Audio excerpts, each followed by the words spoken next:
I'll go X-rays and draw. One. I will kill him.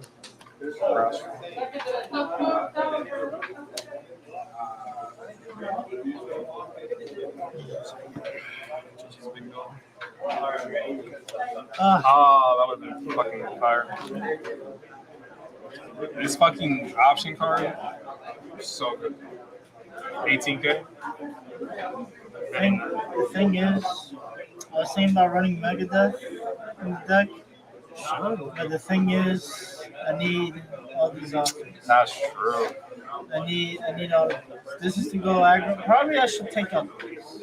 But I don't know. That's pretty clutch. Popping blockers is pretty good. And you draw, right? No, it's like if I have two more colors against it. Like sometimes your armors just be having jamming. They don't want to die. Either way, I feel like you can't take that out for Megadeth because, like, I mean, you really want to go aggro, you know what I'm saying? You could just stall out the whole game, like, forever. That's true. Because, like, also, since I run Kentaurus, Oh, yes. I run these at 2. Sign to the fellas about Kentaurus, so she's pretty good. Minus 3P. Then there's 6 repeatable cards. Ugh, it's pretty good for 5. It's pretty crap.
Pro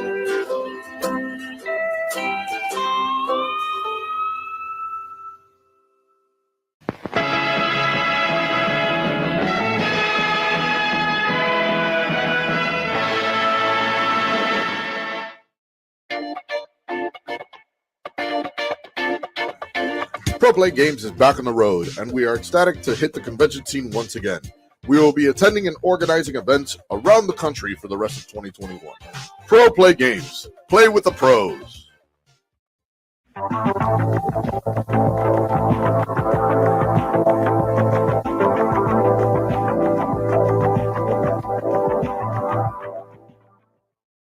Looking to earn your invite to a cash prize Pro Play Tour Invitational? Well, why not attend the Pro Play Tour qualifier at your local game store? Participating stores can host PPT qualifiers with their official Pro Play Tour kit purchasable from our website. We have kits available for Yu-Gi-Oh!, Dragon Ball, Digimon, and Card Fight Vanguard. Earn some exclusive swag like limited Top Cut playmats and PPG dice along with your 2022 invitational invite. Want to host a Pro Play Tour qualifier of your own? Visit ppgeventmanagement.com/qualifiers to learn how your local game store can qualify to host an invitational qualifier today.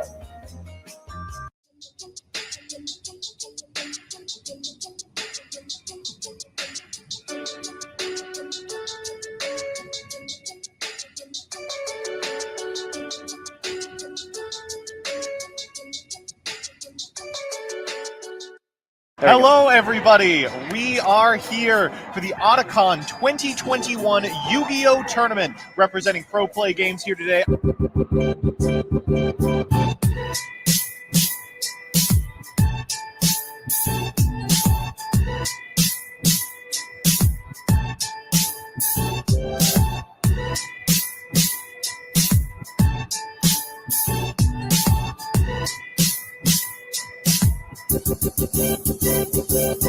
Welcome, everyone, to the finals of the Otakon Yu-Gi-Oh! Extravaganza. 2 decks in our final. Drytron, Adignister. Scooping it up. And there it is. Wow, quick game one for Timothy. With the unbreakable board game one to be able to easily scoop it up.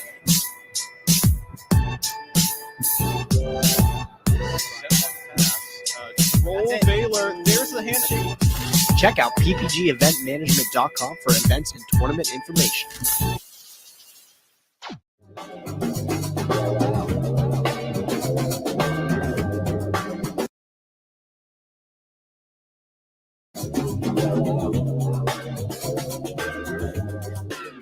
Back it up.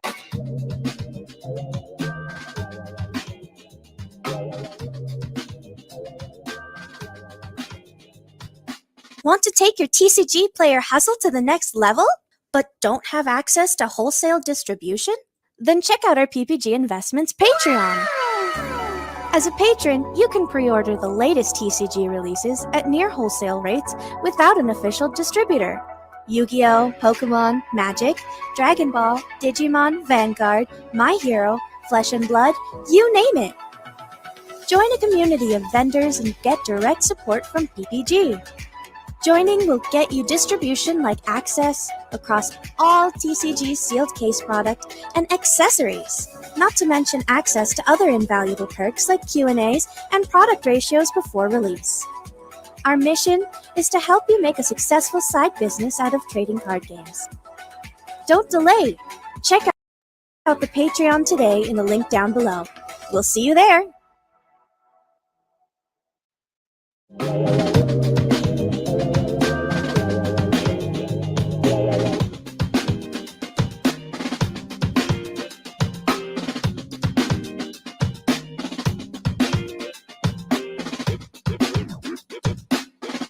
Now to your regularly scheduled program.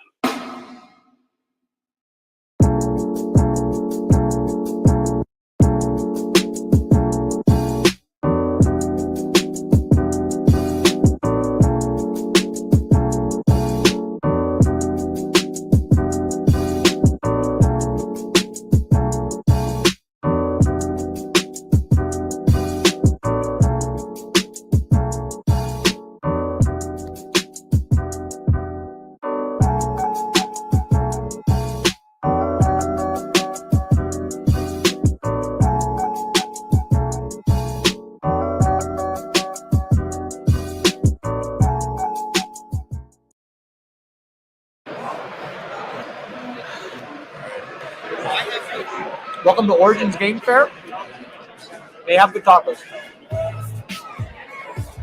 TCG. I've enjoyed playing TCGs for about 15 years now.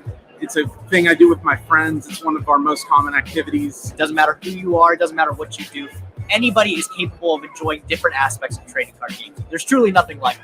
I'm like a problem solver. I like doing those type of things. So for me, TCGs are like a really good way to like exercise that, I guess, part of the brain. Like to make your brain think that fast and have to be so strategic all the time. It's like it's just the best, honestly. The only one I really play is Yu-Gi-Oh. I bought a pack of it at Walmart when I was a kid, and I fell in love with it ever since. This is actually my first PPG event. This is actually my first PPG event. This is actually my first PPG event. This is actually my first one. This is actually my first one. My first event ever was a PPG. Well, this is my first PPG event. So I guess I enjoy that. I'm in the top 4 of it at my first event. I've been watching PPG on YouTube, occasionally on Twitch for a while. Everything's super smooth. The rounds go super quick. I like that they're in person. I enjoy, coming to see everyone. It's been a while, obviously. Real tournaments with good prizes, good players. They always seem to have it. Today, probably, hopefully topping. At the very least, I want a top 8. I'd like to win, but I also don't top 8. Winning the event, honestly. Drinking after I go 0-2 drop, but it doesn't seem like that's the plan now. We're in the top 4, so there you go. The one thing I was looking forward to most today was definitely just commentating some great Yu-Gi-Oh. We haven't been to a big event in probably over a year now. So the fact that you guys came up north, did one in Columbus, we jumped at the chance to, drive on out and stay the night and, play test and all that stuff. So Finally getting to actually do a competitive tournament after so long. COVID made it really hard to actually be competitive in the game. With the prominent content creators in this Yu-Gi-Oh community. And so when I heard that both Gage and Hack were coming to this event, I was over the moon. What are you looking for from this?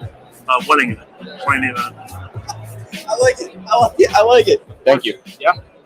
Appreciate you. Good luck. Thank you very much. Appreciate you. Thank you, man. Appreciate you.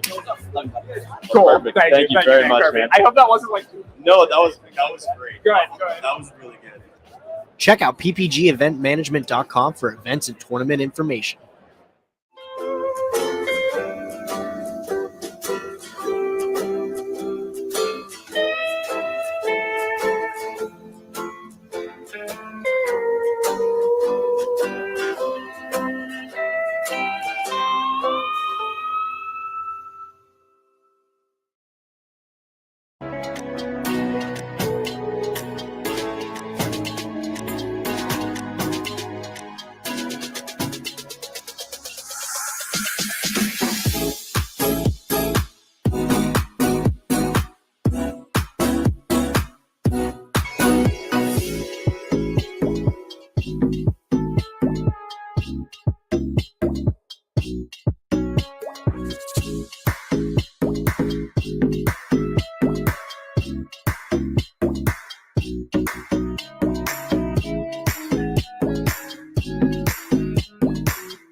be tough sitting in a chair for long periods of time, especially while you're playing your favorite trading card game.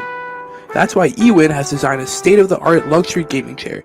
This ergonomic and breathable chair is the most affordable amongst its competitors. With great feedback from sources like GamesRadar, PC Gamer, and IGN, the chair is a perfect gift for any and all gamers.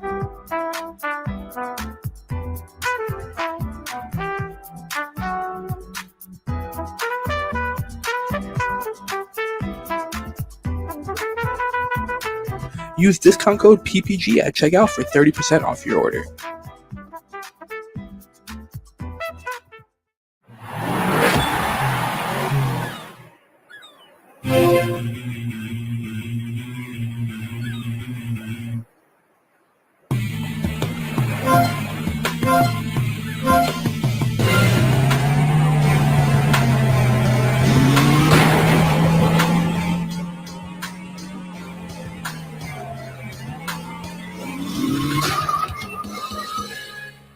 Spit out.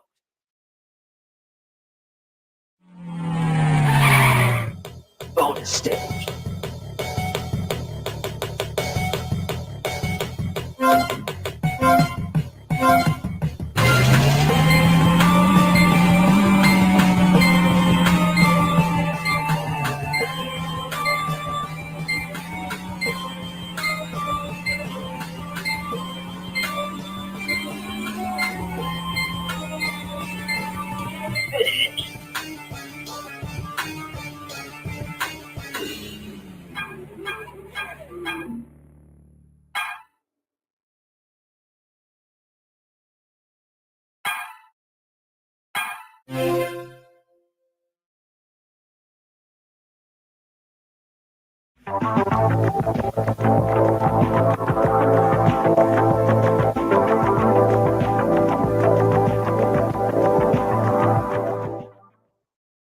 Want to advertise the product you represent on our streams? Great! Shoot us an email at info@proplaygames.com and we will discuss running your ad.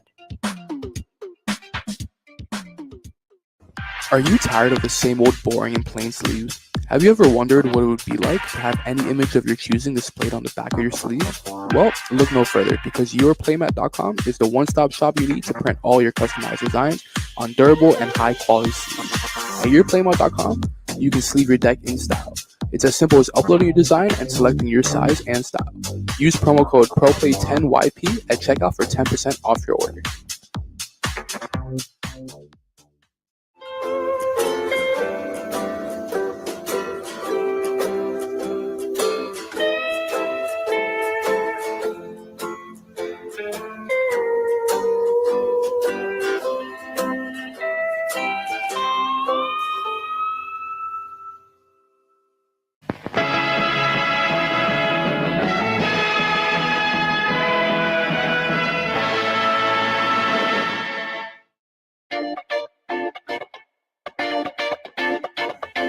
Pro Play Games is back on the road, and we are ecstatic to hit the convention scene once again.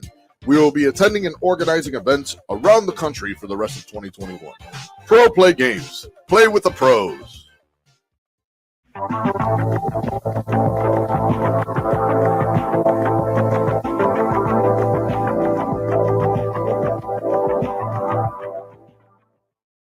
Looking to earn your invite to a cash prize Pro Play Tour Invitational? Well, why not attend the Pro Play Tour qualifier at your local game store? Participating stores can host PPT qualifiers with their official Pro Play Tour kit purchasable from our website. We have kits available for Yu-Gi-Oh!, Dragon Ball, Digimon, and Card Fight Vanguard. Earn some exclusive swag like limited Top Cut playmats and PPG dice along with your 2022 invitational invite. Want to host a Pro Play Tour qualifier of your own? Visit ppgeventmanagement.com/qualifiers to learn how your local game store can qualify to host an invitational qualifier today.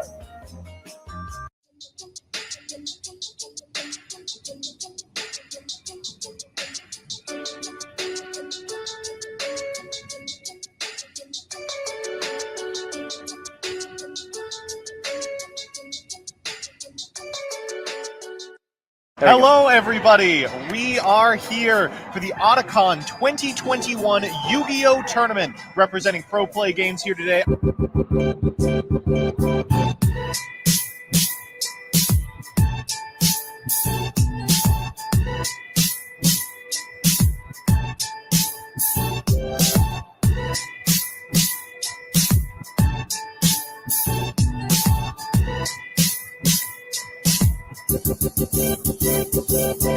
Welcome everyone to the finals of the Otakon Yu-Gi-Oh! Extravaganza 2 decks in our final. Drytron, Adignister. Scooping it up. And there it is. Wow, quick game one for Timothy. Timothy. With the unbreakable board game one to be able to easily scoop it up.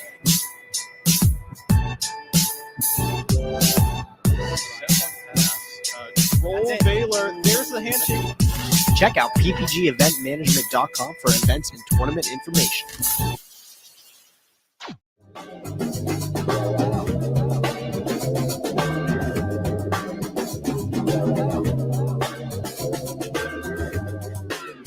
Back it up.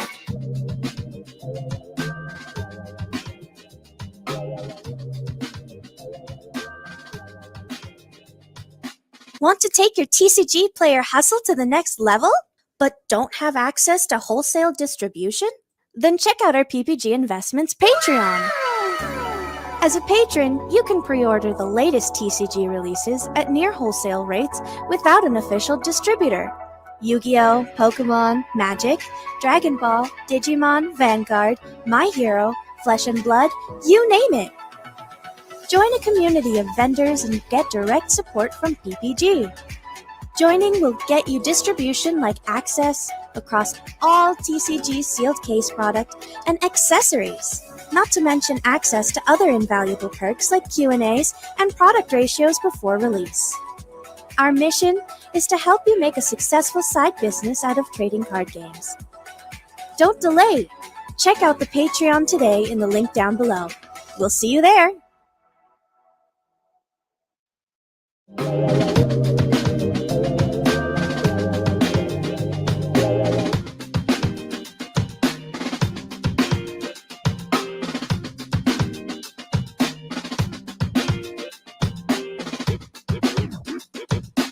return you now to your regularly scheduled program.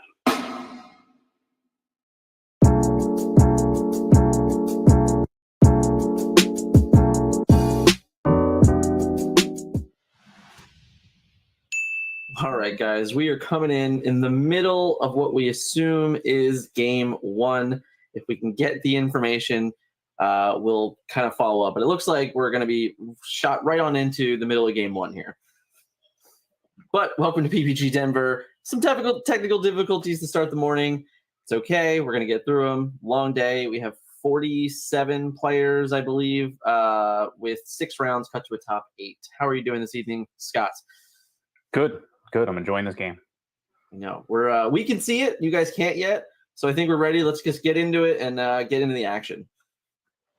So it looks like we're in the end game here.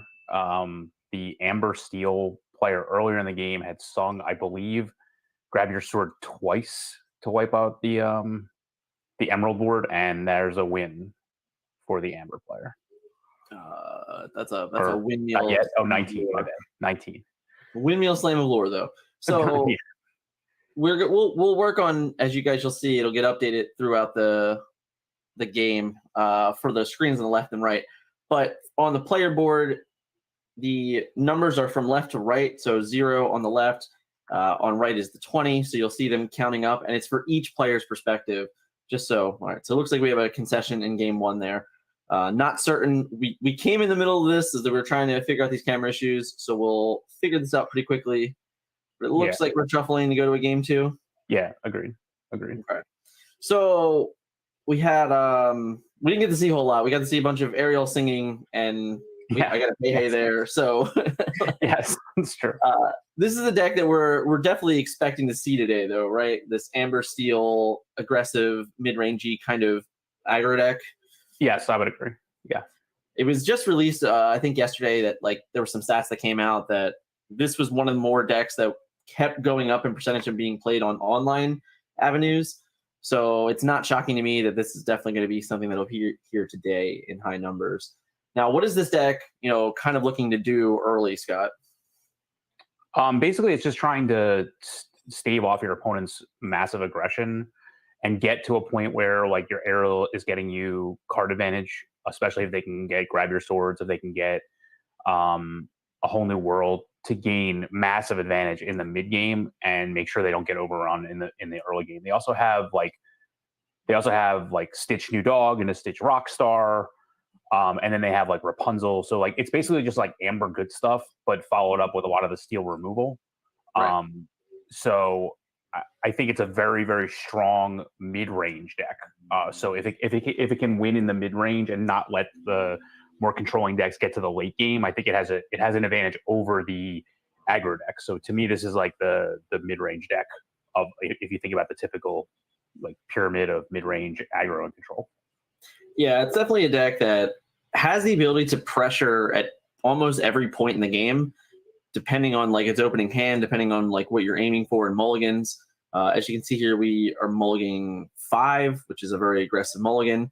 And oftentimes playing this deck, you're going to see those types of things. And it's really interesting because the deck really has different lines. Now, granted, we haven't seen this player's deck list yet. We also don't know the player's name to even look at the deck list yet. Hopefully, moving forward, we'll have more of those information to kind of go off of.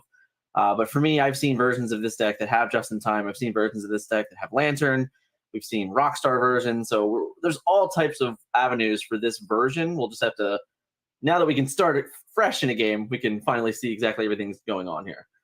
Now, for what I like about the steel mulligan is that when you have Ariel in your deck, you can almost mulligan like every song that you have for better cards because she can help you find them. So for our opponent on the left here, we have Steel Emerald. Yeah.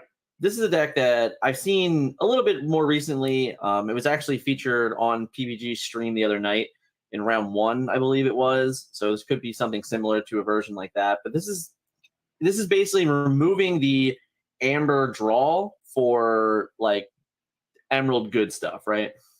Yeah. I mean, It's you have your very- huge lore characters and all that stuff. Yeah, it's just a very disruptive beginning with Cruella and Cheshire Cat and things like that. And then obviously Flynn's another really good one. He's starting to pressure the game pretty early here. With knowing your opponent's deck now in game 2, how much would that have changed your perception of like the Fire the Cannons now on turn 1? Would you have used Fire the Cannons on like on a Captain Hook there? So I'm assuming that he has like some mid-range characters that are vulnerable to the 3, but like right here with the Simba, he just didn't want him trading up. Yeah. So he just wanted to trade on curve, which I think is a good play in that situation. Also, because you can't ink the Fire the Cannons, it's totally fine to just use it early instead of use it. I don't know what he saw in game 1. If he thought like obviously if you know your opponent has Flynn, maybe you hold it. But in this situation, I don't think he thought there was going to be a better target. And they're probably, I mean, the Flynn would have been a better target, but it's not that big of a deal. So I totally agree with that play. Yeah. Either way, you're losing a card. So is what it is. Right.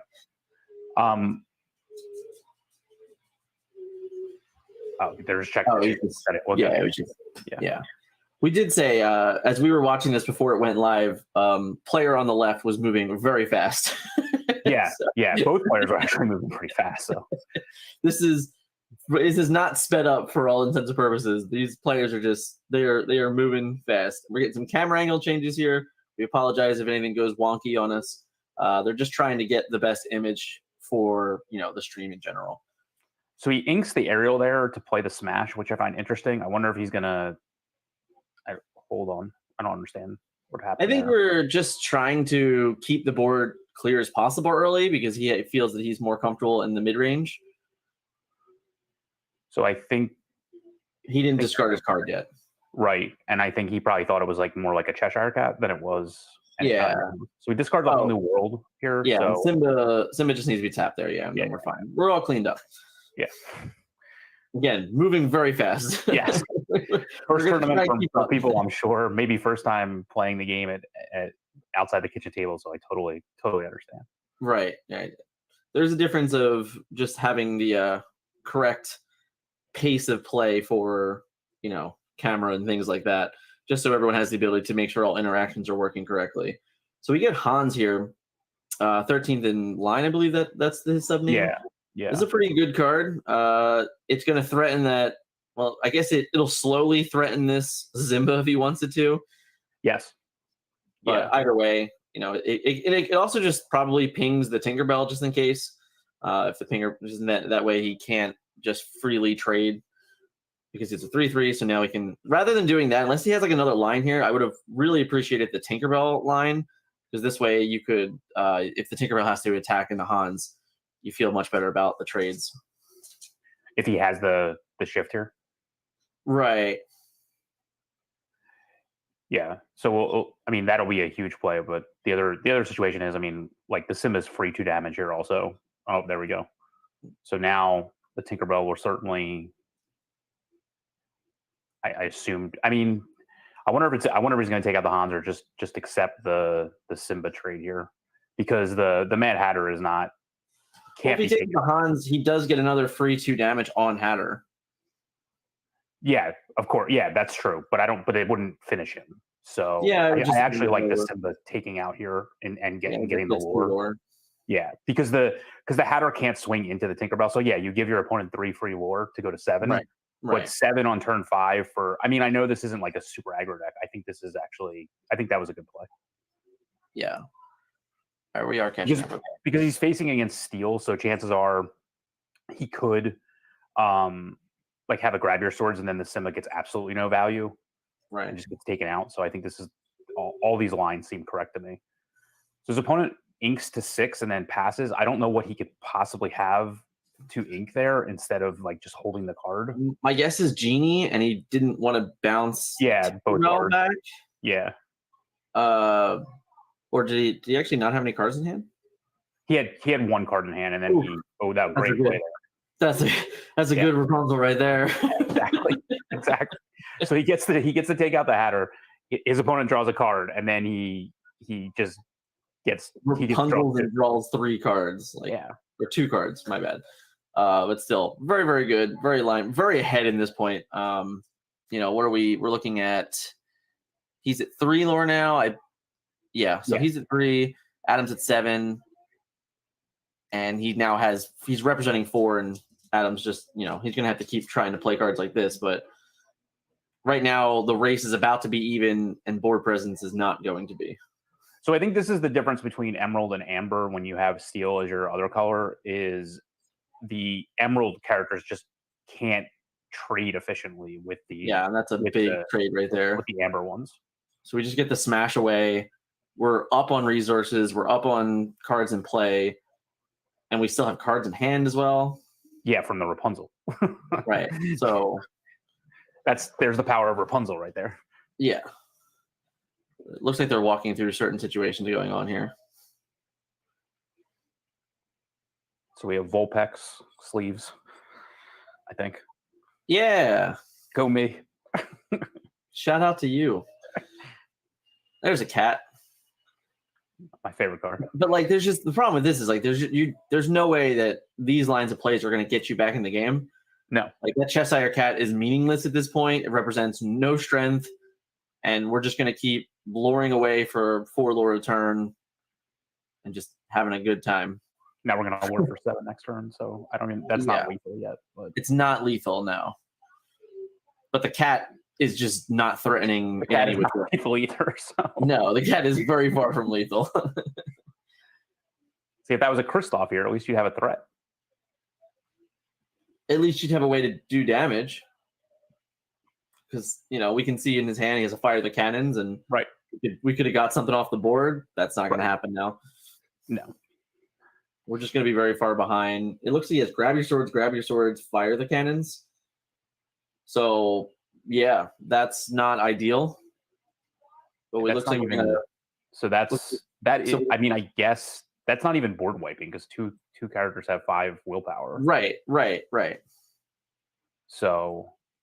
And he doesn't even get the Stitch here? The Stitch is just... No, the Stitch only has 4 because of fire the cannon. So next turn, when he plays another swords, it'll be good. But but everyone has 5 willpower. Right.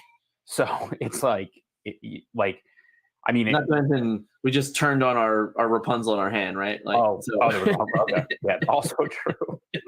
I don't know that it was in his hand, but if it is, it's a real good play right now. He just tanks. It's fine. Yeah, there's no downside. I mean, when you're playing against Steel, there's no downside to playing out more because I mean, yes, it'll be AOE damage, but it's not AOE it's not be prepared. So there's no downside. It's like it's 3/2/2 goes up to 18. Yeah. We know that there is another grab your sword's coming, but it's only going to remove the stitch. So right, the game is effectively over here. Steel Sapphire was just completely unable to catch up there, which makes a lot of those lines of plays early and the Tinkerbell just so effective. Yeah, I think what you saw there was the power of the ability to shift her out early against an aggressive deck, and like how much more threatening she is at that point. Right. Table 1, round 1. Oh, okay. So that's how we're gonna have to do it. That's fine. We're learning on the fly here. We'll definitely be better set up for next round for all the deck lists and things like that. But from experience, that is honestly how I think a lot of that matchup is going to play. I think it's really cool. You can see the sportsmanship here. I'm like really always in favor of these things. Like, hey, what do you think about my deck? What do you think I did wrong? All of those things are really great. He's definitely prepared to help, which is really nice. And I think that's just a real good sign of the community already, to be honest. Yeah, so it looks like I've seen decks like this before, the Steel Emerald. It's definitely more mid-range. It uses its early characters basically just to control the board. So yes, I mean, like your hooks and your Erics and stuff can obviously lure and get you some early lore, but in general, you're playing for a massive mid game. So like even your 1-cost Simbas are just trying to get you your most efficient cards at the time. So you have like Mother Gothel, you have Grab Your Sword, etc. So you're basically just trying to set up a more perfect hand. The only draw you really have is in Beast Mirror. I like that he's playing Megara here. Yeah, we can still see it on stream here. So we can see that he's playing Megara, which I thought was a very interesting. It was literally, it was my little like smirk there. I was like, oh, okay. You don't see that card too often. It was this all-star in limited play. I'll be curious to see how that plays out throughout the day, to be honest. When you have like Mother Gothel and 3-cost Tinkerbell that have these huge willpowers above curve, getting a small character that adds to your 1-turn strength is really good. It's the same thing with him on the Vulpix side. I'm just gonna call it the Vulpix side, playing Hey Hey as a support character. Same concept. Right. So it looks like it's basically just Amber. Oh, he actually has All right. It's all right. Don't worry about it. We're on stream, just us, Scott. It's fine. Okay. So we're overreacting because of the camera going crazy here, guys. Hopefully it'll be fine. It'll be safe. But yeah, Vulpix sleeves for the Amber Steel. We're definitely gonna get names, I promise. And that deck looked pretty standard. Hey Hey was one of the more interesting cards in it. I haven't seen a lot of Hey Heys in those lists, but I get it with the Rockstar Stitch. Having another card that has an ability to help you trade up is always going to be useful and fun. So aside from that, it looked like a pretty standard list. Ones that I've seen that have been doing a lot of success. So I'm very interested to follow that deck through this. For me, that's I think the deck that, because of like our week 1 analysis, it was something that was not really talked about enough. And now I think that you might see a true coming out party for that deck this weekend. We'll have to see. Scott, we're coming in late after round 1 here. We have a bit of the breakdown. We know that there were 44 registered players, it looks like. Okay. So we have 44 registered players. Before we start round 2, we'll give you a better idea of what exactly the meta breakdown looks like. But it does look pretty diverse from what I'm looking at right now. But today, in general, Scott, what are you expecting to see, on camera, on stream, often today? I mean, I think probably the deck we'll see the most often is still going to be Amethyst Ruby Control, because it was the most popular, not popular, I guess popular also. It was most popular and most powerful deck in week 1 of what we saw in different events. So I do expect a lot of that to be out there. But as well, I expect a lot of Lemon Lime, the Amber Emerald aggro deck. And I do expect a decent amount of Steel Amber as well. Those are I think the top 3 decks that we noticed being played by players like on Pixelborn and things like that. So we've seen a direct translation of that over the last couple weeks. So I do expect that to translate as well. Yeah. There was an uptick in this week for the Amber Steel decks, for the Sapphire Amber decks, and Sapphire Steel. So through the various medias of online play, those were the things that we were seeing the most of. So those are definitely some of the things I expect to see today, but I do 100% expect to see Ruby Amethyst succeed in this event in a big way. But we will be back with more updates soon for round 2 and give you guys the full concept of everything going on today. Thank you guys for watching into round 1. Sorry for the technical difficulties, and we will see you shortly.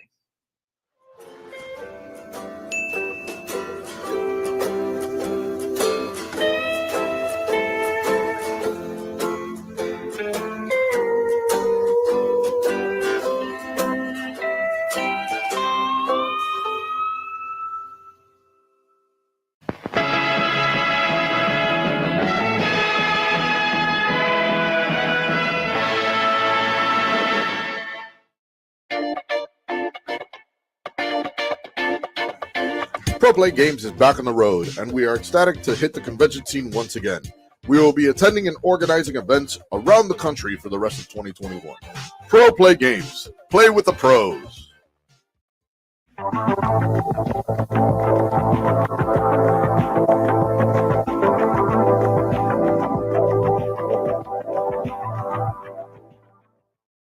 Looking to earn your invite to a cash prize Pro Play Tour Invitational? Well, why not attend the Pro Play Tour qualifier at your local game store? Participating stores can host PPT qualifiers with their official Pro Play Tour kit purchasable from our website.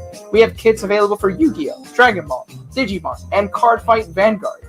Earn some exclusive swag like limited Top Cut playmats and PPG dice along with your 2022 invitational invite. Want to host a Pro Play Tour qualifier of your own? Visit ppgeventmanagement.com/qualifiers to learn how your local game store can qualify to host an invitational qualifier today.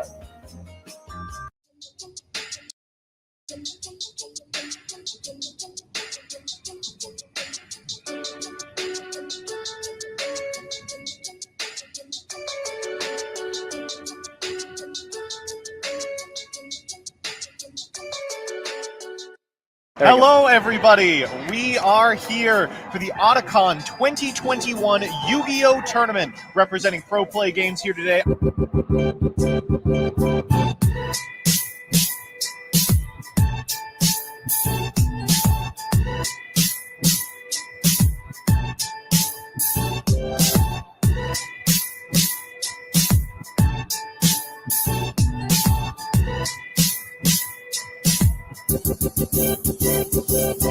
Welcome, everyone, to the finals of the Otakon Yu-Gi-Oh! Extravaganza. 2 decks in our final. Drytron, Adignistra. Scooping it up. And there it is. Wow, quick game 1 for Timothy. Timothy. With the unbreakable board game 1 to be able to easily scoop it up.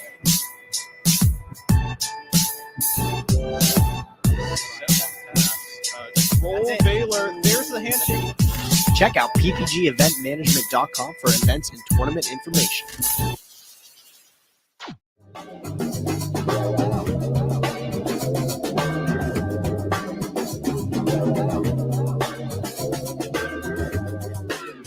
Back it up.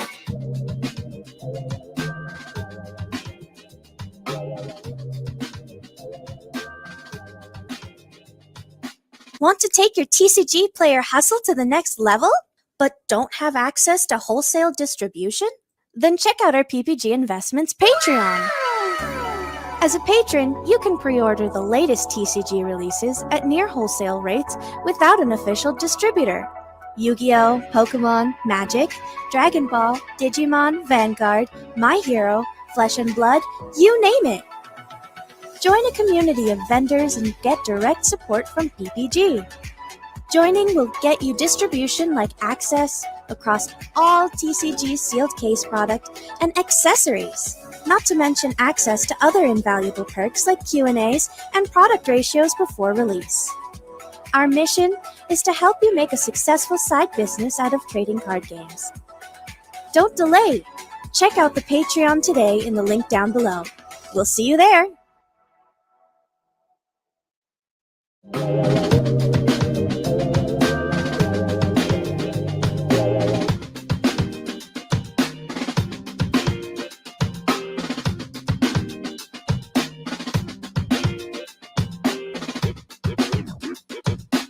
return you now to your regularly scheduled program.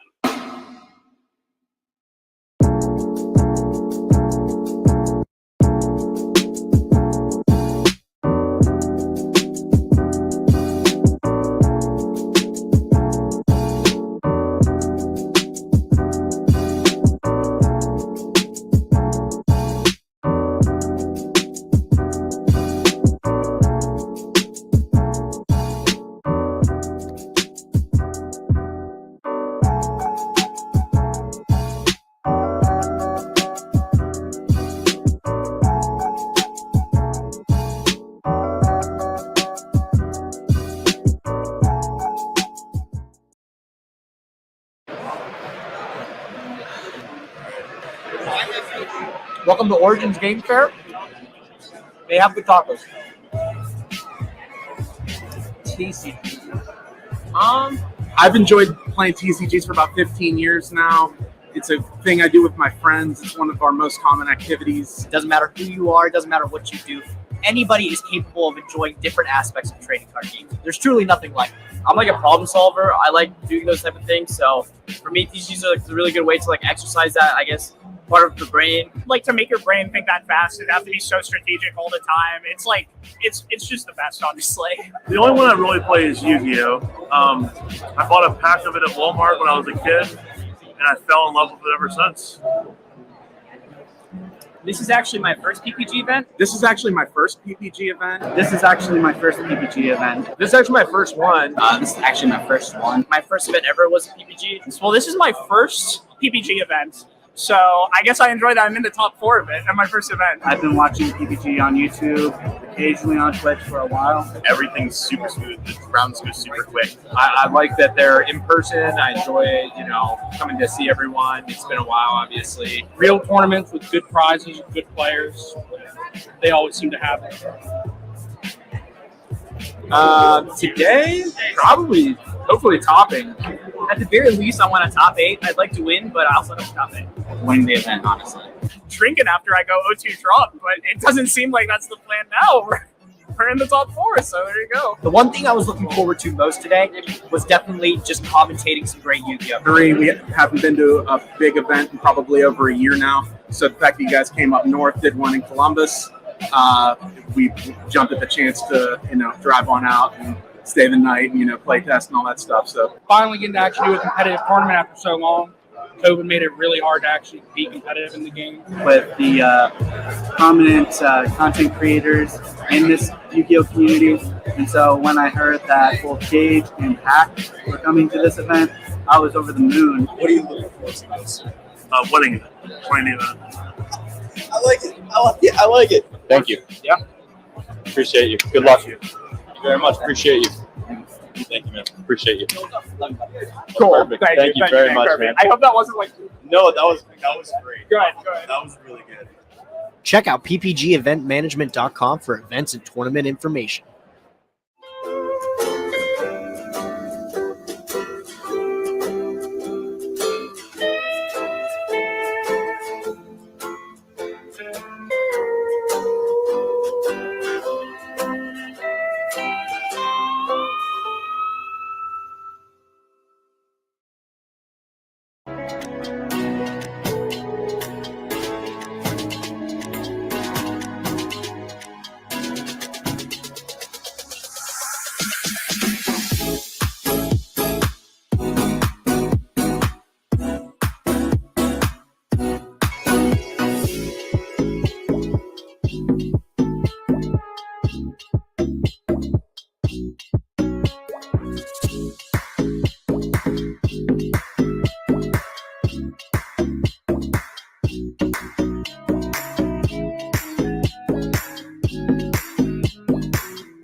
can be tough sitting in a chair for long periods of time, especially while you're playing your favorite trading card game.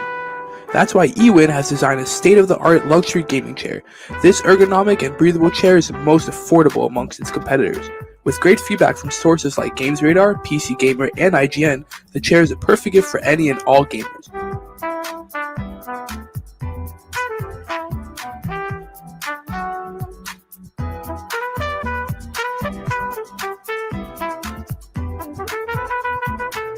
Use discount code PPG at checkout for 30% off your order.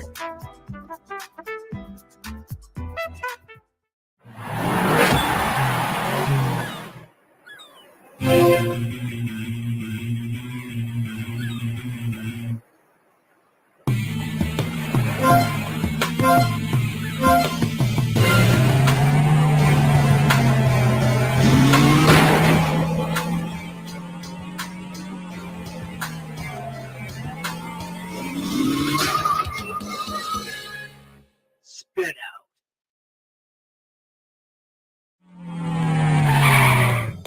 Bonus stage.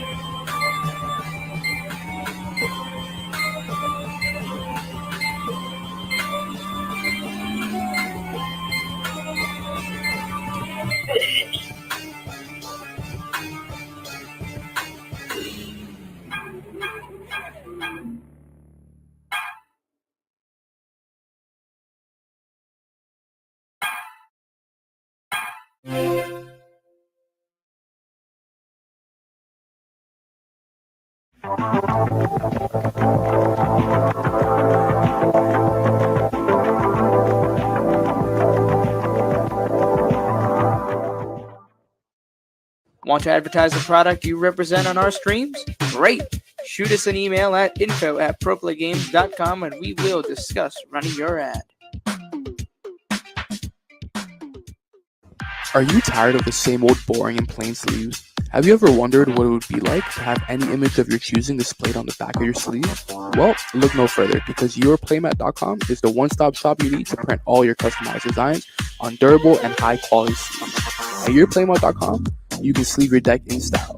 It's as simple as uploading your design and selecting your size and style. Use promo code PROPLAY10YP at checkout for 10% off your order.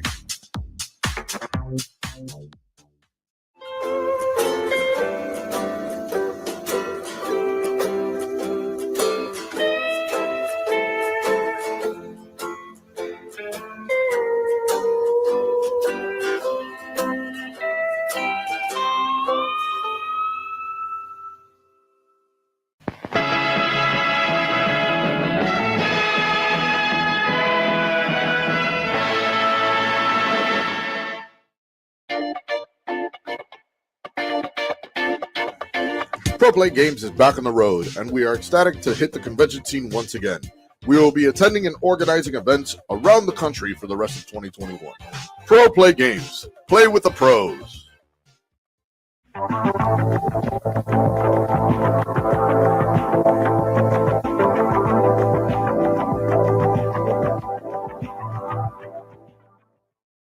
Looking to earn your invite to a cash prize Pro Play Tour Invitational? Well, why not attend the Pro Play Tour qualifier at your local game store? Participating stores can host PPT qualifiers with their official Pro Play Tour kit purchasable from our website. We have kits available for Yu-Gi-Oh!, Dragon Ball, Digimon, and Card Fight Vanguard. Earn some exclusive swag like limited Top Cut playmats and PPG dice along with your 2022 invitational invite. Want to host a Pro Play Tour qualifier of your own? Visit ppgeventmanagement.com/qualifiers to learn how your local game store can qualify to host an invitational qualifier today.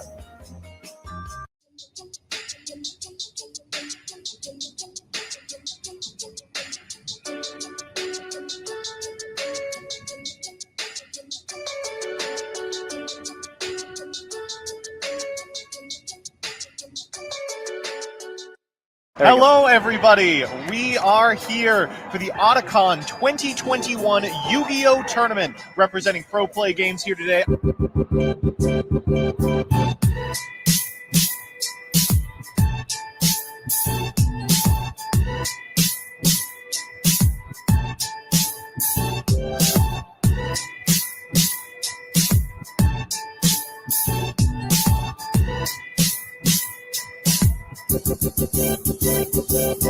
Welcome everyone to the finals of the Otakon Yu-Gi-Oh! Extravaganza 2 decks in our final. Drytron, Adignister. Scooping it up. And there it is. Wow, quick game one for With Timothy. the unbreakable board game one to be able to easily scoop it up.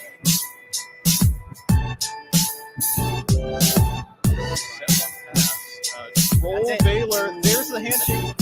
Check out ppgeventmanagement.com for events and tournament information.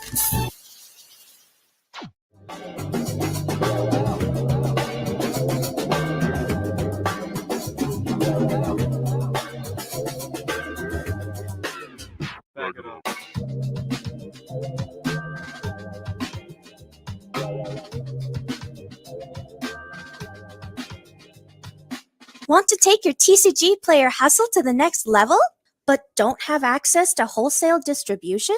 Then check out our PPG Investments Patreon. As a patron, you can pre-order the latest TCG releases at near wholesale rates without an official distributor. Yu-Gi-Oh!, Pokemon, Magic, Dragon Ball, Digimon, Vanguard, My Hero, Flesh and Blood, you name it. Join a community of vendors and get direct support from PPG. Joining will get you distribution like access across all TCG sealed case product and accessories, not to mention access to other invaluable perks like Q&As and product ratios before release. Our mission is to help you make a successful side business out of trading card games. Don't delay! Check out the Patreon today in the link down below. We'll see you there!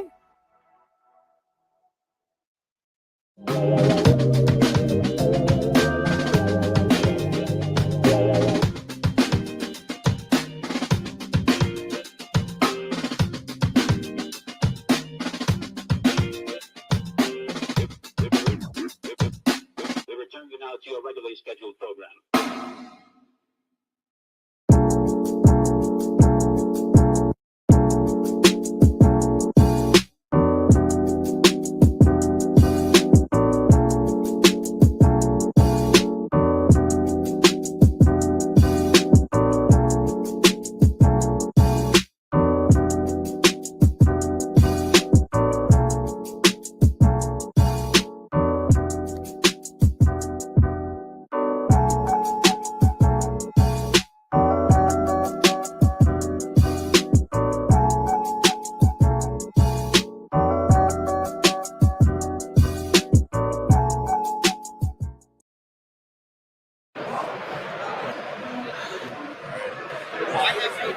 Welcome to Origins Game Fair.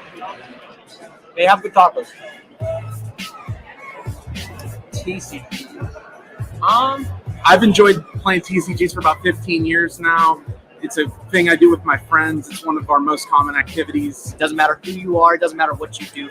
Anybody is capable of enjoying different aspects of trading card games. There's truly nothing like it. I'm like a problem solver. I like doing those type of things. So for me, TCGs are like a really good way to like exercise that, I guess, part of the brain. Like to make your brain think that fast and have to be so strategic all the time. It's like it's just the best, honestly. The only one I really play is Yu-Gi-Oh! I bought a pack of it at Walmart when I was a kid, and I fell in love with it ever since. This is actually my first PPG event. This is actually my first PPG event. This is actually my first PPG event. This is actually my first one. This is actually my first one. My first event ever was a PPG. Well, this is my first PPG event. So I guess I enjoy that I'm in the top 4 of it at my first event. I've been watching PPG on YouTube, occasionally on Twitch for a while. Everything's super smooth. The rounds go super quick. I like that they're in person. I enjoy, coming to see everyone. It's been a while, obviously. Real tournaments with good prizes, good players. They always seem to have them. Today, probably, hopefully topping. At the very least, I want a top 8. I'd like to win, but I also don't top 8. Winning the event, honestly. Drinking after I go 0-2 drop, but it doesn't seem like that's the plan now. We're we're in the top 4, so there you go. The one thing I was looking forward to most today was definitely just commentating some great Yu-Gi-Oh! We haven't been to a big event in probably over a year now. So the fact that you guys came up north, did one in Columbus, we jumped at the chance to, drive on out and stay the night and, play test and all that stuff. So Finally getting to actually do a competitive tournament after so long. COVID made it really hard to actually be competitive in the game. With the prominent content creators in this Yu-Gi-Oh community. And so when I heard that both Gage and Hack were coming to this event, I was over the moon. What are you looking for to this? Winning the event. I like it. I like it. Thank you. Yeah. Appreciate you. Good luck. Thank you very much. Appreciate you. Thank you, man. Appreciate you. Cool. Perfect. Thank you very much, man. I hope that wasn't like. No, that was great. Go ahead. That was really good. Check out ppgeventmanagement.com for events and tournament information.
It can be tough sitting in a chair for long periods of time, especially while you're playing your favorite trading card game.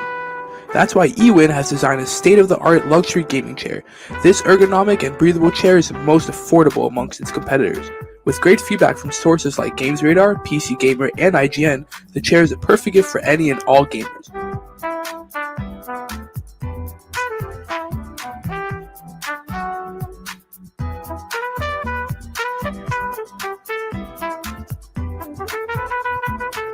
Use discount code PPG at checkout for 30% off your order.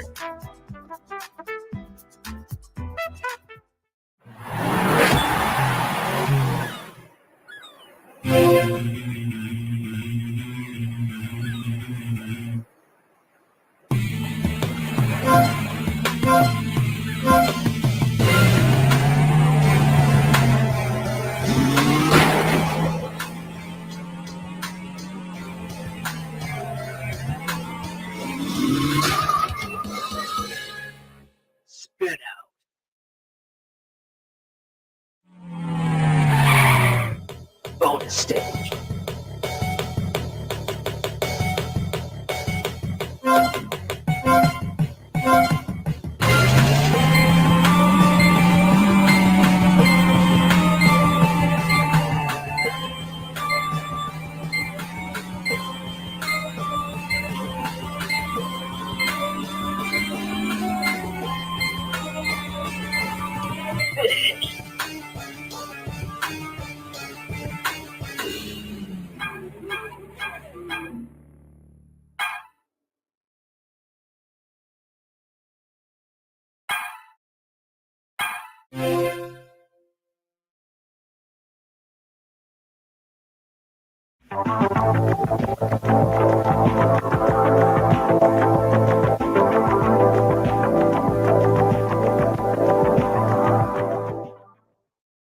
Want to advertise the product you represent on our streams? Great!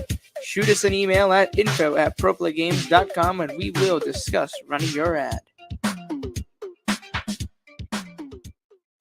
Are you tired of the same old boring and plain sleeves? Have you ever wondered what it would be like to have any image of your choosing displayed on the back of your sleeve? Well, look no further because yourplaymat.com is the one-stop shop you need to print all your customized designs on durable and high-quality sleeves. At yourplaymat.com, you can sleeve your deck in style. It's as simple as uploading your design and selecting your size and style. Use promo code PROPLAY10YP at checkout for 10% off your order.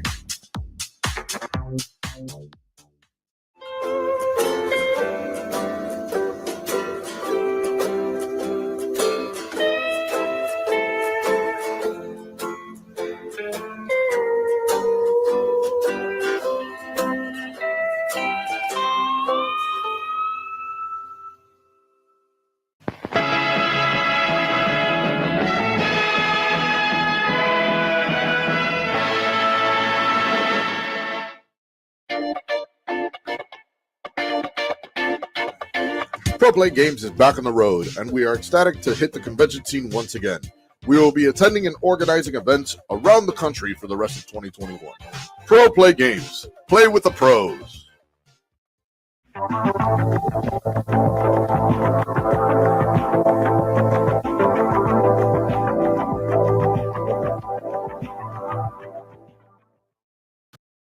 Looking to earn your invite to a cash prize Pro Play Tour Invitational? Well,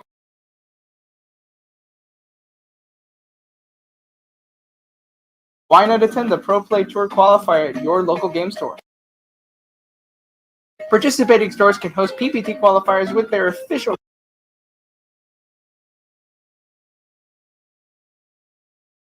Pro Play Tour kit purchasable from our website. We have kits available for Yu-Gi-Oh!, Dragon Ball, Digimon, and Card Fight Vanguard. Earn some exclusive swag like limited Top Cut playmats and PPG dice along with your 2022 invitational invite. Want to host a Pro Play Tour qualifier of your own? Visit ppgeventmanagement.com/qualifiers to learn how your local game store can qualify to host an invitational qualifier today.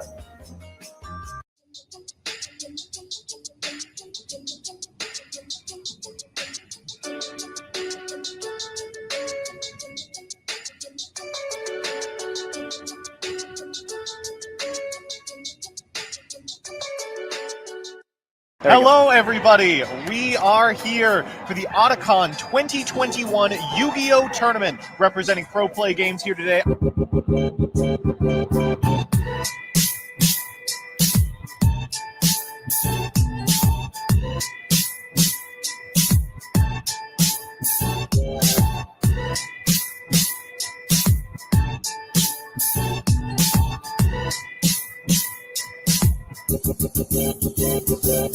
Welcome, everyone, to the finals of the Otakon Yu-Gi-Oh! Extravaganza 2 decks in our final. Drytron, Adagnister. Scooping it up. And there it is. Wow, quick game one for Timothy. With the unbreakable board game one to be able to easily scoop it up.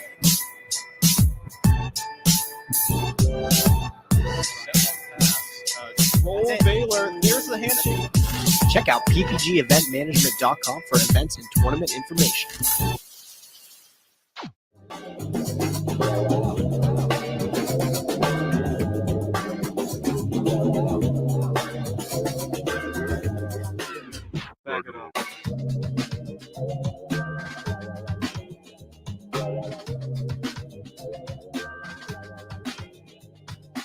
Want to take your TCG player hustle to the next level, but don't have access to wholesale distribution?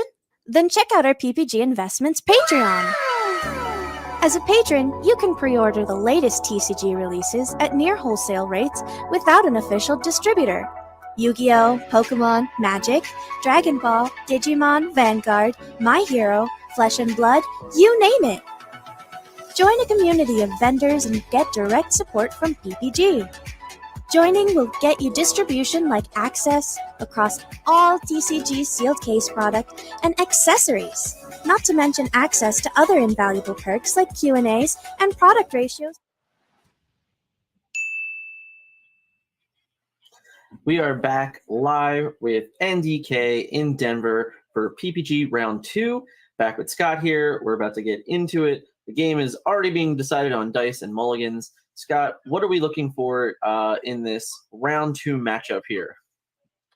So Brandon is playing Steel Amethyst, and Gerard is playing, I didn't hear what you said, sorry. It's looking like Amethyst Emerald. So okay. I can see it now. Yeah, we were trying to get caught up on the information. Gerard on the left is playing Amethyst Emerald, and Brandon on the right is playing Steel Amethyst. I believe it's the opposite, but it's okay. Okay. From my vantage point. No, yeah. I guess depending on how you're looking at it, that's very fair. So we're going to have this matchup. We're going to get into it. We can check out as they're talking through the mulligans and discuss a little bit here about these two decks in general. Now, the Steel Amethyst is definitely a deck that we have seen a fair amount of being reported, the last couple weeks, and even leading up to the full release of the game. So it's no shock that a more refined version of this now exists. Yep. Turn one, we ink Tinkerbell Tiny Tactician passes. Yeah, let's get into the gameplay. I couldn't see So that was very quick. So again, we have very speedy players on the plays here as they're making their decision points. We do have a Magic Mirror early. So Scott, tell us about Magic Mirror. It's a great source of card advantage as the game goes on for Exerted to draw a card. In most control mirrors, it's going to usually decide who keeps that card in play. So any steel player has an advantage in these type of matchups because they can destroy it usually depending on what type of removal they're running. So I anticipate that will not last the whole game. So right away, he's going to play Maleficent Sorceress, which immediately gains you back the card that she was used to play with. So she's a great play for both players on turn 3. Agreed. Yeah, I mean, they're obviously Gerard on our right here, having the mirror already out. We'll see if he gets to use any of it before the impending beast.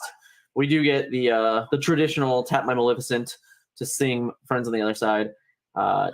Pretty great tempo here. They're moving very quickly. I think they both understand that control mirrors can go the distance in time. So if you can play speedy, all the better. Yeah, agreed. So I think it's a pure mirror then on both sides. They're both playing Steel Amethyst. Is that correct? I'm confirming now. Actually, it's harder to find Gerard's deck. I saw steel cards in his hand, so I'm pretty sure he's playing steel. Yes. All right. So it is a straight up mirror match for steel. I'll take a look. We'll get a little bit deeper here.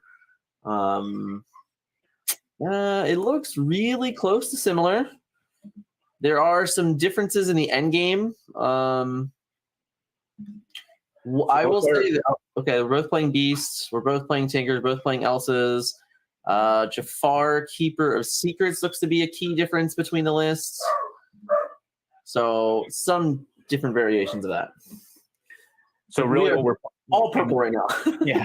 In the early game, clearly we're just trying to keep up with the cards that are being played. The Magic Mirror is easily being used because there's really no pressure not to continue to draw cards at this stage of the game, considering what's on the board. I'm curious if he will choose to trade Maleficence here, given the one that's exerted. Right.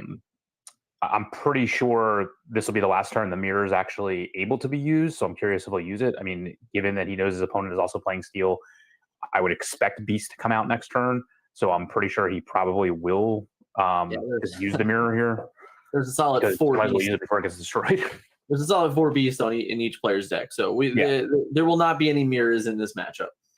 I mean, here now we have choices. Yeah, the Pocket Watch is another good option for the Beast. So I mean, the one way to play around the removal is to just give them more options. Right.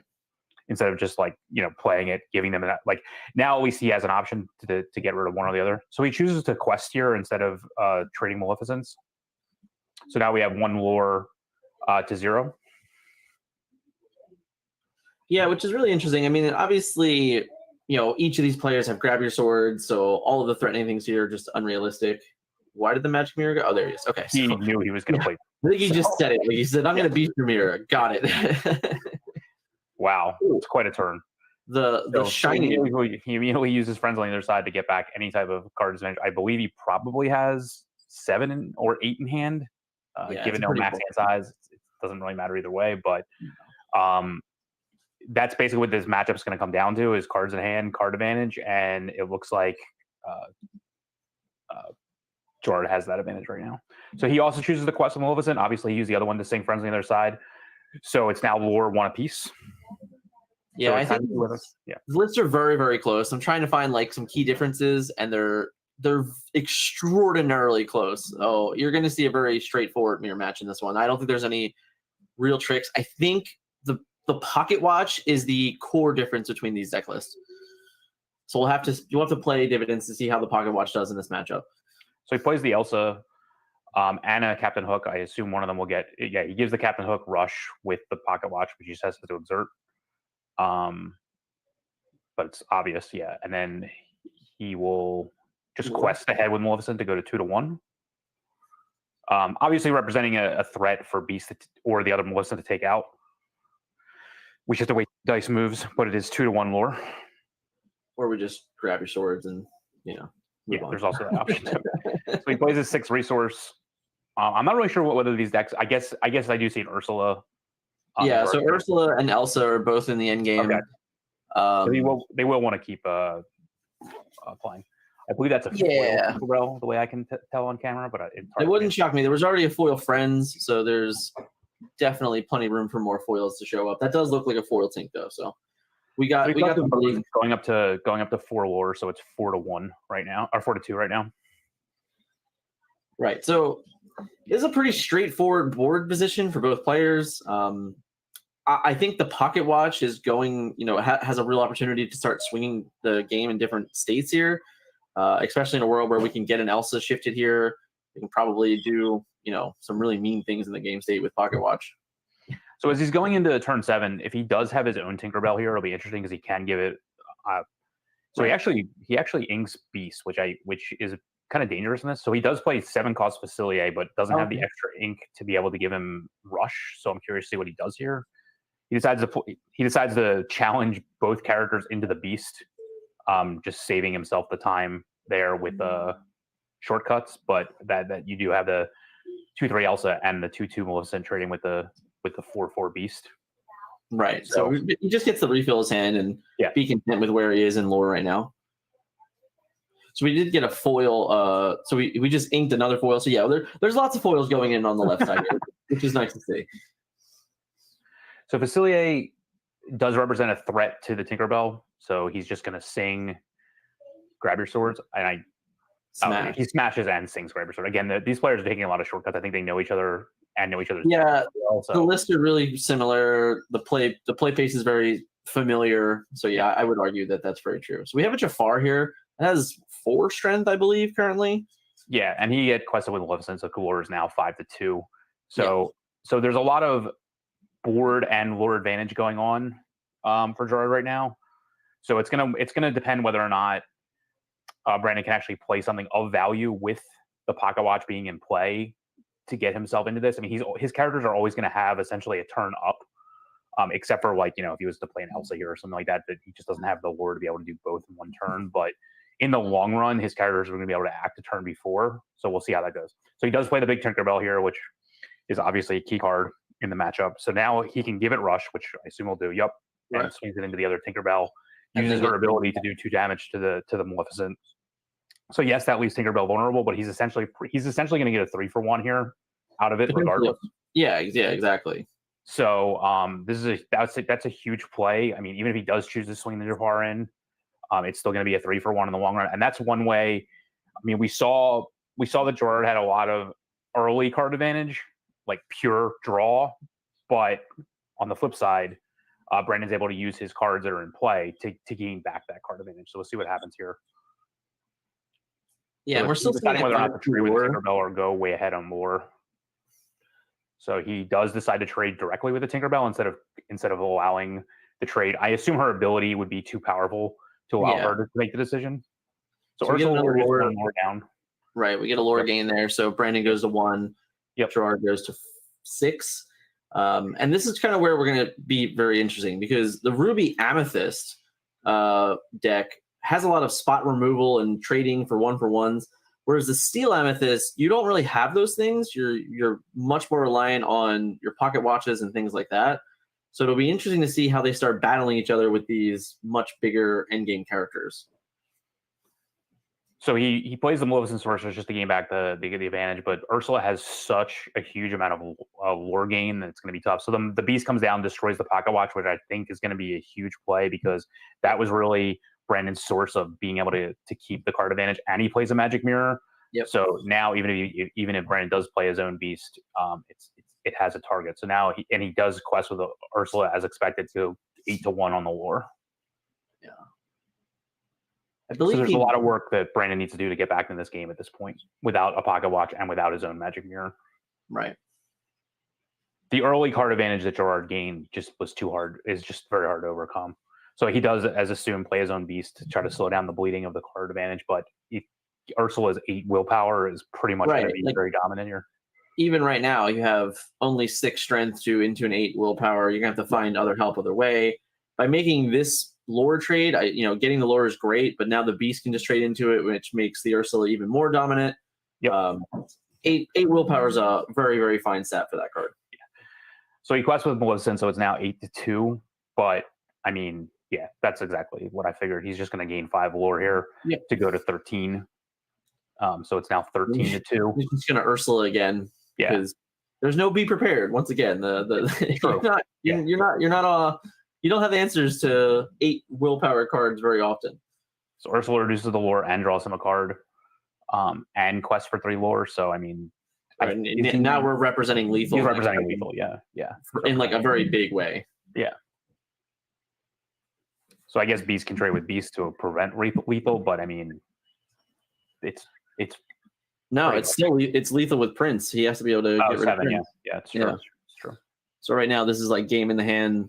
Not a lot of great options. A double grab your swords would stop the bleeding, but would still be very difficult to get out of it. Yeah, I mean, it would stop lethal, I guess. But right, it would prevent. It would give you another turn if you could somehow follow up. But very, very. Yeah, so here's the first. We are probably going to see that then. Yeah. Oh, okay. So that's a good place. Down exerts down 2 characters. 6 lore, yeah. Yeah. So that exerts down both Ursulas. And then we get the Maleficent and the Beast here. Yeah. I would. Yeah. Exactly. So that's a good point to get back in the game. It stems the bleeding a little bit. I mean, the Elsa can't trade with the Ursula, but the Elsa and the Beast can. Right. So I'm curious to see if he has a way to use Eric plus another card to get rid of the Beast here. I would imagine. I don't see anything in his hand that can get rid of it, but he can draw a card with the. Oh, he has another Ursula also. So yeah, we got just another gigantic card to play, and we have double Maleficent in hand still, or the Queen and Maleficent. So he could go that option, but I think just pressuring again with this third Ursula is just too good. So now the war goes down to 0. Right. So it's now 0-14. 0. And yeah, we just get to do really, really mean things. Yeah, so he plays he just cycles with Maleficent as well. So again, he just continues to represent lethal. Right. So now he goes to 14 with I mean, even if Elsa keeps them, she will not keep them. They will ready this turn. So even if Elsa and Beast together take out one character, one Ursula, the other one's just gonna even a grab your swords. I guess one grab your swords would allow both of them to be banished this turn, but then you still have Ursula. It comes down to there's another Elsa, so that'll keep the same or at least 2 of them, and then it does exactly that. Yeah, so we just okay. So yeah, so we just get to be at 2. We get to go to 2. So we have 2 or something. All right. The problem is he's not threatening the game either. So he has to find a way to, get his own lore back. Right.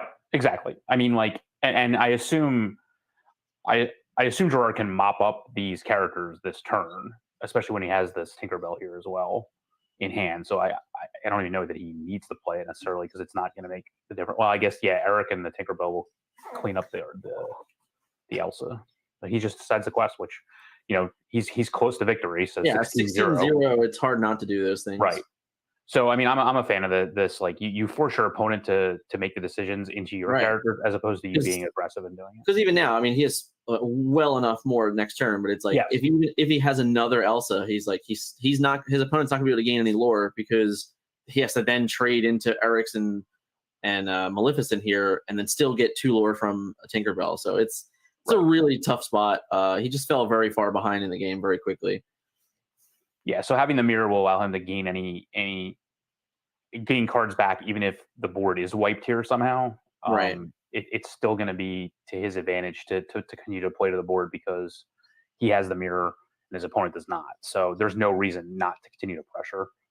And obviously he's going to be representing lethal almost every turn from here on out, which he is right now, of course. It's very so close. he takes and those Ursulas can't be taken out one by anything that's on board. So yep, that's what I figured. Another Gravity Sword, which does wipe out the board a little bit, but I yeah, it gets rid of the 2/1 lures. Yep. And I guess the Elsas now trade because they both have 4, right? Yeah, so he swung both Elsas into 1 Ursula, leaving 1, and then he trades the beast into the other. Oh, okay. All right. So All right. Yep. That was a massive That was turn. a big turn. That was a big turn. I mean, and out of the hand, it didn't really have a lot of card advantage early. So we'll see what happens here. We just grab your swords it back. Yeah, so he draws his own grab your sword, draws a card with the mirror. So his grab your swords back will take out one of the Elsas and then really damage the other one. And I think Hook will also allow. Yep. So he's going to hold the grab your swords for next turn. He's just going to take the 6 lore and move on. Yeah. Unfortunately, this is not threatening lethal for him. It would only go to 19, not 20. He has 0 right now. No. I'm saying the. Oh right here. It will only bring him to 19, so it's not. It's not danger zone area yet. No, I'm pretty sure he's going to use the hook anyway to trade with the Elsa after the grab your swords anyway. So he actually inks the queen here, which I'm surprised about considering he doesn't have a source of card advantage like the mirror on his side. Right. I mean, I guess third Elsa here. Elsa, or honestly, an Ursula of his own. I guess more Tinkerbells are always good. You just have a lot of swingy characters out of these colors, and that's exactly what's happening here. So he goes to 6 lore, so it's 16-6 right now. Right. But Gerard is now the one that needs to actually be more active versus just questing, because as we said, questing will just get him to 19, which is not lethal, and then really not do anything to his characters. He could quest to 18 here. Yeah. Trade the hook, and then play the second Jafar in his hand, which would represent lethal. Right. From that so his opponent would have to have an answer to the second Jafar. The grab your swords doesn't really do anything on this given turn. It cleans up. I guess drawing Elsa is pretty good too. If he can just play Elsa, I'm not sure exactly if he has the resources for that. I mean, the grab your sword will clean up the one Elsa, and then the hook will clean up the other Elsa. So I think he'll probably take that line, I would imagine. He does quest to 18 as expected. Right. Because you're forcing the challenge into that Jafar regardless. So, okay, so he actually plays the Jafar to represent the lethal here. And yeah, it does use the hook to take him out. So he doesn't use the grab your sword. So now it's again, the decision is back on tempo-wise. Not using the grab your sword does keep 2 cards in his hand for trades if that's what happens also. That's also true. Yep. So yeah, he had no way in to take out the other Jafar. So he goes from 18 to 20 on his own turn and has no out of hand way of dealing with.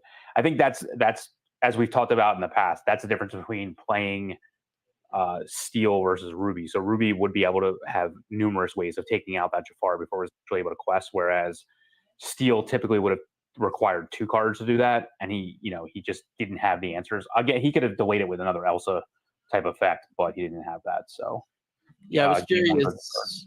I was looking over the list just to see if there was any like freeze or anything like that. There was neither one of the players are playing a card like freeze.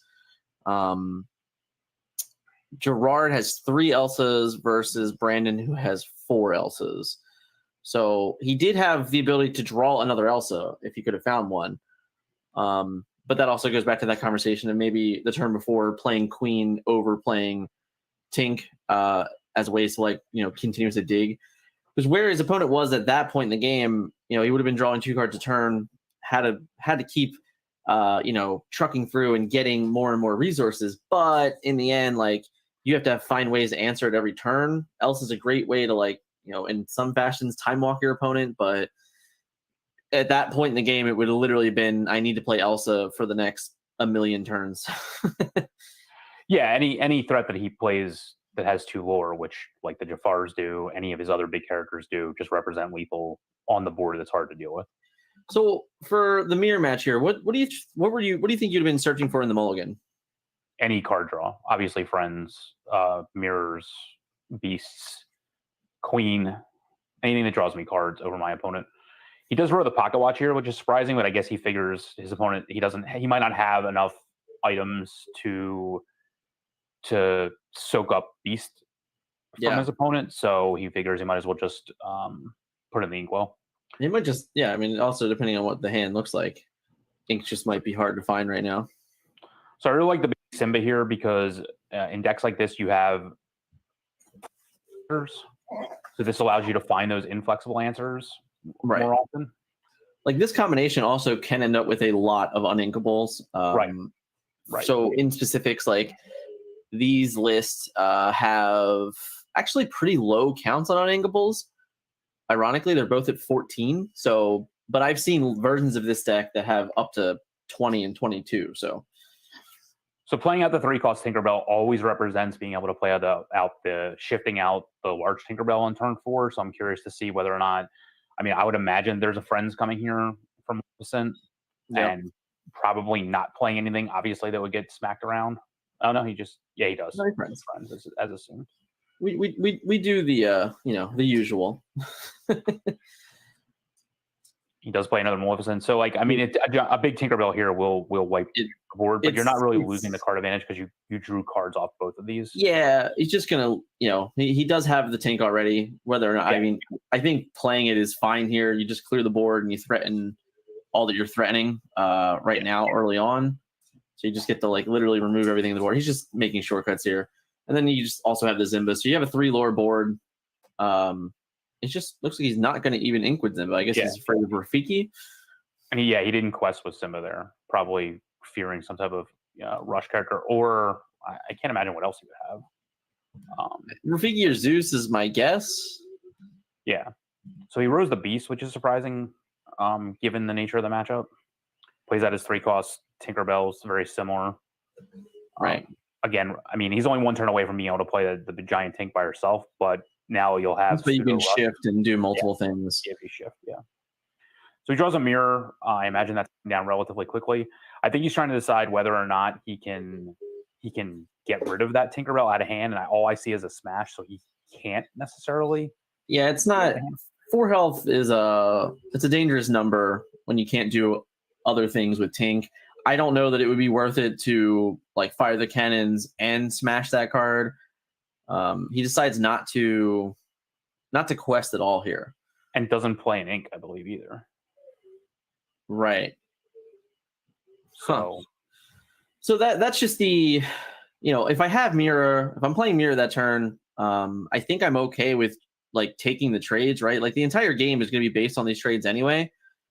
And now this almost feels like because you sat back a turn, you allowed your opponent to take over, and that's a bit scary for me. Yeah, so he doesn't gain any so that turn was just completely nullified by the Beast. Right. So it just comes down to whether or not he wants to trade the Tinkerbell for the Beast here in the long run, not immediately, but in the long run. Yeah, he keeps staring at that smash, praying that it was going to turn into 4 damage. So he passes here with, it looks like Beast in hand and some other characters that aren't really going to affect the board immediately, although now there is a target. He has like a very large, big end game. Yeah. Like he has the Elsa in his hand. He has the Ursula in his hand. He had the Beast. I didn't catch the last card yet. But now at least he feels like he's going to get value out of it. But his opponent was also able to mirror and draw a card off of it already. So it's not going to feel as bad. Yeah, agreed. The characters just stare at each other because the trades are not very favorable. So yeah, we have the Beast as expected from the other side, and continuing to pass. I assume. Yeah, he just doesn't want to. He doesn't want to lose that Tinkerbell 1-for-1 with the. I mean, technically 2-for-1 with the Beast because it's shifted. Good. It's pretty good. I guess when all you guys are doing is just passing turns back and forth, the player who's drawing more cards will be in a better position. Or yeah. Although 2 Elsas might be in a better position, but he's gonna. He has an inkable card in Smash, I believe. Yeah, so I think Smash is his only inkable card, and he has.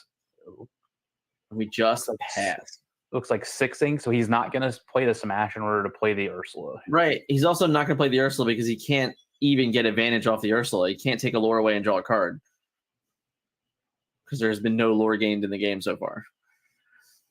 Do you have to take the lore away to draw the card? Okay. You draw a card for each lore you take from the opponent. That makes sense. So it's not just pure draw a card. Yeah. Correct. So again, we're just playing characters and passing. I mean, it's pretty. I was going to say, grab your sword will be very good here because it'll actually probably move the board along a little bit. Because if the characters are damaged, then your smaller characters and better trades. So, like, yeah. I was wondering if still able to use it. I was wondering if this is the turn where we decided to start trading some damage around now that we have the grab your swords. So he decided to grab your sword with Beast, right, to save himself not having to use everything. So then, yeah, everything gets 2 damage. The Melissa gets taken out, and only having the Beast exerted means that if Brandon wants to swing back, then he has to lose a character. So he decides to smash the Beast as well, which leaves only the Tinkerbell in play. So I think I would have a lot harder to take anything out. I would have considered smashing the Tinkerbell instead, because now you're leaving yourself vulnerable to shifted Tinkerbell shenanigans. I mean, she has 2 damage on her, so like he can't really swing. Well, yeah, but you can shift in, take out the Zimba, and then take out the other Tinkerbell. Yep, that's true. Because the 1 damage when she comes into play. Yep. Right. So this could be a, these next couple turns are going to really showcase the rest of the game. He does get to take a lore back here, so he gets to draw his card. But it'll be interesting to see how the next couple turns come out, because it's very much a grind of the game, but the Magic Mirror has the ability to truly just say, I'm going to outcard advantage you.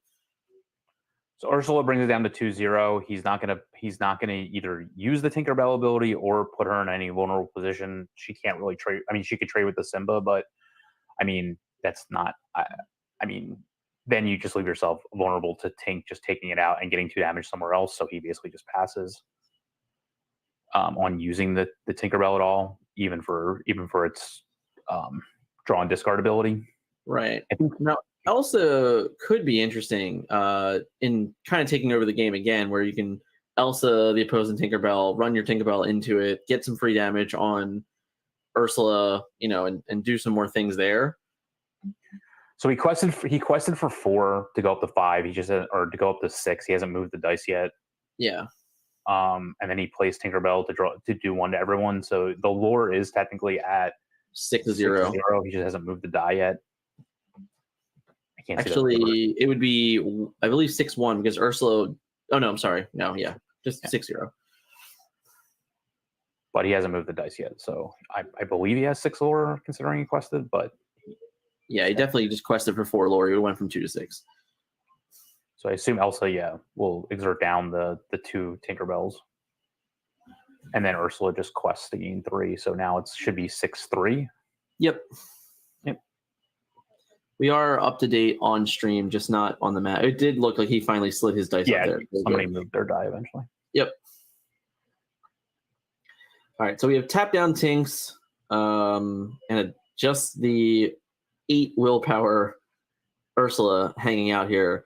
There's a lot of a lot of back and forth here and a lot of true restraint from players not trying to lose a step in any type of way to a Tinkerbell play. So the Beast taking out the Magic Mirror is big here because there goes the source of card draw, right? For that side of the board, it's going to depend on whether or not Brandon chooses to take out the Tinkerbells on his turn, or just continue to use them to gain lore. So the Simba's able to challenge, and so is the first Beast.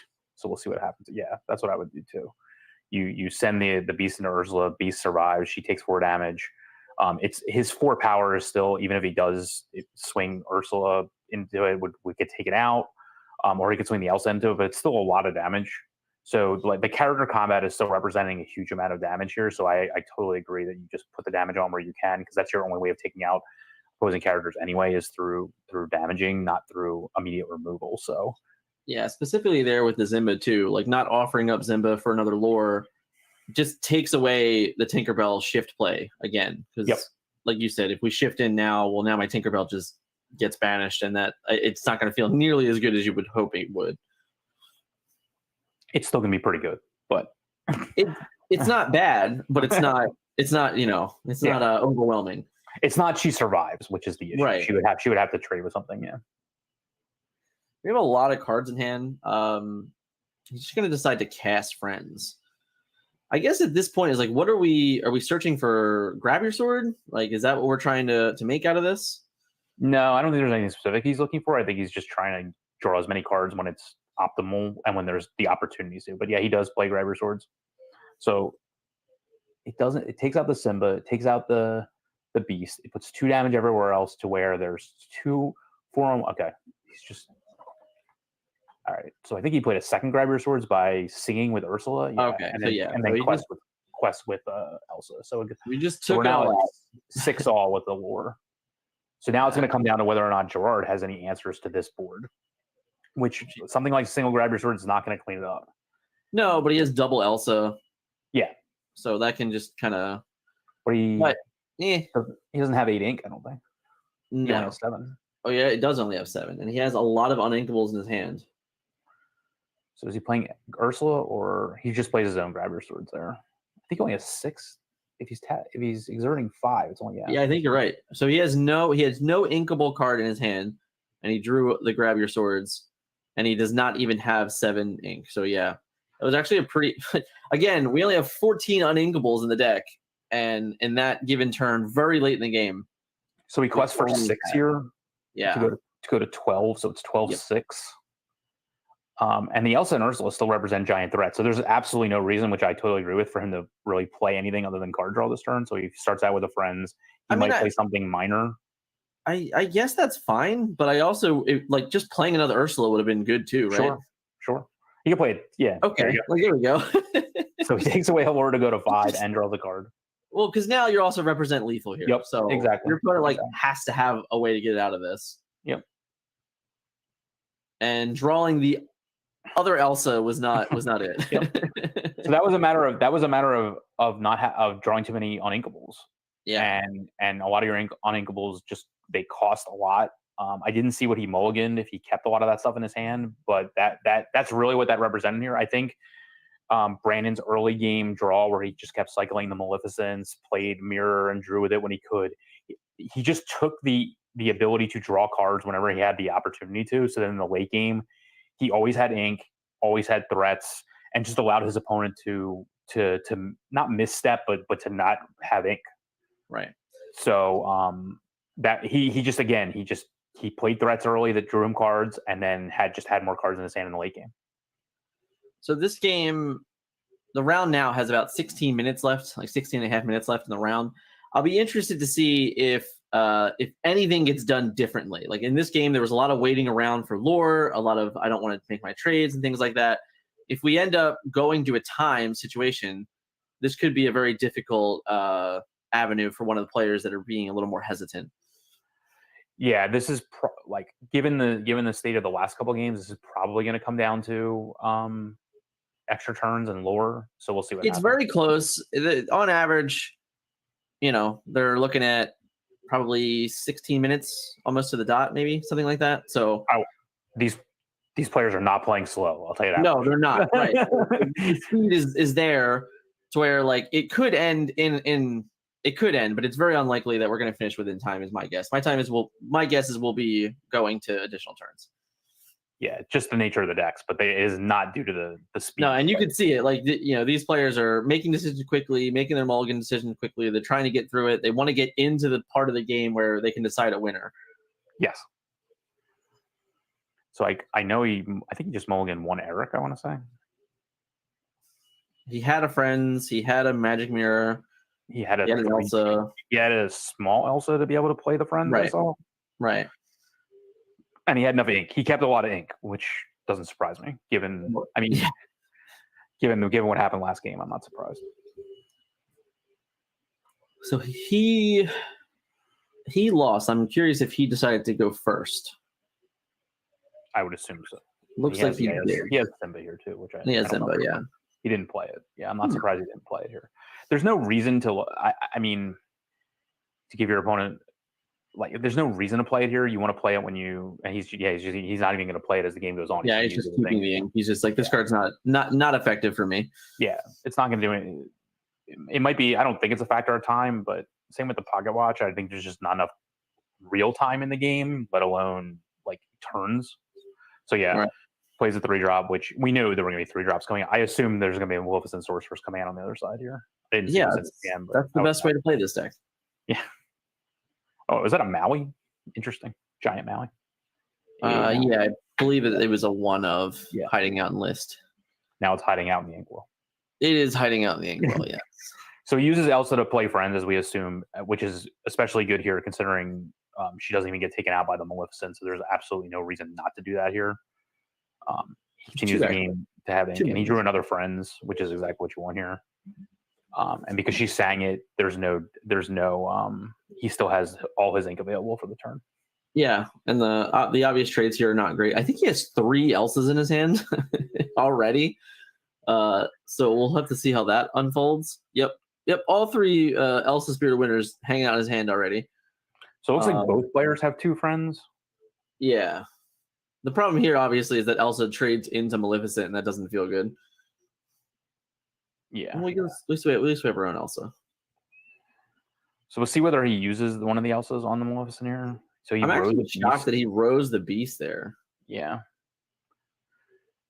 So we're still just drawing cards as the game. Yep, drew another Friends. I assume he'll use one of them on the one Elsa and probably swing it with the other one. Yeah, I don't see why not. Because then the Elsa trades for it's now like Elsa into Elsa, but you prevent the Friends on the other side. Right. That means your opponent doesn't get the Friends like you did. Yep. So that's exactly what I would have done as well. I agree with those plays. So it comes down to whether or not he wants to use the Elsa or just continue to use Friends. I mean, just looking at his hand, I think you have to make this play, right? Like he needs to find what cards that he can ink to even get to be able to play these bombs in the end. Well, the grab your swords here will be 2 for 1 regardless, which I think he'll probably. No, he just played Jafar. Well, that guy has a lot of strength. I'll tell you that much. Yeah. When you play 2 Friends and a Maleficent in the early game, that guy's pretty giant. he's like 6-7 power right now at least. He's pretty big. He's the best pocket watch target for this deck for sure. Yeah, for sure. So as we have 2 control decks here, no one's gained lore yet. So we have, I think, is that a second or third Friends? Is that third? This will be the 3rd Friends played by Jarrett. Yeah. Jarrett has a lot of Friends. Yes. I mean, there's been 5 Friends on the other side played in this game already. He's a popular guy. He's got all the Friends.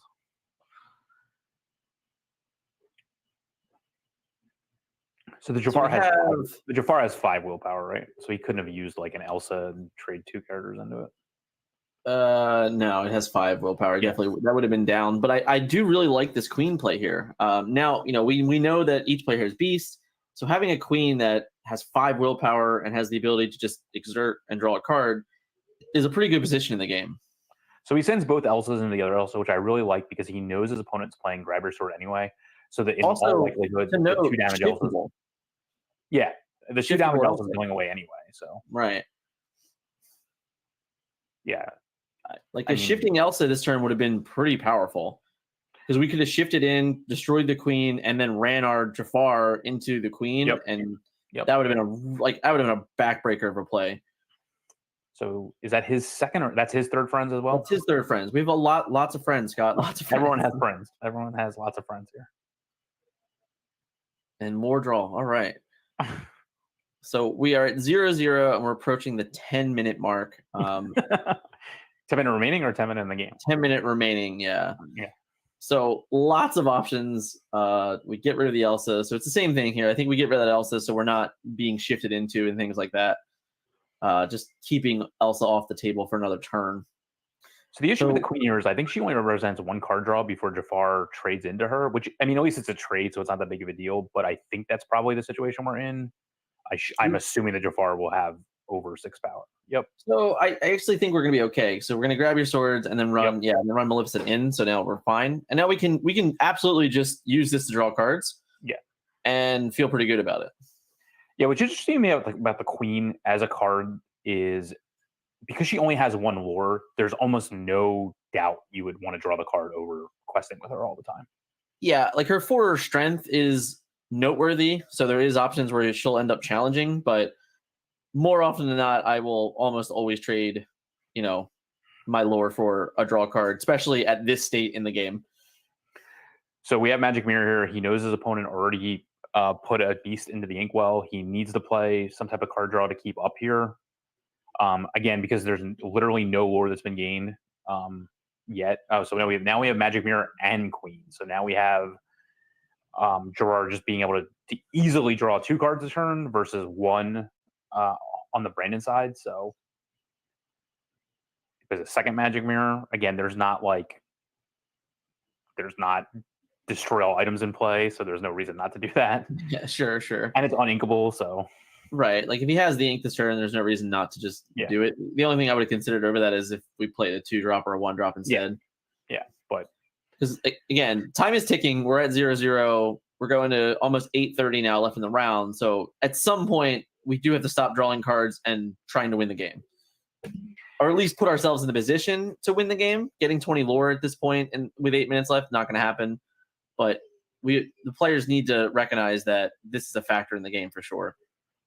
So what I think is interesting here is that other than Facilier, who really there aren't any other characters in play. In reality, having a single Queen out there, but drawing and having 2 items makes both Elsa and Ursula, considering there's no lore, both bad plays. Right. So you're actually causing your opponent to not have plays because you're not actively trying to win the game here. Like, what's Elsa going to do? Tap down 1 Queen for a turn? Who cares? Right. And Ursula can't even draw him a card. So it's really interesting here that basically we're in this like holding back your opponent from doing anything. We're now admiring the foil friends, which PS was the 4th friends on the other side played. It's pretty good. And a Queen and 2 Magic Mirrors. So the what he's playing down, even if he does play Elsa here, they're not threats that are, I mean, they're threats, but they're not super high quality threats. So like he's fine with these like being tapped down by Elsa, for example. So I'm gonna be honest. I think I would have just kept the mirror in my hand. Yeah, with Jafar in play, I probably would have kept the mirror in hand at that point. Yeah, like you're never gonna get to that point. So I think I just would have left that in my head and been okay with it. So Facilier here is really, I guess he. I love that he just inks it. He's just like, this is not important. To take out all 3 mirrors. Yeah, like it's just not important. So Facilier comes in with the quest and gets our first lure of the game at 3-0, which means the Ursula off will begin. Yes.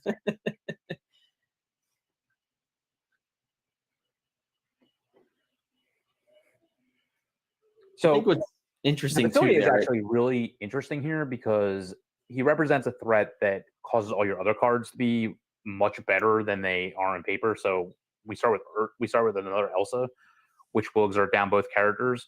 So now we have to decide whether or not like who the first person to actually be able to start taking out characters is, and the Facilier has to be the first character taken out, right? Or else, otherwise you just continuously get them back. So if he had the Pocket Watcher, it would be insane. It would be very good because of Facilier. I don't know how many he's playing.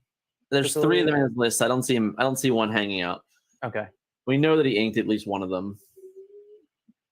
So the Queen goes down. I guess we're past the stage where her ability to draw cards is going to matter as much, just given the threats. I guess he assumes his opponent has a bunch of damage-based removal. So I Oh, okay. He Elsa's down 2 characters. Yeah, we know for sure that he has 3 Elsas already. Right. So this is Elsa number 2. We're just going to keep doing this probably for another turn after this as well. So, yeah, the Jafar is not able to ready. Which so the Elsa, so the Queen and the Hook can do 7, right? And that will take out the Facilier, right? And then the Facilier will not take out the Queen, right? Correct. It has 3 strength, I believe. I mean, he has multiple grab your swords in hand anyway, so it's not even. Yeah, damage is going to start flying around now. Yeah. So yeah, that starts it out, and then I guess just 1 grab your swords will technically take it out. Yep. So he sings 1 grab your swords. That takes out the Facilier. So now it's a question of whether or not he wants to continue to put threats in play, which we play Ursula. Yeah. So we get to take a lore down. So we get 2-0. We get on the board to 1. Yep. Oh no, I'm sorry, we don't. No, we don't get on the board yet. We don't get on the board yet. So it's 2-0. He has to reduce his lore down by 1. Right, but we are 2, and then we get to draw another card, which is great. However, now we have floating Elsas and about to be a 3rd Elsa.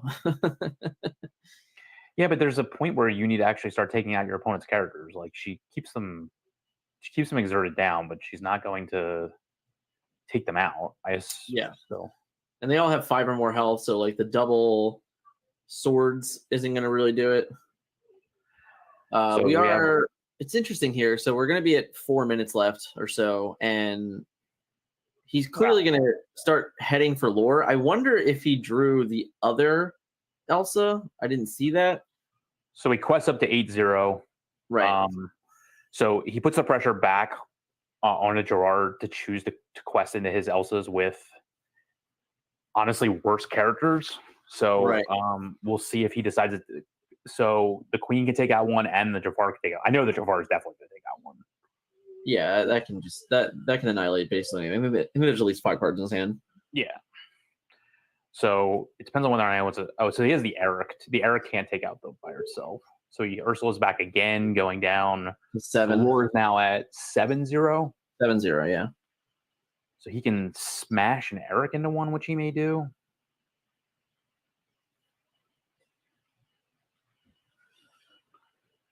Yeah, that's what I figured. The Queen does take him out. So he had to get the.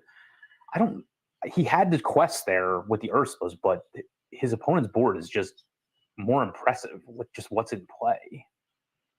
Right. Well, it just I guess the thing here now is there has what can we set up to prevent our opponent from like catching me?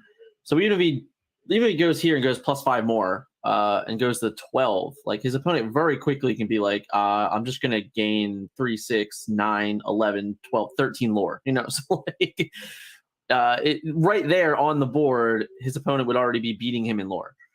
I mean, I assume a Tinkerbell Giant Fairy is coming down here. Right. So it does get rid of multiple targets. We get rid of the Queen. We get rid of Jafar. That's just with their damage.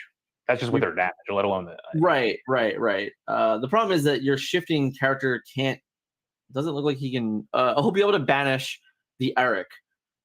So he plays her instead of questing with her, which is fine. I mean, like, because the small Tinkerbell still represents a bunch of damage anyway. So the beast takes out one of the mini mirrors that are in play. So and then he just quests. Yeah. So now so his opponent can quest for 10, but so he's already at 7. Right. So he goes to 10, but his opponent can go up to 11. And he went to 10. He went to 11 there just now, or did he? Yeah, he went to 10. Oh, I'm sorry, 11. Right. Elsa's 3. Yeah. My bad. Yeah. So we'll be at 11-1. See what's going on. So 11 plus. Yeah, he didn't tick up his dice again. He's still not lethal technically either, because I think there's only 9 in play, right? Yeah, 9. So what does Grab Your Sword do here? 9 would be lethal. Take out anybody, puts a bunch of damage, but it makes the Ursulas more favorable. So I assume he'll use Eric here to trade with something. Smash takes out Tank. Yep. Which is good because she's an unexerted character, so it's easier. So now he starts a quest, I assume. Yeah. For 10? Yeah. Surprised he didn't use the Eric to take out the something there. Or is it? I mean, I guess he could have just took out Tink. It should be 10 war there. He should have went up 10. Yeah, if he quested with Eric, it should be 10. Yeah, so he'll be at 11. He was at 1. He's fine. It's 11-11 officially. Oh, okay. I see it. I thought the dice go in opposite directions. I got it. Yeah. Yes, the dice go in opposite directions. Yeah, my bad. Yeah, so it's 11 all. All right, so we get an Ursula. So she reduces down to 10. Draws him the card. We still have to make a trade here.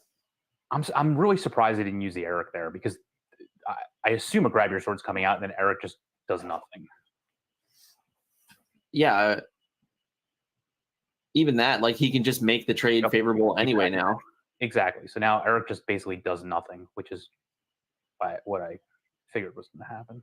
So now it comes down to Ken, Elsa, and he's just going to quest. Okay. So he goes to 3, 4, 5. He gains 6 to 17. Yeah. All right. We are officially in time as well. That just hit overtime now. Is that turn 2 or turn 1? That would have been his turn 1. Because okay, turn 0. It would have been turn 0. Because the die says turn 2. Oh, is there a die tracking this that I don't see? So if he's at 17, it doesn't matter because him playing Ursula means that the game's just over. Because I don't think Steel. He needs an Elsa here. But yeah, there's no way to get rid of the Ursula. Yeah, right? there's just through damage. She's just too big. Like he would have needed Elsa to prevent, which is not. So I think even if he draws Elsa there, I don't even think he has enough ink to play her. He technically could have shifted onto his other Elsa. Oh yeah, true. Yeah, true. I'm just saying it's a real play. Like it's a real play. So Brandon does win. Very impressive matchup. I mean, it really just came down to obviously it came down to card advantage, but I think it came down to card quality as well, and the order at which things were drawn. I thought the Facilier was very good and represented a threat that had to be taken off the board, kind of out of order in a way. Like in like you don't like swinging into that guy versus other high value targets, but I mean he also has 3 wars, so I was pretty impressed with that. A pure mirror match. I think the same number of friends were played on both sides. I think the same number of like it actually Gerard had played 4 and and did lose. But yeah, what I want to point out is the pace of play in that game was phenomenal. They knew they even knew the matchup very, very well. They knew what their deck was capable of doing, and they were able to play the speed that they were legitimately able to complete that control mirror within the time frame. Like they went to overtime for 2 turns, but a lot of those times you're going to have matches that does not happen. It just, you end up in time and then you feel bad because you lose a game like 7-5 and there was a whole game left to be played. So shout out to the players for really, really getting that whole set done really well fast. Agreed. I think that's going to be it for round 2. We'll be back with round 3 shortly, guys. Thank you for enjoying the stream. See you in the next round.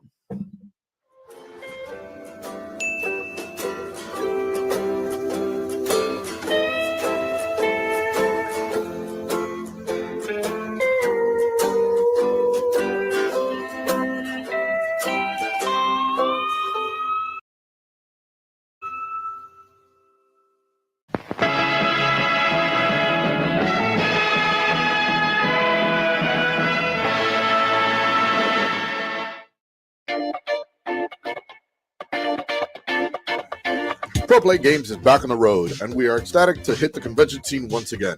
We will be attending and organizing events around the country for the rest of 2021. Pro Play Games. Play with the pros.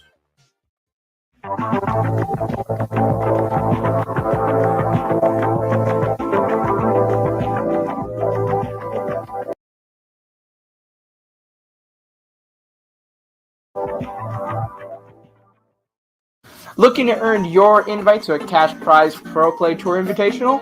Well, why not attend the Pro Play Tour qualifier at your local game store? Participating stores can host PPT qualifiers with their official Pro Play Tour kit purchasable from our website. We have kits available for Yu-Gi-Oh!, Dragon Ball, Digimon, and Card Fight Vanguard. Earn some exclusive swag like limited Top Cut playmats and PPG dice along with your 2022 invitational invite. Want to host a Pro Play Tour qualifier of your own? Visit ppgeventmanagement.com/qualifiers to learn how your local game store can qualify to host an invitational qualifier today.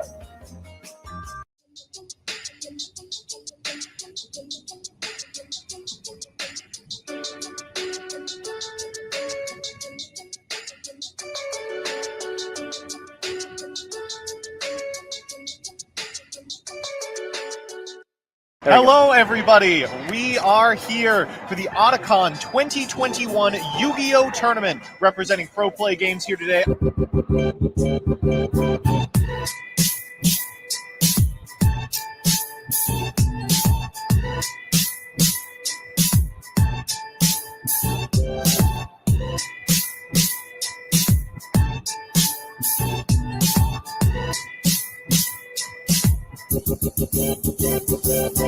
Welcome, everyone, to the finals of the Otacon Yu-Gi-Oh! Extravaganza. 2 decks in our final. Drytron, Adignister.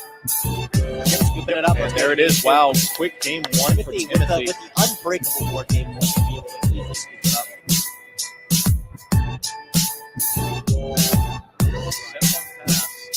Roll Baylor. There's the handshake.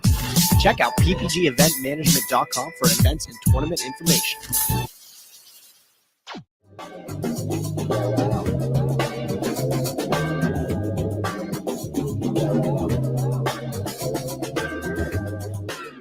Back it up.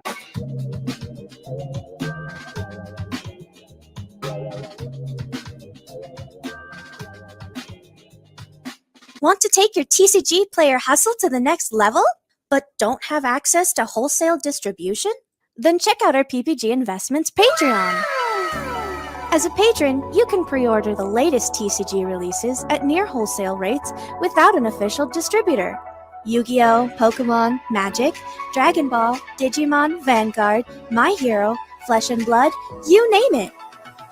Join a community of vendors and get direct support from PPG. Joining will get you distribution like access across all TCG sealed case product and accessories, not to mention access to other invaluable perks like Q&As and product ratios before release. Our mission is to help you make a successful side business out of trading card games. Don't delay. Check out the Patreon today in the link down below. We'll see you there.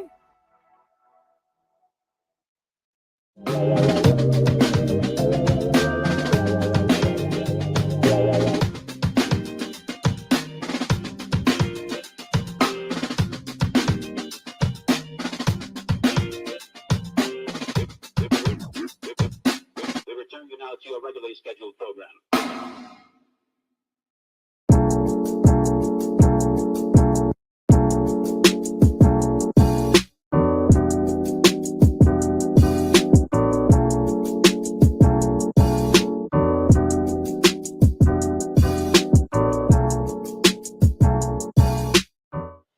Okay.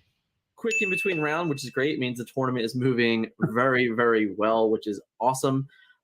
We had a bit of a slugfest in the last round in a control mirror. This round, it looks like we are going to have Steel Amethyst versus Amber Steel. So more steel, lots and lots of steel today, Scott. What should we expect out of this matchup? Obviously, more grabby swords, more Tinkerbells. Yes, I expect more steel cards. I expect the good steel cards. Oh man, the actual Ursula, Matt, hard to find. Right, that's not Ursula, that's Maleficent. I mean, my bad. More than that, hard to find. But what's exciting is seriously that is actually apparently very hard to find product. If you have found it, like let us know in Twitch chat, like what's going on, because I haven't seen one since Gen Con.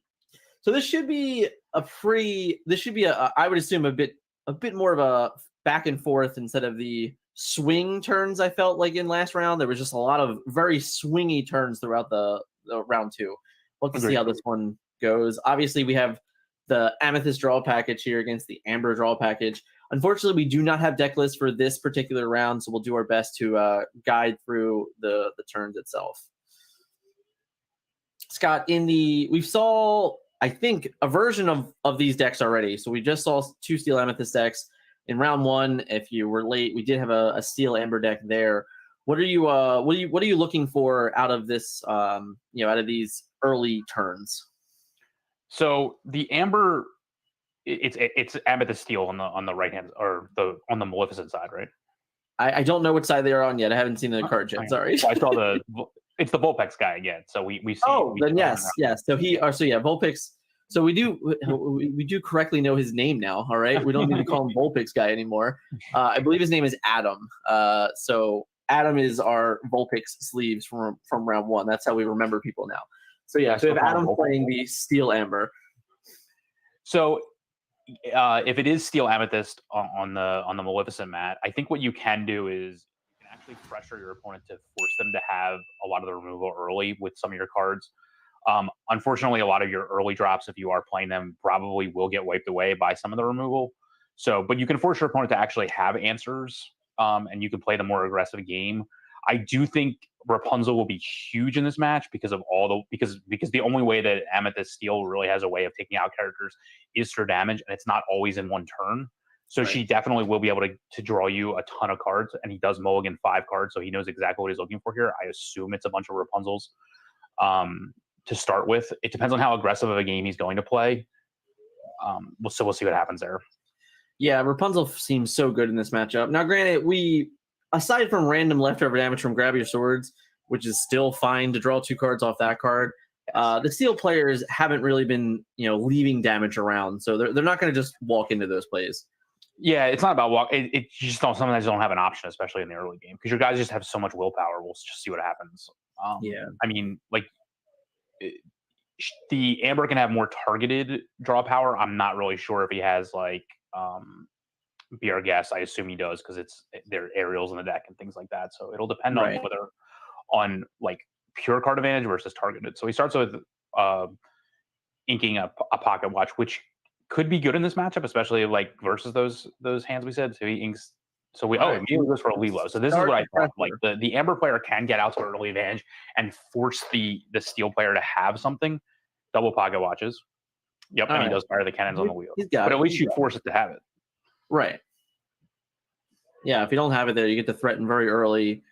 We know that some of these lists have you would have had the follow up with the Zimba, so even Rafiki. So things like that, he was prepared for that line of play.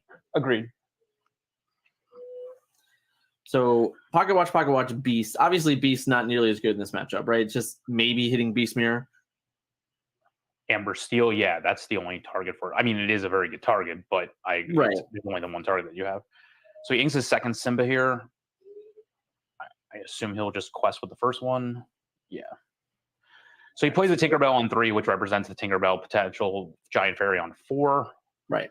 Which means that Elsa really can't act efficiently here. She probably still will sling friends. Yeah. Listen, we're singing all day long. All right. Foil friends again. Also, it's always foil. Hey, it's a pretty cheap foil right now. I'm just saying. It's $6. All right, maybe it's not as cheap as I thought it was. So he actually puts the 4-cost Jafar in his inkwell. I wonder if he has a second one. No, he just plays Hans, which I do love this Hans very, very much. I actually expect it represents a lot of advantage throughout the game. I wonder if he plays the other Tinkerbell here. Right. He does. He shifts the one Tinkerbell on top of the other. I assume she's. And he just gets it right. He just gets to wipe the board here. Yep. Gains supremacy in board state right now. This is just. Oh no! Why? No. I don't know that I agree with that play. All right. I would have took one less lore, took out the Elsa, got rid of the Hans. But so he is a 3-0, but he leaves Hans in play. Now Hans, he at this point can only trade with either character, so it's kind of the same thing. But at the same time, I think I probably just take the trade myself there. Right. I would have took one less lore for sure. We'll have to see if that ends up mattering later on. So he hooks back to get the fire the cannons, which is he uses fire the cannons. I assume on Simba here, or is he just showing that he might? It's just showing. He's just showing it back. Yeah, he might have to use it on Tink and then run the Han into the Tink. Realistically, he doesn't have to. He can't do that because of the bodyguard. Oh, sorry. Yeah. So then, you just run it in, take your 2 lore, and then hit Tink for 1. In my opinion, he might be able to.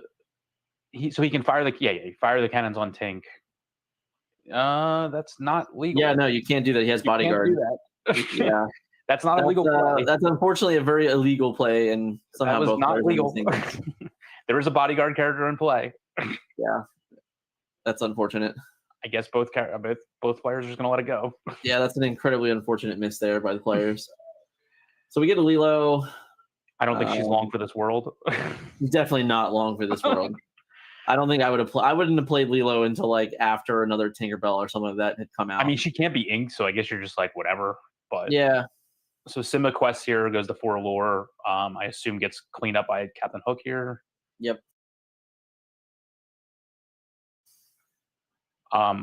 Another giant fairy would be huge here. Right. So Hook sings friends. Sure, why not? Hey, listen, he's only got 1 lore. I'll take 2 cards again. Yeah. So I guess he's probably looking for another giant Tink here. Because that'll just create a massive source of card advantage and huge threat on the board. I assume that's what's happening here. Yeah.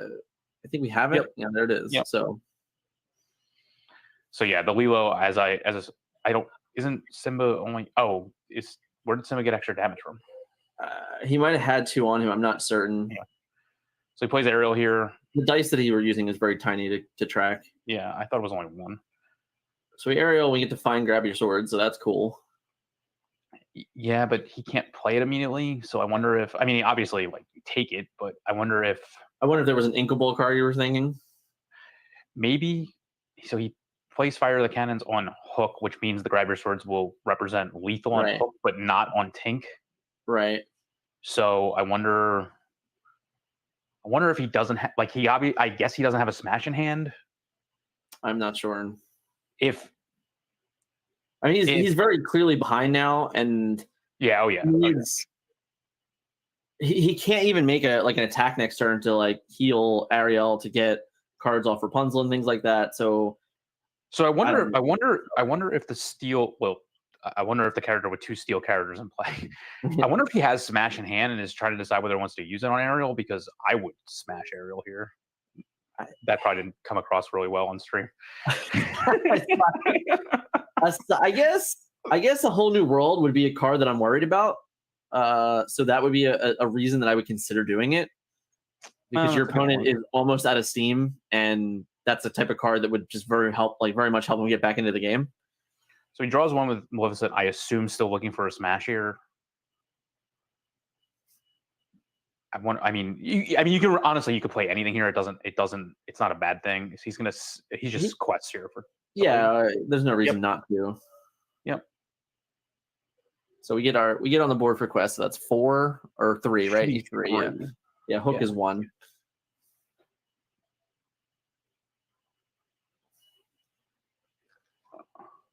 I see what okay. That's interesting. So yeah. I guess those things shouldn't say 1. They should say 0, huh? Right. I think so. I actually, because I can't remember. Did he actually get an ink earlier or a lore earlier? And No. It? Okay. So he plays Mickey. I assume he has a broom in hand considering how many cards he's drawn. But so he plays his 5th one down, which means he can technically double grab your swords here if he has it. I wonder if he does. So yeah, he gets 1. He pays for 1, and he does. He does have the double grab. So that does make the Fire the Cannons worse, right? So because if he had Fire the Cannons on the Tinkerbell, she would also be dead. Yeah, he should have fired the cannons on the Tinkerbell. Right. So he left the Tinkerbell for later on. Yeah. I wonder if that's gonna. I think you just swing the Tinkerbell into the Ariel here. Yeah, I agree with that play. So it's 1 card to. I assume he has. Oh, okay. It's 1 card to a queen. Yeah, I guess at this point it doesn't really matter how many cards he has, because it's going to be in the long run more than. Yeah, I'll be curious if the last card here is a whole new world. That would be really good. Oh, so we get to put the foil friends specifically right back into the deck. We got to make sure we find the foil friends. But yeah, not go back on top of the deck. That would be insane. So you get shuffled back in.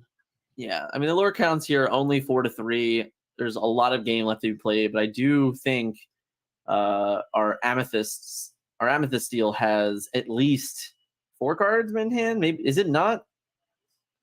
It could be. It doesn't really matter on it. Like there could be 2 cards in hand. He has such an advantage now having a card draw engine versus no card draw engine. So get another Lilo, which is not ideal. I mean, I guess like you're just trying to play something. Put the card on the other side. It's like, yep, this is useless apparently. So Queen will draw him cards. Hook will get back. Oh, that's pretty good. We'll just hook back our. I wouldn't even bother taking out the Lilo, to be honest with you. I mean, I think it's fine. Like, the hook so can't. he just played hook. He can't quest the hook. The hook cannot quest. Yeah. But apparently that's going to be let go also. So it's 5-4. Hook apparently has haste for questing. Yeah, it should be 4 up right now. Rush for questing. Yeah, that's a couple misses there. So we have a Stitch into another Tinkerbell. That But just she- doesn't. But no one has enough damage on them to matter. Yeah, She she's not. doesn't have rush because she wasn't shifted in. So I mean, now the decision is what you actually do with your characters to leave them vulnerable to tank. I don't think she's going to survive this turn, in fairness, but we'll see what happens. This is why I would not have fired the cannon's Lilo, by the way, but we'll see what happens. He might have another way of taking her out, but he's just going to start. Yeah, okay. So He's he just gonna her Elsa, down. like whatever, and then like I'll just Fair. quest for 2. That's fair. So he gains what? 2 there. Yep, Yeah. goes to 7. Goes to 7. He plays another. He draws another Tinkerbell off the top, which does take out the broom. So you do one source of lore taken out. I mean, So the one tink should be tapped. Yeah. So now, with no damage, I assume he has some type of damage. I see a Hans in hand. I don't know what the other card is. So I wonder if he doesn't have a way of making a favorite. Well, Elsa and one of the, I guess the hook would take out the Tinkerbell. Because you definitely don't want to allow your opponent to be swinging the Tinkerbell. You want to definitely be taking her out during your turn. Right. But the other one is going to represent taking out 2 of your characters at once. I wonder if he has a way of efficiently dealing with the unexerted Tinkerbell, or ready Tinkerbell, I guess we say. Right. Is it unexerted or ready? I guess it's ready. It's ready. The character's ready. Well, your board ready, I should say. Yeah. It is. So I don't think he has the answer here. He has to use the hook for sure. I don't know that he has to use the Elsa. One of the Tinks will definitely trade into the Queen. I assume the undamaged one. I don't know that you. I mean, you definitely need to use the hook so that you get any advantage out of the Tinkerbell. Just doesn't take it out for no reason. But I guess he kind of represents saving 2 damage to Elsa regardless. Right. So I wonder whether or not. The end all be all is just trying to get out of the, like you're so far ahead in card advantage that you need to just like get through the turn as clean as possible. So he's going to sing friends with Cook, which I guess is fine. I mean, it's okay if he's just trying to find another Elsa. He's just trying to find another Elsa. Either Elsa, grab your swords is also fine. Obviously, another Elsa is the most ideal if we can pull that off. I think that's what he's trying to do is have enough ink to have another Elsa. All I can still see in his hand is the one Hans. I don't know what else he has. Yeah. Looks like 2 Hans, Hans, actually. I can't. It looks that way to me. It's hard for me to tell. I'm not sure what the other card is. I mean, his opponent has no cards in hand, so like I think 2 Tinks is 4 damage to something because those Tinks will take out the 2 characters that are in play and live to tell the tale. So like if he does play, even if he does play both Hans, only one of them can technically be taken out. And again, like you can really do whatever you want. That's what he's doing. He's just gonna play both Hans. Yep. Oh, he actually inked one Hans. He's gonna play another Queen. Yeah. Okay, that's fine. So yeah, he quests with Elsa up to 10. Yeah. So he's letting the Tinkerbells like now a Tinkerbell activation on one Queen takes out, and then the other one takes out Elsa. Well, that's not a very helpful draw. Stitch not helping at this stage of the game. I mean, Grab Your Swords would have been another really good top deck here. It's the Tinkerbell is already one good top deck, so he uses it to take out the hook, which I don't know that you needed to. And he puts the damage on the Queen. Right. So now, because now he can take the Queen and send the damage somewhere else. So now he can also. That's what I would have done. Okay, so he challenges the Queen, does damage to the hook. That's what I would have done. Right. So now he needs to decide whether or not. Well, now the problem, like he could have. He should have quested into both. He should have challenged into both. Challenge into one, put the damage on Elsa. Challenge into Elsa, put the damage on Hook. So all 3 of them are taken out. Elsa has 6 health, right? Yeah. Okay, then yeah, that would have worked. Yeah. So you challenge into Queen, put 2 damage on Elsa. Challenge into Hook. Challenge into Elsa, put 2 damage on Hook. Yeah. So then, and then he just quests with Tink. I mean, he has no favorable trade at that point, so he could have taken out all 3 characters that were relevant. Right. Now, I think he missed that line. So I don't know how much damage Tink has on her. So she swung into the Queen, so 4. she has 4 on her. She has so 4 now on her. Han's questing takes her out. Yeah, that feels that's rough. I assume that's what he did, right? He gained Yep. 2 lore. Yeah, so Yep. it is a 12. So it's 12-6. Yeah, 12. It looked like it was on 12 to me, but yeah, definitely 12-6. Yeah, it's 12-6. It's really interesting that the Tinkerbell 5 willpower is such a problem for Steel. I mean, you can see that he's not able to just take it out one at a time. So he does swing Elsa into Tinkerbell and then obviously has a fire the cannons to take her out. I mean, this is already, if I'm the Amber player, I'm conceding right here. We're almost at the 18-minute mark in this game. Yeah. I would have absolutely conceded at this point. There's just certainly would concede the likeliness of you turning this around is just not worth it, where the time might just be more valuable. Yeah. I mean, even right now, you're just like, okay, just go, but you just get 4 more lore, draw another card, at least 4. He can get 5 and just. What I'm saying, but he doesn't have to. 4 represents lethal next. Right. 4 He's is representing it. Mitigated lethal. Because he's at 16 right now. Right. Yeah. So, I mean, 30. His opponent was still playing things, and he was like, I'll just draw my card, play my Rapunzel, and then concede. So we're that was a rough one. There was a couple things there that were missed that were drastic. Yeah. Obviously, the bodyguard play early on is literally not an entirely different game, but it's a big deal because the Hans is less. There was definitely a couple missed opportunities for the Amber Steel there to just make better trades that definitely left him in a vulnerable position. And at the end of the day, the Amethyst Steel here just did not hold back and was able to really just honestly dominate that game, really. Yeah, I mean, the only reason he was even in the game in the end game is because of the drawing the Tinkerbell off the top when he had no cards. Honestly, once that first Queen came down, the game was kind of over. It was just too hard for him to come back. Amber has too many dead draws in the late game, especially if you're going to play one cause of Lilos and stuff like that. It just has too many dead draws. Whereas the Amethyst player just has too much card advantage in the late game if you get to that point. I mean, once you're able to play running Elsas, it's kind of rough. Yeah, there's just a snowball of things that kind of went wrong there. But I agree, the bodyguard play early probably. The bodyguard play was huge, no matter which way I look at it, because it's several points of lore. It's a character even being there that shouldn't have been. It's a lot of things that were that snowballed from that point. And I do worry that there's a potential that there was some tilting going on, and maybe he just got upset and he kind of got frustrated with what was going on, and that caused him some other mishaps in play. So we'll have to see. Hopefully he can recover and have a better game too. Yeah. I mean, I assume the Amber player is going to go first here. I don't remember if he went first last game. He did not. Okay. I mean, as the more aggressive deck, he'll certainly choose to go first here. I mean, the Lilo represents at least getting a decent amount of, I guess not. You could technically have fire your cannon, which is what happened last turn.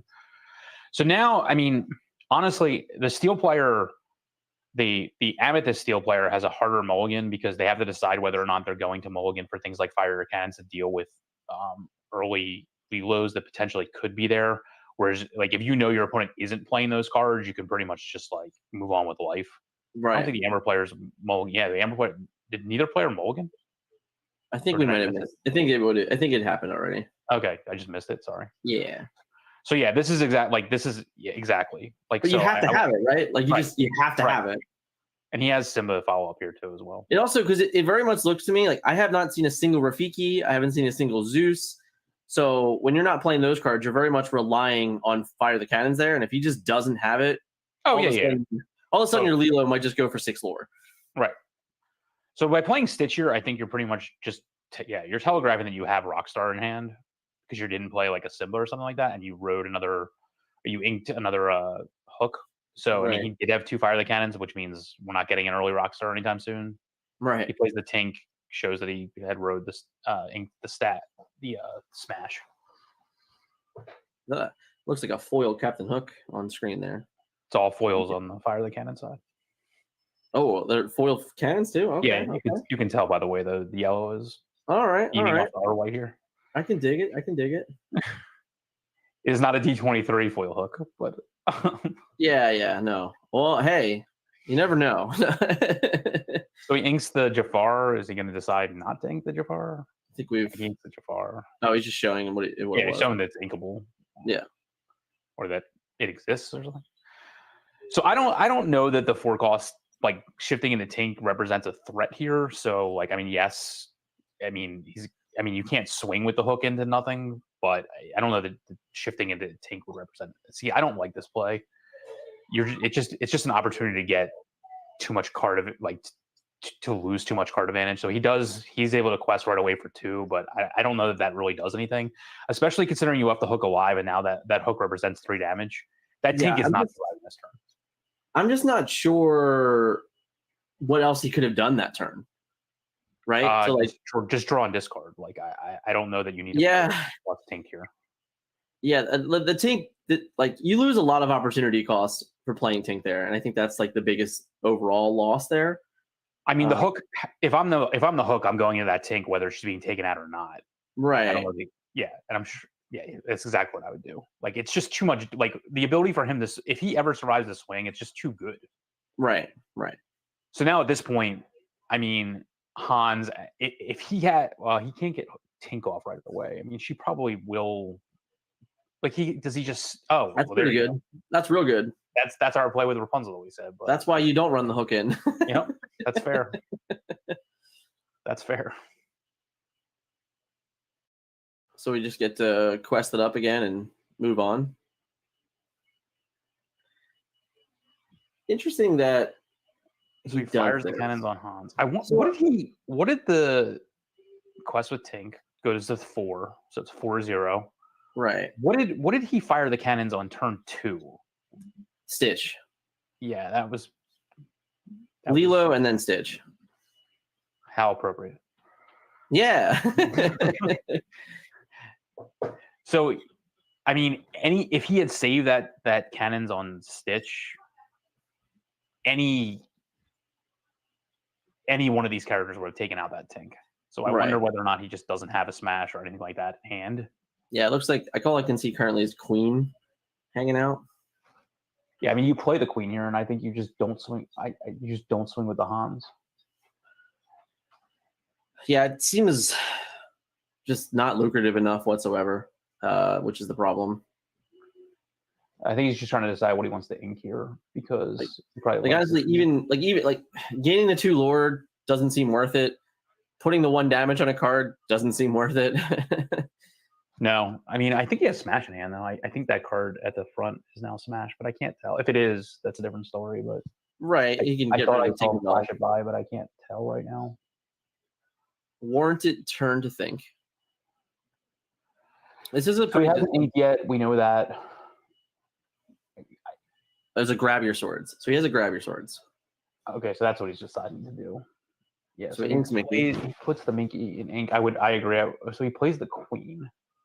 So I'd be worried here that the Hans isn't going to get any value. I think he only has. I think the Amber player only has 4 ink in play. It's hard for me to tell. Maybe he has 5. I can't. He has 5 now. His hand's off to the side. His hand's like over by the discard pile. Yeah, he's been keeping his hand near this banish pile. Okay. So like I'd be worried here that the Hans isn't going to get any value because he's just going to play another Tink here, which he. Yeah.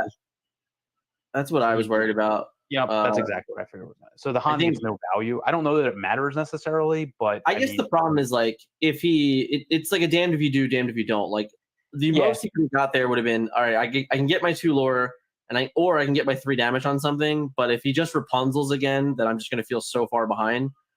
But obviously he just has the Tink, so it's also just so far behind. So he quests up to 8. This whole game has been dominated by this Rapunzel. This whole game swings on that Rapunzel play, which is what I was worried about for the Steel player, like just leaving damage on characters and being able to draw cards from it. That's his only way of winning. Just having 3 5 health characters in play, it's so like even a double grab your swords turn right now isn't good enough. So he know? swings in a Rapunzel, which she only has 1 power, so that's fine. So he grabs her swords. Yeah. So he really can't. He can't. He doesn't sing grab your swords. Obviously, he uses the queen, which is fine because he can't have threats in play to let Tink them out. And Tink has to basically. I mean, now if Tink swings into one of into the queen, assuming he doesn't have another Rapunzel, it does take one of them out. Looks like he doesn't have it. He might have it here. So he plays Be Our Guest, I assume, to try to find a Rapunzel. Doesn't look like he found it. Finds another Tinkerbell. Just another Tink. Yeah, that's fine. Yeah, he can't play it now, so it's more of an issue. Like the queen will trade with a Tink now at this point. I don't think you swing into the queen. I think you just allow your opponent to do it. But we'll see. No, I think you just quest, right? Yeah. I mean, like again, like another grab your sword isn't good enough. Yeah, so he quests to 11 or 12. 12. Yeah, another grab your sword doesn't wipe the board. 2 of them does, but that'd be insane. I mean, the Amethyst player has not played Friends. He just does nothing there. Wow. Okay. I wonder what his hand is then. He still had 4. He still had 4 ink left. Yeah. We are on a short clock here, so we have. He has to be able to find a way to answer these cards. Otherwise we're just going to end up going to a game 3. I mean, I wonder what he could possibly be trying to. So we have. He needs to draw here. Like if he gets his own Tink that doesn't take anything out, like the queen has to take out a Tink here. Like I can't see how that's not going to happen. He chooses the draw card. I don't know what he's looking for. I guess because the Tinks only have 1 damage on them, right? Right. So he rose the beast. He goes to 6 resources. Yeah. Plays his own hook to get back cannons. Cannons a Tink, but she's only a 4, right? Yeah. Or 3, I think. Well, I'm saying he still has. He grabbed your swords last turn, so he would be at 4 now. 4 damage. Okay. Yeah. I mean, I guess. I don't think he has Rapunzel because he would have played it last turn. Right. So, like, I understand him not like. So he's gonna play Rockstar. Take them out. He got off the Be Our Guest. Yeah. I mean, yeah, we know he got it off Be Our Guest. Like so we just lore, right? Like we just send it in. I would. Yeah. Yeah. So we're going to 16. We go to 16, and we're just like, all right, like balls in your court. I mean, yeah, you could take out 2 of them, guaranteed. We know that. Right. It's a matter of so. Because we still can't get to Elsa. No, he's at 6. I believe he's on 6. Yeah, he's on 6 ink. So he has to be able to ink this turn and ink next turn to even be able to have Elsa. Right. He trades 2 for 2, which he has no choice there. Yeah. So he does ink. So then he plays a mirror. But he only has 1 card, I think, maybe 2. So now he goes to 18 and just represents lethal. It did look like that was an Elsa. If he plays a 2-or character, it's certainly lethal. So what can Ariel get here? I guess Be Our Guest, grab her sword. I mean, she can really get anything. She gets Be Our Guest is what I would get. Yeah. So if he actually gets a 1-cause Lilo here, that she represents lethal also. I don't know that does anything. I mean, it's fine in my opinion. It's just less damage for grab your swords, etc. Like things like that, smash. Like it's just less outs by making that play. So I would have considered. Right, I would have searched first. So if I could have played Leo, I would be in better position. But yes. This play is basically Elsa or bust. Yes, and it was bust. We're gonna go to game 3. We have about 20 minutes left on the clock. At the end of the day, I think the Rapunzel in that game was just total back-breaking. Total. I mean, that's what we said in the pregame. Like, if the steel player leaves, well, they're both steel players, but if the amber player has characters out there with damage on them, you can easily just draw enough cards to get yourself out of the situation. Yeah, it was interesting. Now, obviously, each player won on the play so far. I don't think it was as important in game 1, but in game 2, it did look like, given another turn, Elsa could have attempted to get back in the game, but he just seemed to be pretty behind for most of that game. Yeah. So obviously in this particular matchup, you probably want like you're okay with now. Like I'm back on the play. I'm going to feel comfortable with that as the control. The more control version. I mean, I guess so. I mean, you're just going to get out your resources faster. Right. We've also had in both games Lilo on one and get fire the cannons. So there hasn't been any dominance there, which is nice. Are you like you have to be mulliganing for that card, right? For Lilo or for the fire the cannons? For the fire the cannons. Yeah, I mean, I would be anyway, just because not only does it take out the 1-drop, but it's one of your only ways of dealing with characters before they can actually act. Right. Or at least dealing with characters in the same turn as something else. Right. So as the Amber player, I'm still trying to find Lilo because I mean, now if the player that's going first, even if they fire the cannons, they're down too many cards at that point. Right. So they're playing cards like Elsa and Ursula, like they may not gain enough ink in the long run. Yeah, I mean, in that game, he was just able to pressure so quickly that he was literally on a draw of needing an inkable and having to have Elsa to even just make the game last maybe just one more turn, in all honesty. So I think the Amber player mulliganed 6 and the Amethyst player mulliganed 4. I didn't see the actual cards themselves. I see a card an on the side there. Mulligan. That's all I saw. Yeah. Does look that way.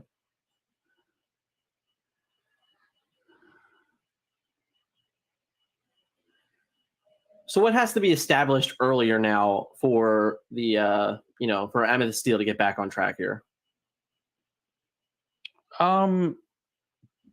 Just get your threat. Just like have Maleficent Sorceress and things like that. Just have like threats that also create card advantage. Right. So we ink a Mickey, get it off the board, and we have a Hey. That's not a Lilo. Do you think do you still fire the cannons at Hey? No. Okay. I let Hey rule the day for all I care. All right. Just making sure.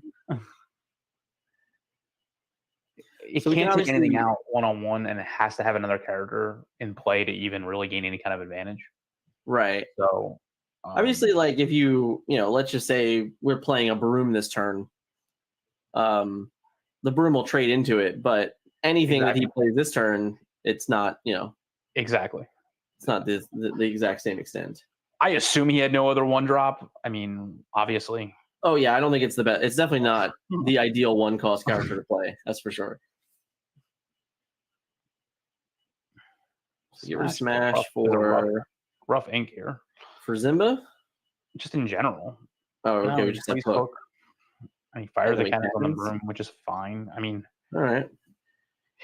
Hey's gonna live a turn. Hey's gonna get there, man. He's gonna live a couple turns. All right, so we get rid of the Broom again. So now his Inkwell has Mickeys and Brooms. Right, the whole combo. So yeah, Maleficent, I assume, was coming out here. It just depends on whether or not you're gonna. I mean, this just stops him from questing with a 3-drop, which is just rough. Well, I think you still have to quest, right? Because if he challenges, then you're fine with that anyway, because that means he's not playing friends on the other side. I don't know. The characters have more use. I mean, I guess if your opponent has grab your swords, it doesn't matter anyway. So right, in his deck, so I guess you just do. But I hate allowing 2 for 1. So he gets part of your world, or I'm sorry, a whole new world. Sorry, there's so many worlds. There's a lot of worlds. So I actually think that's important here because he knows the Amethyst player is going to have 7 cards in hand most of the time anyway, whereas he's not. So he does quest a 3-0 here, and now that he has a whole new world, it's almost worse to even sing friends here. So he should be starting to challenge, I would think. Yeah, I mean, that's what I'm saying. He has to be able to like do answers here. So for me, I think I like taking the free lore because if my opponent isn't exerting that Maleficent to draw cards, I'm okay with it because it has to force more turns later on. And you're also a steel deck, so you can also just grab your swords this turn. That's and true. Then take away the play anyway. But he's probably gonna. I wonder if he's gonna sing a whole new world here. Well, he's not going to play that Lilo now. I tell you that much. No. So if he has Grab Your Swords, I wonder if he sings that this turn. Yeah, he does. Yep, that's the singer ability off aerial. That's the power there. It's a pretty good card. That seems I don't like playing the Lilo there. No, I hate playing the Lilo. It just dies to Hans. So he quests to 4. I mean, I guess it saves Hans from taking out Ariel. That sounds great to me. I guess that seems great. I would be totally content. He puts the queen in Inkwell, and he backbreakingly plays his own grab. Yeah, that's real bad. I mean, that's because then he quests for 2 and takes out Ariel for free essentially. Yep. Yeah, that's pretty rough. That was a good turn. I mean, again, the Lilo can't be inked, so I mean, right? I wouldn't just throw her away there, but at the same time, she can't do much. I wonder if he has not a lot of. Does he not have a lot of inkables? He has a Tink in his hand. He has a Grab Your Sword. He has a Whole New World. Okay, so only one ink. He has the big Tink. He's the big Tink, right? Well, he's obviously not willing to ink her, which I don't blame. Well, yeah, it's not ideal. It's not ideal when you have to ink one of the best cards in the game just to get to 4 resources. Yes. I wonder. Yeah, I think the uninkables here are gonna do him in. Right. So we could see like this is a warranted play. Like if we quest with Hans, get 2 lore, and then do a damage to Tink and then smash the Tink. Like I'm pretty content with that line of play. In all honesty, at this state of the game. Does he have a smash? I'm not certain, but I'm saying in this world. Okay. All right. Sings friends. I'm never against singing friends either, so I could totally respect those lines. But like my opponent hasn't hasn't inked a card in 2 turns. So like when your opponent hasn't inked a card in 2 turns, so taking the character off the board is really good. He plays his own foil Tink, I might add.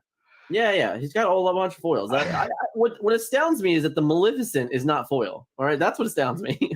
So this is he plays this. I wonder if he's going to. I wonder if he should he sing A Whole New World here or yep, absolutely.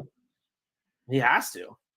Yeah, that's why I don't know that I would have sang Friends there, because that this is the only way that his opponent has a way of getting back in the game. Now I don't think. Yeah, I guess it's worse because like he knows that he knew he had the Whole New World also. Yeah, I don't know. Both players having 7 here is clearly an advantage for the Amethyst player. Let's be honest.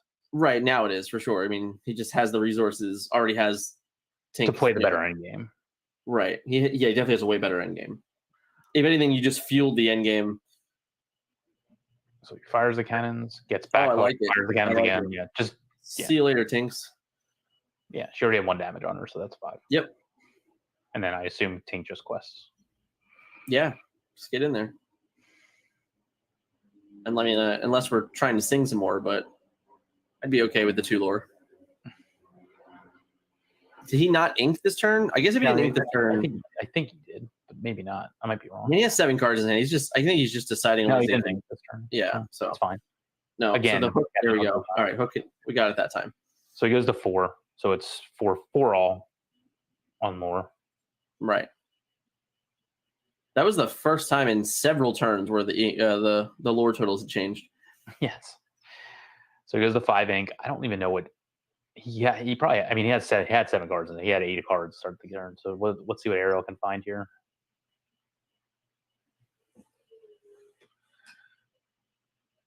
Again, we don't have his full deck list, so we can't know the numbers. She found nothing. But he does fail to find. So one of the most upsetting parts of any card game: fail to find. So he just plays out a bunch of threats. I mean, that's what he was going to draw off the 7 cards. So it's just going to come down to whether or not. I mean, you gave the Amethyst Steel player ample opportunities here to get a Grab Your Swords, which I imagine is coming down. Yeah, I think I would have held back the Lilo personally, just because the Rockstar Stitch to shift in, be able to play Lilo that way. At least you're getting value out of like drawing cards back. True. But like just dumping those 2 cards into any even Tinkerbell could threaten. Really Elsa's a 2 for Elsa helps here too, because Elsa will exert down be like absolutely backbreaking, but this is also just good enough. Right. I don't even know if I would bother that, but sure. Yeah, I don't think. I mean, I guess it's okay because you don't want to just have him freely be able to sing A Whole New World or something like that. I mean, he quests down, so it's 7-4 now. Goes to 7-4 now, yeah. So we just beat, we beat our guest.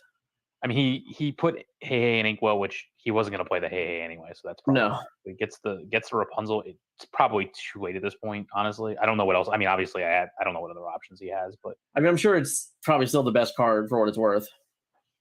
If it's not a big Tink, it's the best card. Yeah, well, big Tink, he couldn't even play that. At least he can play the Rapunzel. Not that I want to be playing the Rapunzel. I'm probably playing Little Tink here, just to try and get some value out of it with my Rapunzel. Yeah. So he has 1 ink left over. I think he does have a Fire the Cannons here. So Fire the Cannons plus, well, I guess he's just not going to use it. It's fine. So Fire the Cannons on hook, like plus Tink next turn. Yeah, it's just... Ouch. That Tink's not going to be there next turn. No, that Tink's not... The Tink might not even be there this turn. Well, she's not going to... I wouldn't swing with her in there now. You have a whole turn to deal with. Yeah, you can get the... Elsa cannot swing. Gains 3 lore to 11. Yep. Definitely a commanding point in the game. I don't know that the Amber Steel is going to be able to recover from this one. Just doesn't have enough of an end game. It's not that he doesn't have the end game. He just couldn't make the effective trades to position himself well in the end game. Whereas, honestly, the Whole New World was just straight gas for the guy that already had 7 resources. Yeah. And when we're like paying 2 every turn just to like play another 3-cost character, like you're just kind of falling further and further behind the matchup. Definitely. I mean, like next turn we can almost take the turn off. I mean, so we get that, which is nice. So the Tink's not going to stay around. But even just like Tink into the baby Tink, deal 2 damage, Captain Hook, finish her off. You still have Captain Hook and Elsa in play and 9 resources to spend on the turn. Like you're just so far ahead in the game. Oh, we have other Tinks too, so I guess that's cool. I don't know that I don't know that you need to use. I mean, this way is it. You just have 3 characters. I guess it's fine. Like honestly, when you just get to play more big stuff. So what do we went to 13 there, I think. Yeah. And then we just play another Tink. And we draw 2 from friends. I mean, I don't think it matters, but I don't think it matters. I probably would have friends first. Oh yeah, for sure. But I don't know that it matters. Just because you could put I would rather play Ursula there than Tink probably. So yeah, there's that. You're giving your opponent the ability to draw cards at this point. You know he had a Rapunzel. Like again, I don't think it's going to matter, but it doesn't matter. It's not enough to come back. So you swing into hook. Tink takes. Well, that was just incorrect then. Okay. Because he's decided to swing into the Tink instead because he kind of Oh. Because he played Rapunzel first to only get rid of 1 damage. I mean, if you're going to swing into the hook, you're going to get rid of all 3 damage anyway. No, he already had 1 damage on it, so he could have. Yeah, it's true. Yeah, he technically could have. He was trying to draw more cards, but realized that he couldn't leave Tink up, or he would have lost the game. So he just plays Elsa. I mean, not that it really matters. The game is over. Yeah. But yeah, that's kind of as expected there. I would say the Whole New World was just sadly very poorly timed, and the worst of it is that he had to do it because otherwise he probably just would have lost the game anyway. But in my opinion, the cards that Amber Amethyst were able to draw out of it, and just again, he hadn't inked a card in 2 turns, so he was so far behind in the game. The board state wasn't very favorable at that time. The lore was fine, but having to play that card just to attempt to even hope you scrap back into the game just did not pay off in any way. I mean, I like playing Lilo when you think that the environment's going to have a lot of Amethyst Ruby, but when it has a lot of Amethyst Steel, she's just not good. Yeah, no, it's harder to play that card. And obviously going to any tournament, Steel wasn't a very heavily played archetype last week, so you're working on information. That's one choice you're going to make. But I think also something that I would learn from that particular game is just a better time to play my Lilos. He was playing them on like turns that I think were very ineffective turns, knowing that your opponent would likely be AoEing anyway. Whereas I would always try to play my Lilo after the AoE, just get it on the ground, be like, okay, well now that you have to have it again, or you're going to fall behind. But obviously, you also had Fire the Cannons in all 3 games on turn 1 too. So there's just sometimes your opponent just has it, and you just have to kind of just chalk that up. All in all, I thought it was a good set. We will be back for round 4 in just a few. Thank you, guys. Great.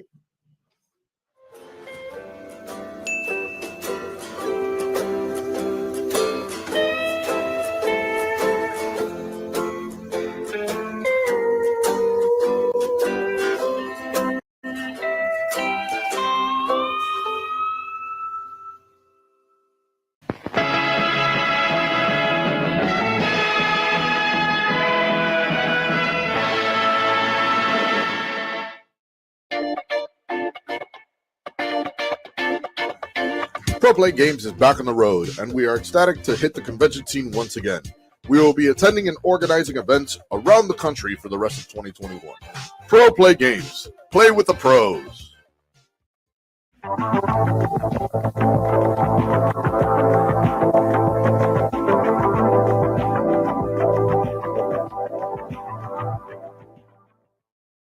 Looking to earn your invite to a cash prize Pro Play Tour Invitational?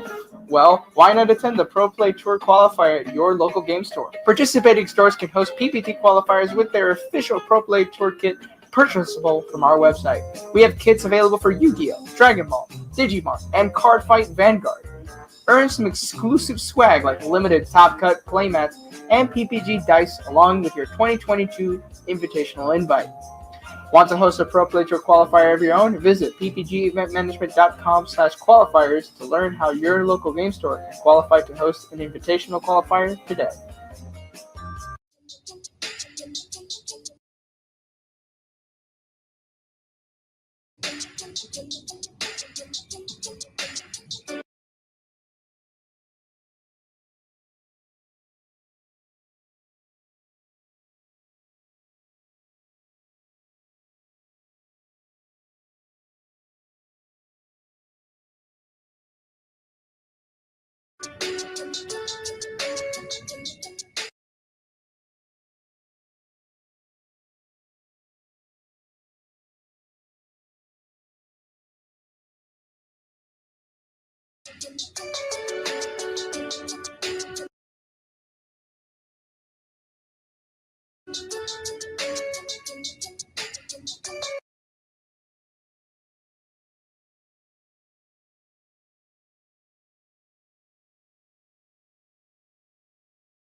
Hello, everybody. We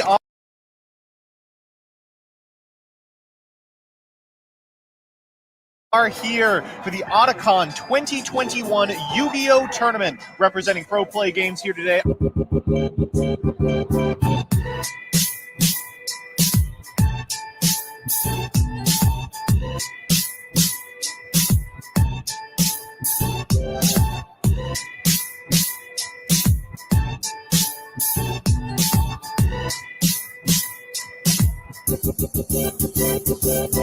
Welcome everyone to the finals of the Otakon Yu-Gi-Oh! Extravaganza 2 decks in our final. Drytron, Adignister.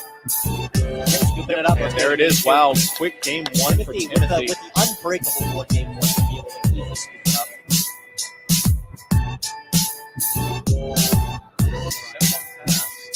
Roll Baylor. There's the handshake.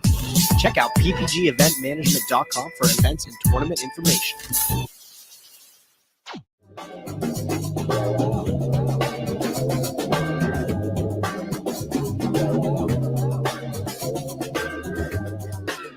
Back it up.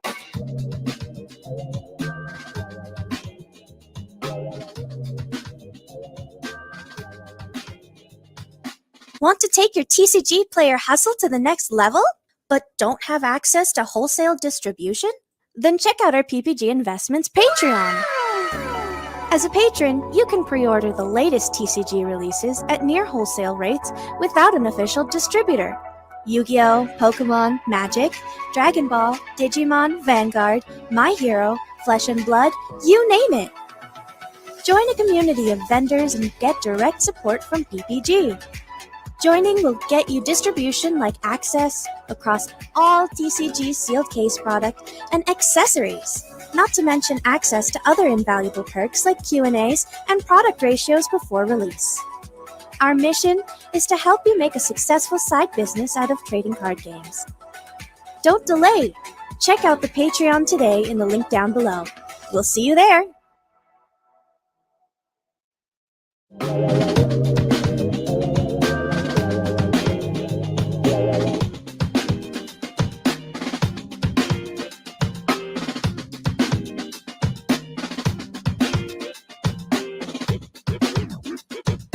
We return you now to your regularly scheduled program.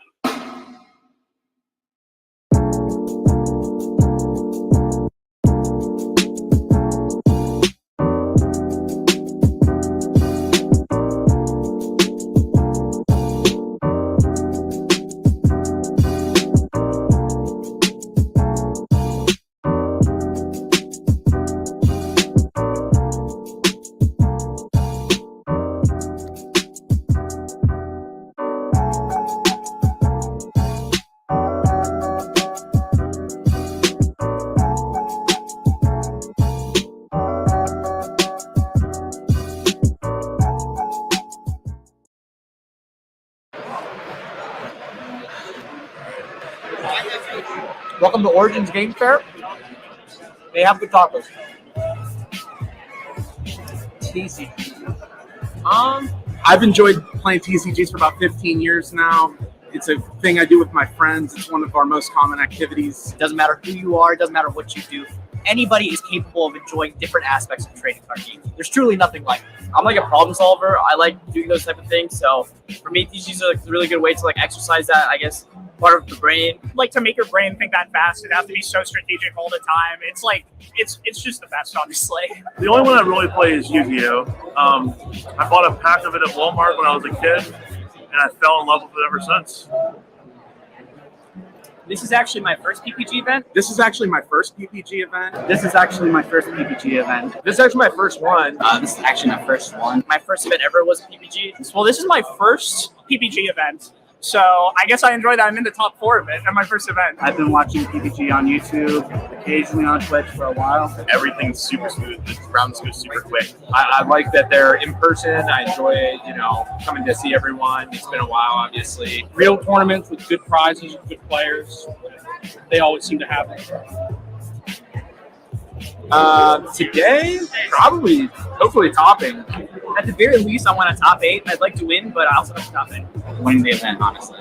Drinking after I go 0-2 drop, but it doesn't seem like that's the plan now. We're in the top 4, so there you go. The one thing I was looking forward to most today was definitely just commentating some great Yu-Gi-Oh! We haven't been to a big event in probably over a year now. So the fact that you guys came up north, did one in Columbus, we jumped at the chance to, drive on out and stay the night, play test and all that stuff. So Finally getting to actually do a competitive tournament after so long. COVID made it really hard to actually be competitive in the game. With the prominent content creators in this Yu-Gi-Oh! Community. And so when I heard that both Gage and Hack were coming to this event, I was over the moon. What are you looking for most of this? Winning the event. I like it. I like it. Thank you. Yeah. Appreciate you. Good luck. Thank you very much. Appreciate you. Thank you, man. Appreciate you. Cool. Perfect. Thank you very much, man. I hope that wasn't like. No, that was great. Go ahead. That was really good. Check out ppgeventmanagement.com for events and tournament information.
can be tough sitting in a chair for long periods of time, especially while you're playing your favorite trading card game.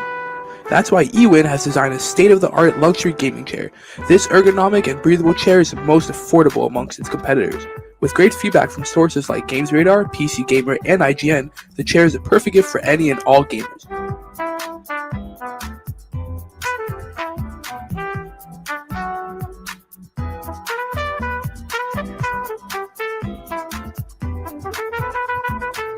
Use discount code PPG at checkout for 30% off your order.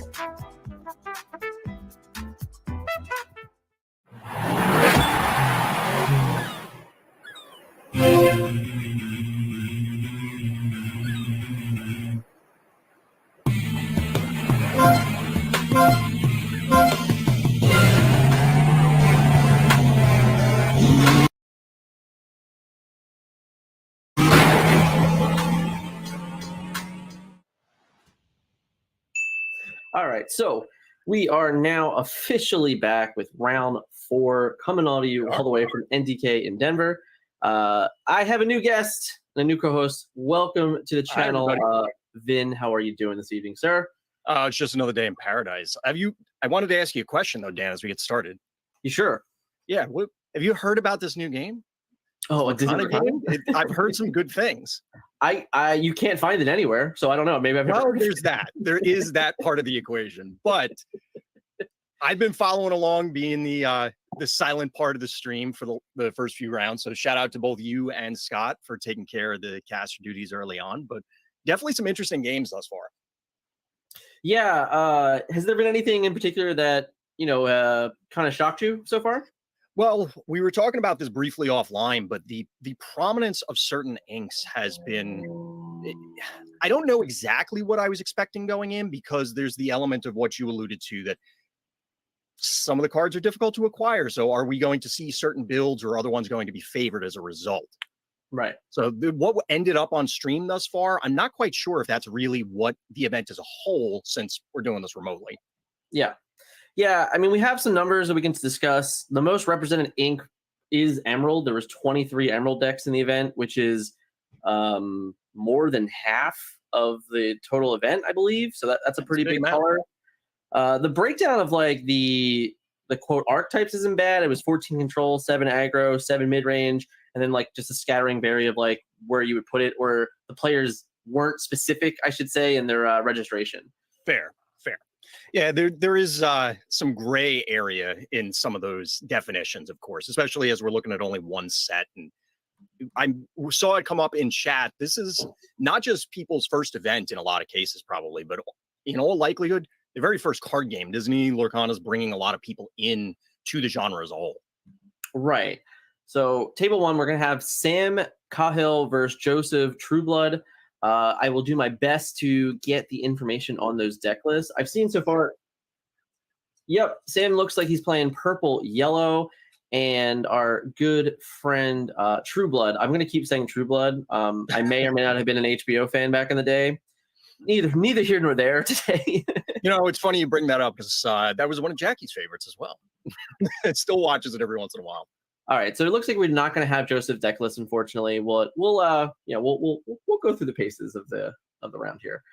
So we get another Amethyst deck on screen, and there's been a lot of it. It's had some success though. So how are you feeling so far about Amethyst? In the event. I did have to laugh a little bit about the friends on the other side counter from what was it, round 2? There was 7. There was 7 played in the second. Like that's an entire party. You fill the club with all your best friends. You show up and you play some Lorcana. Apparently, absolutely. I guess that's as one does. There was a lot. It was a lot. So trying to get what Joe has here. It's looking like cards players are still getting set up at this stage. So yeah, looks like the judge is going all in and helping us get everything right. So he's playing Amber Emerald. So we're gonna have Amber Emerald, which is the the Lemon Lime aggro deck. He named his deck. We're gonna give him a shout out. His name is the Lemon Lime Horror deck. So horror deck. Yeah. So we'll see if that's how that goes. So shout out to Joe here. I mean, True Blood horror. It has a lot. There's a lot going on right now. He's got a lot of themes going. I mean, this is clearly planning ahead. Is that also a Jack Skellington sleeves? Is that what that is? I can't. I'm hoping that's what they are, but I might be wrong. I can see where you're going with it. I also kind of see like an animal head in the middle of the sleeve, but I can't quite tell. Yeah, all right. We're off.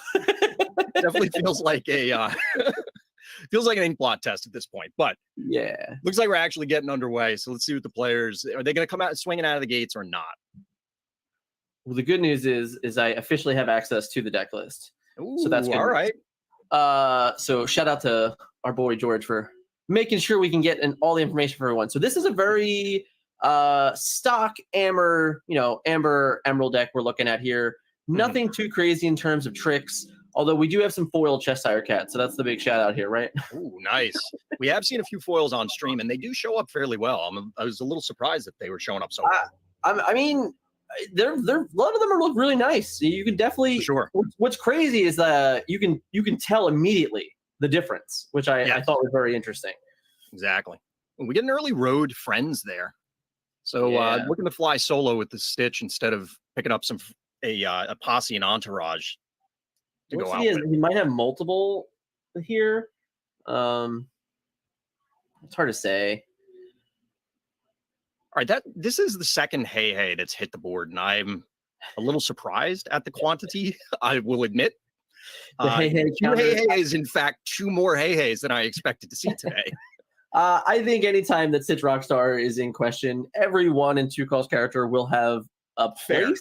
That's a fair Whether or not we can debate on the likeliness of it, that's fine. But at the end of the day, when you can play a card and tap it and just draw a card, it's hard to argue. But we do get a Rafiki here early, which is nice. This is a really good tempo swing for the deck. Exactly. Being able to get rid of Zimba, being able to get rid of Hey, clear the board, still have 2 guys in play. It's pretty good.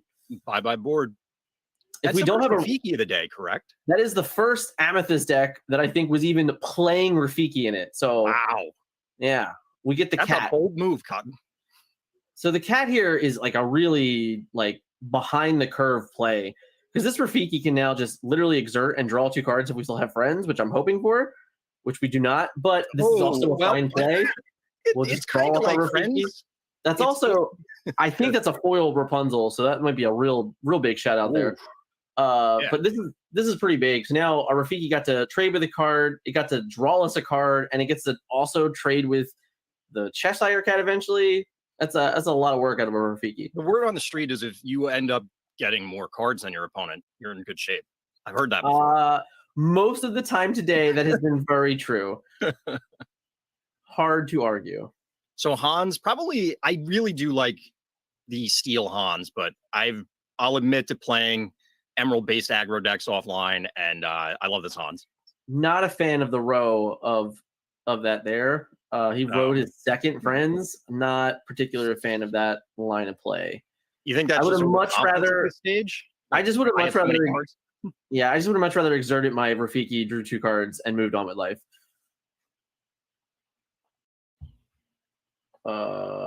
So the Stitch. Oh, okay. So we ended up running in Rapunzel and then running in Stitch to get rid of the cat. So we still have Rafiki. So now Rafiki can still represent trading with Hans next turn.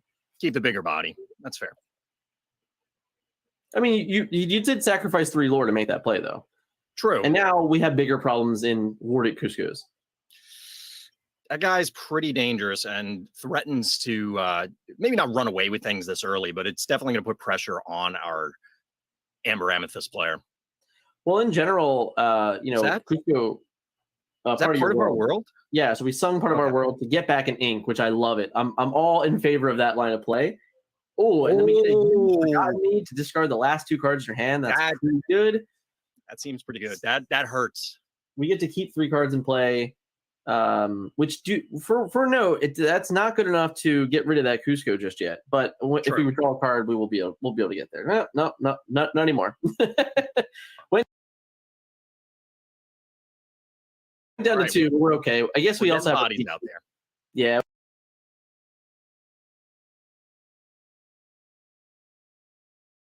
We have plenty of buys. We're ahead. Oof. That seems like a good off the top. I was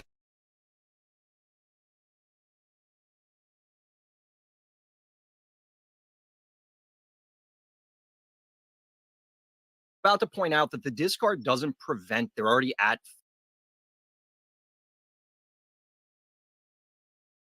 5 ink. So Right. probably everything in that deck, with the exception of the genie that's they discarded, is just going right into play at this stage. Yeah, so it's definitely going to be a top of the deck type of time here.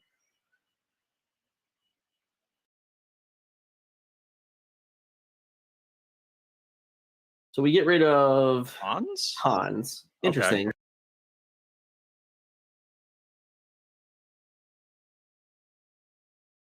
Guys, 2 4 corners. So we are what do we?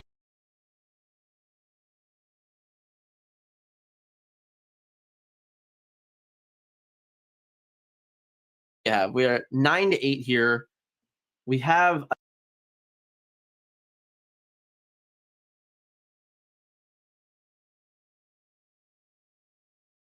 another 6 potentially. We get to 12.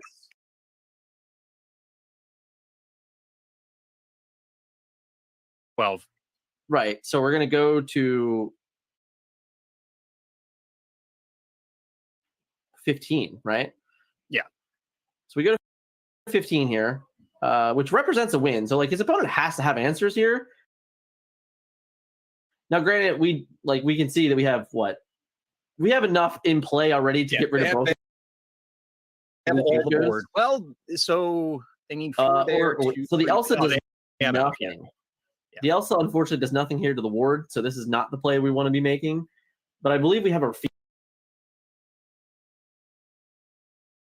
in hand, so we could very easily get out of this particular.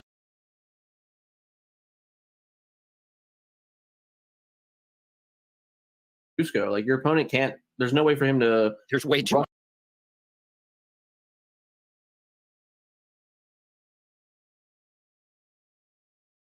Too. Yeah, there's a lot of stuff, but now it's just like did not matter. Lilo was not going to save the day. Quick yellow-purple player. Really, yeah, really interesting game there because you can see even though he legitimately inked 2 friends on the other side, he was still able to draw a massive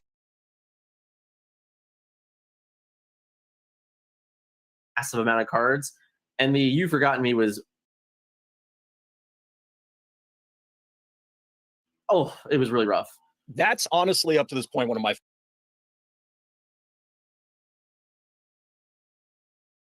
favorite cards in the game for a variety of reasons, but the player that's getting hit by the discard too, I think you're in a bad position.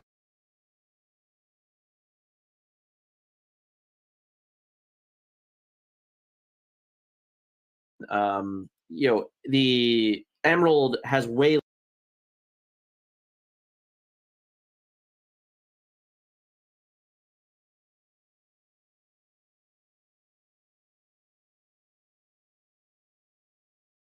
draw power.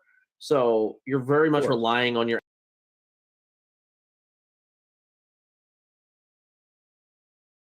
Amethyst at that point, or your Amber at that point. So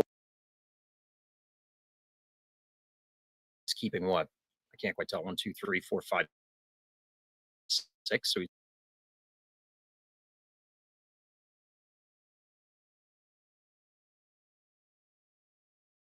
mulliganing 1, maybe. Yeah, it's a little bit.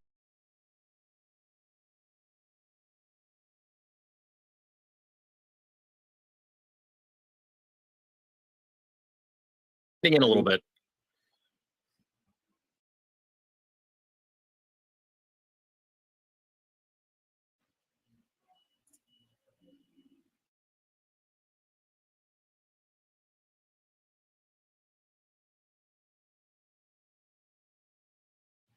it's hard to say. We'll have to see. All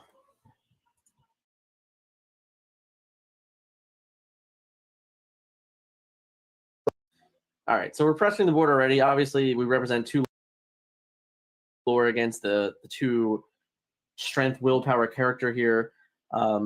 depending on my hand, I'm very much pedal to the metal going first. Is that the second Flynn that we're? Yeah. Oof. What is your turn 2 play if it's not Just that? 2 1-drops? Oh, okay. Okay, So it's Simba, that's fine. that's completely reasonable.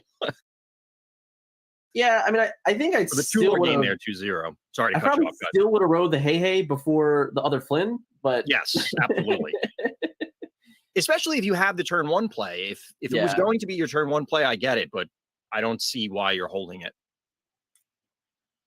All right, so we just try to quest back, and we're going to try and race from behind. It works out in ways if we can get Rapunzel to be active and use. Yes. So there finally goes the chicken. It finally goes down.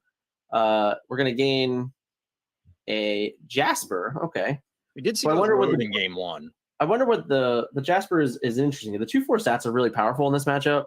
It does get you into like a fair amount of good trades. That was a 3 lore gain up to what, 5 now? Yes. Yeah, I believe he's on Double 5. checking. It should be 5-1. Yeah. So those complicated arithmetic questions. Well, I know that you were never good with math, so it's okay. It's true. Mr. Wait, Smee. time out. What? So Mr. Smee All right.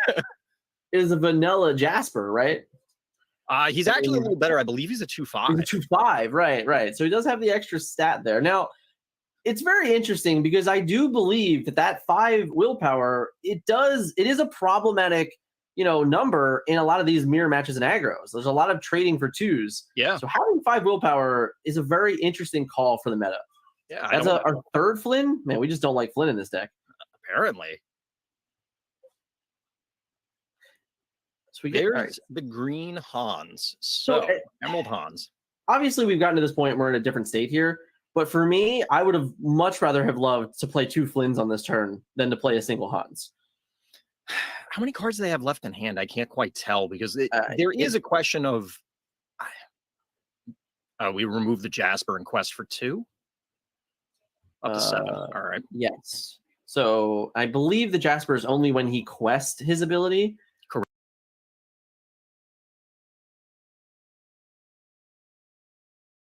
Correct. So we would not have gotten an effect from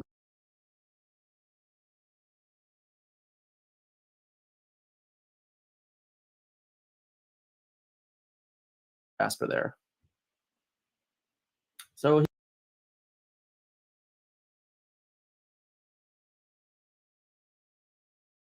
he does get the last 2 cards.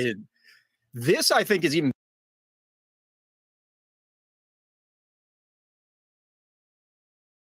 bigger than the previous game because now you have to draw an inkable card.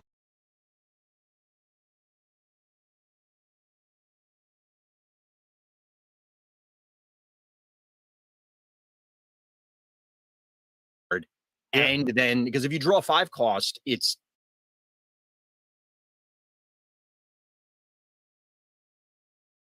right now. Yes.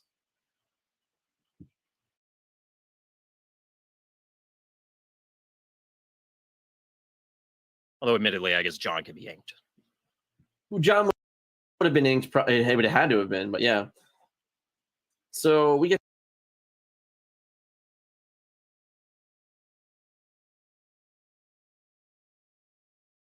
to what? Pick off Jasper now, and that's what I'm saying. So you still have this this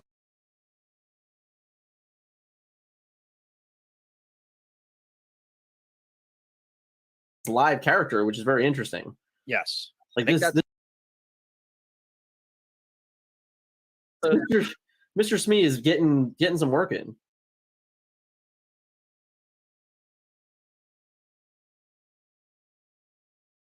Oh, like he can trade the board right now as is, which is great.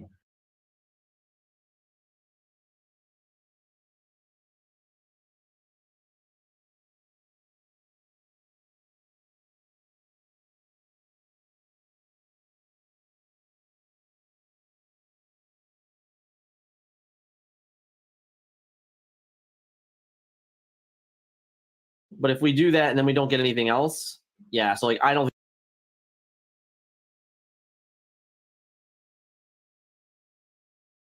That's going to be good enough to win the game. Obviously, you're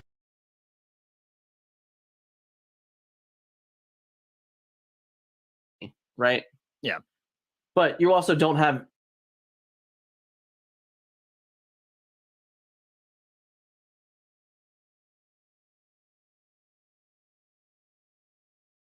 you still don't have any effective ways to get rid of him.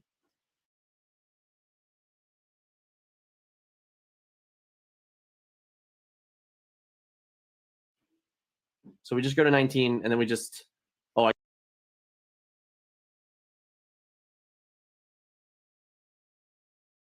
guess that card in his hand, John Silver, just literally didn't play a card. Impressive.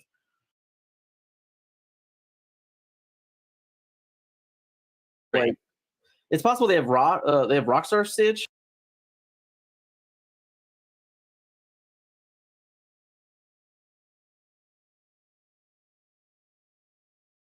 Which would be my guess.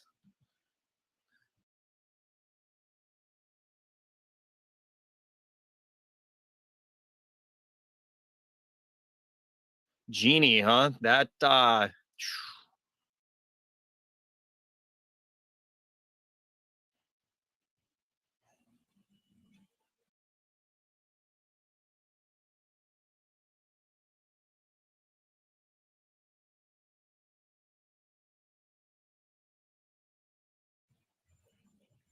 bouncing Rapunzel, sure.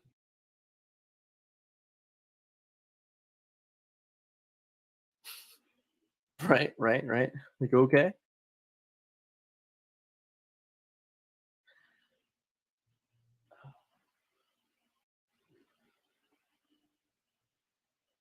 Yep, and looks like they're scooping it up. Yeah, we just cleared it up, right? That's not too shocking to me. Yeah. I mean, that at that stage in the game, there's really not much else to be done, right? Yeah, and it's funny because we've kind of just seen back-to-back games that are just like one-sided, right? Right. And despite that, we've forgotten. I think that's the scarier part.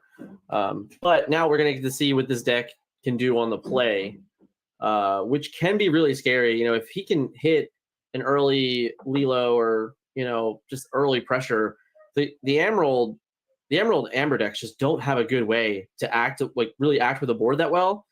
And explicitly, he's also playing Rafiki, so like for the Amethyst version. So like even whatever he tries to do, you get really good trades for Rafiki.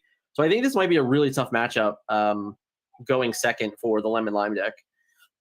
Yep. I think you're absolutely right. This is going to be interesting to see if any of the players have a trick up their sleeve tactically. Because from what we've seen from the list thus far and what you were mentioning earlier, it's going to be an uphill battle. It's going to be an uphill battle. All right, so we are going to double check in on Sam's deck list here. Because Rockstar makes a lot of sense. Be hanging out. I didn't really be in the list, but you never know. Maybe some. No, so we have Carefree in this list. Oh. Expecting to see the big Dr. Facilier here, so we don't have that. Yeah, but now to be noted here, this You've Forgotten Man, he plays 4 of them. So Sam has 4 You've Forgotten Me's in this deck. So seeing it in both games so far, I guess it's just not as shocking. True. Very true. I mean, I haven't seen too many people play it against me. It doesn't seem to be a widely accepted card. Right. But it can definitely create some backbreaking scenarios. Yeah, it's pretty interesting here. So he opted to play 3 Partier Worlds over playing any of the Hades, the 4-cost Hades. That's very interesing. All right, so we got how many songs does he have? Are we looking at something that's a song side of things, like an Ariel? Nope, we do not have. We do not have Ariel on this list. No. That is interesting. Yeah. I mean, of course, you can sing it, but still. Yeah, I just the tempo that you can be gained with having a character and another character rather than a song and a character is quite different. So we get a good old Duke of Weslington, right? We gotta love the Duke. Yep. Old fan of the Duke. We get a second Stitch, and we go up in 1 lore. So Sam gets on the board first. First blood, sort of. Not really in this game. I don't. No, it's like the opposite. It's kind of weird. Yeah, it's literally the opposite. All right, so we get to get down. Flynn does hit the board. Instead of being all in the inkwell, we get one early this game. We have a Mickey Mouse draw there. We no longer have a Mickey Mouse. I can respect the inclusion, Mickey. The 2 lore can be very relevant, especially if you're trying to be more aggressive. I mean, yeah, 2 lore 3/3s are, I think they're underutilized. So we get the Mr. Shmee. Now, Mr. There Shmee he had the a dominant force. he really was not bad at all. Especially right now, like Mr. Shmee, like he gets to potentially run into a Duke and then get Rapunzel to draw my cards back. Like you can make some nice trades with this card. You can definitely see the offline deck building with that combination. It's like, oh, I can do this and then draw a gazillion cards. Right. I mean, listen, 5 health is, it's not nothing to shy about. Exactly. All right, so we get on the board here all the way to 4 lore, right? So yeah, so we're at 4 to 3, I believe now. Yes. All right, so he's going to get rid of Wesselton, and here's the play we were talking about. We get rid of Wesselton, we get to play the Rapunzel, heal our Mr. Smee, draw 2 cards, and just feel great about ourselves. It does seem like a pretty solid position to be in. You can't really complain too much about that. Looks like Flynn's going down as well. Right, so we're going to trade in the Flynn. We have to discard a card now. Yep. And then I assume we'll pick up another lore here. Yep. So we'll pick up another lore with Sam. So we are at 4 all, each player now. If you are our Amber Emerald player, I don't feel good right now. It's tough. Obviously, you have the ability, so my opponent right now has 4 cards in play, but they only represent 2 there. Sorry. Right. So yeah, Cheshire Cats gets in for 2 more. So my opponent has 4 cards in play, but they only represent 5 lore. I have 2 characters in play, and I represent 5 lore. So you're actually really not that far behind in the race. True. I'm looking at it from the perspective, and again, we can't quite tell exactly how many cards are in our Emerald Amethyst player's hand. Well, now it looks like 0, because that's another You've Forgotten Me. Yeah, that's a big old ouch. It's ironically in the aggro, well, maybe not ironically, but in the aggro mirror, it's coming down to card advantage, and our one of our players are doing much better in that department. That card was crippling. We get to gain 3 more lore there. Yep. That's a big play right there.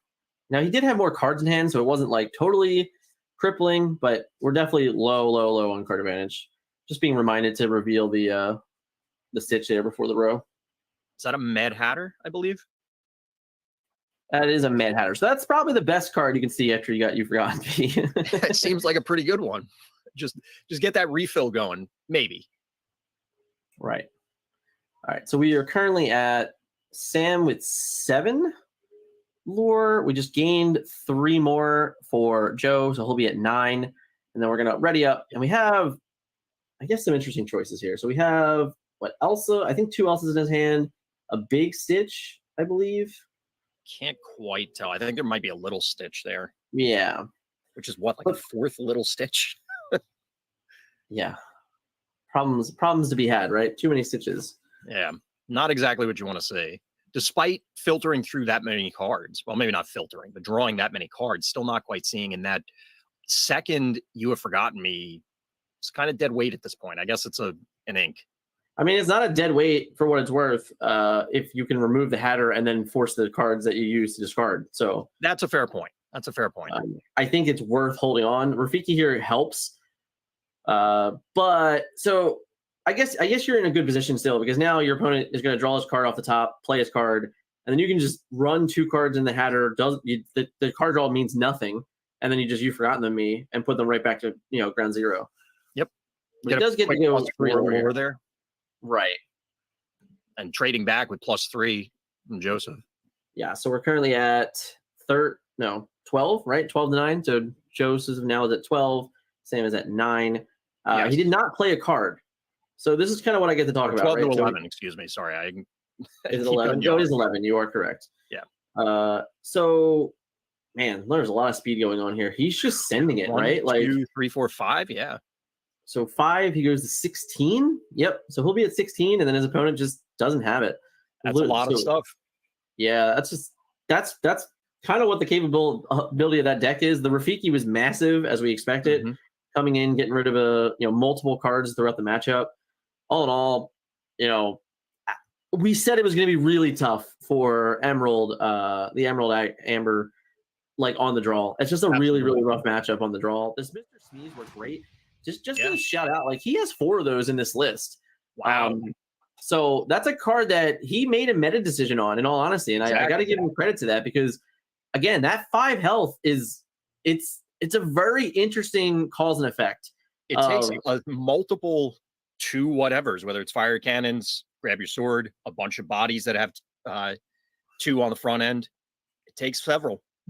Yeah, it really also makes the awkward trading for Rapunzel very interesting. Yeah. Because like very often in games, like opponents aren't gonna leave damage around and they're not gonna just like attack characters flat out because they're like, oh, I can't finish him, right? Like, so when you start seeing those things happening and going, even if there's just 2 damage on him, like, all right, fine. Like I just get to draw 2 cards off my Rapunzel. Exactly. Yeah, but it's really good.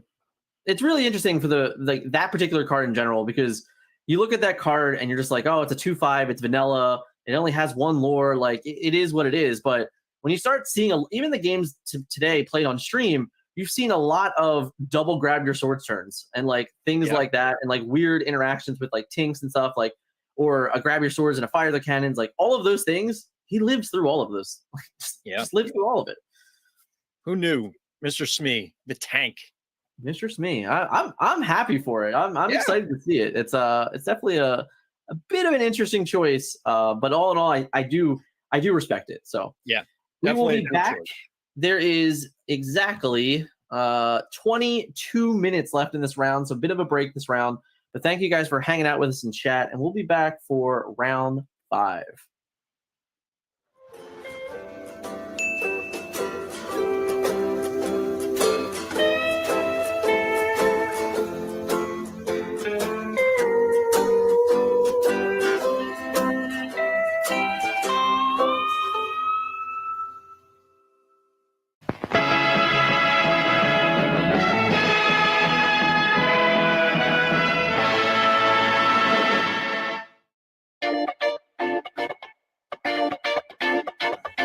Pro Play Games is back on the road, and we are ecstatic to hit the convention scene once again. We will be attending and organizing events around the country for the rest of 2021.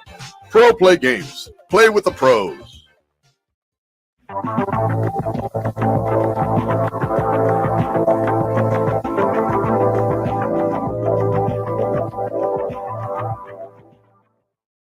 Looking to earn your invite to a cash prize Pro Play Tour Invitational? Well, why not attend the Pro Play Tour qualifier at your local game store? Participating stores can host PPT qualifiers with their official Pro Play Tour kit purchasable from our website. We have kits available for Yu-Gi-Oh!, Dragon Ball, Digimon, and Card Fight Vanguard. Earn some exclusive swag like limited Top Cut playmats and PPG dice along with your 2022 invitational invite. Want to host a Pro Play Tour qualifier of your own? Visit ppgeventmanagement.com/qualifiers to learn how your local game store can qualify to host an invitational qualifier today.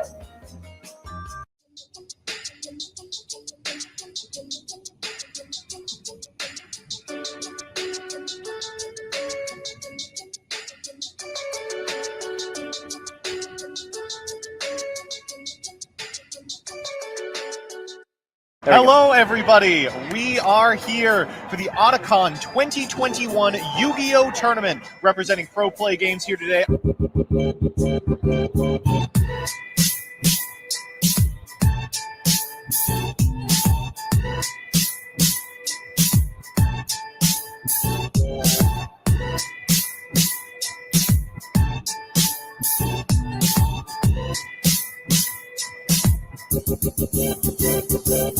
Welcome, everyone, to the finals of the Otacon Yu-Gi-Oh! Extravaganza. 2 decks in our final. Drytron, Adignister. Scooping it up. And there it is. Wow, quick game 1 for With Timothy. the unbreakable board game 1 to be able to easily scoop it up.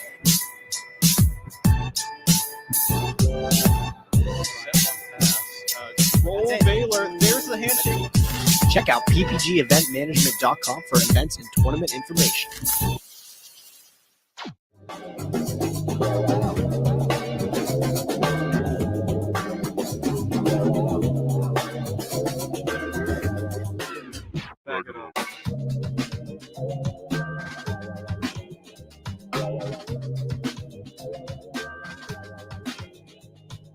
Want to take your TCG player hustle to the next level, but don't have access to wholesale distribution?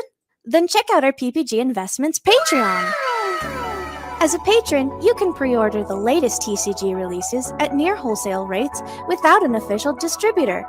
Yu-Gi-Oh!, Pokemon, Magic, Dragon Ball, Digimon, Vanguard, My Hero, Flesh and Blood, you name it. Join a community of vendors and get direct support from PPG.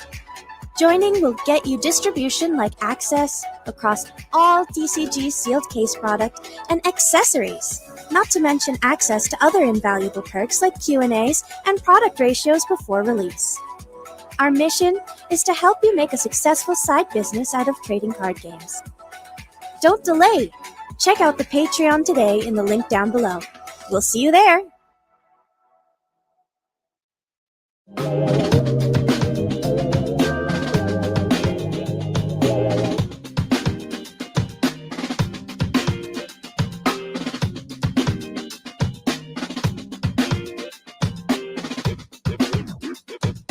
We return you now to your regularly scheduled program.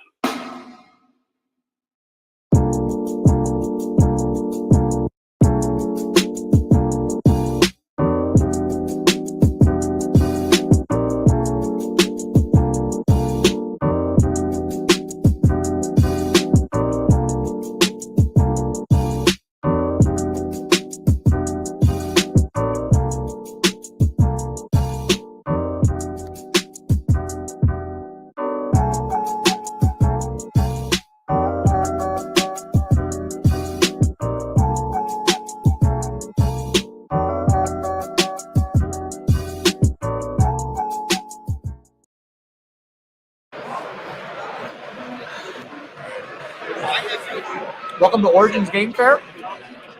They have good tacos. TCG. I've enjoyed playing TCGs for about 15 years now. It's a thing I do with my friends. It's one of our most common activities. It doesn't matter who you are, it doesn't matter what you do. Anybody is capable of enjoying different aspects of trading card games. There's truly nothing like it. I'm like a problem solver. I like doing those type of things. So for me, TCGs are like a really good way to like exercise that, I guess, part of the brain. Like to make your brain think that fast, it have to be so strategic all the time. It's like it's just the best, honestly. The only one I really play is Yu-Gi-Oh! I bought a pack of it at Walmart when I was a kid, and I fell in love with it ever since.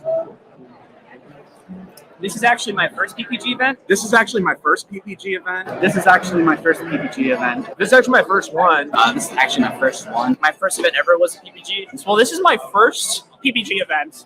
So I guess I enjoy that I'm in the top 4 of it at my first event. I've been watching PPG on YouTube, occasionally on Twitch for a while. Everything's super smooth. The rounds go super quick. I like that they're in person. I enjoy, coming to see everyone. It's been a while, obviously. Real tournaments with good prizes, good players.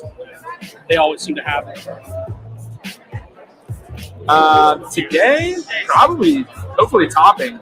At the very least, I want a top 8. I'd like to win, but I also have a top 8. Win the event, honestly. Drinking after I go 0-2 drop, but it doesn't seem like that's the plan now.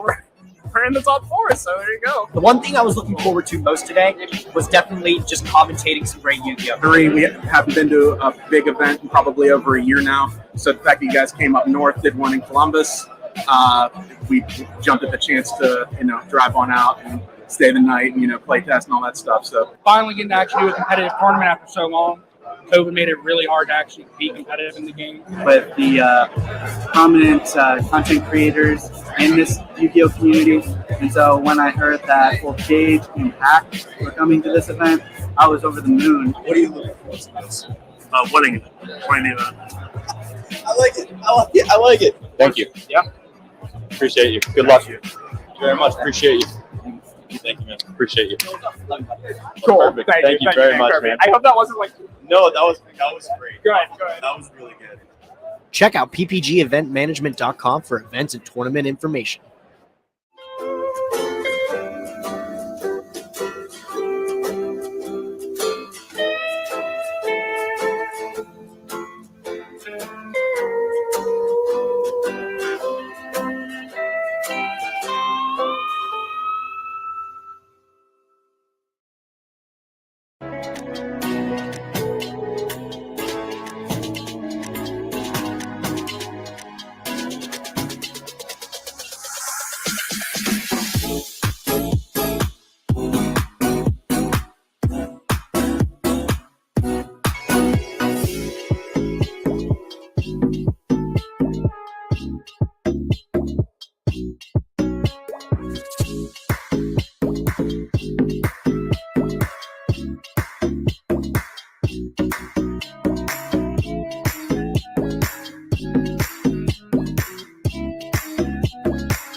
It can be tough sitting in a chair for long periods of time, especially while you're playing your favorite trading card game. That's why eWin has designed a state-of-the-art luxury gaming chair.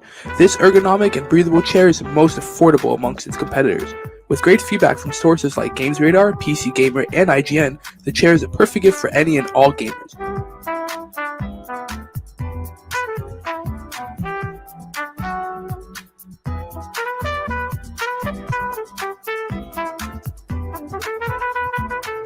Use discount code PPG at checkout for 30% off your order.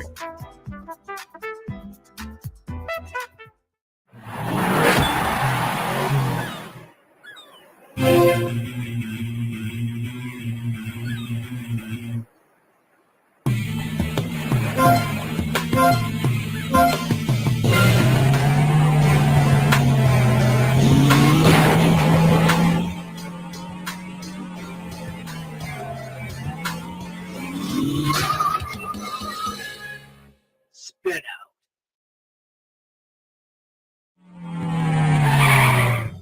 Bonus stage.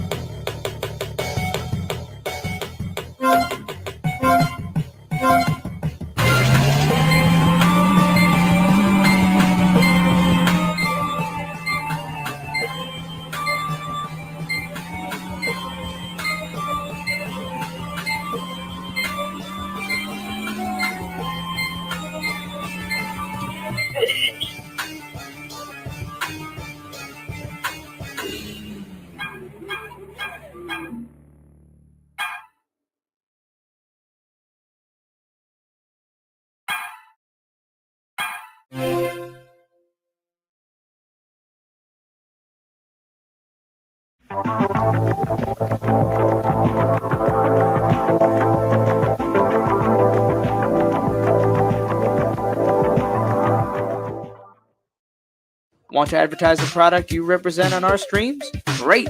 Shoot us an email at info@proplaygames.com and we will discuss running your ad. Are you tired of the same old boring and plain sleeves? Have you ever wondered what it would be like to have any image of your choosing displayed on the back of your sleeve? Well, look no further because yourplaymat.com is the one-stop shop you need to print all your customized designs on durable and high-quality sleeves. At yourplaymat.com, you can sleeve your deck in style. It's as simple as uploading your design and selecting your size and style. Use promo code PROPLAY10YP at checkout for 10% off your order.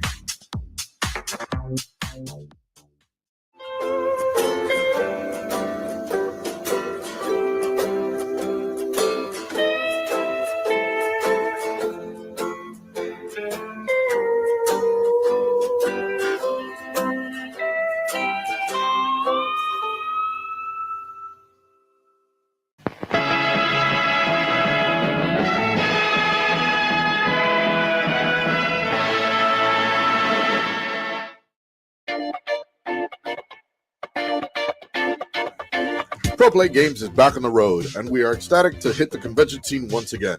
We will be attending and organizing events around the country for the rest of 2021. Pro Play Games. Play with the pros.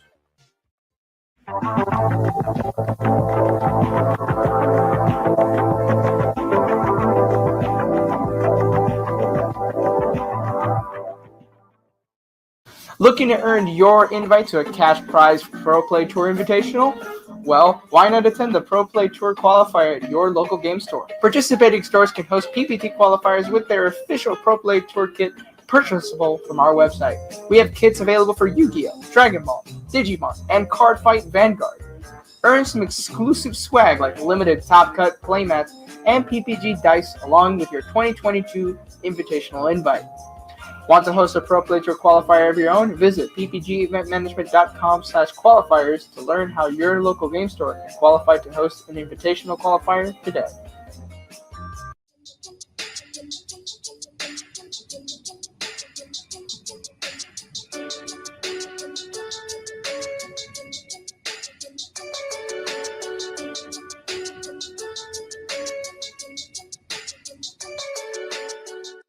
Hello, everybody. We are here for the Otakon 2021 Yu-Gi-Oh! Tournament, representing Pro Play Games here today.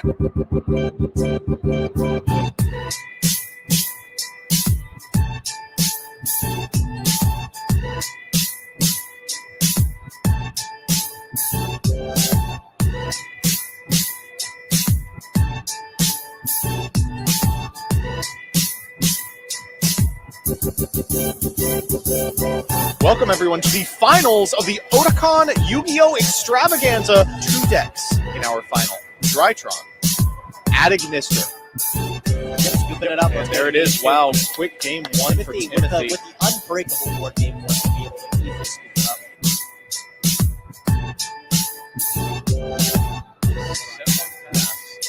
Roll Baylor. There's the handshake. Check out ppgeventmanagement.com for events and tournament information.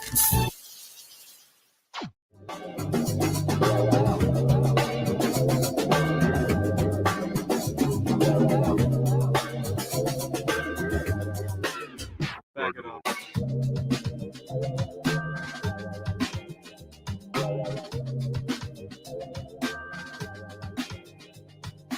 Want to take your TCG player hustle to the next level, but don't have access to wholesale distribution? Then check out our PPG Investments Patreon. As a patron, you can pre-order the latest TCG releases at near wholesale rates without an official distributor. Yu-Gi-Oh!, Pokemon, Magic, Dragon Ball, Digimon, Vanguard, My Hero, Flesh and Blood, you name it. Join a community of vendors and get direct support from PPG. Joining will get you distribution like access across all TCG sealed case product and accessories, not to mention access to other invaluable perks like Q&As and product ratios before release. Our mission is to help you make a successful side business out of trading card games. Don't delay. Check out the Patreon today in the link down below. We'll see you there. We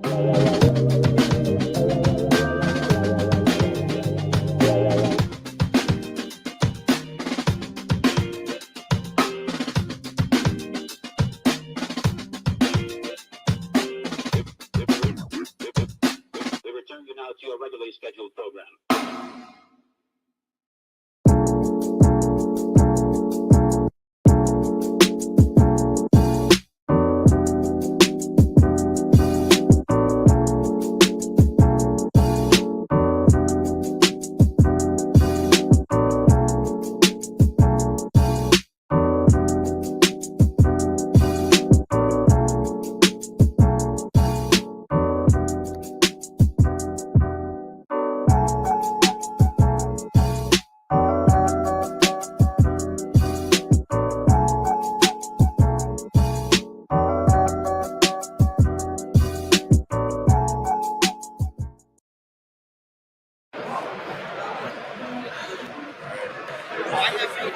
Welcome to Origins Game Fair.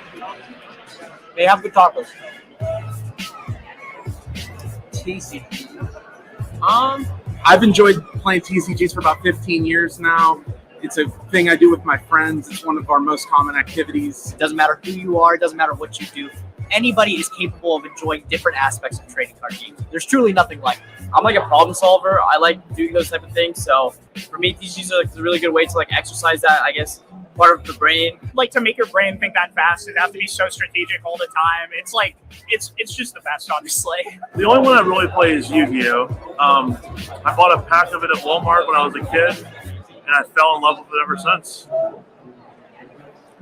This is actually my first PPG event. This is actually my first PPG event. This is actually my first PPG event. This is actually my first one. This is actually my first one. My first event ever was a PPG. Well, this is my first PPG event.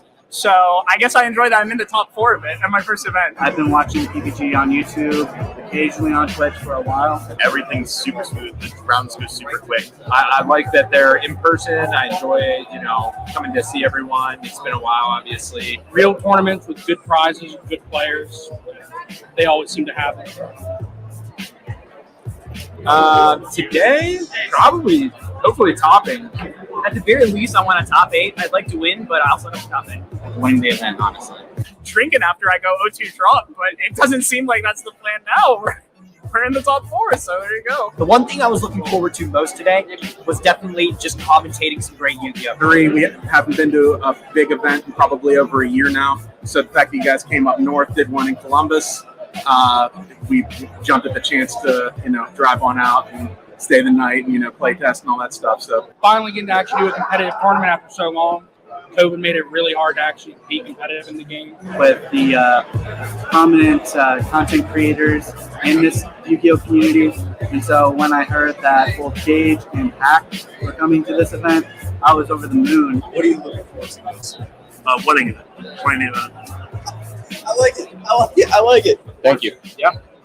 Appreciate you. Good luck. Thank you very much. Appreciate you. Thank you, man. Appreciate you. Cool. Perfect. Thank you very much, man. I hope that wasn't like. No, that was great. Go ahead. That was really good. Check out ppgeventmanagement.com for events and tournament information.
can be tough sitting in a chair for long periods of time, especially while you're playing your favorite trading card game.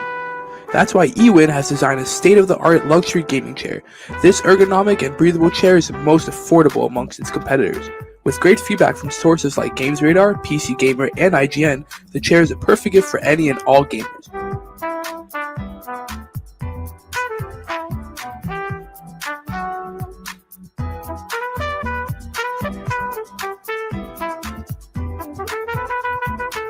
Use discount code PPG at checkout for 30% off your order.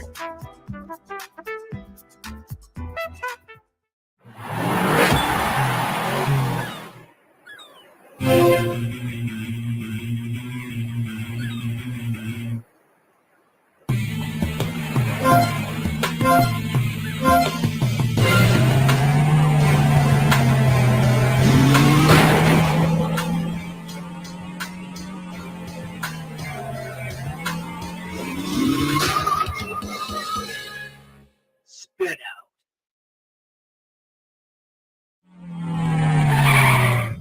Bonus stage.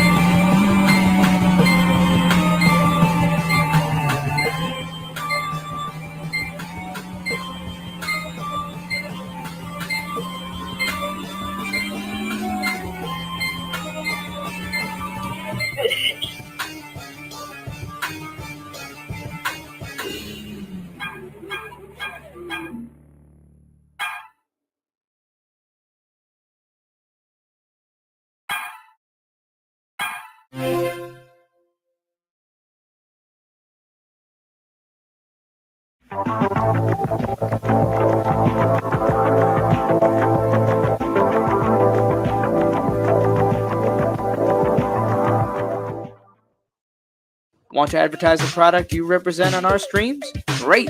Shoot us an email at info@proplaygames.com and we will discuss running your ad.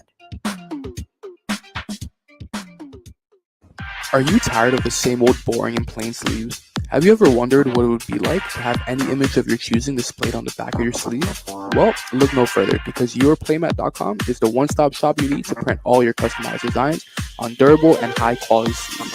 At yourplaymat.com, you can sleeve your deck in style. It's as simple as uploading your design and selecting your size and style. Use promo code PROPLAY10YP at checkout for 10% off your order.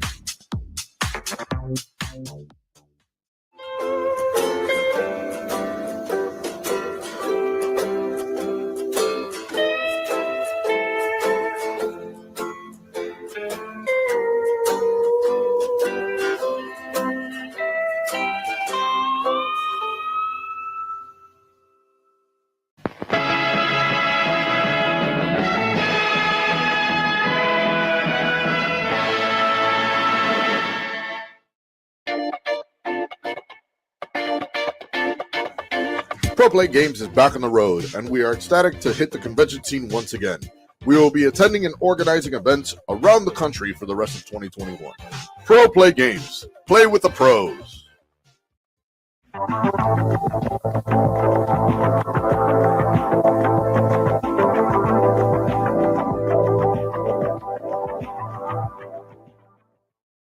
Looking to earn your invite to a cash prize Pro Play Tour Invitational?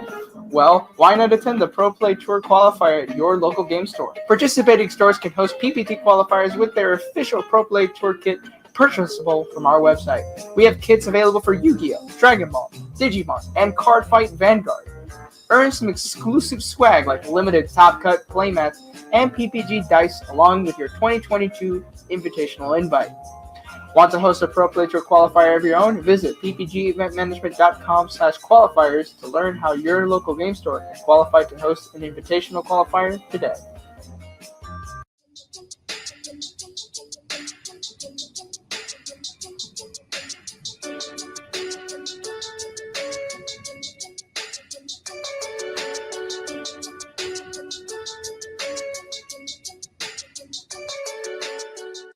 Hello, everybody. We are here for the Otacon 2021 Yu-Gi-Oh! Tournament, representing Pro Play Games here today.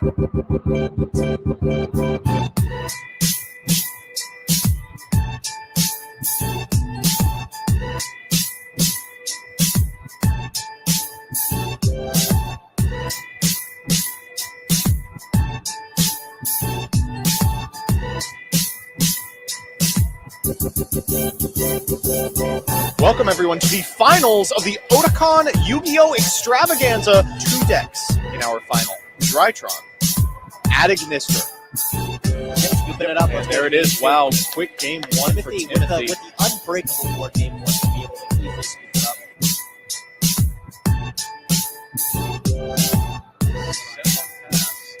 Roll Baylor. There's the handshake. Check out ppgeventmanagement.com for events and tournament information.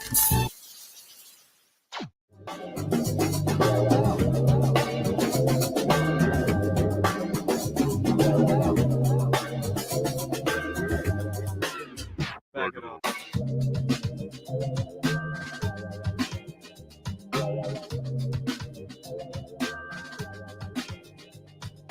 Want to take your TCG player hustle to the next level, but don't have access to wholesale distribution? Then check out our PPG Investments Patreon. As a patron, you can pre-order the latest TCG releases at near wholesale rates without an official distributor.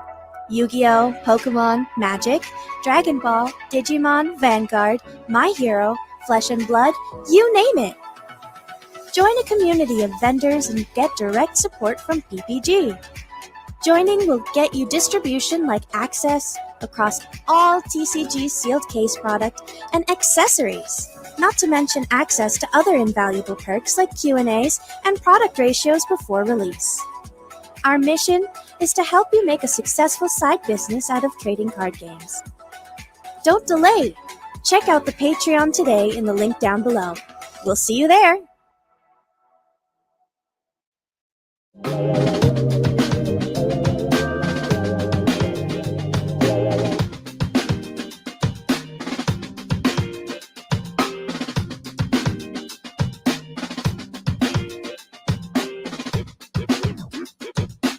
return you now to your regularly scheduled program.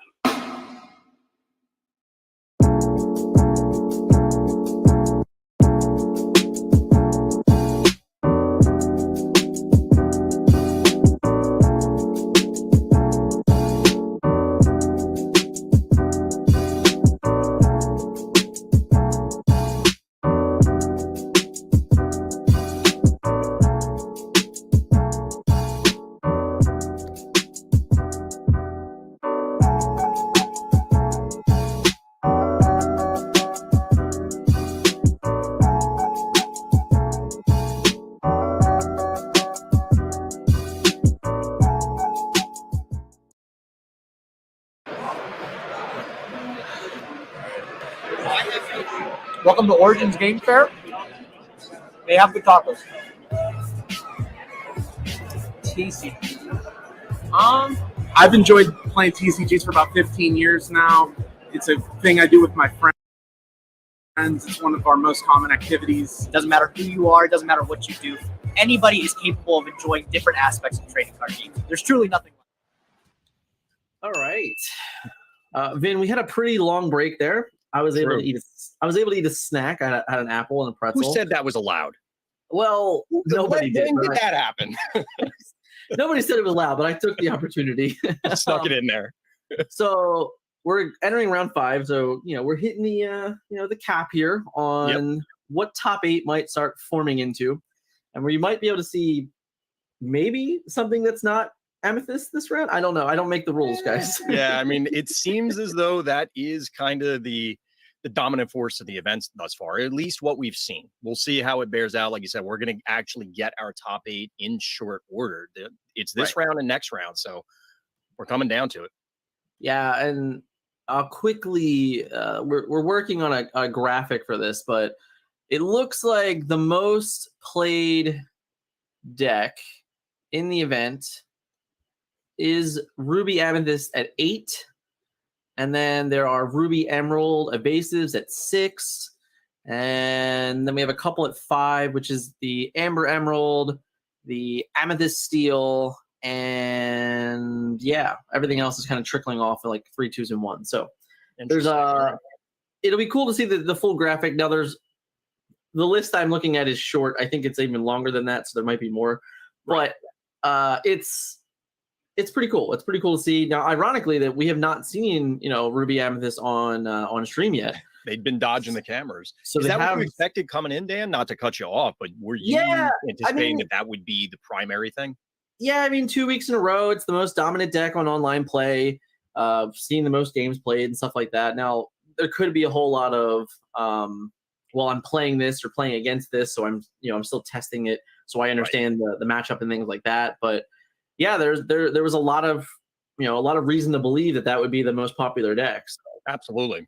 I mean, it's definitely a lot of people showed up and decided that was going to be it. But we also have something interesting that I don't think the stream can see yet. The stream cannot see this yet, but we have 2 never before rare seen playmats, which is not true at all, but they are very hard to get apparently. That is true. From experience, I can confirm. Yeah. There is a chance that we had already seen this Maleficent player on screen. I do not know about. We have a Maui sighting, so we'll have to see what we end up getting here. I'm waiting to hear the player names so we can unlock the deck list and have some fun with it. But let's see, table 4. All right, so we go. This is shout out to table 4 as we approach the information. If it'll let me have it, I don't know why it's not letting me have it, guys. Players in the meantime are just getting set up for anybody. Hold on. Uh-oh. We have to have a shout out. Oh, what do we got? So Just Ink It. Brad Weaver is sitting right now on table 4. I believe he is the Maui playmat. And he's an old friend from Transformers. So shout out to Brad. We will not be biased, I promise. All right. So Brad, what's Brad playing today? Yeah, I'm getting kind of a peek as they're shoveling, but Brad is playing Ruby Emerald. So Okay. Ruby Emerald evasives. that is something new on stream, so that's exciting. And then Brooks, I'm pretty sure we saw Brooks earlier. So let me bring up Brad's deck here. This way we'll have it.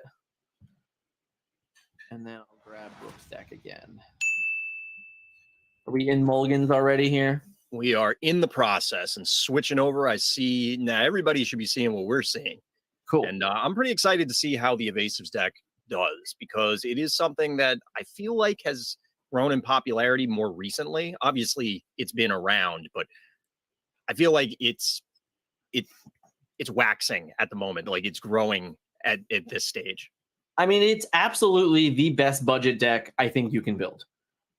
It just causes lots of issues for all sorts of type of control decks and basically making them particularly have to spend their removal in a different way.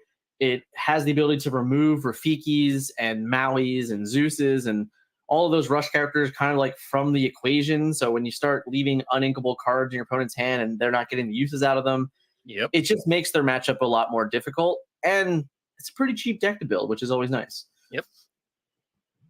So in Maybe particular, makes an appearance. we do have Brooks here. We didn't have his list earlier, but I do have it now. It is quite interesting. We have the Mickey Broom combo in here. We have the Hans, we have the Elsas, the Ursulas, the Tinks. It's a pretty standard list. I don't think there's anything too shocking. I didn't remember seeing anything too crazy earlier.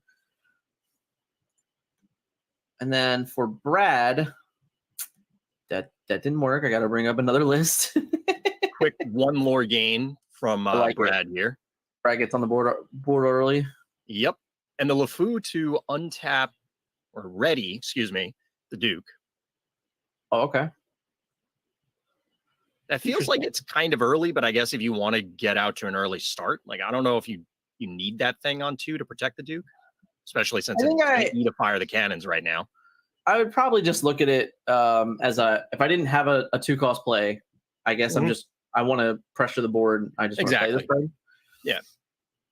So Brad is a pretty stock green-red evasive decks. He does have 3 copies of Beast Wolfsbane in his list, which I'm a huge fan of. And then he has the 4 LeFous there and 2 Fan Flames. So aside from that, and the Flames on top list. of it. That's interesting. Mm-hmm. Looks like he's already on the struggle bus early here about what's going on in the game. Looks like a 1 more gain here going up to 2.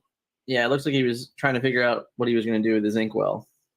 Wait, did he not ink that turn? I guess not. It looked like he had plenty of cards to ink. Yeah. Interesting. That, huh? He just drew another uninkable, so. Oh, maybe not. Maybe he has 2 Genie, 2 Mother's No Best, a Cusco, and I can't figure out that last card in his hand. That last card looked like a Cheshire Cat, but it's also like I'm squinting at 10% of the art. So Brad ticks up to 3 lore here and decides to not ink again. Wow, that's a wow. One of the cards is at least oof. Yeah, I think I just would have inked the Cheshire Cat by now and just moved forward. Even I understand wanting to be like ink into Cat, but at the same time, if you have all those other cards, you need to get to them at some point, and hopefully before turn infinite. Especially when you're playing against Steel anyway, and they can just easily smash the Cat. It's just not as effective anymore. So, and he already has like an onboard presence. So we'll have to see if he can come back from his 2 missings. Yep. So we do get another lore on the board. We're at 4. But this is not an enormous amount of pressure, so our Steel Amethyst player is able to kind of do whatever they want. They very much can just take this time, continue to draw their, draw out, easily set up their end game, feel pretty comfortable about the game. They do get on the board here, get some more lore. We get another broadside there, 45 cannons.deck, thanks to 4-cost hook. Right. Hey, man, it's a good combo. Yeah, it's pretty good. So 4-2 on the lore count here.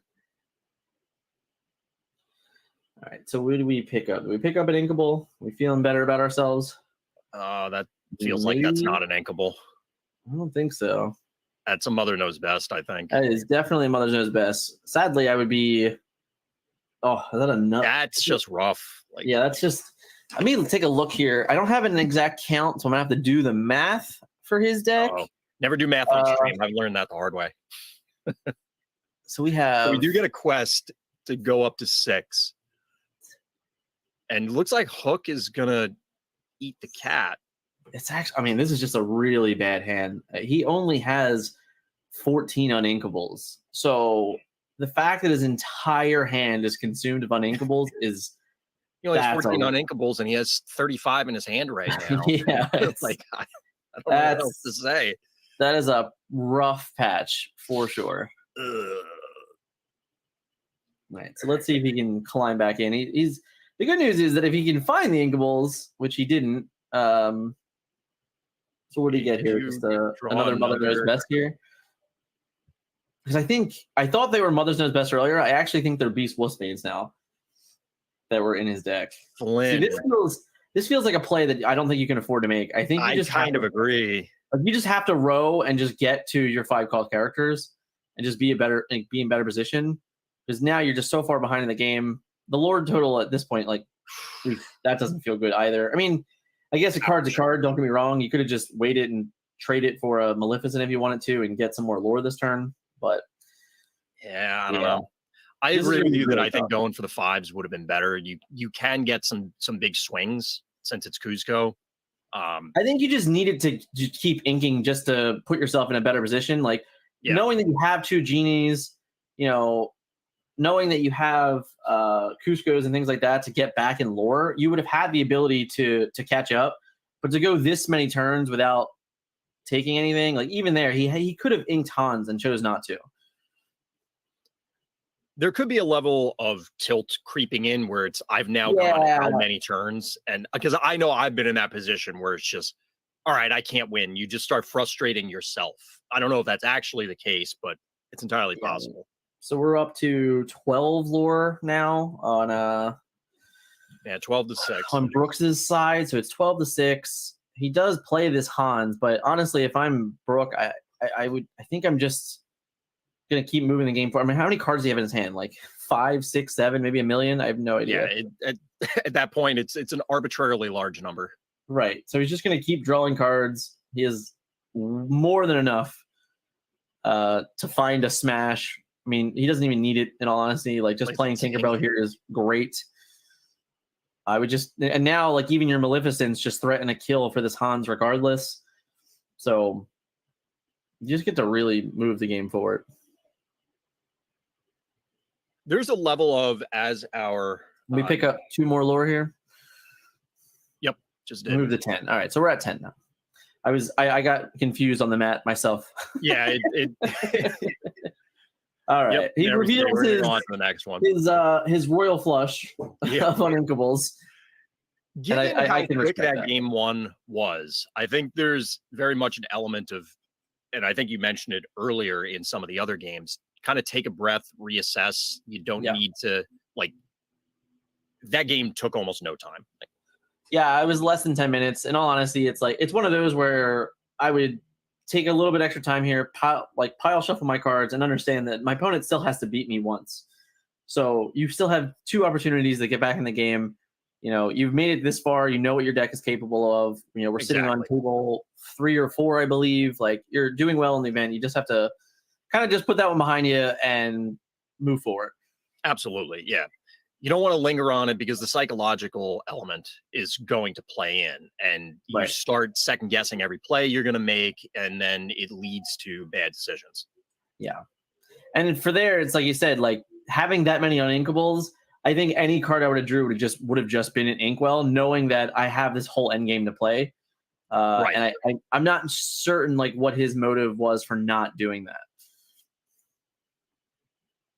I think there might have been an element of, because he had the cat, I believe, early on and said, well, I just need 1 more inkable, so I'm not going to ink on turn 2. I disagree with not inking the cat, but I understand. And then once he committed to that line, I think it was just, I'm already in this far, I'm going to keep doing it, maybe. Right. But yeah, it's possible. I'm with you that I think that played into, you had more options if you had just burned them. Right. But that is game 1 and behind us. I'm curious. It looks like he may have told his opponent to go first. Interesting.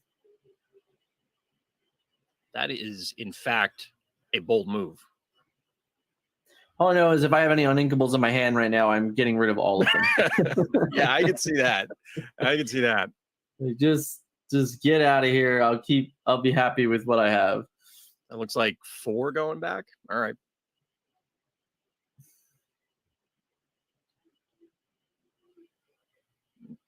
Some unintelligible number from Brooks here.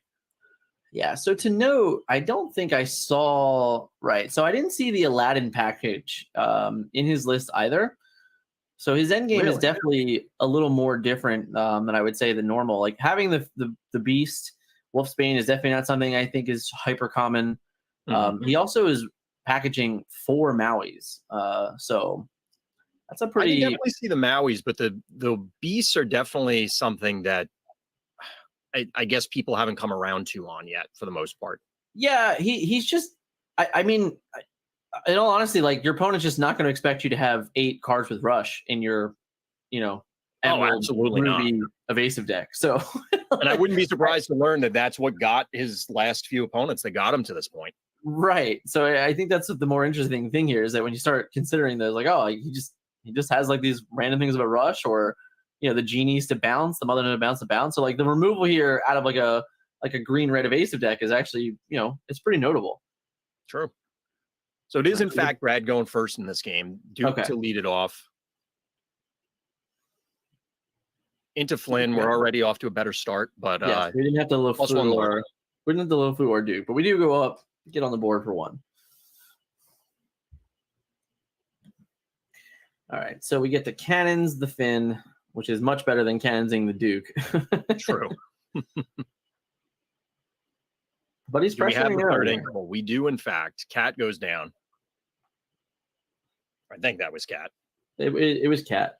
What are we playing into? So Cat into Cat. And we'll go up to 2. All right, so it's a pretty formidable start for him this game. Much better than not inking for 2 turns, that's for sure. I would agree. Already significantly better start. We get to play Elsa. So do we have the Pongo? I guess is the Pongo. I mean, Pongo here would be real good. Hans would also be real good. Flynn. Double Flynn seems good. Okay. I mean, we're going to be out of cards. And I will say that this deck in particular, right now, he's pressuring very well, which is great, but he is setting himself up to a very bad day against Grab Your Sword. That is true. And he has absolutely no recovery. So there's no draw power out of this deck whatsoever. So it's going to be very much like this is what it is. So we do get to stop the bleeding, but we're going to go to 6. So he has 6 lore already representing. That's pretty good, right? So he's going to go to 11 next turn. Definitely a pretty strong clock. The Hans for as long as it lives. The Hans feels fairly mediocre there. Like I think we would have probably enjoyed much better turn 4 than Hans. Yeah, there's presumably something. I think that's a Mother Knows Best in hand, which set them back on the Hans. No, that's a 4th Flynn. It is a Mother Knows Best, so I think he's going to exert and bounce that. So the thing about that play is that obviously if he had the Grab Your Swords, which we're just going to assume he does at this point. Yes. Hans plus Grab Your Sword would legitimately clear his entire board out. Correct. But we did gain 4 more lore there, so we're at 9. So he's representing what, 8 more? That's a big swing.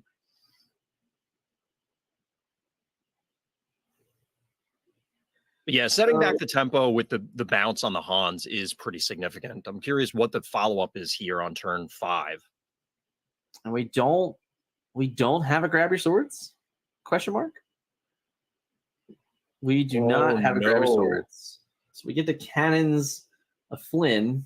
It does help slow the clock, but all right, so he drops him down, but he still gets to go to 13. Now, granted, Brad is, he's drawing, and he only has 4 resources. So again, if he draws like a 5 cost or 6 cost or anything like that, it's not going to be the best draw ever. Which I think he just drew Genie. I think you're right.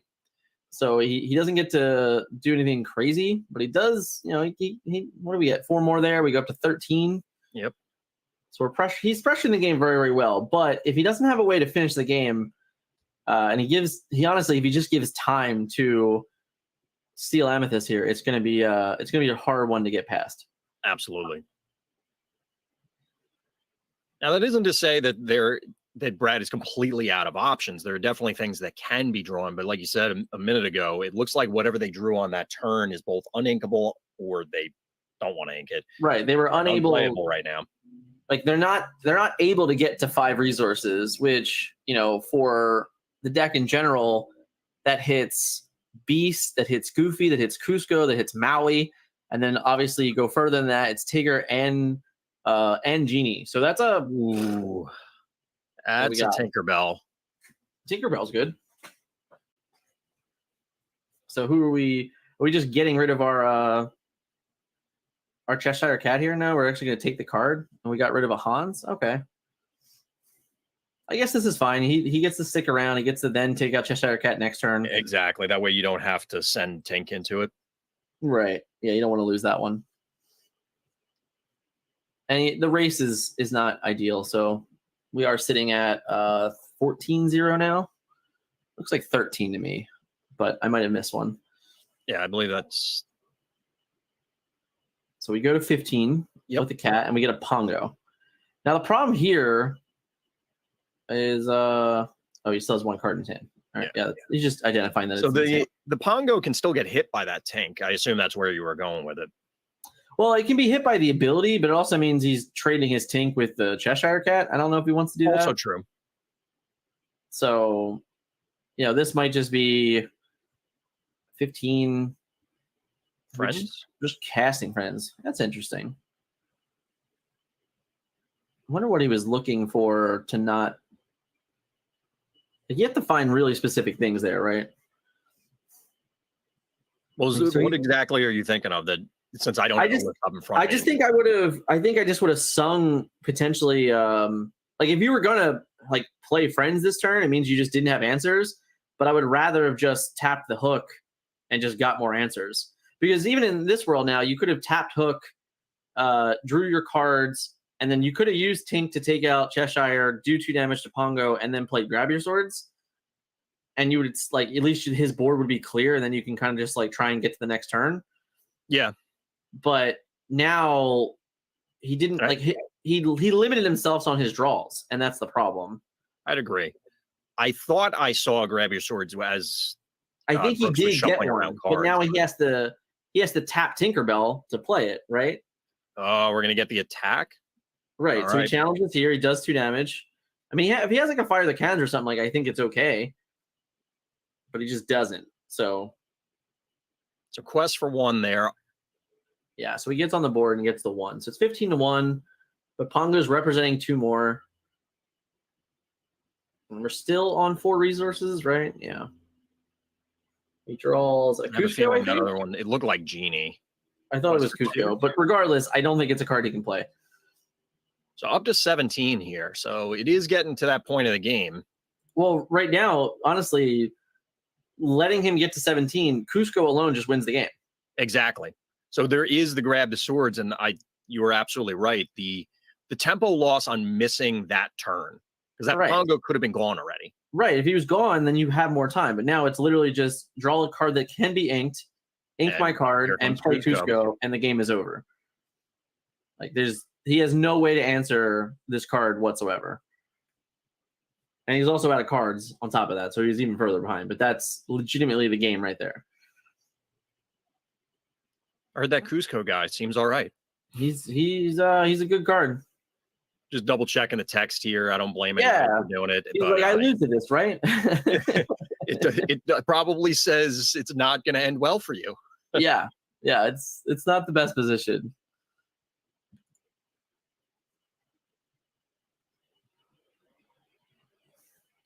So he gets Singing to try and dig. I don't know what you could find with that keeps him alive. That does matter, yeah.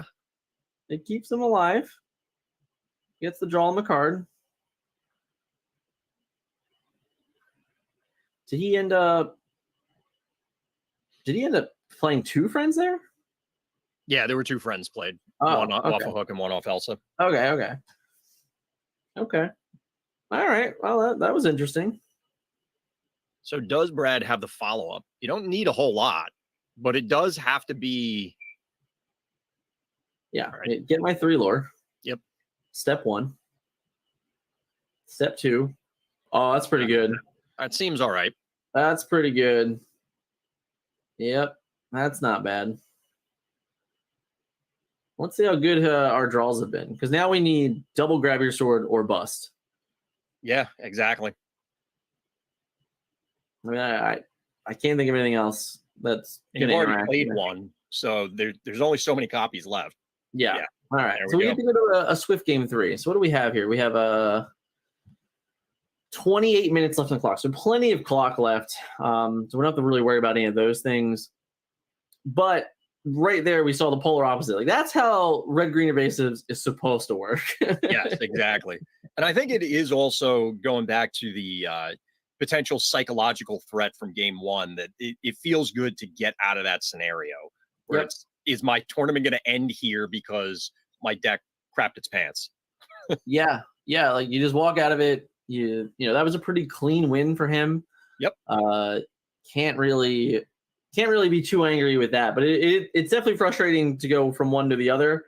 You know, you just kind of have to hope that your deck just, is at least average. Yeah. Yeah, you absolutely got to, just like game 1, shake it off going to game 3. It's like, all right, it's now a best of 1. Right. As I said, like at the end of the day, your opponent still had to beat you another time. So you weren't out of the match. You shake off the really tough loss in game 1 and then move forward. Exactly.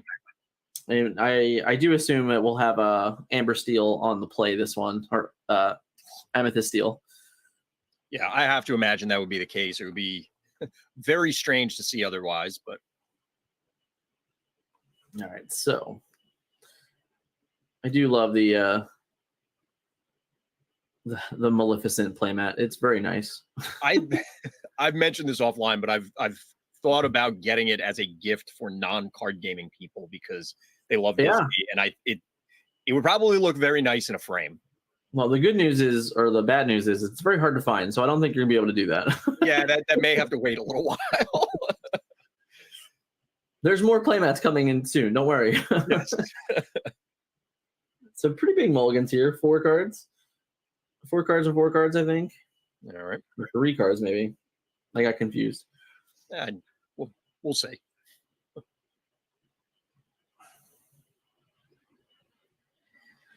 All right, so I guess you just have to, wave the Storm a little bit better, right? Like he did a really good job in the early game. I just think that the Mother's Knows Best play and maybe the miss on not singing the friends on that later turn is what really ended it. But as long as he can, like a card like Captain Hook is a good start. Keeps pretty much everything off the board early, and against most of the stuff that Brad's doing, it actually lives. Pongo going down. Shout out to the table judges. Absolutely. Shout out to all the admins. Oh, look at that Mini. Mini also loses to Captain Hook. That's unfortunate. Ink the pocket watch. And we're gonna go with double hook. I can get it. I can get hooked. It's cool. Double hook plus 1 lore. One's foil and one's not, so. Oh no. We can't have that. Ooh, what just happened? Oh, did he just accidentally reveal something? No, I think they're reorienting things. Okay. So we go Turn 2 Flynn. That looks familiar. Yeah. Now, I guess the question is, do you... Yeah, I guess you do. You just go for the lore here. Knowing that the Captain Hook just trades well, he already got a lore. Mm-hmm. I think I would have just, I don't know, probably did the same thing. It feels really, it feels like a loss because you're far behind, but like you're never going to win these trades anyway. Exactly. I don't know that Minis do. Oh no, that's pretty good. That doesn't feel good for our Ruby Emerald player. I mean, so what's interesting is that it doesn't feel good, but he also means he didn't play a 3-drop this turn, which means he doesn't get to like free friends on the other side. So it's not the worst scenario. And what do we get to do? We just get the cat here. I mean, the problem is that like all of your cards are just trading so unfavorably right now. That's exactly what I was going to say. Is anything that doesn't have evasive is just getting thrown in a wood chipper. Yeah, because it's like the cat can't even turn sideways and get rid of a hook. It's like, no, I'm just going to like literally get banished to one of these hooks. Yeah, specifically the damaged one. Yeah. Oh, so he revealed the secret. He revealed the secret of Maui. All right, so there's a Hans, which also trades poorly with the hook. It really is. Basically, everything in the deck dies so much. There's like 2 cards that don't. Captain Hook is looking real good in this matchup. Oh man, that.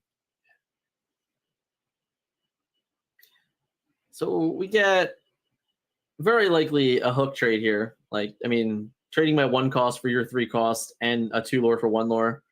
Oof, I don't know about that play. Throwing the friends. I think I would have rathered. Okay. So, I mean, I guess if you really want to get that ahead, I don't know how many cards he has left in his hand. Yeah, quest for 2 to supplement it and then send hook in.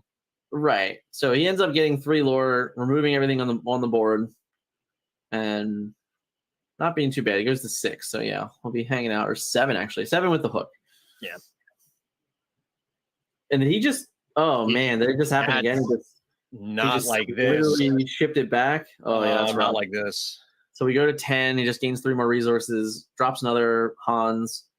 Throwing the cat. We did get our 5th, it looks like, or our 6th. Yeah. So I guess this is a genie. It's a beast. Okay. So beast just comes in, gets rid of a Hans. Slows things down, but that's still not the position you want to be in for obvious reasons. Right. I mean, it looks like he has several more beasts and several more Cuscos. But yeah, like this is like the Hans being able to just quest, get rid of the beast, and then follow up. Like, so now we go to what, 13? And then we get a Jafar, which is just 2 lore at this point, I think. Yeah, the rest of it almost doesn't matter. Right. It looks like you picked up a genie, but I don't know that he has the ink for it. I agree. So this is a 2nd beast. All right. So at least this one doesn't die to the Hans for nothing. That's helpful. It's going to die to the hook, but yes. Sure. All right. So that's all we get. We get to draw another card. Oof. Oh okay. no. And we just lore for 3. So we go to 16. We're still not representing lethal here, though. True, but Yeah. there's only so many. Oh, did we draw an inkable? Maybe. Or do we Is just the Genie play the Cusco? answer? I mean, Genie is a so he did ink something there. I think it might have been LeFou or Fan the Flames. Yeah. So he gets the bounce Jafar, which is fine. But he's still it's still the same clock.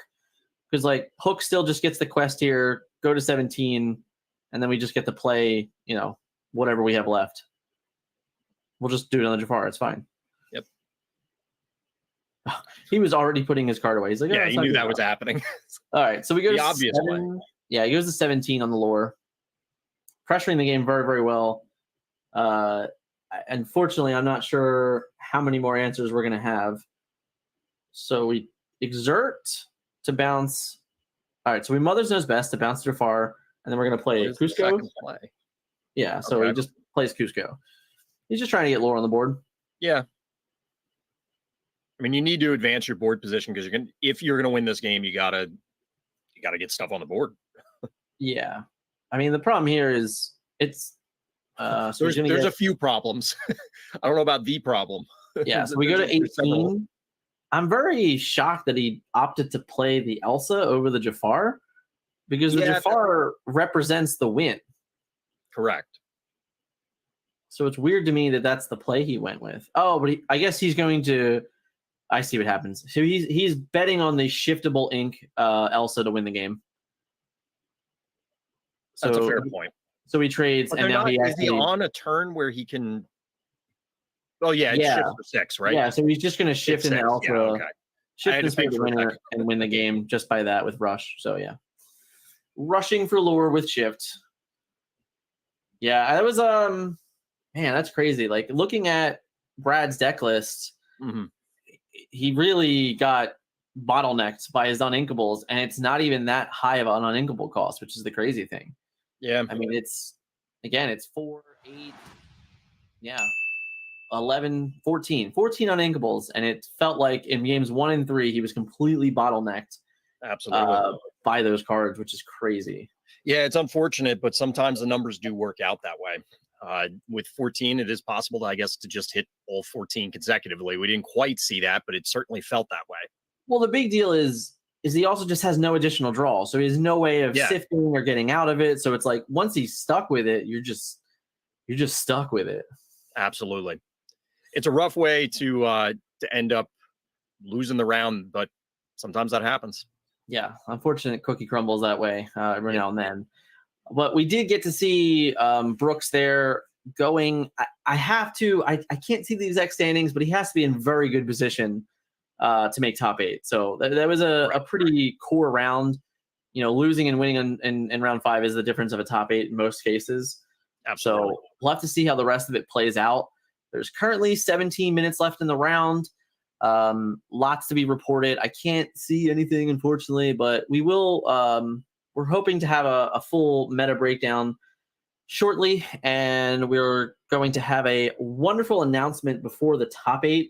So definitely be ready for that. A little bit of secrets getting ready to be revealed by PPG, but awesome round for round 5. Round has 17 minutes left in the round. We will be back for round 6, and then of course the top 8. Thank you guys, and we'll see you guys soon.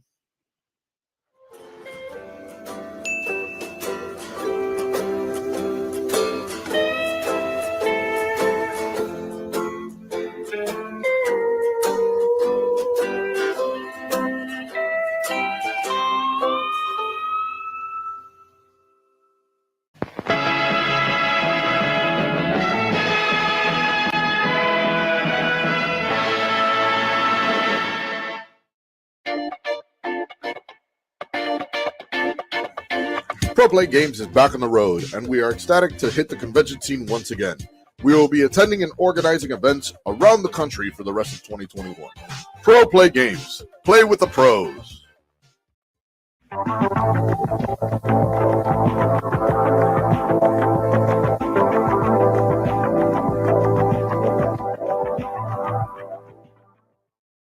Looking to earn your invite to a cash prize Pro Play Tour Invitational? Well, why not attend the Pro Play Tour qualifier at your local game store? Participating stores can host PPT qualifiers with their official Pro Play Tour kit purchasable from our website. We have kits available for Yu-Gi-Oh!, Dragon Ball, Digimon, and Card Fight Vanguard. Earn some exclusive swag like limited Top Cut playmats and PPG dice along with your 2022 invitational invite. Want to host a Pro Play Tour qualifier of your own? Visit ppgeventmanagement.com/qualifiers to learn how your local game store can qualify to host an invitational qualifier today.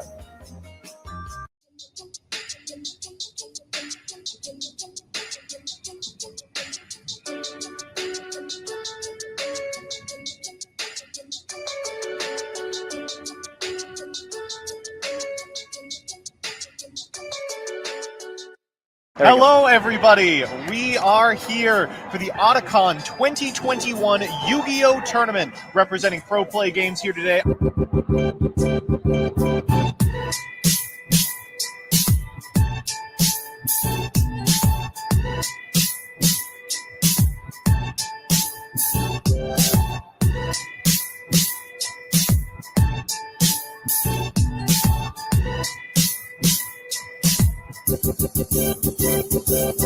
Welcome, everyone, to the finals of the Otakon Yu-Gi-Oh! Extravaganza. 2 decks in our final. Drytron, Adignister. Scooping it up. And there it is. Wow, quick game one for With Timothy. the unbreakable board game one to be able to easily scoop it up.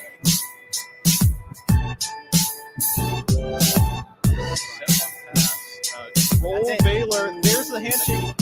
Check out ppgeventmanagement.com for events and tournament information.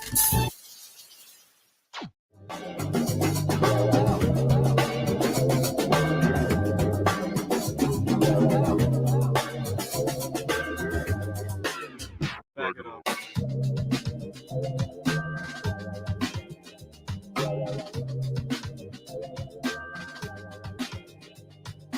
Want to take your TCG player hustle to the next level, but don't have access to wholesale distribution? Then check out our PPG Investments Patreon. As a patron, you can pre-order the latest TCG releases at near wholesale rates without an official distributor. Yu-Gi-Oh!, Pokemon, Magic, Dragon Ball, Digimon, Vanguard, My Hero, Flesh and Blood, you name it. Join a community of vendors and get direct support from PPG. Joining will get you distribution like access across all TCG sealed case product and accessories, not to mention access to other invaluable perks like Q&As and product ratios before release. Our mission is to help you make a successful side business out of trading card games. Don't delay. Check out the Patreon today in the link down below. We'll see you there.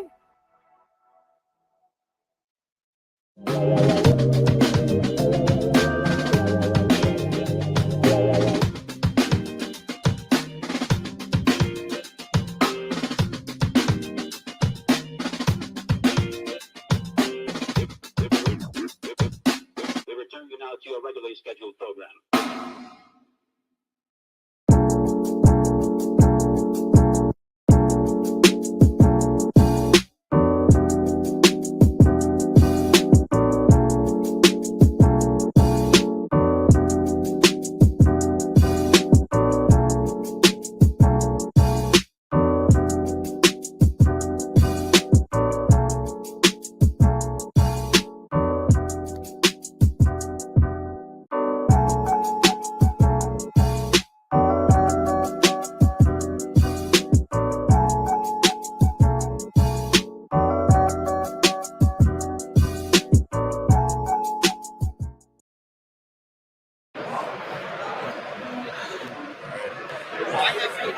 Welcome to Origins Game Fair. They have good tacos. TC. I've enjoyed playing TCGs for about 15 years now. It's a thing I do with my friends. It's one of our most common activities. It doesn't matter who you are, it doesn't matter what you do. Anybody is capable of enjoying different aspects of trading card games. There's truly nothing like it. I'm like a problem solver. I like doing those type of things. So for me, TCGs are like a really good way to like exercise that, I guess, part of the brain. Like to make your brain think that fast, it has to be so strategic all the time. It's like it's just the best, honestly. The only one I really play is Yu-Gi-Oh. I bought a pack of it at Walmart when I was a kid, and I fell in love with it ever since. This is actually my first PPG event. This is actually my first PPG event. This is actually my first PPG event. This is actually my first one. This is actually my first one. My first event ever was a PPG. Well, this is my first PPG event. So I guess I enjoy that I'm in the top 4 of it at my first event. I've been watching PPG on YouTube, occasionally on Twitch for a while. Everything's super smooth. The rounds go super quick. I like that they're in person. I enjoy, coming to see everyone. It's been a while, obviously. Real tournaments with good prizes, good players. They always seem to have it. Today, probably, hopefully topping. At the very least, I want a top 8. I'd like to win, but I also have a top 8. Winning the event, honestly. Drinking after I go 0-2 drop, but it doesn't seem like that's the plan now. We're in the top 4, so there you go. The one thing I was looking forward to most today was definitely just commentating some great Yu-Gi-Oh! We haven't been to a big event in probably over a year now. So the fact that you guys came up north, did one in Columbus, we jumped at the chance to, drive on out and stay the night and, play test and all that stuff. So Finally getting to actually do a competitive tournament after so long.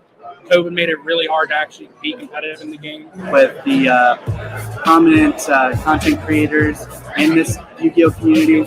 And so when I heard that both Gage and Hack were coming to this event, I was over the moon. What are you looking for from this? Winning it. Winning the event. I like it. I like it. Thank you. Yeah. Appreciate you. Good luck. Thank you very much. Appreciate you. Thank you, man. Appreciate you. Cool. Perfect. Thank you very much, man. I hope that wasn't like. No, that was great. Good. That was really good. Check out ppgeventmanagement.com for events and tournament information.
can be tough sitting in a chair for long periods of time, especially while you're playing your favorite trading card game.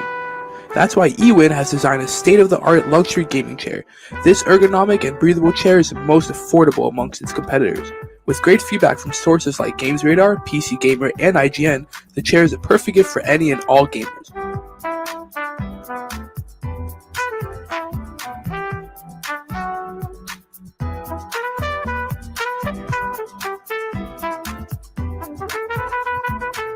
Use discount code PPG at checkout for 30% off your order.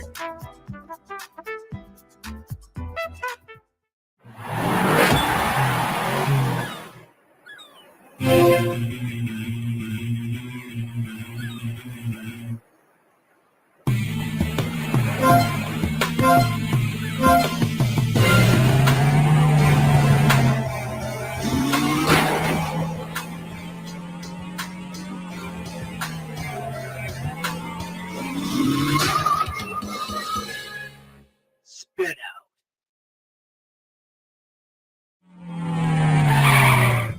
Bonus stage.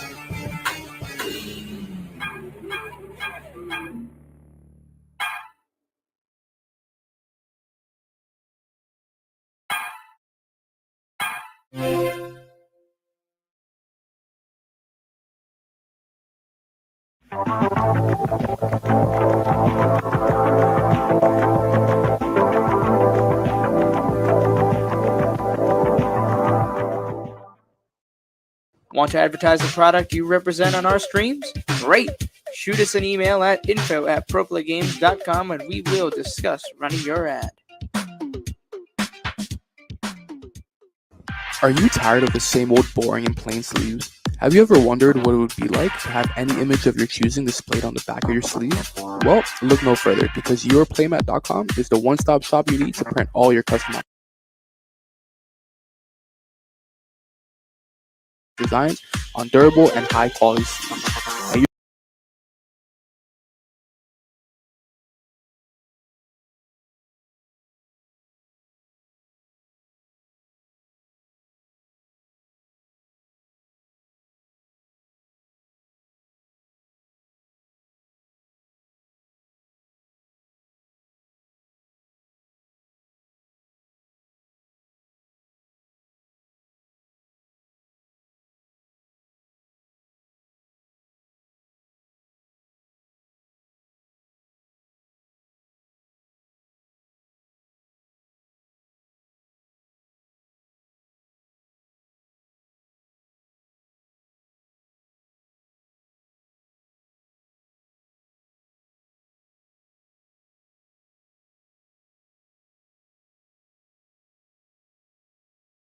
And you can sleeve your deck in style.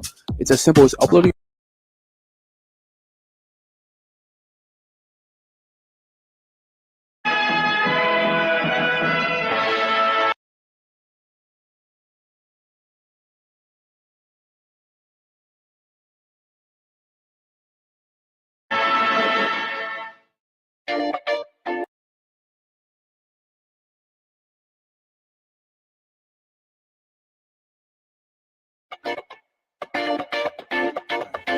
Pro Play Games is back on the road, and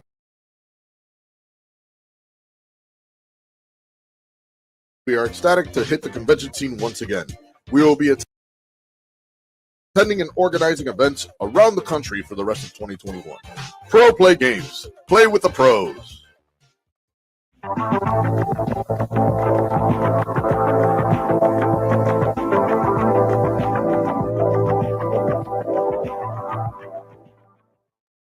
Looking to earn your invite to a cash prize Pro Play Tour Invitational? Well, why not attend the Pro Play Tour qualifier at your local game store? Participating stores can host PPT qualifiers with their official Pro Play website. We have kits available for you. Card Fight Vanguard, Earn some exclusive swag like limited Top Cut playmats and PPG dice along with your 2022 invitational invite. Want to host a Pro Play Tour qualifier of your own? Visit ppgeventmanagement.com/qualifiers to learn how your local game store can qualify to host an invitational qualifier today.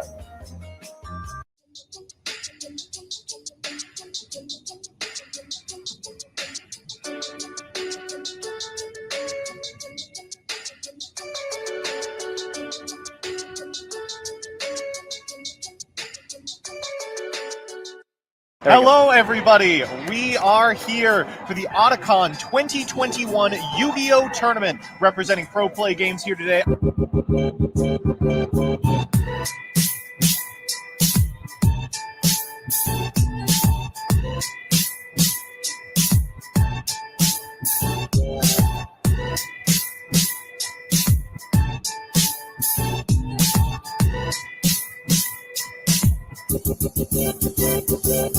Welcome, everyone, to the finals of the Otacon Yu-Gi-Oh! Extravaganza. 2 decks in our final. Drytron, Adignister. There it is. Wow, quick game one for Timothy. With the unbreakable board game one to be able to easily scoop it up.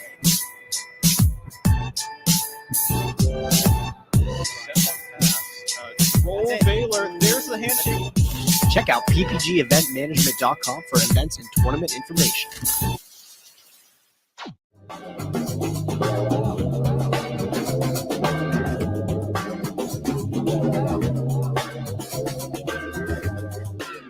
Back it up.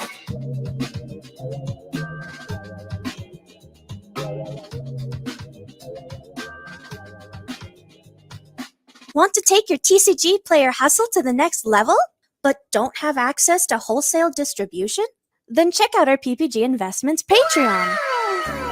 As a patron, you can pre-order the latest TCG releases at near wholesale rates without an official distributor. Yu-Gi-Oh!, Pokemon, Magic, Dragon Ball, Digimon, Vanguard, My Hero, Flesh and Blood, you name it. Join a community of vendors and get direct support from PPG. Joining will get you distribution like access across all TCG sealed case product and accessories, not to mention access to other invaluable perks like Q&As and product ratios before release. Our mission is to help you make a successful side business out of trading card games. Don't delay! Check out the Patreon today in the link down below. We'll see you there!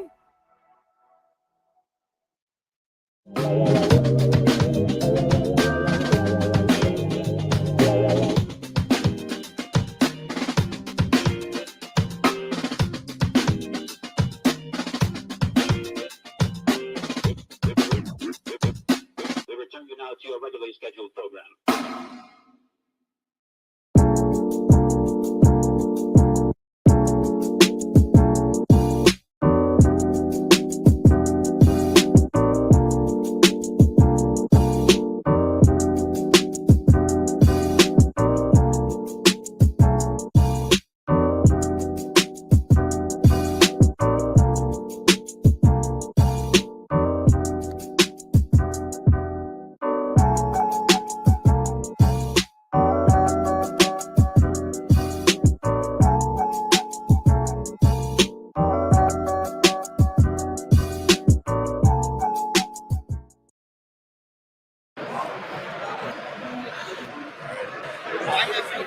Welcome to Origins Game Fair.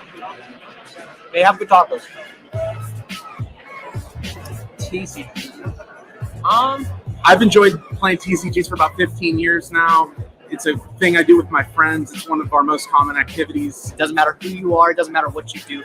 Anybody is capable of enjoying different aspects of trading card games. There's truly nothing like it. I'm like a problem solver. I like doing those type of things. So for me, TCGs are like a really good way to like exercise that, I guess, part of the brain. Like to make your brain think that fast, it has to be so strategic all the time. It's like it's just the best, honestly. The only one I really play is Yu-Gi-Oh! I bought a pack of it at Walmart when I was a kid, and I fell in love with it ever since. This is actually my first PPG event. This is actually my first PPG event. This is actually my first PPG event. This is actually my first one. This is actually my first one. My first event ever was a PPG. Well, this is my first PPG event. So I guess I enjoyed that. I'm in the top 4 of it at my first event. I've been watching PPG on YouTube, occasionally on Twitch for a while. Everything's super smooth. The rounds go super quick. I like that they're in person. I enjoy, coming to see everyone. It's been a while, obviously. Real tournaments with good prizes, good players. They always seem to have it. Today, probably, hopefully topping. At the very least, I want a top 8. I'd like to win, but I also have a top 8. Winning the event, honestly. Drinking after I go 0-2 drop, but it doesn't seem like that's the plan now. We're in the top 4, so there you go. The one thing I was looking forward to most today was definitely just commentating some great Yu-Gi-Oh! 3, we haven't been to a big event in probably over a year now. So the fact that you guys came up north, did one in Columbus, we jumped at the chance to, drive on out and stay the night and, play test and all that stuff. So Finally getting to actually do a competitive tournament after so long. COVID made it really hard to actually be competitive in the game. With the prominent content creators in this Yu-Gi-Oh community. And so when I heard that both Gage and Hack were coming to this event, I was over the moon. What are you looking for from this? Winning the event. I like it. I like it. Thank you. Yeah. Appreciate you. Good luck. Thank you very much. Appreciate you. Thank you, man. Appreciate you. Cool. Perfect. Thank you very much, man. I hope that wasn't like. No, that was great. Go ahead. That was really good. Check out ppgeventmanagement.com for events and tournament information.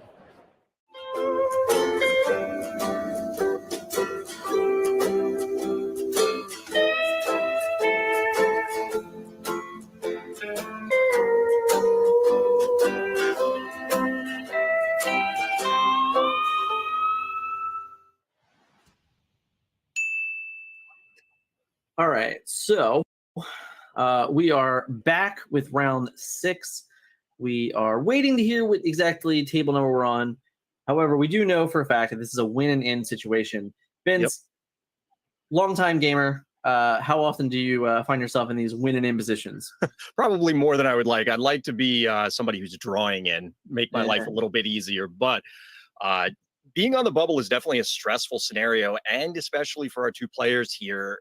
We don't have the names yet, so I don't know if we recognize any of the names, but it's a stressful round. It's a stressful round, and you're on stream.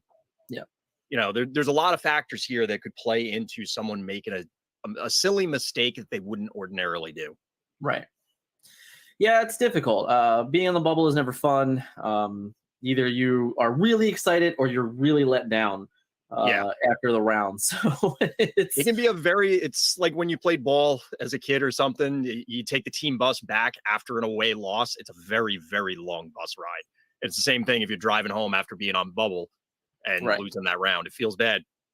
Right. All right. We still have no idea who these players are. So good luck to them as they're getting ready to play the game. But well, it looks like we may have a repeat here because those sleeves look mighty familiar. Oh, okay. So we're getting our Volpic sleeves back? Is that what we have? Yep. Yeah. Those have stood out. They've been the talk of the town this round. Volpic sleeves are familiar. Oh man. I can't remember his name. That's the worst part is that we've been doing this all day. All I remember is Volpic sleeves. There's no excuse at this point. All right, so we have Adam. Yeah, so it's Adam and Ryan. So Adam is I believe is our Volpic sleeves, if I remember correctly now. I think you're right. And he is on the Amber Steel mid-range deck. Gotcha. Let's see how this does this time around. So he's 1-on-1. He's 1-on-1 on stream already. So he's been around. Yeah, so maybe the whole nerves thing at this point, you already got it out of your system. He's ready to go. Yeah, like this is third time on stream. That should be a non-factor at this point. Absolutely. All right, so we have this Amber Steel, and then our other player is Ryan. There are multiple Ryans, so give me a moment. No problem. I mean, we have a little bit of time. Players are still sorting out their mulligans, getting the shuffles done, so no real rush. All right, so Ryan is on Emerald Amethyst. Emerald Amethyst. Emerald Amethyst. All right. So it's I'd say like a mid-rangey control-ish thing going on. He's got Rafikis, he's got Zeus's, and then he has like the big, all the good 5-ofs. Turn 1 Lilo coming out after a turn 1 pass. So now this deck, it does have Rafiki. So it has Rafikis, but like aside from that, it doesn't have a lot of great ways to deal with that card early. And tapping your Flynn to attack a Lilo is definitely not what you want to be utilizing Flynn for. But We're if we going to see see the the turn 2 Simba, Zimba, that's going to be even worse. right? Like if we see the Zimba come in here, it's going to be pretty big. It's going to be a very, very strong representation for this deck very early. So we just get double Lilo. That's All fine. right. Followed by a baby. Okay. All right, we're putting our foot on the gas. Yeah, this is like Rafiki or fall so far behind in the game, it's going to be scary. Yeah. So that's a quick quest for 2.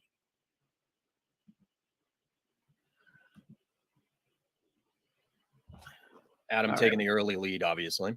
Yeah, Adam's up to 2. We're falling behind. We only have 2 Rafikis in the deck, so if we can't find them, it's going to be difficult. Not knowing you need to mulligan for that Rafiki is kind of scary. Like this is game 1. You don't necessarily know that they're going to come out this aggressive. Probably. This is round 6. You've been able to walk around the tables. You have an understanding of what people are playing. So hard to say, but we'll see. We have a Maleficent. Yeah. We're just going to be behind here. He's going to be really eaten up here. He doesn't have AoE. We're going to move to 6 lore already with just our one cost characters. It's going to be really powerful. Yeah, especially if, again, Simba's still a threat here that could serve those Lilos even further. All right, so that's fine. So we're going to move all the way up to 6. Yep. We play our tank, and we're going to move forward with life and just continue this pressure. Because this is another situation here. It's like Maleficent can't sing, right? Like she has to challenge. You cannot take a turn off here. Yeah, so you can't just let your opponent go to 11 like before they play a card on turn 4. So that's the real scary thing here is, he can't even utilize this Maleficent to the fullest. Do we have a Zeus? Do we have some fire? I feel like if you add the Rafiki or Zeus, that comes down pretty quickly, right? Like you're just killing that right now. All right, so we have a Jasper. I mean, you're digging out of this hole, but it's still a pretty deep hole at this point. Or maybe not. Oh, he befuddles. So he befuddles. So he bounces it back to his hand. That's very interesting.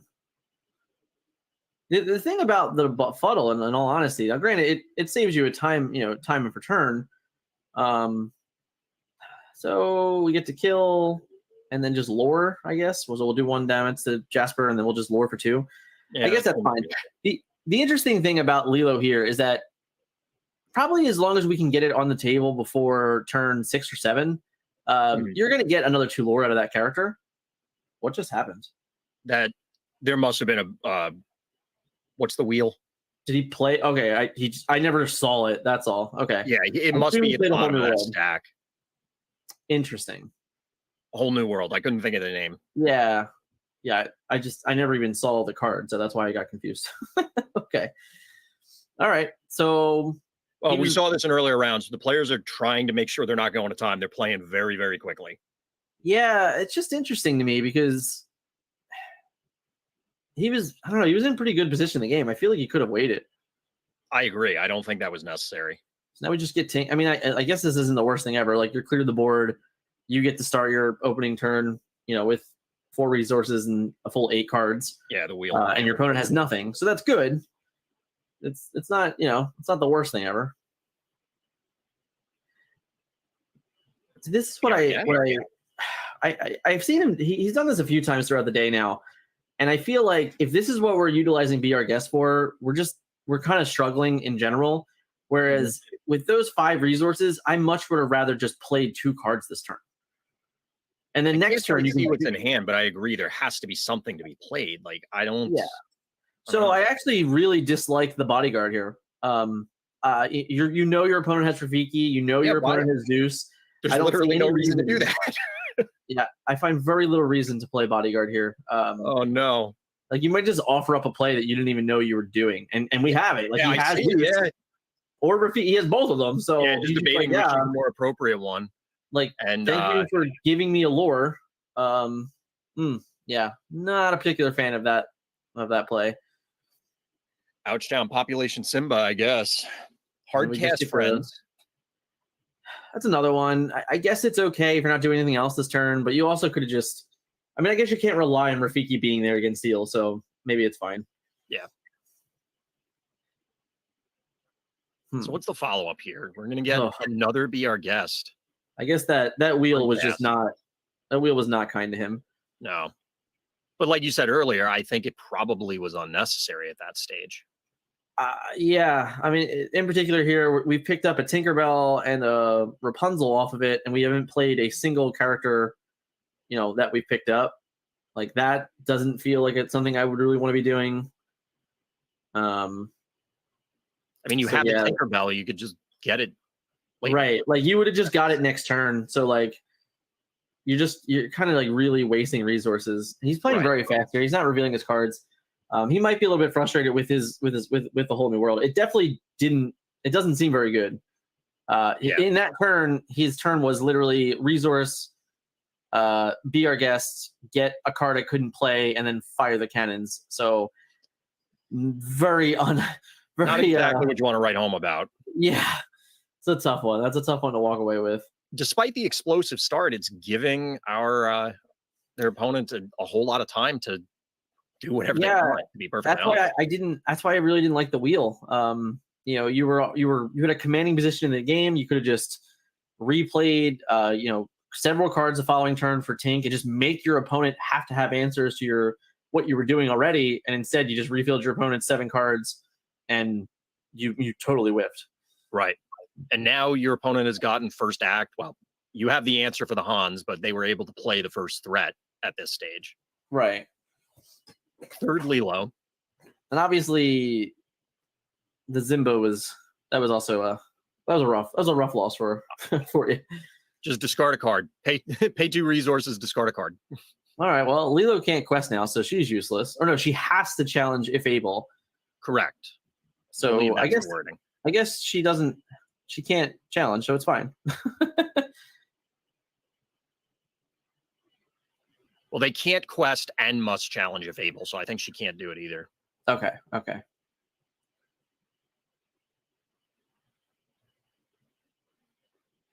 Yeah, which is bad. Like, the Lilo at this point is just not going to do anything because he gets the quest. Say the Lilo can't quest again. Yep. And if it challenges, it has to run into something. I guess you could force the Tinkerbell into trading with John Silver. Right. But, neither here nor there. Because now this Tinkerbell is definitely going to run into the John Silver, finish off Archimedes, and then Lilo gets to live, fortunately. Do we have any follow-up after this? I don't. It's still a lot of cards. There's a ton of options available, not necessarily right this second, but in general. He did get on the board with the John Silver. John Silver's two-lord? Yeah, he's two-lord. Haven't seen a whole lot of him today. So that was an inked befuddle. It's a follow-up with a Cusco? Cusco. All right, so there's a lot of pressure on the board. I thought he only had 4 there. Oh, he does 5. Okay. The white are blending in very well. Yes. So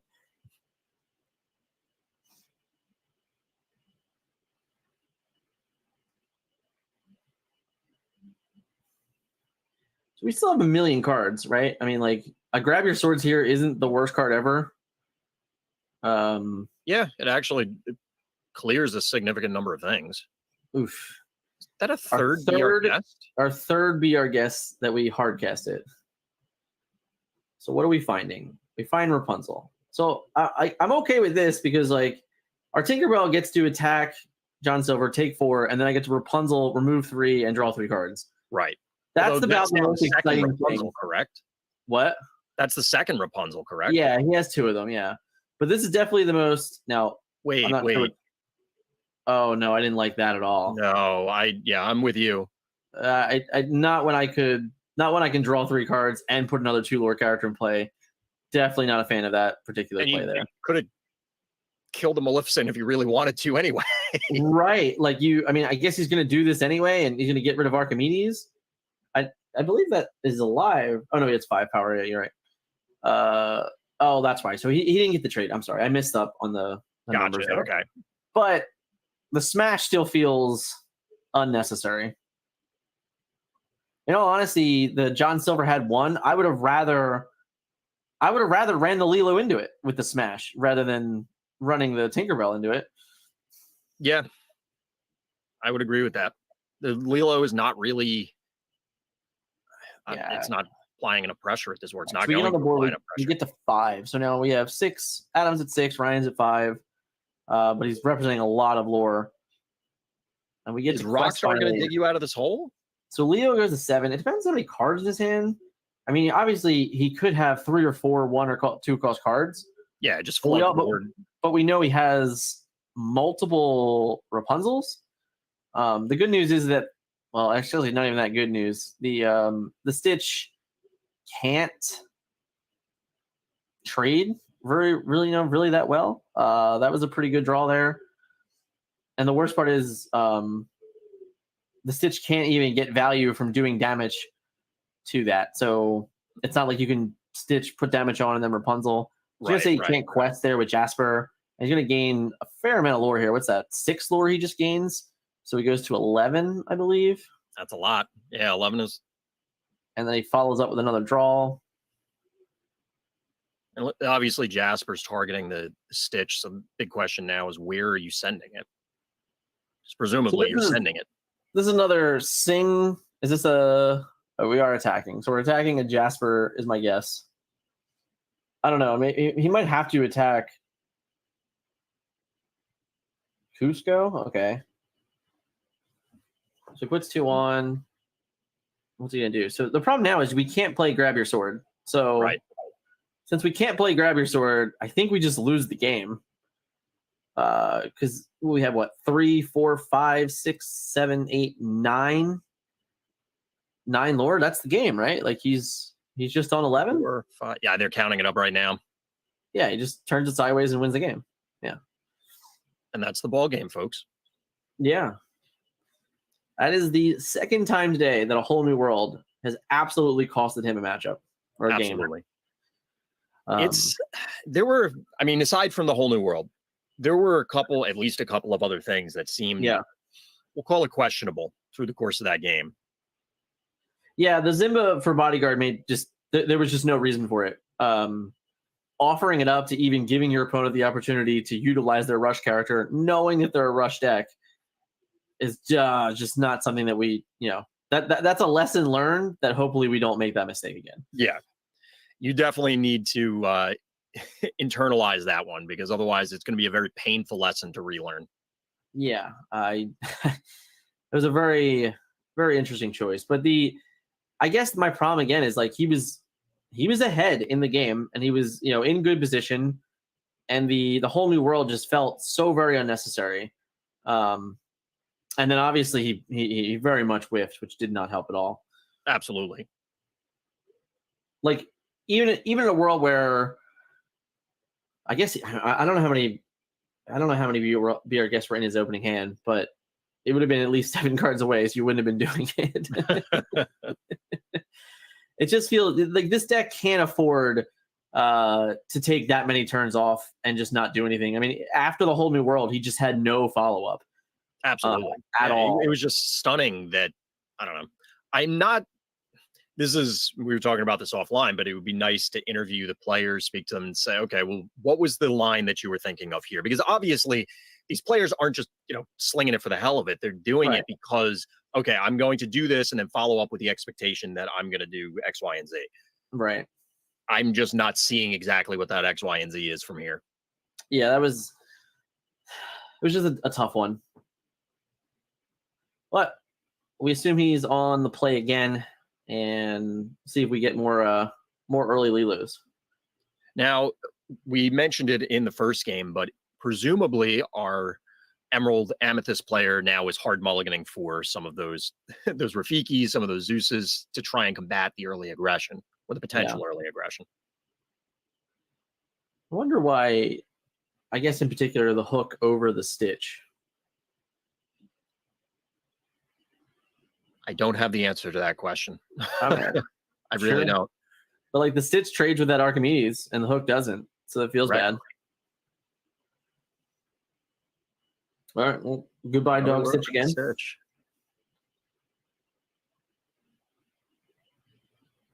Yeah, this might just be a. Okay, there's Lilo. Oh, we're going for it. +1 lore. Third All right. Stitch. Fair enough. 3 stitches is. It's a lot of stitches. So I assume our Amber Steel player is thinking I just have to get there early on. He just has to survive.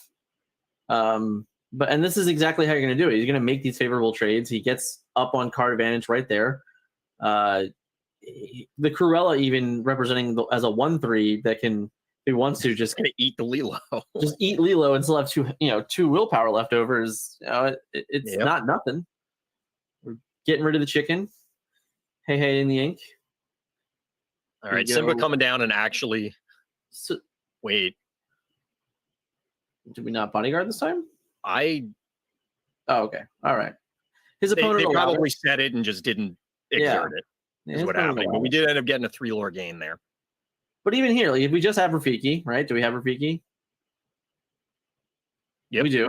So we just clear the board. Wow. Like, just flat out clear the board. Go home happy.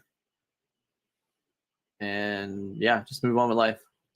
It's a pretty good turn. Yeah, this is looking like a pretty clean textbook showing here. Sadly, this is looking at the game that like I'm gonna need a whole new world to do something. Right.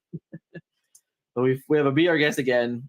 This is never good, in all honesty. Like, oh no, yeah, we saw this last game. If you're taking time off doing this, especially getting something that you're not going to be able to play for a couple turns. Now, granted, his opponent's not pressuring. His opponent has 2 lore. It's not like he has 5 lore. True. So there is time in the game to do it and come back. It's just the ability that, like, on this turn, playing a 4-cost card that had 2 lore would have put you in a better position in the game. Yeah, some way to actually interact with your opponent, if nothing else. Right, because now we have this 3/3 that represents 3 lore, and all of a sudden, my 2 lore clock got turned to a 5 lore clock, and you don't have, you have smash and things like that. But if you're smashing, that means you're not. You're also not developing a board. You're not developing your board whatsoever. Another Lilo. Not exactly the board you want to develop. Wait, really? Lilo pass? I think he only has 1 or 2 cards in his hand. Yeah, I agree. So we're at 4-2 at the moment. Yeah, we're just sending. So we just go to 5. We go up to 7, right? Yep. And we're representing 8 more next turn. You have like maybe a 1-turn window. Oh, there was a second tank. Okay. It's at least something. I mean, so Ryan has 5. Now they missed the damage there. What's happening? Yeah. So now Adam has 6. So we have, it's a tight game, but like Ryan has a 2/4 with War and a 3/3. They all have damage on them, obviously. Yeah. And I guess the good thing here is that Tink can. Oof, that's pretty good. Tink can effectively remove Cusco and Hans next turn by herself. I think I'm okay with that trade. Yeah, I think that's reasonable. Get 5, so we're gonna go to 12 here, or 13. Oh, it's 6. I'm sorry, it was 6. So yeah, so it goes to 13, and then he just has John Silver. So right now, granted, again, the Tink is going to be able to run into Cusco and get rid of Hans, which is great. But he still has a John Silver left behind now. So the Cusco no Chachi is missed. Yeah, I was about to say that. I was waiting to see if they. Yep. So no Touchy was missed here. That's kind of a big deal. For what it's worth, it is Yume. So it's a May. Oh no. For what it's worth, not like it is Yume. So I will give it there. That's a May ability. Yeah, that is a legal game state. But it is legitimately a miss for sure. by Ryan. So he goes to 15. Or no, he doesn't. Sorry, he stays at 13, but gets rid of Tinkerbell. And then says the Rapunzel can't quest and has a challenge, so that's good. Right. Oh, I think they're maybe trying to go back to the no touchy trade. Again, it's really tough. It's hard to say. It is a UMA ability, so at this point, we're so far ahead that resetting feels wrong. In all honesty, which I think agree. Is what they got. They got around it. So we have this Rapunzel has to attack into this into this John Silver, which feels bad because she's just going to go away. Admittedly, the John Silver will as well. Yeah. It's the silver lining. All right. Okay. So that's one way around it. So he gets the grab your sword, puts 2 on the Koost, and then now he can't quest, right? John Silver is. I'm looking at it right now. Gain reckless. It gains reckless. So that card is not allowed to quest. So he should not be able to gain the 2 lore there. So then Cusco is going to send it. He goes up to 16, I believe, and now he just represents win on board unless we have a way to get rid of this Cusco. Yep. Which there are options, but Tinkerbell is not one of them. That would be correct. Oh no, Tinkerbell is one of them. So Tinkerbell is fine because then the Rapunzel runs into Cusco. Oh, true. But now here again, so at the top there. This time we do get the trigger, so Cusco removes a Rapunzel. But now we just have this gigantic Giant Silver that is going to get us to 18 at the very least. It's going to keep Tink's going to have to run into it, or we'll just Genie. That's fine too. That seems good. Yep. So we'll just go up to 18 and then represent the win right there. I don't think there's anything that we can play to get out of that one. No, not without, I don't know, 6 more resources maybe. Yeah. Are we going to whole new world again? Why not?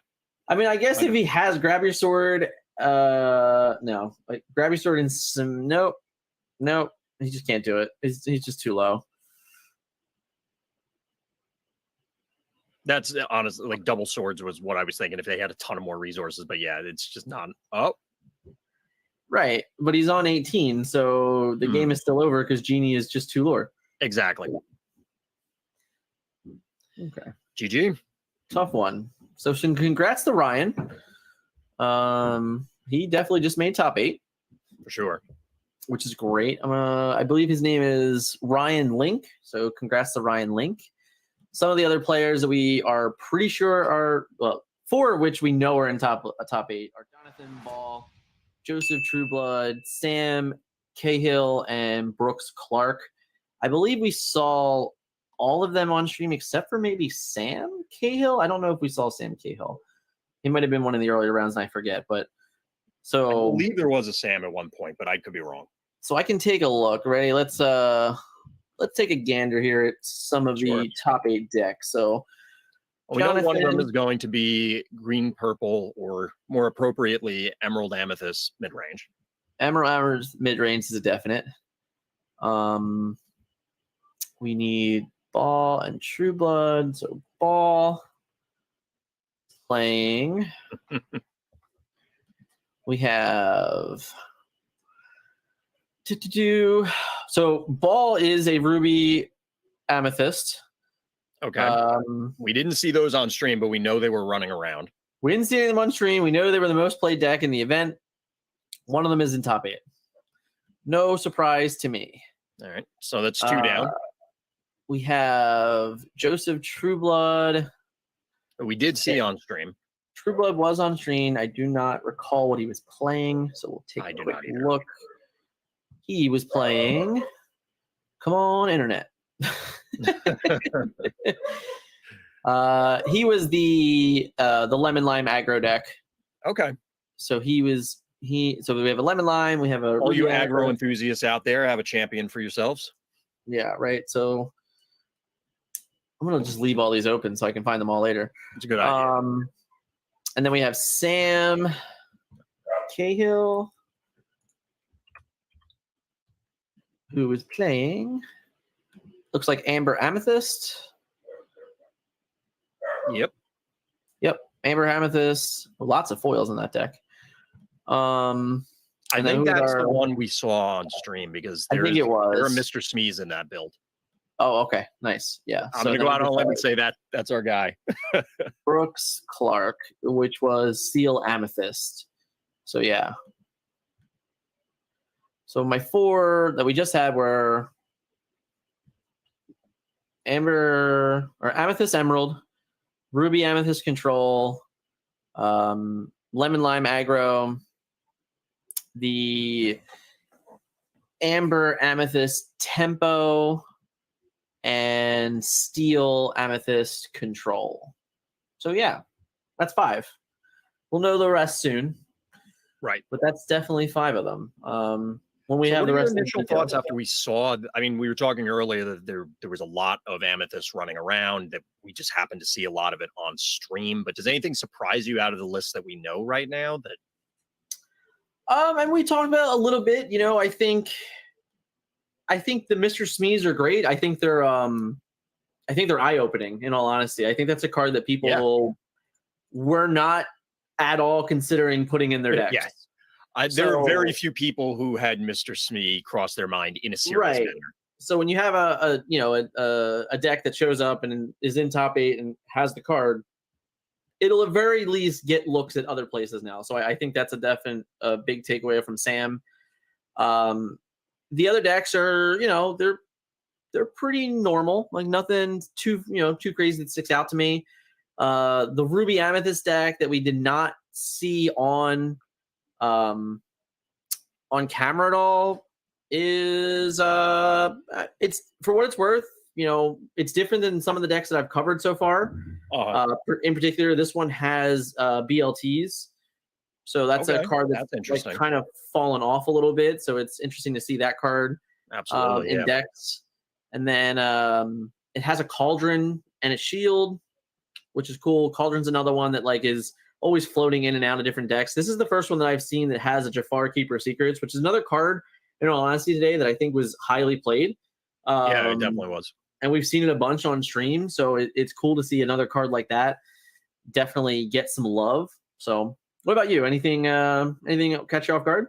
Well, I wanted to ask you a question about it. There's a ping coming through, by the way. We didn't see, or did you say that there were green-red evasive decks that made it out of what we know so far?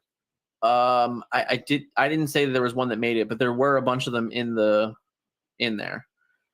So we have the graphic for the total breakdown. So the total breakdown is as such. It is Ruby Amethyst coming in at 8, Ruby Emerald coming in with 6 decks, Amber Emerald with 5, Amethyst Steel with 5, Amber Amethyst with 4, Emerald Amethyst Aggro with 3, Emerald Amethyst Mid-Range with 3, Emerald Steel with 2, and then the other remaining were 11 other remaining decks. So there were a lot of others. There were a smattering of things across the board. Yeah. I do like that there was specifically Emerald Amethyst twice for 2 different reasons. Yes. Which is interesting.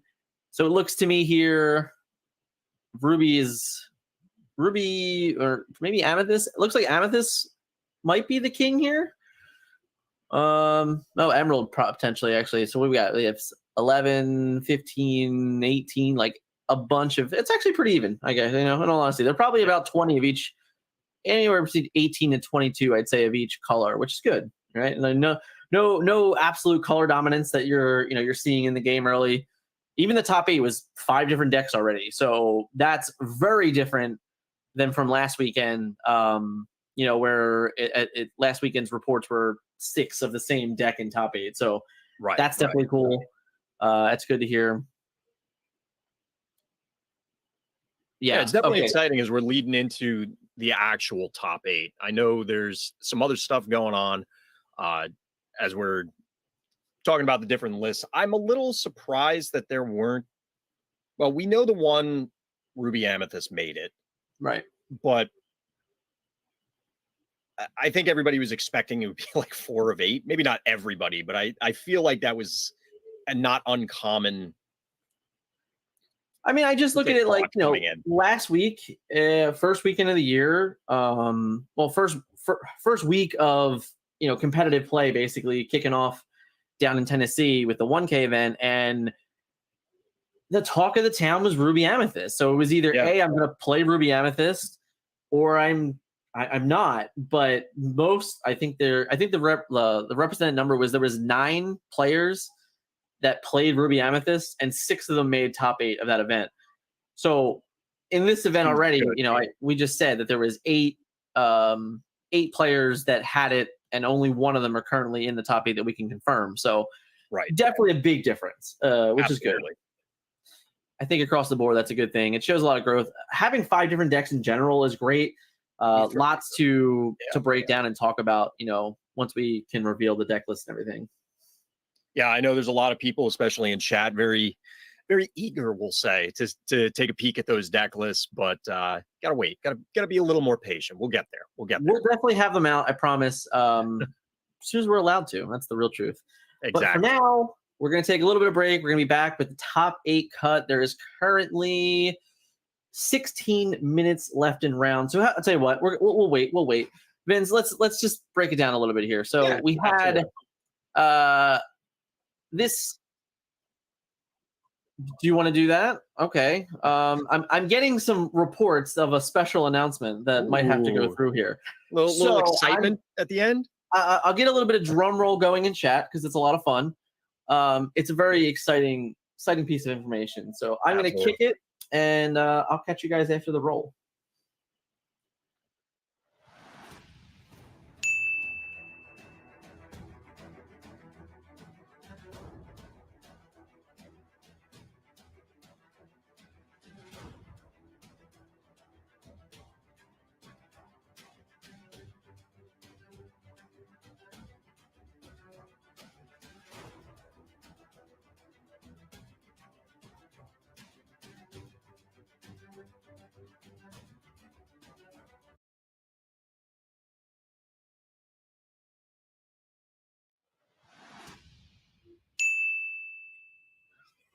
All right, so as you can see, Miami PPG at Miami TCG Con, just prizes are announced. It's phenomenal. First place is 2 cases. Second place is another case. Third and fourth, 2 boxes. 5th through 8th is a trove. 9 through 16 is getting a gift set, and 17 through 32 are getting 3 packs. That is, oh man, we got to do math again. What do we got? We got to do math again. It's a big number. It's a lot of cards. Let's put it that way. Like an enormous, not just a lot, but like an enormous amount of stuff. So 4 cases plus, right? That's what I'm reading there. Like, seems about right. That's you know, right now, if you ask how much a case of cards is, you'd hear a couple $1,000s for sure. So this is pretty phenomenal information being released. It's really nice to see this amount of product going out. It also is really, really fun because Miami was already set to be a really nice destination event to pick up and see artists. You know, lots of different creators are coming, to be there and have a lot of fun that way. But now we know that we have something huge to play for. I mean, this prizing is phenomenal. It absolutely is. And I think you said it right there at the end of your statement that something, it builds the hype. It's this huge thing to look forward to. It's like being a kid and looking forward to Christmas. Like it now, even if you were excited before, now there's even more layered on top. Right. All of these other things that are available, all the potential that's there. Right. Yeah. It's going to be an incredible event. I'm very much looking forward to it. I'm very much excited to be there in person and enjoying all of this with the community. You know, this is the type of event that honestly, even a month ago, we didn't know we were going to be able to have or that they were going to even exist. So to come out and see this amount of product being offered at a destination city in Miami, at a destination event for a con that was already in the works for literal 6 months now. Yep. I think this is phenomenal. I'm very excited about it, and I'm really happy to be a part of all of it. Yeah, I see people in chat already very excited. I've seen a number of people asking, where can I get registered, already ready to go. And I don't blame you. I don't blame you. I would expect very, very soon to see those postings from George and the rest of the PPG team. I'm confident they're going to be there. I also. Yep. Okay, registration link is in fact in chat as we speak. There you go. Registration link is in chat. Shout out to production. Yeah, shout out to production. The this event in Denver was only 64 registered players. I can tell you for sure that it is well above that number for Miami. But if you're planning on going to Miami, get pre-registered, get signed up for the event. I can't wait to see you. I will absolutely be there in person, along with Scott and some of the others. So I'm very, very excited. Vince, when I first saw the graphic, and I had just kind of taken in the math of even just the top 8, and we're not even considering going past that at that point. It was just like, wow, that's a lot of product. In a day and age where product is scarce and it's hard to find, the ability for PPG to even, have that to give out as a prize is pretty awesome. It's a staggering amount of product, like you said, especially in this day and age, the way things work right now, trying to either get sealed product or even in some cases singles. We're all seeing that, and we talked about it through the event, where the scarcity of product and cards was potentially going to play in. Yeah. This is a huge shot in the arm for somebody's collection if you're able to take this down or even place. This is, I want to say like holy grail kind of things, but like this is a big deal playing for this amount of stuff. Right. And even, listen, at the end of the day, top 32 is getting prizes, that's something you also don't see every day. So when you're announcing something like that, like, hey, if you have a winning record, most players with a winning record will at the very least get 3 packs. Exactly. Which I think is really, really cool. I think one of the other things that I don't want people to brush aside, given the overwhelming amount of prizes, is that one of the things that will be brought in is it's going to improve the level of competition. People are going to show up. They're going to bring their best game, their best builds. And that is a huge part of the fun, showing up and actually testing your skills against people that are, to be honest, they're going to be trying. They're not just showing up to their locals and having some fun. They're playing for real. Well, even this weekend, only being 2 weeks from release, 1 day from, big box stores getting it, even though that's not even very true. That's another conversation in and of itself. Even this event, you could have seen some decisions being made around a budget or being restricted.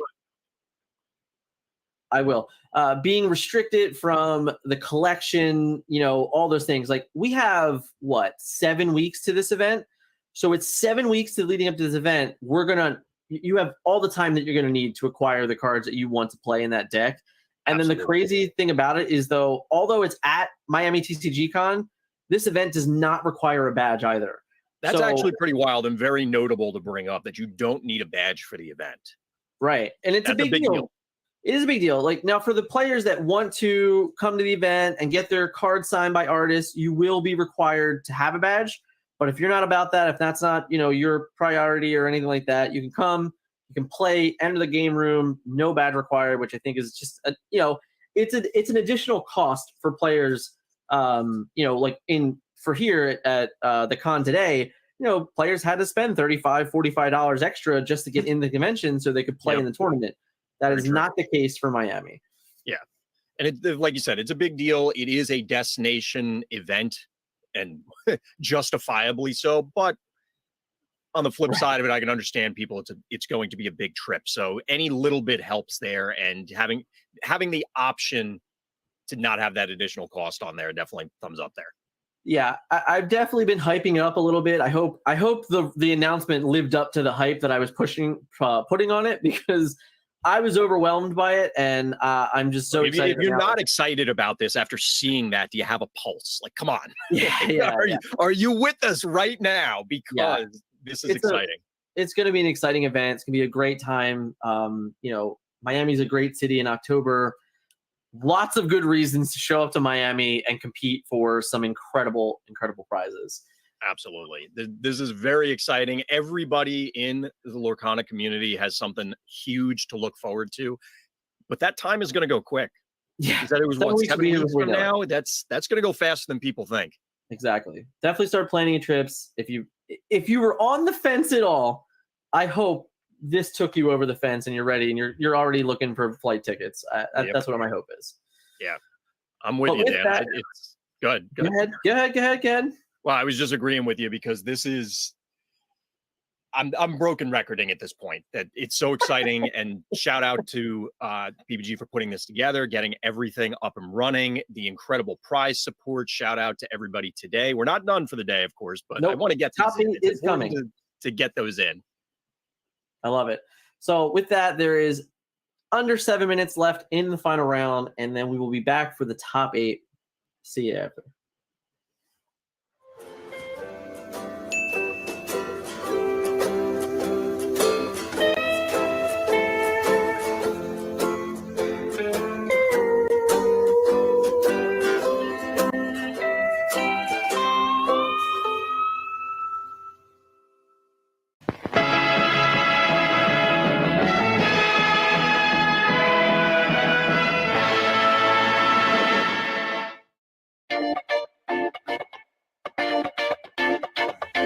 Pro Play Games is back on the road, and we are ecstatic to hit the convention scene once again. We will be attending and organizing events around the country for the rest of 2021. Pro Play Games. Play with the pros.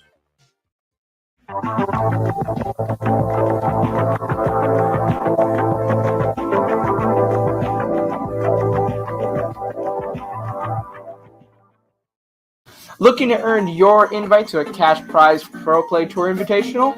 Well, why not attend the Pro Play Tour qualifier at your local game store? Participating stores can host PPT qualifiers with their official Pro Play Tour kit purchasable from our website. We have kits available for Yu-Gi-Oh!, Dragon Ball, Digimon, and Card Fight Vanguard. Earn some exclusive swag like limited Top Cut playmats and PPG dice along with your 2022 invitational invite. Want to host a Pro Play Tour qualifier of your own? Visit ppgeventmanagement.com/qualifiers to learn how your local game store can qualify to host an invitational qualifier today.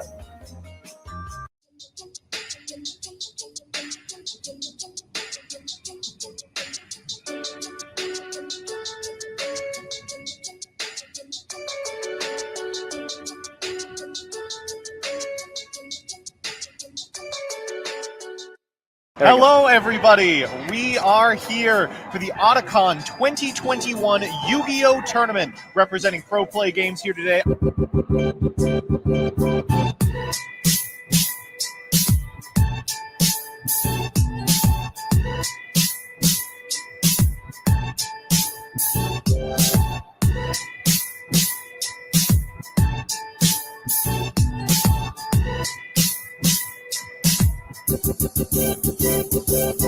Welcome, everyone, to the finals of the Otakon Yu-Gi-Oh! Extravaganza. 2 decks in our final. Drytron, Adignister. Scooping it up. There it is. Wow, quick game 1 for Timothy. Timothy. With the unbreakable board game 1 to be able to easily scoop it up.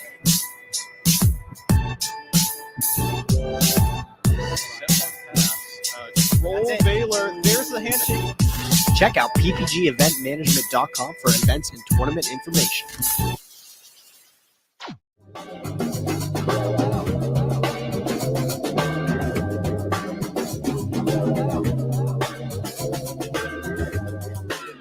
Back it up.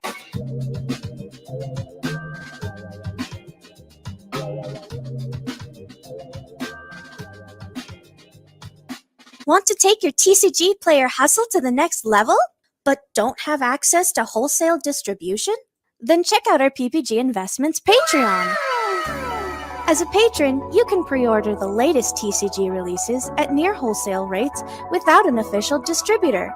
Yu-Gi-Oh!, Pokemon, Magic, Dragon Ball, Digimon, Vanguard, My Hero, Flesh and Blood, you name it. Join a community of vendors and get direct support from PPG. Joining will get you distribution like access across all TCG sealed case product and accessories, not to mention access to other invaluable perks like Q&As and product ratios before release. Our mission is to help you make a successful side business out of trading card games. Don't delay. Check out the Patreon today in the link down below. We'll see you there.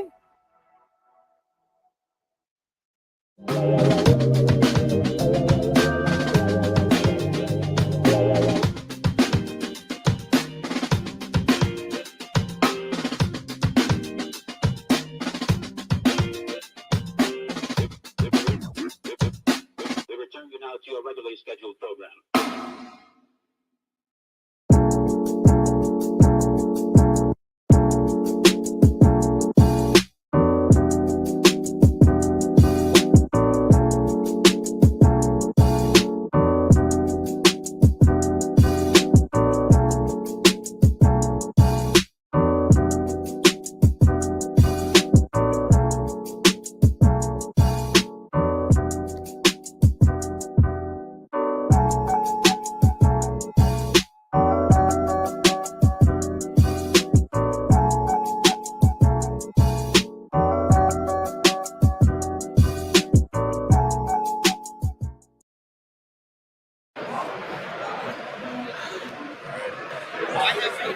Welcome to Origins Game Fair.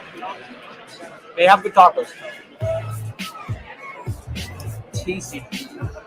I've enjoyed playing TCGs for about 15 years now. It's a thing I do with my friends. It's one of our most common activities. It doesn't matter who you are, it doesn't matter what you do. Anybody is capable of enjoying different aspects of trading card games. There's truly nothing like it. I'm like a problem solver. I like doing those type of things. So for me, TCGs are like a really good way to like exercise that, I guess, part of the brain. Like to make your brain think that fast and have to be so strategic all the time. It's like it's just the best, honestly. The only one I really play is Yu-Gi-Oh. I bought a pack of it at Walmart when I was a kid, and I fell in love with it ever since. This is actually my first PPG event. This is actually my first PPG event. This is actually my first PPG event. This is actually my first one. This is actually my first one. My first event ever was a PPG. Well, this is my first PPG event. So I guess I enjoy that. I'm in the top 4 of it at my first event. I've been watching PPG on YouTube, occasionally on Twitch for a while. Everything's super smooth. The rounds go super quick. I like that they're in person. I enjoy, coming to see everyone. It's been a while, obviously. Real tournaments with good prizes, good players. They always seem to have it. Today, probably, hopefully topping. At the very least, I want a top 8. I'd like to win, but I also don't top 8. Winning the event, honestly. Drinking after I go 0-2 drop, but it doesn't seem like that's the plan now. We're in the top 4, so there you go. The one thing I was looking forward to most today was definitely just commentating some great Yu-Gi-Oh! We haven't been to a big event in probably over a year now. So the fact that you guys came up north, did one in Columbus, we jumped at the chance to, drive on out and stay the night and, play test and all that stuff. So Finally getting to actually do a competitive tournament after so long. COVID made it really hard to actually be competitive in the game. With the prominent content creators in this Yu-Gi-Oh community. And so when I heard that both Gage and Hack were coming to this event, I was over the moon. What are you looking for from this? Winning it. Winning the event. I like it. I like it. Thank you. Yeah. Appreciate you. Good luck. Thank you very much. Appreciate you. Thank you, man. Appreciate you. Cool. Perfect. Thank you very much, man. I hope that wasn't like. No, that was great. Go ahead. That was really good. Check out ppgeventmanagement.com for events and tournament information.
It can be tough sitting in a chair for long periods of time, especially while you're playing your favorite trading card game. That's why eWin has designed a state-of-the-art luxury gaming chair. This ergonomic and breathable chair is the most affordable amongst its competitors. With great feedback from sources like GamesRadar, PC Gamer, and IGN, the chair is a perfect gift for any and all gamers.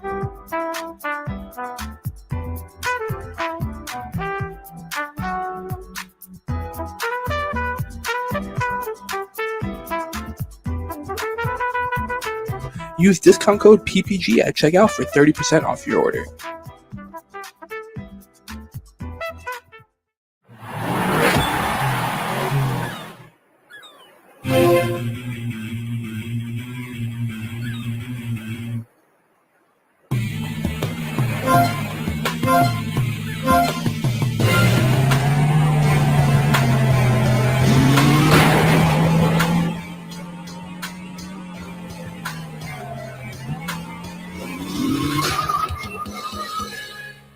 Spit out.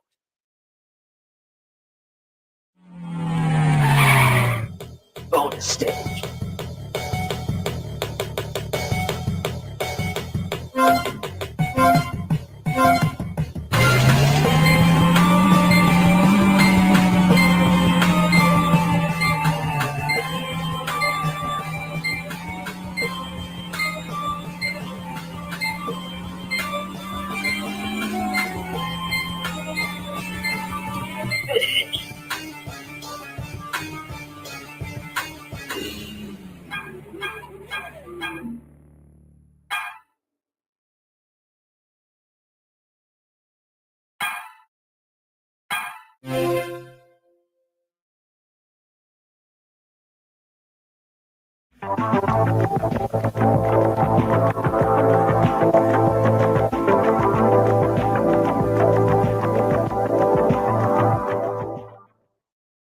Want to advertise the product you represent on our streams? Great!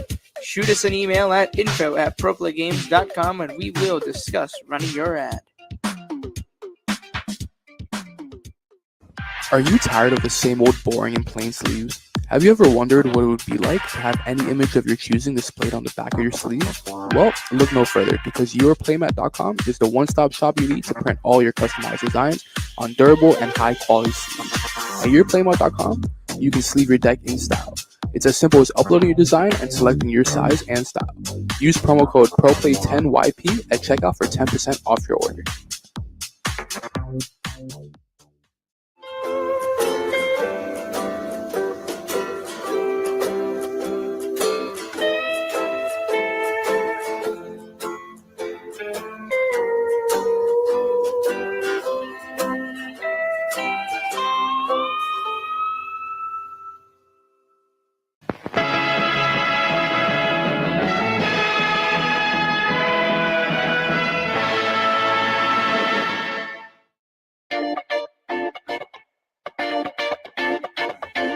Pro Play Games is back on the road, and we are ecstatic to hit the convention scene once again. We will be attending and organizing events around the country for the rest of 2021. Pro Play Games. Play with the pros.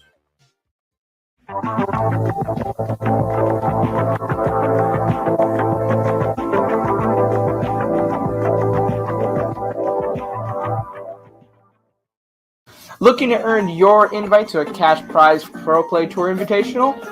Well, why not attend the Pro Play Tour qualifier at your local game store? Participating stores can host PPT qualifiers with their official Pro Play Tour kit purchasable from our website. We have kits available for Yu-Gi-Oh!, Dragon Ball, Digimon, and Card Fight Vanguard. Earn some exclusive swag like limited Top Cut playmats and PPG dice along with your 2022 invitational invite. Want to host a Pro Play Tour qualifier of your own? Visit ppgeventmanagement.com/qualifiers to learn how your local game store can qualify to host an invitational qualifier today.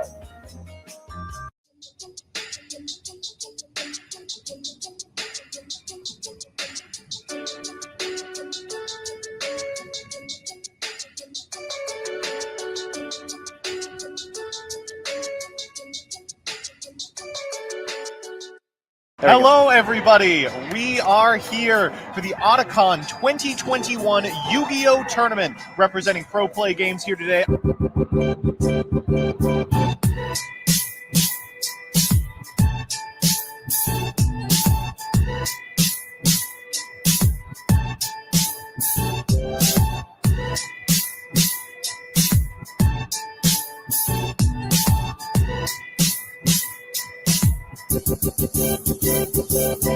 Welcome, everyone, to the finals of the Otakon Yu-Gi-Oh! Extravaganza 2 decks in our final. Drytron, Adignister. Scooping it up. And there it is. Wow, quick game one for Timothy. Timothy. With the unbreakable board game one to be able to easily scoop it up.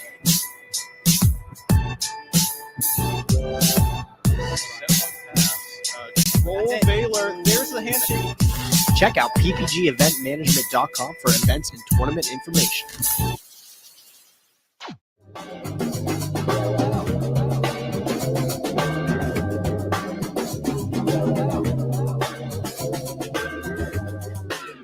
Back it up.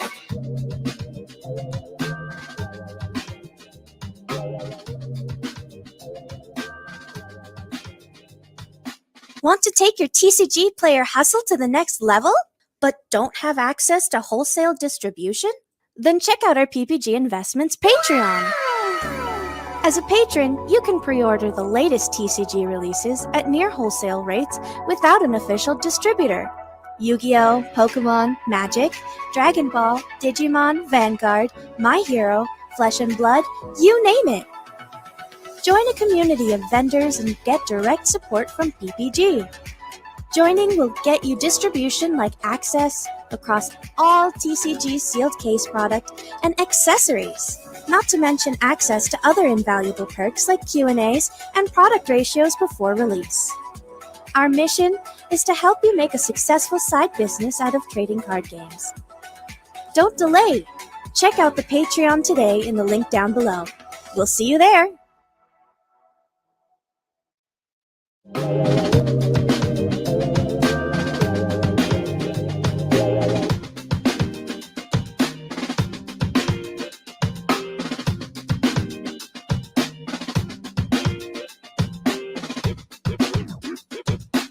return you now to your regularly scheduled program.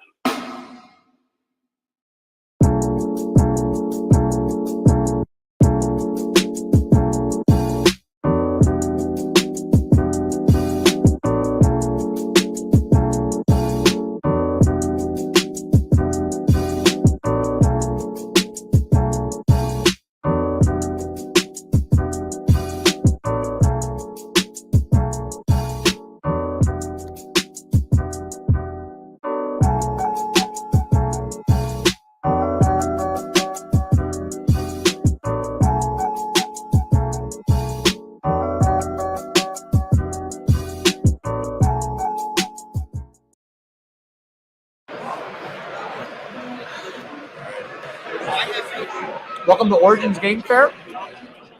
They have good tacos. TC. I've enjoyed playing TCGs for about 15 years now. It's a thing I do with my friends. It's one of our most common activities. It doesn't matter who you are, it doesn't matter what you do. Anybody is capable of enjoying different aspects of trading card games. There's truly nothing like it. I'm like a problem solver. I like doing those type of things. So for me, TCGs are like a really good way to like exercise that, I guess, part of the brain. Like to make your brain think that fast, it have to be so strategic all the time. It's like it's just the best, honestly. The only one I really play is Yu-Gi-Oh. I bought a pack of it at Walmart when I was a kid, and I fell in love with it ever since. This is actually my first PPG event. This is actually my first PPG event. This is actually my first PPG event. This is actually my first one. This is actually my first one. My first event ever was a PPG. Well, this is my first PPG event. So I guess I enjoy that I'm in the top 4 of it at my first event. I've been watching PPG on YouTube, occasionally on Twitch for a while. Everything's super smooth. The rounds go super quick. I like that they're in person. I enjoy, coming to see everyone. It's been a while, obviously. Real tournaments with good prizes, good players. They always seem to have it. Today, probably, hopefully topping. At the very least, I want a top 8. I'd like to win, but I also have a top 8. Winning the event, honestly. Drinking after I go 0-2 drop, but it doesn't seem like that's the plan now. We're in the top 4, so there you go. The one thing I was looking forward to most today was definitely just commentating some great Yu-Gi-Oh! We haven't been to a big event in probably over a year now. So the fact that you guys came up north, did one in Columbus, we jumped at the chance to, drive on out and stay the night and, play test and all that stuff. So Finally getting to actually do a competitive tournament after so long. COVID made it really hard to actually be competitive in the game. With the prominent content creators in this Yu-Gi-Oh community. And so when I heard that both Gage and Hack were coming to this event, I was over the moon. What are you looking for from this? Winning it. Winning the event. I like it. I like it. Thank you. Yeah. Appreciate you. Good luck. Thank you very much. Appreciate you. Thank you, man. Appreciate you. Cool. Perfect. Thank you very much, man. I hope that wasn't like. No, that was great. Good. That was really good. Check out ppgeventmanagement.com for events and tournament information.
can be tough sitting in a chair for long periods of time, especially while you're playing your favorite trading card game. That's why eWin has designed a state-of-the-art luxury gaming chair. This ergonomic and breathable chair is the most affordable amongst its competitors. With great feedback from sources like GamesRadar, PC Gamer, and IGN, the chair is a perfect gift for any and all gamers.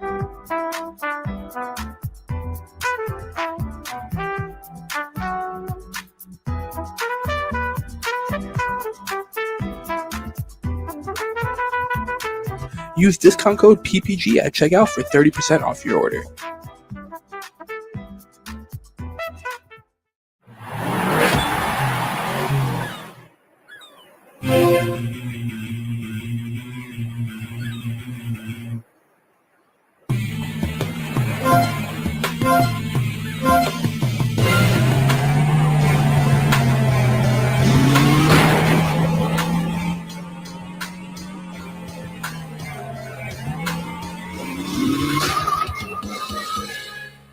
Spin out.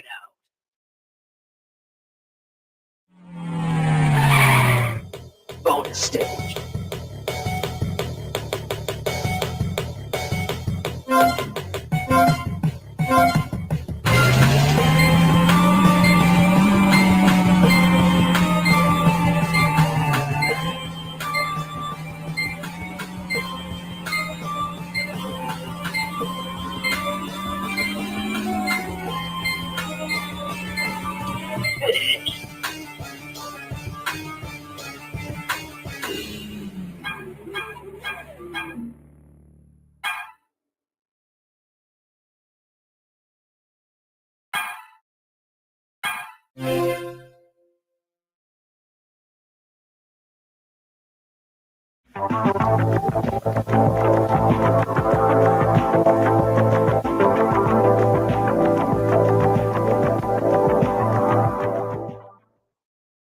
Want to advertise the product you represent on our streams? Great! Shoot us an email at info@proplaygames.com and we will discuss running your ad.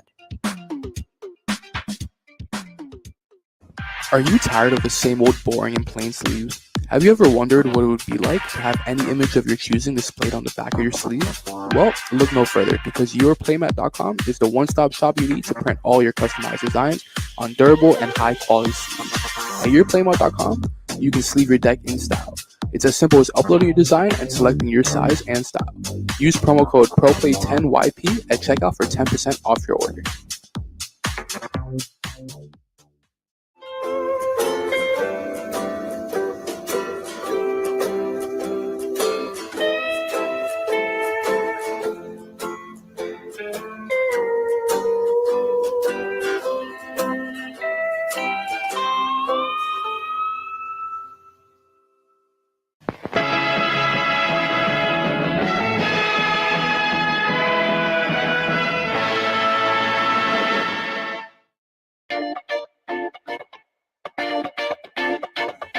Pro Play Games is back on the road, and we are ecstatic to hit the convention scene once again. We will be attending and organizing events around the country for the rest of 2021. Pro Play Games. Play with the pros.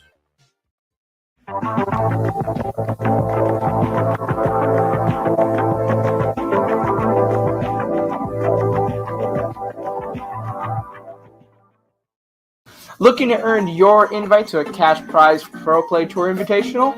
Well, why not attend the Pro Play Tour qualifier at your local game store? Participating stores can host PPT qualifiers with their official Pro Play Tour kit purchasable from our website. We have kits available for Yu-Gi-Oh!, Dragon Ball, Digimon, and Card Fight Vanguard. Earn some exclusive swag like limited Top Cut playmats and PPG dice along with your 2022 invitational invite. Want to host a Pro Play Tour qualifier of your own? Visit ppgeventmanagement.com/qualifiers to learn how your local game store can qualify to host an invitational qualifier today.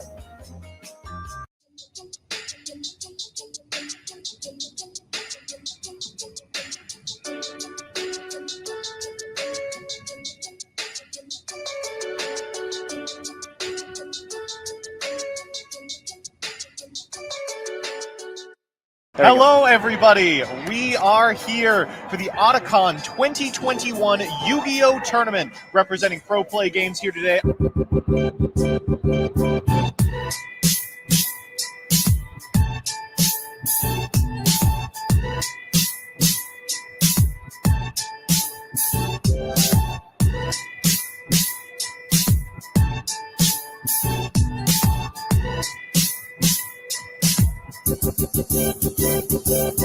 Welcome everyone to the finals of the Otakon Yu-Gi-Oh! Extravaganza 2 decks in our final. Drytron, Adignister.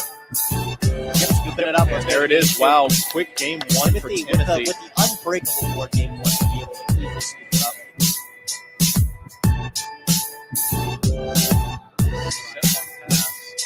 Roll Baylor. There's the handshake. Check out ppgeventmanagement.com for events and tournament information.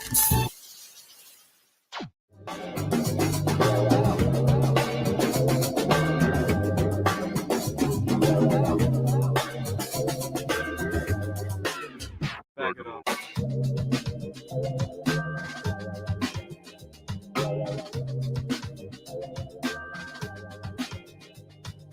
Want to take your TCG player hustle to the next level, but don't have access to wholesale distribution?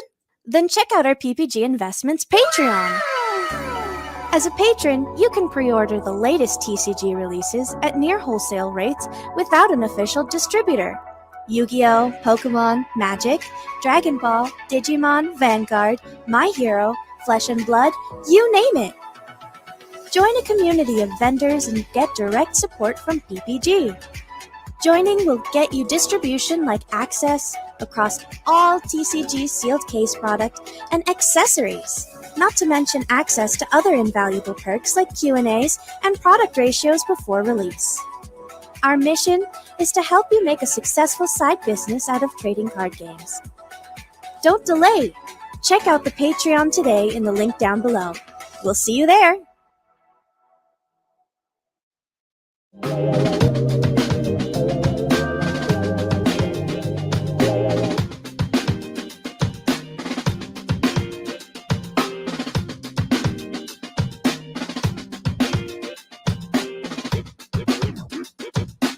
return you now to your regularly scheduled program.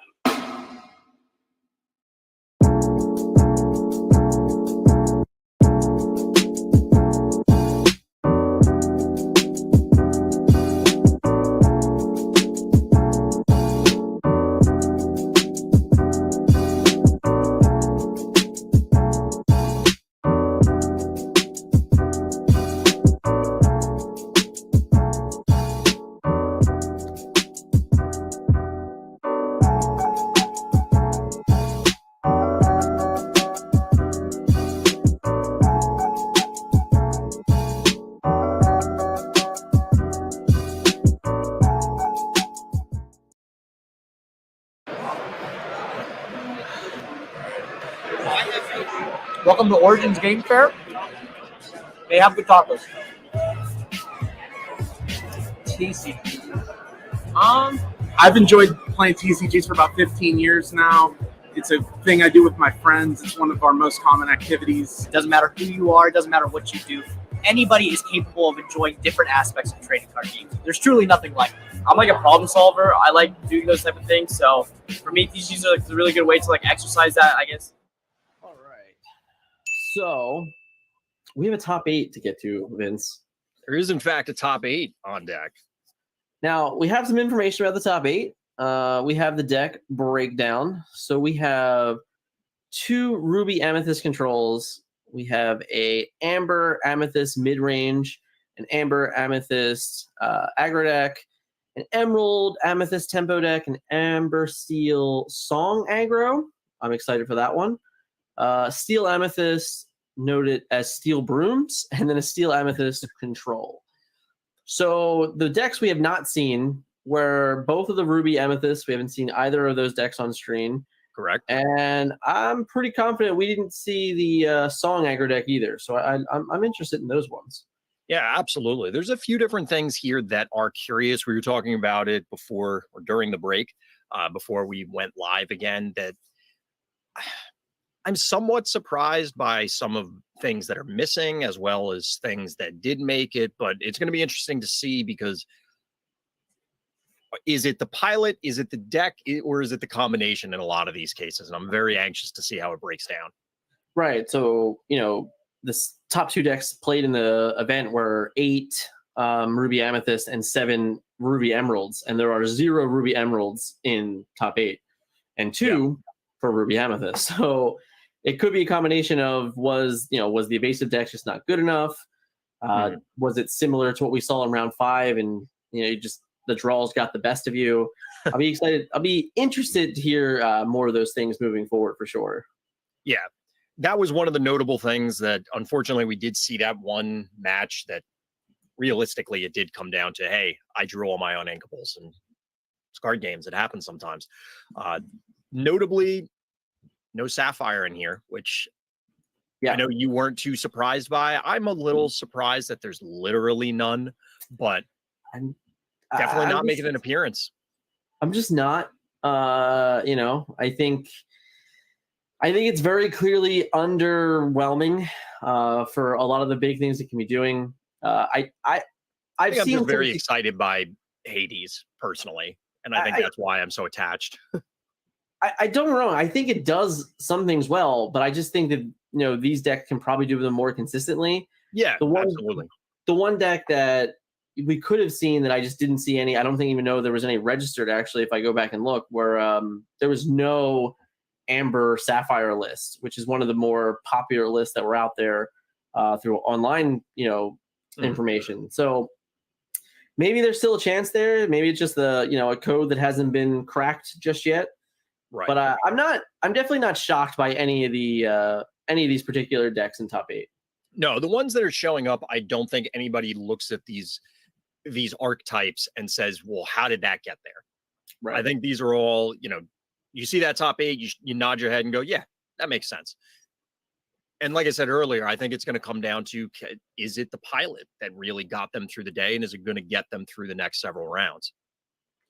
Yeah, I mean, even on stream here today, we saw, a lot of mistakes in game state, a lot of potential misplays.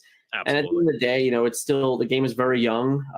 Even at a competitive standpoint, there really hasn't been that much time to sit across from an opponent in a tournament setting and really buckle down on every single little play and all those things like that. So it's not surprising to me at all to see these things. It's quite common, but that'll lead the way to Miami. I think, we're going to have 7 weeks, in between this event today and Miami. Mm-hmm. And hopefully a lot of those jitters get broken up. A lot more playtime is, had at the end of the day. Exactly. So we'll see a lot There's time less to tighten things up. And I think you're absolutely right that people will need to sharpen their play between what we saw today and what's going to take place just a few weeks from now. Because ultimately, you're right. There hasn't been a ton of time to physically hold cards, to sleeve them up, to shuffle them up and get them into play. And as a result, you can run a bunch of kitchen table games and go, oh, well, I'll never do that in a tournament. I'll never make that mistake. Let me take that back. Or let's just run another game. We're just looking at it broad strokes. We're not worried about the details. Well, you know what? When pairings go up, you need to sit down and actually play the game and play it for real. Right. And there's also just this whole comfort of it all. We've seen a lot of play today where opponent just throws a card in the inkwell, doesn't reveal it, doesn't announce it. A lot of quick shortcutting, on multiple questing. And that's all great in a kitchen table setting, in a local game store setting where you're comfortable with everyone. But for sure, when you start going and traveling to these big events, not everyone knows your quirks. Not everyone, and you shouldn't know everyone's quirks either. So you just gotta, sometimes you gotta take a moment, understand that the pace has to be a little more even and fair, so you're not overwhelming, yourself or your opponent. Exactly. Yeah. There's, like you said, it's not, we don't have to turn the world upside down. You don't have to completely rework your play style, your play pattern, however you want to look at it. But it is very much, okay, we got to get back into this habit or build the appropriate habits because, like we discussed earlier, this is going to be many people's first card game period, not even just first tournament, but first card game. So Lorcana's drawn people from all walks in, and there are a lot of people excited about it. Yeah, I mean, the launch of the game has been, it's probably exceeded everyone's expectations that were even, diehards from day one. I don't think anyone would have expected that 2 weeks after the release of the game, you'd have already had 2 opportunities to play in effectively different 1K events And then, already looking forward to the Miami, which was just announced. It's effectively like $3,000+ in, in prizes. So when you start looking at those numbers, you're like, I think a lot of people are very caught off guard. They're not prepared for this type of level of competition already. Explicitly, when there was a bunch of chatter about, Ravensburger not supporting their own OP right away either. So it's great to see, this circuit come in, pick up the ball, start running with it. I really do enjoy it. I think it's been exciting today to see it. And obviously it'll just continue to grow. It'll continue, to move faster, get better, and it'll just be more exciting. Exactly. I mean, as with many things, everything is going to get refined. Everything is going to get improved over time. And we're already seeing that big jump with the announcement earlier for what's coming up in Miami. I know you mentioned it, Dan, but the support is enormous. It's actually stunning how much there is. And it should get everybody excited out there. Even if you're not planning on going, even if you're not planning on attending, it's just the fact that there is this humongous event. Right. It's very important that this is happening for a community. Like as the Lorcana community overall, this is a big pinnacle. It's a pillar going forward to say, hey, we're hosting these big events. Come see the big event. Whether you're playing, you just come to hang out. And the fact that it exists means that there's going to be other ones down the line. Right. I mean, Miami's only step 2. They have GalaxyCon at the end of the year, and for that one, Chapter 2 will already be out. So you're already talking about just planning out the next few months as a competitive, Lorcana player. Or if it's local to you, if hey, I can't get to Miami, but I'm local to Columbus, Ohio, well, then hey, you go to Columbus, Ohio, check it out there, which I think is really fun. Yeah, I know in years past for other games, I didn't always travel. I just was not in a position where I could realistically travel all over the country, let alone the world. But the fact that I knew those things, it's like, well, I could do it. It was always exciting to me. And that one day I'll get there. And I feel like the fact that PPG is putting this on is huge, like that it's building towards this. But as I'm saying that, it looks like our players are possibly getting close. I don't want to jump the gun here. Yeah, it looks like they're at least sitting down. I'm not certain just yet. So we have table 4. All right. So we have Sam Cahill versus Anthony King. So Sam is playing our Amber Amethyst mid-range, and Anthony King is playing our Amber Steel Song Aggro. So I'm excited to see Song Aggro. I was about to say that's got to get you ready to go. I'm very excited. So let's take a look. Let's open this deck up and see what we can expect here. You want to talk about songs first? Because I know that it's kind of your baby to a degree. Versions of it. I obviously I'm more of the Amber version for Necklace, but this is, I think I clicked the wrong person here. So let's take a look. So we have, okay, yeah. So this is definitely a version of a deck that I literally created in July before the game was even fully released, and I was playing around with some of these things. Now, the interesting thing to note here is that we do not have Necklace, and for the record, I think that's correct. As sad as that sounds, really. That's a bold statement from you. It is. Yeah, I'm a big fan of the card, but in the end, you can just find other ways to play the deck, and you don't require yourself to take a turn off to play an uninkable card in your deck. So we'll see how it goes. This deck is very, very, very low to the ground. We have, 19 1-drops. That's a massive amount of 1-drop, 1-cost characters. They were not lying when they said it was Song Aggro. Right. 19 1-cost characters is that's a third of your deck. That's pretty insane. So we followed up with 8 2-cost characters, and then we have the 7 3-cost characters, and then our end game is effectively Stitches and Tinkerbells, and then of course we have a small package. So we don't have Fire the Cannons in this list, so there's no removal from that aspect.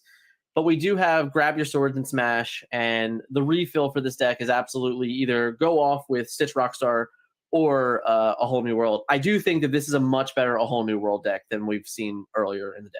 I have to agree with that. And we'll see how it plays out here. It looks like the players are now getting the dice roll going for determining who's going to go first. Yeah.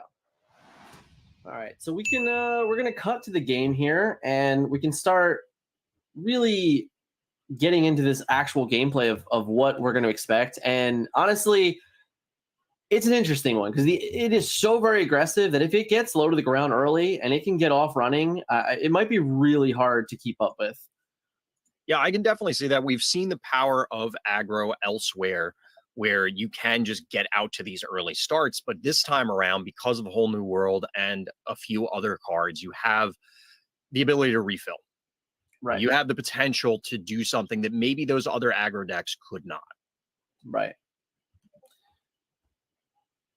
We're still setting up our mulligans and fun and shuffling here.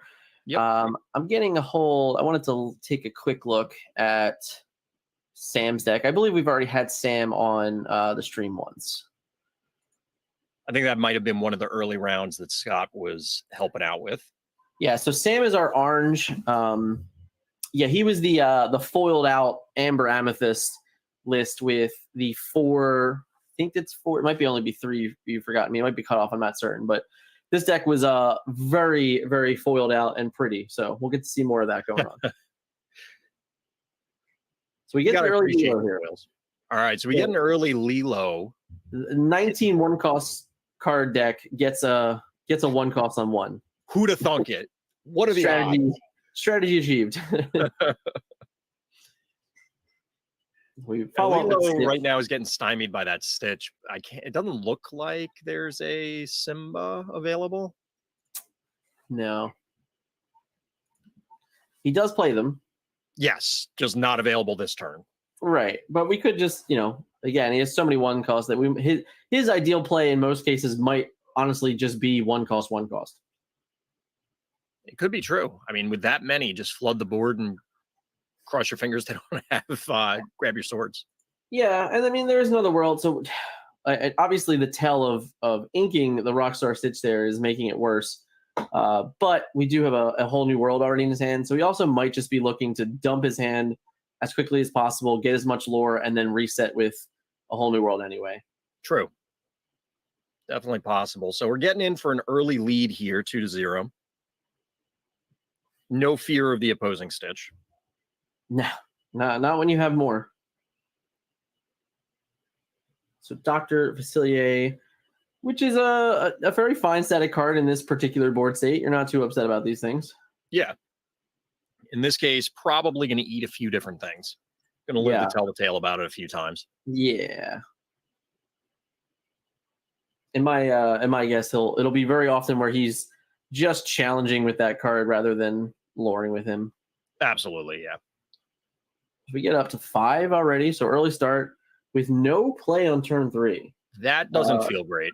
Yeah, that's probably not the turn he would be taking off. So it does look like he has a Grab Your Sword, a Whole New World, and maybe some other higher cost card. But this is the exact turn that the game can just be completely flipped upside down. We get the Smee. Shout out to our Shmee. Gotta love it. He was good earlier, and he looks real good right now too. I'm with you. That guy has put in a lot of work over the course of the day, I am sure. Not just the games we saw, but I imagine it hit the board. Imagine their first round opponent goes, "Why are you playing that?" Oh, that's why. Yeah. So the Stitch gets, we get to clear the board. We get to set up. We get to have, a 2-5 Mr. Smee leaving around. And we're just going to keep inking, and we don't have anything to do again. This has got to be worst case scenario for our song aggro. That's Ouchtown population you, bro. Yeah. It's definitely not what we were expecting. No. So we get a Jafar. We just have all this tempo.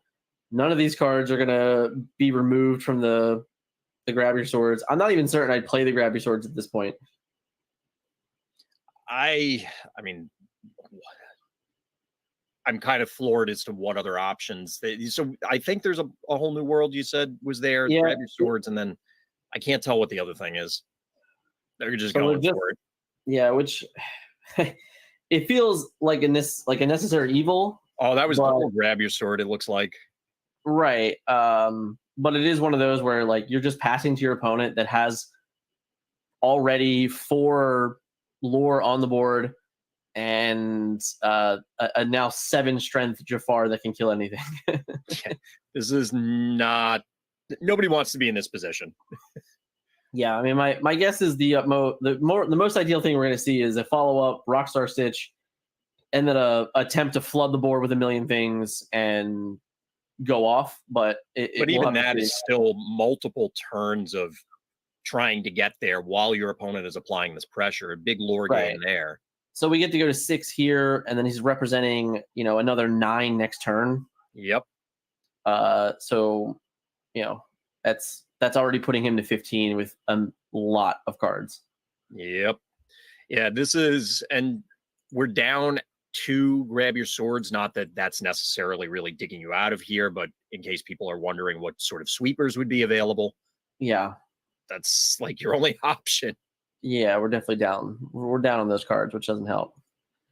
But this is the problem, honestly, with A Whole New World, is that the card is very tough to play when you're behind.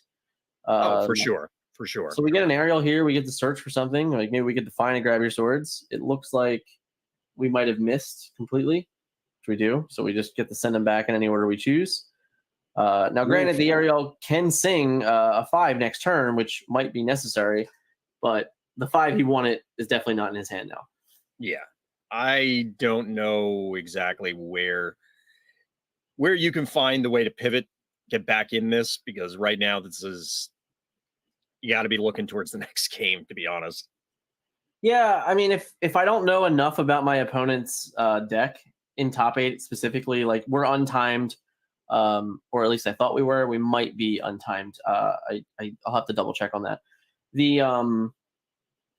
The point is that even if we're out of this game, since it's untimed, I don't mind trying to gather as much information as possible out of my opponent's deck. Yeah, I think you're absolutely right. Like, in all honesty, I might have considered not playing a card that turn and just said pass and see if my opponent did anything else, just to get as much information out as possible. Right. All right. Top Cut is going to be timed at 50 minutes, just so we're all aware. Yep. Looks like it is on the stream overlay as well, so chat and everybody can follow along.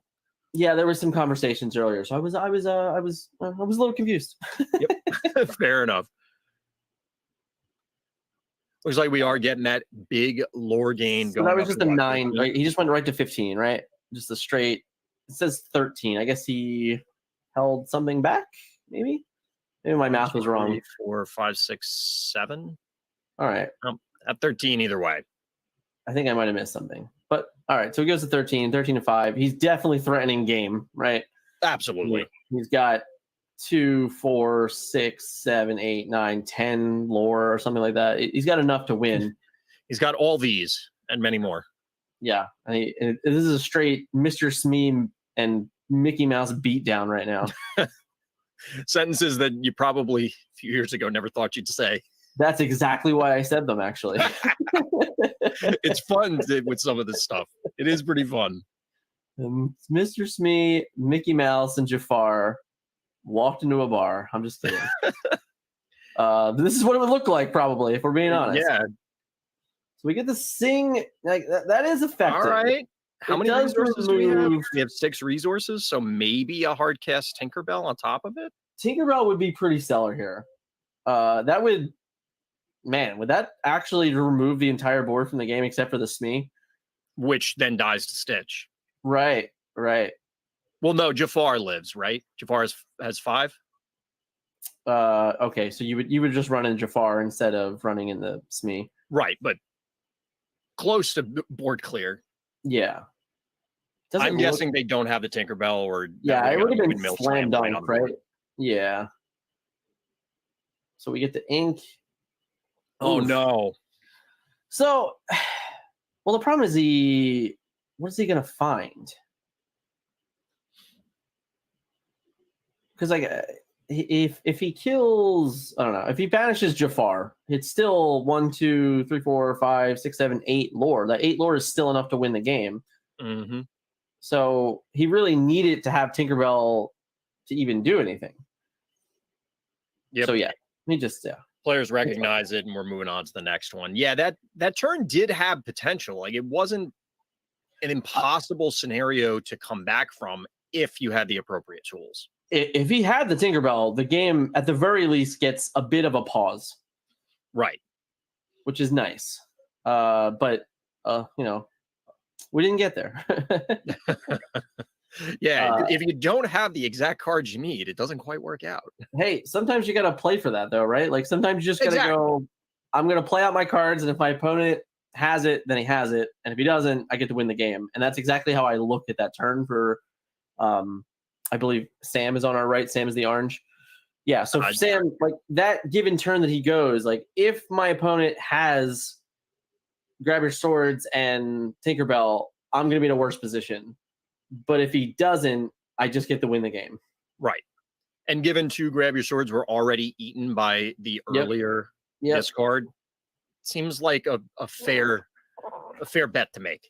You're working with good information, so right. It's not the worst. It's not the worst choice you can make. So we'll see what players try and do this time around. Well, we're going to hope that we don't time walk ourselves turns 3 and 4, right? Yeah, that's kind of a feels bad man moment. You're supposed to be this pressure deck, and if you're not able to pressure on turn 3 and on turn 4, it's just not. You're not going to be in a good position regardless. Absolutely. I will say though, with the Smee and with the Jafar and like things like that, like these 5 health characters, I think just in general this might end up being a pretty bad matchup. Yeah, I can agree with that.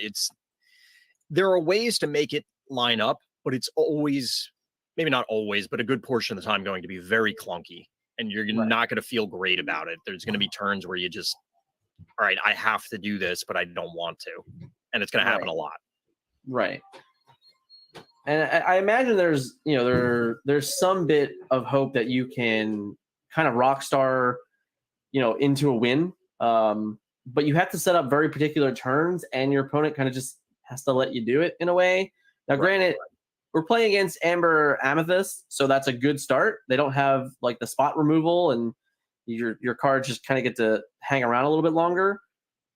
But I think aside from that, if he's not able to capitalize on these like massive swing turns, then he's just going to continue to fall behind the matchups, because cards like Mr. Smee and Jafar and any of these other like favorable trading challengers, they're just going to do too much. Yeah, I mean that's exactly why they're there, right? They're going to be generating that card advantage over time, and they beat up on aggro. Yeah, they come down early and they eat a lot of aggro bodies. So Mr. Smee is hungry. He's going to eat. I'm very excited that he is successful. I'm like a big Peter Pan fan. No, I'm not. I'm just a big fan of like just seeing that line. In all honesty, fair. Five health is it's a stat in the game that certain cards that have it are just better. And acknowledging that he is a vanilla card in the game, but he has 5, a 5 willpower, it's a meaningful stat in the game. So for players to identify that this early on, I think is just really, really great for the game. Exactly. Yeah, it's good to see people finding those meta choices, like you said, this early in the game and adapting very rapidly. All right, so Tank goes away to the early turn 1 Simba play. Yep. Inga Jafar. We have another Stitch. So our 1-2s are starting to look bad again. Yep. The 2-2s for 1 doing a pretty good job in this matchup controlling the board, which just kind of reinforces what you were saying earlier. It doesn't even necessarily have to be Mr. Smee. I guess all of them are going to... Yeah, the trades, they're just unfavorable trades for the most part here. So we get a Lantern out. So that could speed us up quite a bit. I'm trying to really get a good look at his hand. It looks like he has a really low curve. So the Lantern does allow us to just go ahead and play a Captain Hook as well. Right. So We'll this have to is getting see- closer, I guess, to what the actual game plan is. Just vomit your hand on the board and then, like you said, refill. Yeah, it's definitely vomit and then refill to a whole new world. It's just a matter of not being so far behind that the whole new world is just not good. Right. First lore getting gained here, +1 for Sam. The new dog is not necessarily afraid of any of these cards. Obviously, the Captain Hook will trade up to it, but I think he's content with that now. Yeah. I think I saw an aerial there. I can't quite. I think there's a smash as well. See which comes out here. It is in fact aerial. So we're going to dig for a song here. And since I couldn't tell the rest of the hand, we're not. I think there is a song in here. It looks like a Brave New World. All New World, rather. Excuse me. Did he just put everything to the bottom? I think he put everything to the bottom. Maybe there wasn't. Yeah. I mean, he has 12 in there, so it's not, it's not a guaranteed hit by any which means. For what it's worth, it never is. Yeah, exactly. Now, the other argument, maybe there was one. Would you put it on the bottom if you saw one, given that he already has one in hand? What, a whole new world? Yeah. No, you would. I mean, I don't think there's no reason to keep it or not to keep it, I guess if you really think it's going to matter being at the bottom of your deck. Well, I don't think there's any chance that we're going to hit another one, but no. I think the argument is that I already have one. One of these will just get discarded, so why bother? I would be worried. I get we haven't seen it yet, but his opponent does have You Forgot Me. You Forgot Me in his list. So like getting the plus card is still good enough. Yeah, I agree with you. Yeah. There is Now, value in retrieving it. So the question is now is what can we really get out of our hand? And then what are we singing? Are we going to sing this Grab Your Sword, or are we going to sing A Whole New World? I mean, if we could sing A Whole New World, we still have three resources to work with and an ink. Right. And it So looks like that is the case. Yeah, I think this is an okay. So he did have the You Forgot Me there. So if he didn't play it this turn, he would not have been able to play it at all. Right.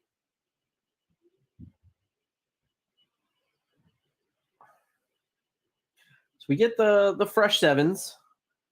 Yeah, the question is, We're in much better position this game, I would say, right? A slight amount, yeah. Playing that on turn 3 and not skipping my turn 3 and 4 to play it on 5 does feel a lot better. Usually people are just making small talk when they say, well, things could be worse. But as we learned in game 1, yeah, they could be significantly worse. Yeah. So this position's a little better. Yeah. So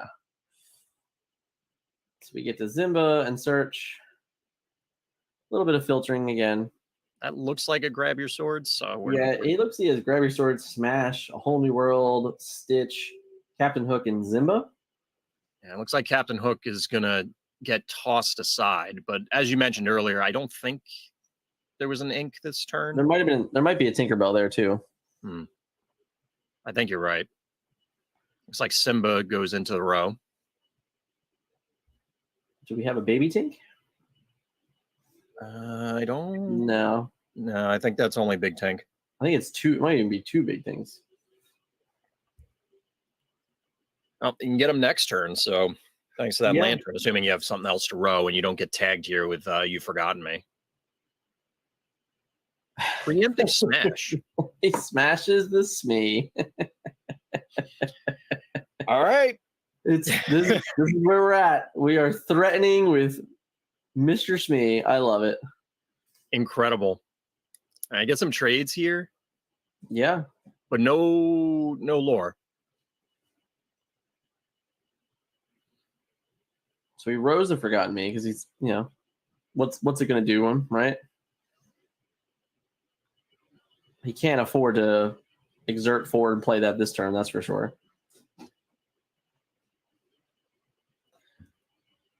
Ooh, I don't know if I would have played the Pascal there.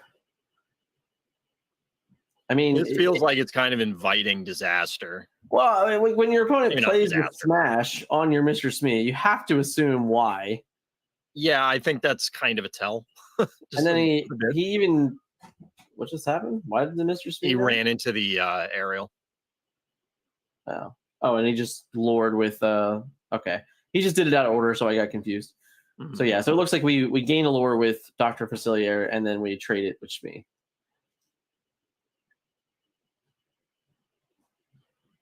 We Well, no, he didn't big- even lure. I think he ran both in. Oh yeah, you're right. He would have had to run both in. Oh yeah, okay. That's a lot of value out of my aerial. I'm okay with that. That is, in fact, the Tinkerbell that everybody saw coming 70,000 miles away. All right, so we get that off the board. We get the swing, and we just get 3 more lore here. So we get on the board, right, at 3. I think Anthony's feeling a little bit better about this game. I don't know. What do you think, Dan? Yeah, the whole new world looks good. So whenever you play that card and it can be good, you're going to feel good about it. if you, this feels very John Madden. If you play cards and they're good, then they're good, Yeah, right? When cards do what they're supposed to do, you feel great, and when they don't, then you feel really You see, bad. the person who gets the most lore in the game is probably going to win the game. You know what? That's a really fair assessment. I actually think that's 100% accurate. It does feel that this is an odd position for him now. How so? Well, okay. So like we're gonna take off our turn 5, and we're gonna get rid of 2 cards. And Oh, you mean for we have is Sam? a You mean for Mr. Sam? Sorry. What? I misunderstood who you were referring to. Yeah, so we get 2 cards, but like, my opponent could just a whole new world again if that's his choice. He also just has another Tinkerbell. So he decides to keep the Tinkerbell. And then the Smee takes out Lilo. Great. And now we just get to, go to town, right? I can't tell. I think it's 2 cards for Sam. Would you have kept the whole new world there instead of the Tinkerbell? Oh, he did. Okay, never mind. So he did keep Okay. the whole new world. Interesting. Never mind. I guess we have our answer. I guess he must have shuffled it and I missed it the last second. So we get to draw a billion cards, right? We get to draw back up to 7. Second time today. We're lots of whole new worlds in this one. Yeah. And we now have to figure out how to get rid of this Smee, I guess. How many Smee is just a monster? Okay, never mind. He's not that much of a monster. He just gets smashed like everybody else by Marshmallow. Yeah, but he got something else out of the deal, so he's still pretty good. Yeah. All right, so we get double lantern. We get the tap double lantern and a third for an Ariel. Great. I'll get to go fish for another good card. I'm going to miss. So we miss. Hey, it happens. It happens. Yeah, it's unfortunate. We also don't. I didn't see how many he might have had in his hand. We already know that he's gone through a fair amount of them. Yeah. So the numbers are dwindling for sure. You played 2 draw 7s, so you've seen a few cards so far. Right. I'm trying to take a peek at the list right now to see how, what is Sam looking for in this scenario to try and get out of this? Well, it's not good if he just drew 7 cards in his first turn. His first ability is draw 2 more Card cards. cast, friends, yeah. Right. So that's definitely not where we want to be, probably. I mean, the lore totals are low, so you still have some time. Like, he's only threatening 5 lore. Rafiki helps. It gets rid of a Zimba. Yeah. Obviously, it's susceptible to many things. I'll be curious to see here if we found a Rockstar Stitch, then this game might get out of hand very quickly. I don't think we have that, though.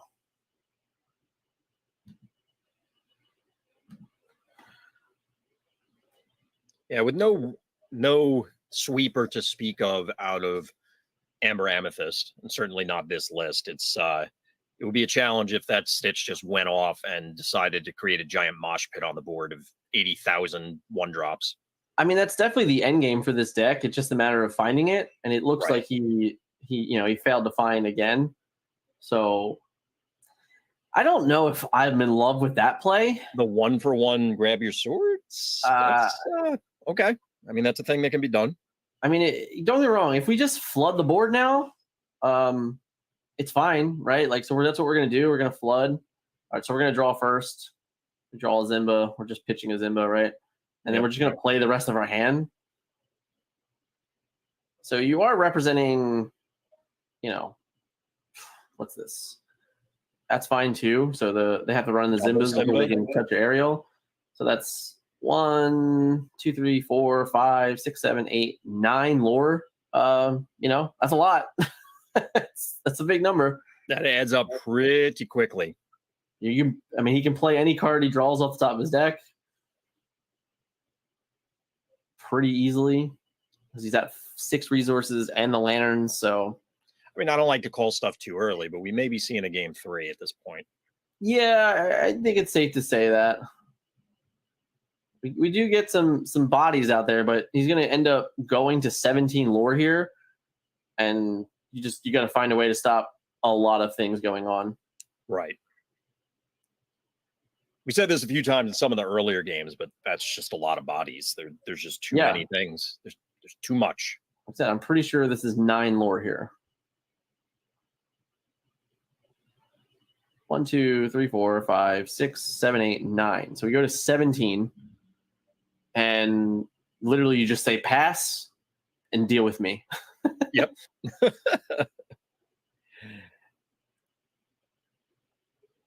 So it looks like we have plans, maybe. Or maybe not. Looking at, I can't think of anything off the top of my head, so I'm going to the deck list to see what could possibly be played here. Now, don't get me wrong. We're in top 8, so it's always like, well, I want to think it out, if nothing else. Yeah. Elsa's not good enough, right? Yeah. Rafiki, multiple Rafikis I don't think is good enough. All right, so it's Elsa. Right. Which is fine, but it's still I still have 5 lore. Yep. So it's just, yeah. There we go. I do love and respect the amount of players today. They're just like, I'm not even going to draw my card or do anything else. I'm just going to tap the guys that win the game. But we do, in fact, get a game 3 for our first match, of the top 8. Yeah, and obviously that went much more as planned for the Song aggro deck there. Not taking off 2 turns as an aggro deck against the mid-range deck is exactly where you need to be. To be honest, there's a lot of decks that I feel if you're just skipping 2 turns and your opponent's doing stuff, you're in bad shape. Right. It's definitely difficult. But it's nice to see, I felt like game 1 was difficult in general because at the end of the day, you took 2 turns off and you weren't really in it. That was the complete opposite of here's all the pressure in the world and how do you compete with this? And that is one of the issues, with Sam's deck is that he just doesn't have an AOE. He doesn't have a way to really handle that many cards being, placed on the board. Yeah, especially going second in that game. Here, presumably going first, you're going to have the slight advantage, the tempo advantage. Maybe the Rafikis, they're coming online 1 turn sooner. So, you can prevent the early lead from really boxing you into a corner. Yeah. I also think you can mulligan more strongly for those things to try and get out of it. But what I do think is interesting to note here is that while this deck is very good at splattering out cards early, it's also very good at splattering a bunch of cards out late. So you have to be able to understand that, maybe my opponent just won. He was able to win a game this way, but he absolutely has the ability to win a game in completely other direction. And it's hard to prepare for both of those strategies. Absolutely. But as far as initial strategies go, you got to survive the initial onslaught. So yes. We got to cross one bridge at a time. All right, players look like they have their actual starting hands. Let's see what they do. Oh, we got a Stitch. Hangs out. Gets the little presence on the board here. Definitely threatens most of the uninkable cards that we want to be playing and not be threatened. All right. Early game. We matched. Fair. The Stitch mirror is on. Yep. We're not going to see Stitch chowing down on all of the 1-drops from the opposing build. Right. But Facilier does present a different issue because that's probably going to eat a couple things. Yes, on average.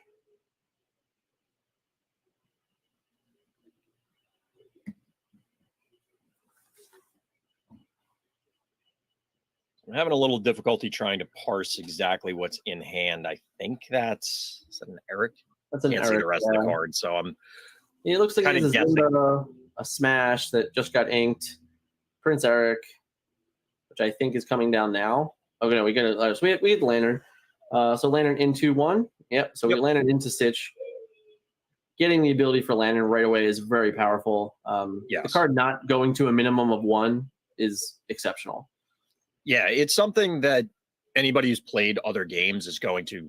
They're going to read it and then say, "Wait a minute," and reread it and go, "Oh yeah, that's probably pretty good." Right. It's definitely warranted for the uninkable. There's no doubt about that.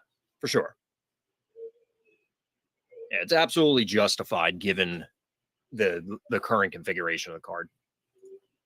Well, there he is. He's back.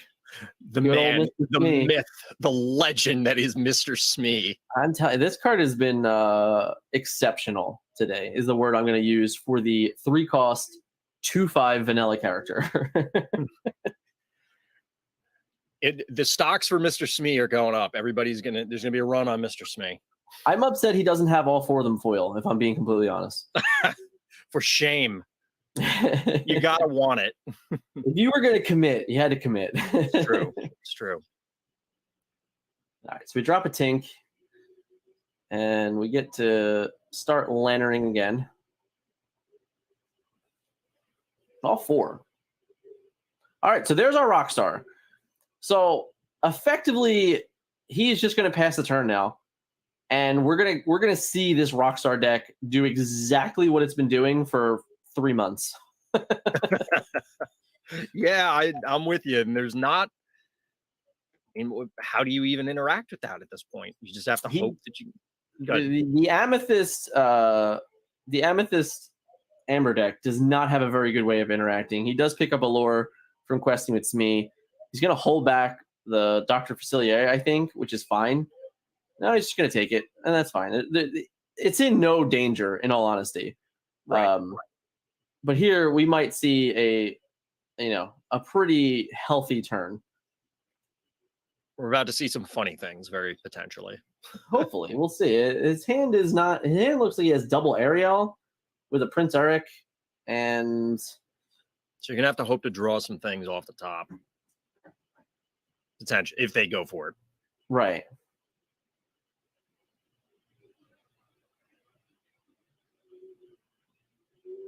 So we Eric, we tap, we draw. We picked up a Lilo, I think. I believe you're correct. Rowan Eric. All right, and then we're just gonna search. We're gonna search for a song. I can respect this. We do find Be Our Guest this time. It's something at the very least. It's a card. I still think I'm very likely holding my Stitch back here. Yeah. Yeah, you can't expose that. No, there's just no reason to. At this point in the game, it's 3-0. Your opponent's only representing 4 to go to 7. I think you're totally content with where you are right now in the game. Yeah. And as you mentioned earlier, there's really not many ways for them to interact with it if it's not exposed. Once you expose it, all bets are off. Right. I mean, I'm gonna double check here real quick. He has he does have Elsa, Spirit of Winter. I'm sorry. Oh, he might have both. He has both, but he has baby. He has baby Elsa. So like that is a way to tap down and then utilize your cards from there. But we have a few turns before that comes online.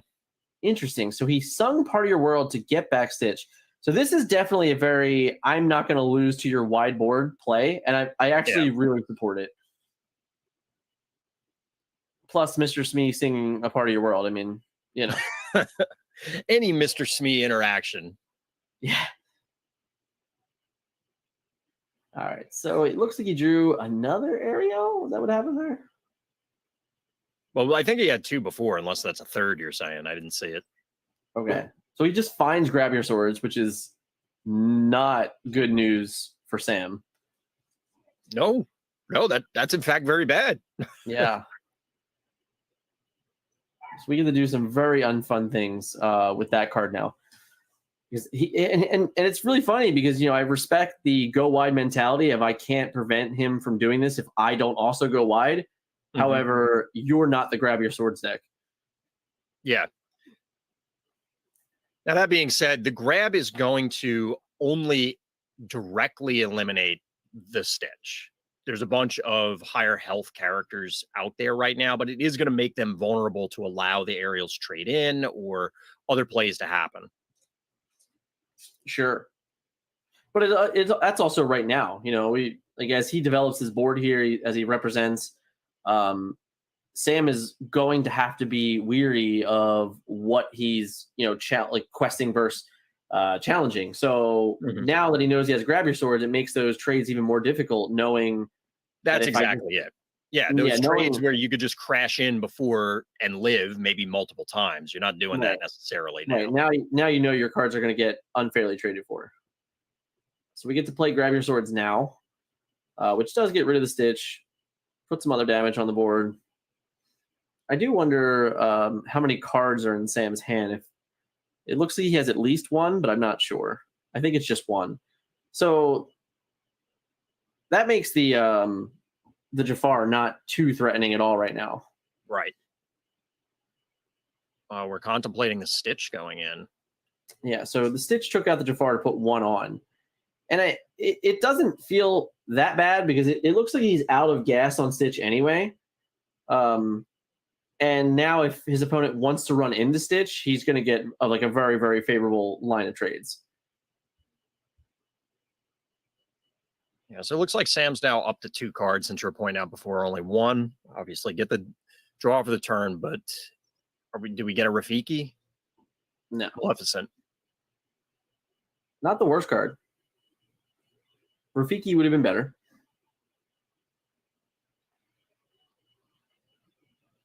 Yeah, so this is going to be the real turning point here. If he just falls behind in this turn and the next, it's going to be so very difficult for him to kind of catch up in the game, I think. Absolutely. At this board state, this would be another time where, I don't think I would be playing a whole new world in this position. I would just want to ride give your out. opponent gas at this stage. Right, because he's only on 5 resources, I think.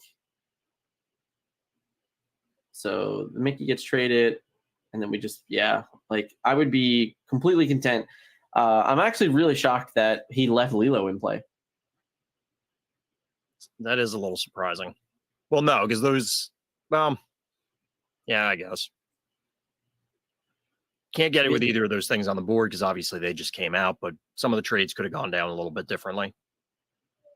I mean, I guess if you're on 0, your opponent has 0 lore, then you can find something else later to deal with it. What are we looking at here? Is that Be Our Guest? Singing Be Our Guest. That looks like another Rockstar. Yeah, it's Rockstar or Goons here. My issue with this particular play is I guess if we're definitely not going to play the whole new world, which I'm hoping we don't, finding Stitch here is great. You just get to play him. I mean, the plan here may be go and find Stitch. We found Stitch, so step 1 complete.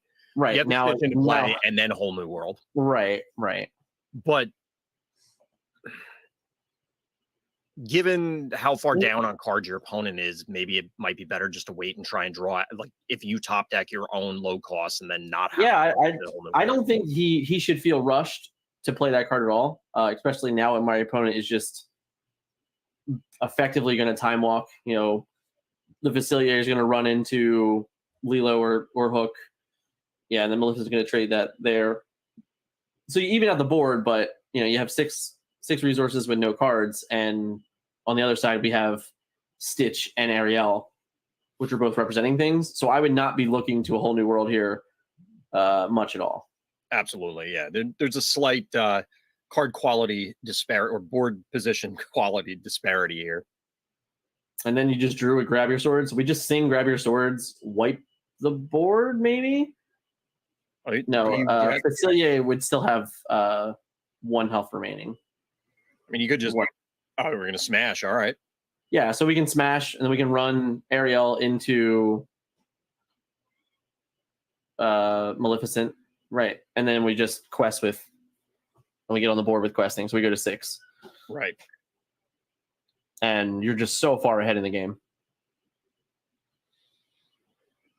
Yeah, at this point, if you're playing Amber Amethyst, you naturally have to rely on your rush characters. You have to rely on having an existing board position, because we were talking about not having board clears and things like that earlier. Yeah. And not having board position when you need to rely on it seems awkward. So we get to be our guest. We find a Lilo, which that's great. Lilo comes in for free because a lantern, draw a card. Not the card you probably want it, but it is what it is. And then we're just going to gain 1, 2, 3, 4, 5, 6, 7 lore this turn. Seems okay. Why not? Yeah, I mean, the entire game at this stage is stop me. Yeah. Try and stop me. Like I'll go to 13, and then it's going to be your turn, and you can figure out what you can do. You can kill a Lilo, which is yeah, they recognize it. That's going to be it. You just can't, couldn't compete. I'm our first top 4 competitor. Yeah, shout out to Anthony. Song aggro getting there. Yep, love to see it. And yeah, so if we take a look at the Amber Amethyst list, he made a decision to go, all right, my opponent was able to get Rockstar in play, and with that, it was threatening, because he had 5 or 6 cards in his hand. So we very easily could have had this hand where he just dumps his whole hand, draws a bunch of cards back, and then just threatens the game immediately. And his opponent, Sam felt forced that he had to compete with that wide board in any way he could. And that's just not even what happened. We never even really had to get that wide for several turns. And by the time we did get that wide, cards like Grab Your Sword and Smash just cleaned up the board really, really well. Exactly. I mean, we said it in the other games, but if you can actually a whole new world and take advantage of it, as opposed to what we saw in game 1, where it was just a desperation play. Right. It was, well, I'm going to lose, so I need to do something and try. In these other games, it absolutely worked out according to the playbook. And you draw 7 cards, you find your good cards, you play your good cards. That seems like a solid game plan. Going back to the John Madden. Yeah, John Madden was right. And you know what? So were you. The person who got the most lore did win the game. So it's true. There's that. Unassailable logic. Yeah, very, very fair. But hey, shout out to Sam. Got top 8. I forget what he wins. I think it was a trove, maybe a gift set. I'll double check on that in a few. But great event for him. Yeah, getting top 8 is, for me as a competitive player, whenever I go to an event, it's never about winning. It's always about making top cut. So for me as a competitive player, when you make top cut of any event, you should feel pretty accomplished with your day. Can't feel bad about making top 8. No, all bets are off for once you get there, but you have to get there to even be a part of the equation. So exactly, 100%. But with that, we have 7 minutes left in this top 8. We are gonna get out of here, and we will return for the top 4. I believe this is Vince's last match of the night. So thank you so much for joining us and helping us with the stream today, pleasure, Vince. And we'll I'm sure we'll see you again soon. Take it easy, everybody. All right, we'll be back with top 4, guys.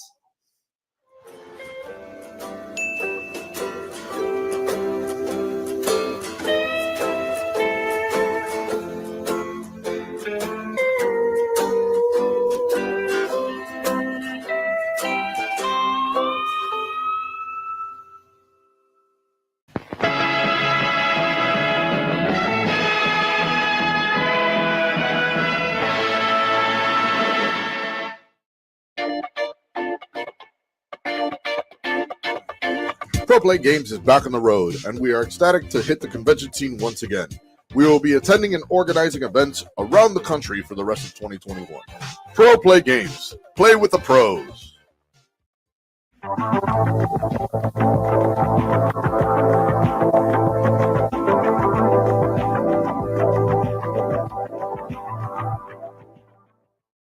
Looking to earn your invite to a cash prize Pro Play Tour Invitational? Well, why not attend the Pro Play Tour qualifier at your local game store? Participating stores can host PPT qualifiers with their official Pro Play Tour kit purchasable from our website. We have kits available for Yu-Gi-Oh!, Dragon Ball, Digimon, and Card Fight Vanguard. Earn some exclusive swag like limited Top Cut playmats and PPG dice along with your 2022 invitational invite. Want to host a Pro Play Tour qualifier of your own? Visit ppgeventmanagement.com/qualifiers to learn how your local game store can qualify to host an invitational qualifier today.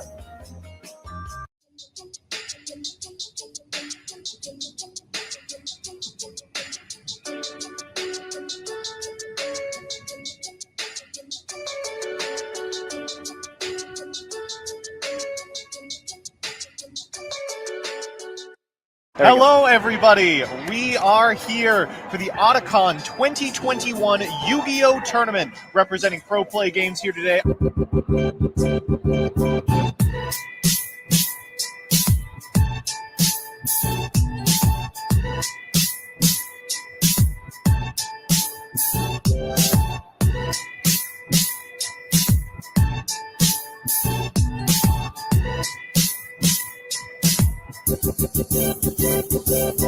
Welcome, everyone, to the finals of the Otakon Yu-Gi-Oh! Extravaganza. 2 decks in our final. Drytron, Adignister. Scooping it up. And there it is. Wow, quick game one for With Timothy. the unbreakable board game one to be able to easily scoop it up.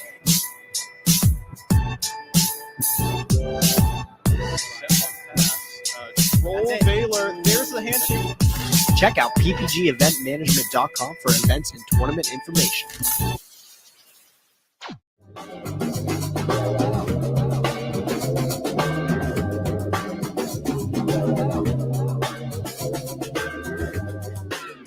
Back it up.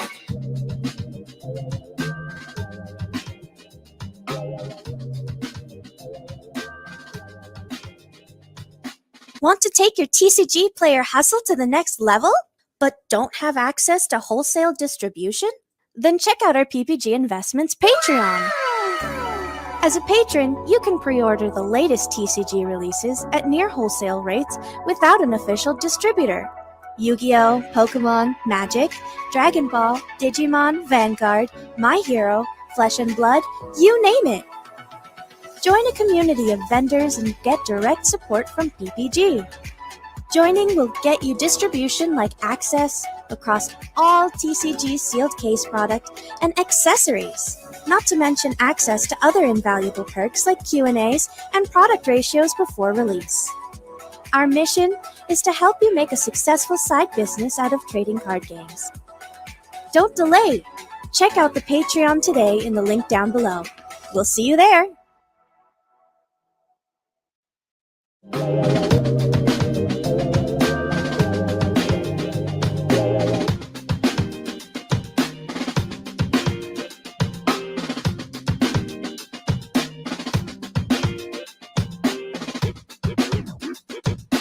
return you now to your regularly scheduled program.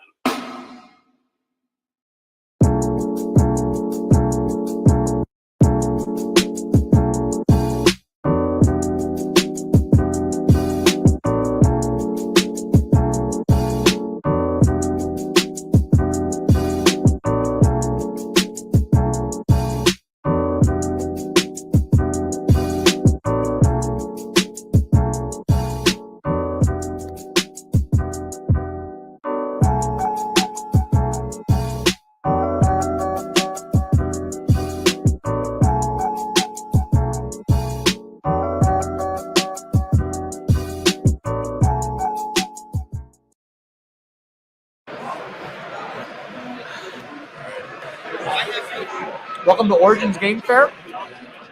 They have good tacos. TC. I've enjoyed playing TCGs for about 15 years now.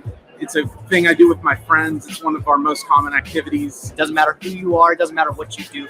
Anybody is capable of enjoying different aspects of trading card games. There's truly nothing like it. I'm like a problem solver. I like doing those type of things. So for me, TCGs are like a really good way to like exercise that, I guess, part of the brain. Like to make your brain think that fast, it have to be so strategic all the time. It's like it's just the best, honestly. The only one I really play is Yu-Gi-Oh. I bought a pack of it at Walmart when I was a kid, and I fell in love with it ever since.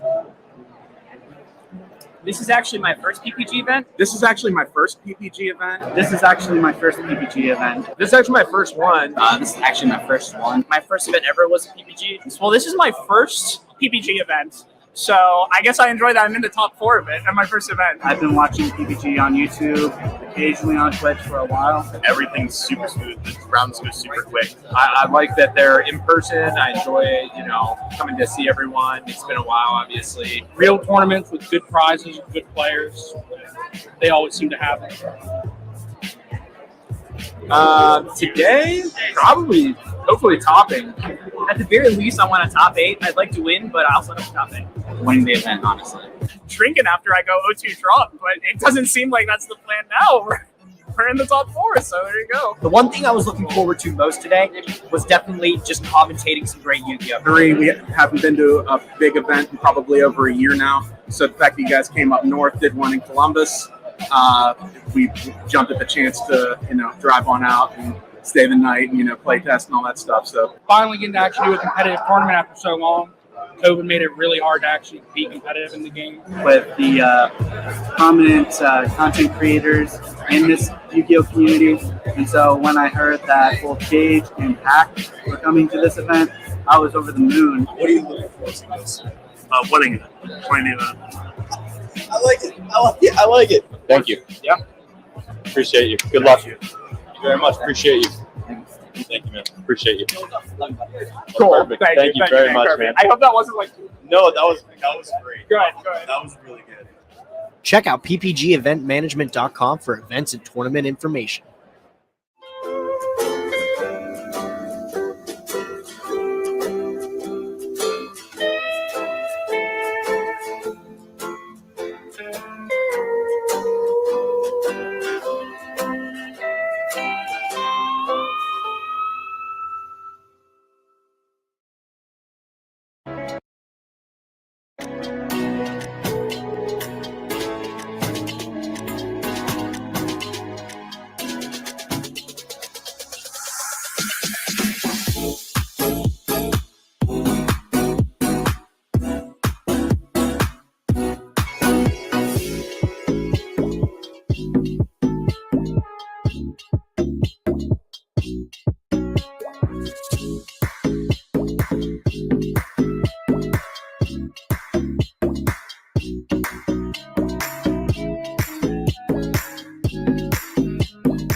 be tough sitting in a chair for long periods of time, especially while you're playing your favorite trading card game. That's why eWin has designed a state-of-the-art luxury gaming chair. This ergonomic and breathable chair is the most affordable amongst its competitors. With great feedback from sources like GamesRadar, PC Gamer, and IGN, the chair is a perfect gift for any and all gamers.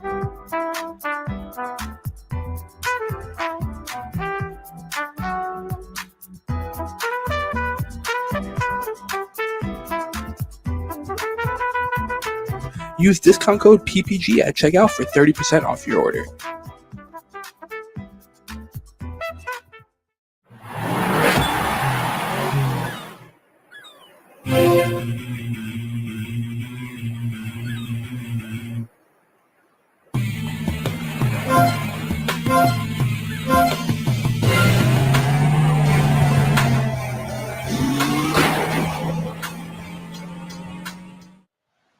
So we are back. We're still getting set for the top 4, and we can report on who won in a moment. But rejoined here by Mr. Scott Landis. Scott, how have you enjoyed the event so far? Oh, it's great. I love seeing people play when it matters. It's been a lot of fun. So we do have an official top 8 graphic that we can look at now and discuss. Again, repeating from earlier, we have 2 ruby amethyst, 2 steel amethyst, 1 amber emerald, 1 amber amethyst, 1 emerald amethyst, and 1 amber steel. Is there anything on that list that pops out to you, Scott? It's pretty varied, so I'm pretty impressed by the variation that there is among it. Yep. I would say it surprises me that the Amber Amethyst made top 8. I saw that match. Pretty much an all-in type of aggro. I would say there's actually a lot more Amber here than I assumed that there would be. But that's good to see. Yeah. All in all, it's been pretty nice to watch it. I love seeing 6 different decks, potentially 7 different decks if the Steel Amethysts are a little bit changed.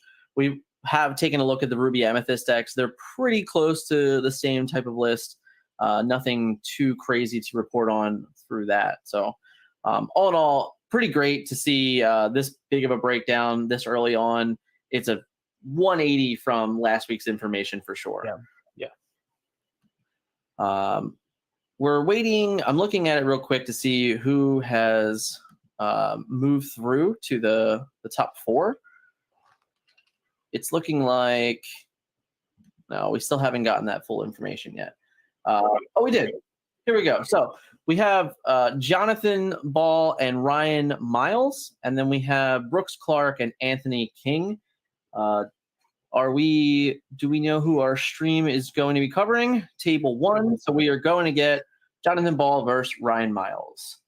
So Jonathan is playing Amber, the Ruby Amethyst finally makes it. And then Ryan Miles is playing the Emerald Amethyst aggro deck. So this is a pretty run-of-the-mill 2 decks that we definitely expected to be at this event and, succeed. Right, Scott? Yeah, I mean, the Ruby Amethyst list is a little bit different than the ones from last week. He has a little less draw power because he only has 1 queen. Right. He has more anti-elusive because evasive because he has a lot of his own evasives going on. So I would say the list is probably like a good 5 to 6 cards different than last week. And then the Amethyst Emerald is pretty interesting. This is another list that uses Megara, which I really like. He can probably pressure the mid game if he can, and I think the deck can make it to the mid game pretty easily, considering the amount of card draw that he has. So it's a pretty interesting list to me because you have threats in Cusco and Mad Hatter that force the opponent to have to deal with them and probably trade with them. I mean, definitely trade with them in the sense of Cusco, for example. And you represent, some bounce with Genie. And I believe there are Mother Knows Best in there as well. So I think some of the problems that some of the Emerald decks have in running out of Inkables, the Amethyst allows you to make up for that. Right. And even this list in particular, it's actually another pretty low count on Inkables. We have 3, 6, 10. I think it's only 10 uninkables in this list. For Ryan there. So that's played a dividend. We've seen it on several occasions now that, even 14 uninkables has really stomped on players' games today. So it'll be interesting to see if these decks, start playing less of them, in all honesty, because people are just finding it difficult to navigate those waters of how do I play when I can't play. Yeah, I mean, this has a lot of card draw, so I'd be shocked if he wasn't able to consistently get to 5. Right. But I mean, what I like here is the redundancy of where you have uninkables, you also have inkables. So Right. you probably should have a play all the way up the curve until like 6. I'd be curious to see where he actually stops inking, if he feels like 6 is enough, or if he keeps going past that just when the opportunity presents itself to play more than one card in a turn. But I like the varied nature of this. I'm curious to see if, really all you're really getting out of Amethyst in this list are the Pascals and the card draw. So I'm curious if it's basically like you're just saying Emerald's going to carry the day for me. And I'm curious to see how that works out. Right. And now on the flip side here for the Ruby Amethyst deck, this is the opposite. This has 20 uninkables. So he's very, very committed to, having friends, having Maleficents, having the Queen, having the Magic Mirrors, draw him out of these awkward hands. And obviously, I believe this is one of the lists that went undefeated, 5-0-1 at the very least, going into the cut. So it doesn't shock me that this has been successful. The key difference from this list, from lists that were out there last week, is that there are BLT Mickeys in it. So it's a bit of a different way to win the game. Less Ursula, more Mickey Mouse seemed to be the theme today. Aside from that, everything looks pretty run-of-the-mill. The only other random one I'm seeing is the Ursula's Cauldron that isn't really been too popular. Other than that, pretty run-of-the-mill look at the deck. He has the one shield, and he does have a full play set of Elsas, which some people didn't run last week. So there is that as well. The one thing I'll say about because he has 2 BLTs and 2 Goofies, it's probable if he's not running up against evasives that he'll probably just have the ability to ink those. Right. So some of these cards I wouldn't even look necessarily as even anything other than ink in most situations. I mean, his 1-drops actually may matter here. Right. He has 3 Rafikis, so depending on what he draws, the 1-drops will just be inks as well. So as we're waiting for the players to get started there, Scott, right before the top 8 started, we announced the prize pool for PPG Miami. I would love to get your reaction to that event. I can't wait to play. I mean, that's a massive prize pool. It's really impressive, even within, I guess that'll be almost the end of the second month of the game, to see a prize pool of that level. I'm really impressed that it's getting together like that. I like that we already knew that it was a destination event per se, and to see that kind of prize pool is really strong. I like the fact also that it's product, because I think it just gives more incentive to actually play the game and continue to play the game. I mean, not everyone's going to have complete. You might only have the ability to have a couple decks, and then that really helps you get more. I really like the varied nature of getting packs instead of just getting a known prize. So I think that's pretty cool. Yeah, well, you mentioned this already, but the scarcity of the lack of product is very, very well known. So when you look at an event like this and you go, even just for making top 32, I get 3 packs. Just for having a not a great day, but a winning record, I'm going to give myself a chance to get some more product.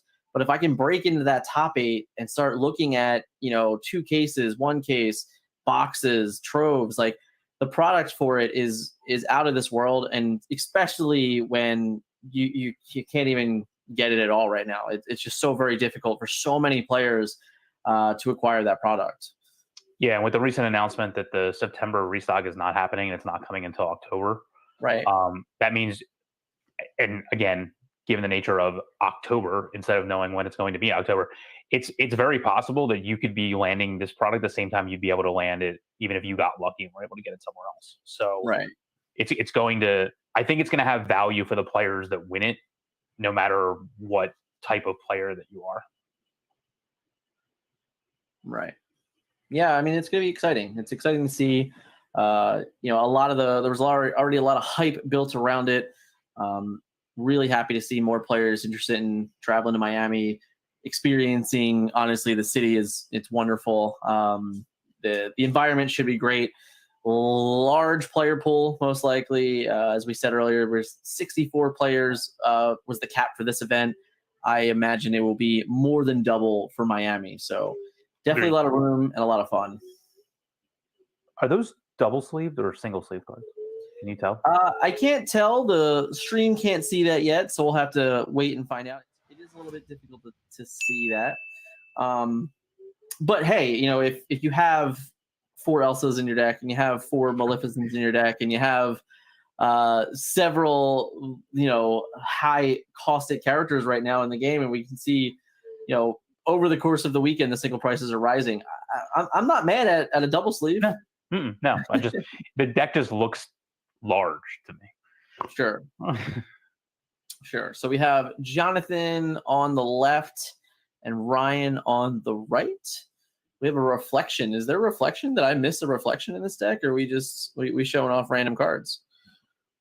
I didn't see a reflection. I don't think so. All right, I'm just making sure because I was like, wait a minute.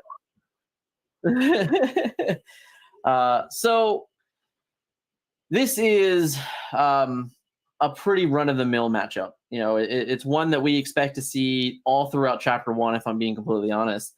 Now, as the control player yourself there, Scott, what are you looking for early on in the game to get yourself to a better position? Card draw. Just complete card draw. Given this matchup, if he knows the matchup pretty well, really an Olaf is not a huge threat. Flynn represents sort of a threat, and then the rest of the early game is not where you need to be worried about. It's the mid game and reacting to the Cuscos, Mad Hatters, Genies, those Hans, the 4-cost Emerald Hans. Those are the cards you need to be worried about. So having enough cards to get yourself to that point of the game, and not necessarily and draw into the threats in the mid game and draw cards in the early game. I think just leaves you in a stronger position. Flynn can be dealt with any one card, even a right. So I wouldn't worry too much about that. Like you have your Archimedes, you have your 1-up Tibbs, you have Brooms that can also do it. Yep. So all those cards have ways to get around the Flynn. So I'm definitely all for those things. Obviously, if you can get the most out of your Rafikis, that's great. Also, this list does have the Gaston as well, so that's another one that's just like a freebie on that. Plenty of answers for it across the board, so I have to agree. But if you can set up a board state where your Gaston gets to trade with Mad Hatters and Cuscos, you're in a way better position in the game. Yeah. Now, from the other side here on the aggro side, looking at Ryan's deck, it probably does have a lot to do with getting some impact early, just to threaten to maybe even. We have a different match, by the way. Oh no, do we? I saw a steel and amber cards being shuffled. Oh no, we got lied to. Yes. Are we getting? Are you sure? Yeah, that's what I see being. I can definitely see Ariel on the left hand side. Oh, it looks no. like. Yeah. We just did a whole lot of talking about decks that weren't here. It's fine. Now you guys know all about the other match that we're not going to see. And we have Brooks versus Anthony. Is that what we have here? It looks that way. So Brooks is our steel amethyst control deck. We saw Brooks earlier. I've seen this deck before, so this is definitely not the matchup we thought we were getting. That's fine. So it's steel amethyst against steel amber, right? That's what it looks amber like. Steel. Yeah. So we've seen the deck on the right with the Maleficent playmat many times. Right. So we have Brooks on the left, and then Anthony on the right. Yeah, so he's using the Simbas to basically get rid of the cards he thinks are not viable in this matchup. By discarding Stitch Rockstar, I assume he just figures he doesn't have. He has another one. Okay, I mean Stitch New Dog.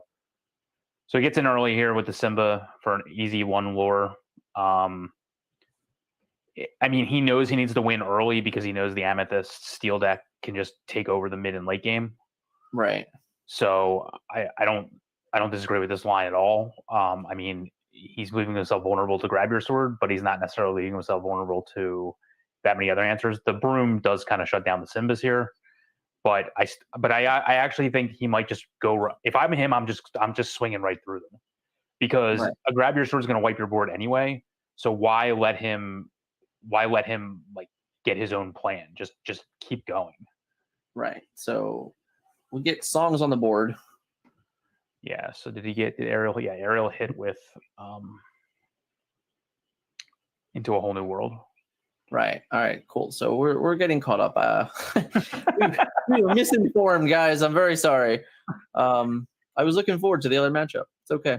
So he does exactly what I said. Just swing right through. Like let the you have to.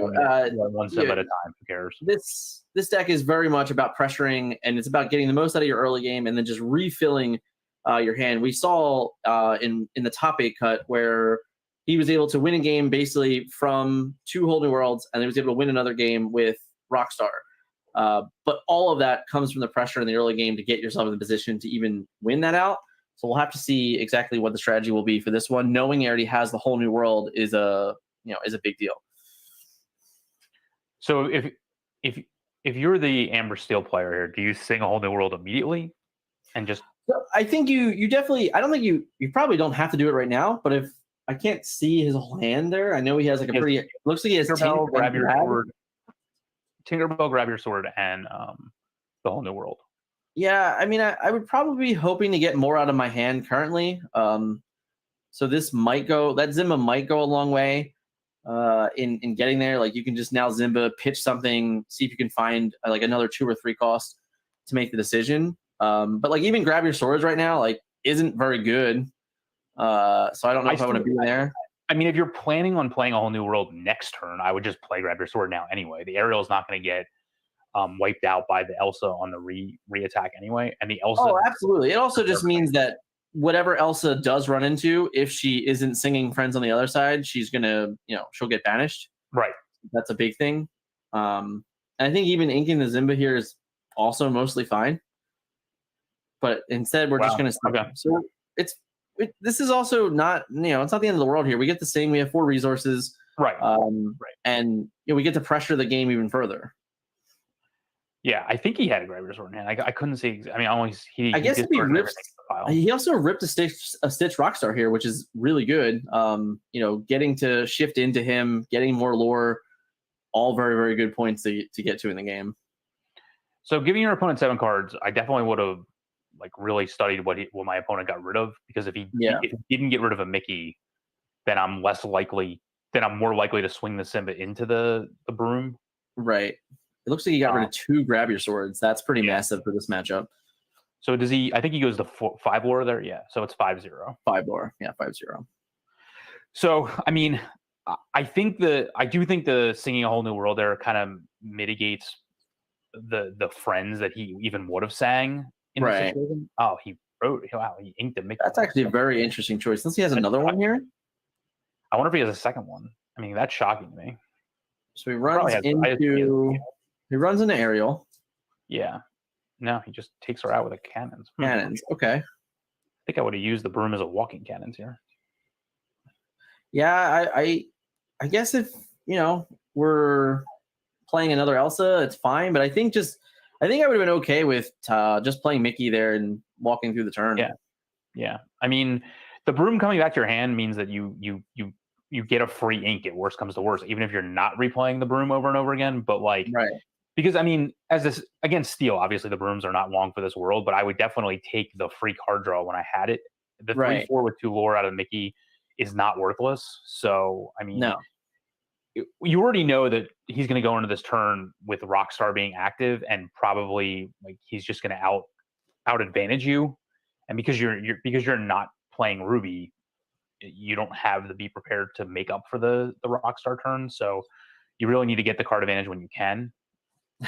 I like that he had to particularly announce that he had to switch stitch trigger there rather than bodyguard. Hey, that's Pixelborn. That's a Pixelborn player for you. I don't like it. Yeah, that's fair.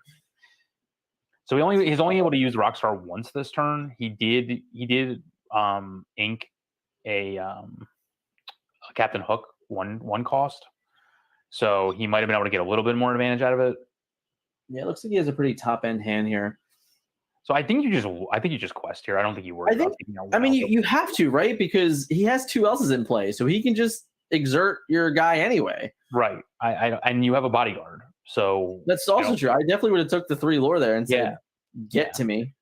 I mean, 3 lore is not insignificant. I mean, if it was like 1 lore, it might be a different story. But he also has 5. He also has 5 willpower. So he has to run 2 else's into your Zimba, or somehow he has to get rid of Zimba and also get 5 damage on your Stitch. I think I would have took the 3 lore pretty happily. Yeah, any effort he's going to have to put into it is going to cost him such an advantage that I definitely would just be like, I'll just end the turn, even if I have to end it just with Tinkerbell in play, I'm fine with it. Yeah. I don't think he has Giant Fairy in his hand. No, I didn't see it either. He had one when he whole new worlded. So and he has another Stitch. Another Rockstar? Yeah, he has another Rockstar in his hand. Okay. I mean, he must be low on low drops, or else he wouldn't have. So he So we exerts tap down the fairy, and he swings into. That's not legal. He can't do that. We have to only attack into Zimba. That's not. None of this is a legal play. Yep. we're there we go. There we go. Yeah. Okay. Catching up. Thank you. Oh, I think he might have been confused because he drew from Stitch, but the bodyguard keyword is just that's not how that works. Yeah, it's not like you have to like choose to activate it or something like that. Right. So they're allowing for a full reset here. Okay. I think we're early enough in the game's life cycle where that's okay, but I think in the long run, probably the Elsas would have tapped down, would have right. So Elsa should effectively tap down Tinkerbell here.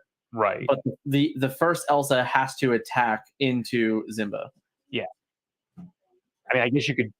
I don't know how much you can rewind, or if you cared to rewind all that, but now they're trying to catch up. I think this is now accurate. So where Tinkerbell is exerted with no damage on him. Well, yeah. If Tinkerbell's exerted, then so is Elsa. That's the point. Right. And then he played Hook to get back a Fire the Cannons. To take out the Simba that the damaged Elsa challenged. Right. All right. So we're caught up. So we're fine now. Yep. I don't think there's anything inefficient about those plays other than like, you were just in a situation where you had to deal with Simba and you didn't want to, but you had no choice. So yeah, it was just a good situation for the Simba player. I guess the difference is that rather than ever exerting Elsa, you could have just used Elsa to attack, and then you'd still have Fire the Cannons in your hand. Oh yeah, that's fair.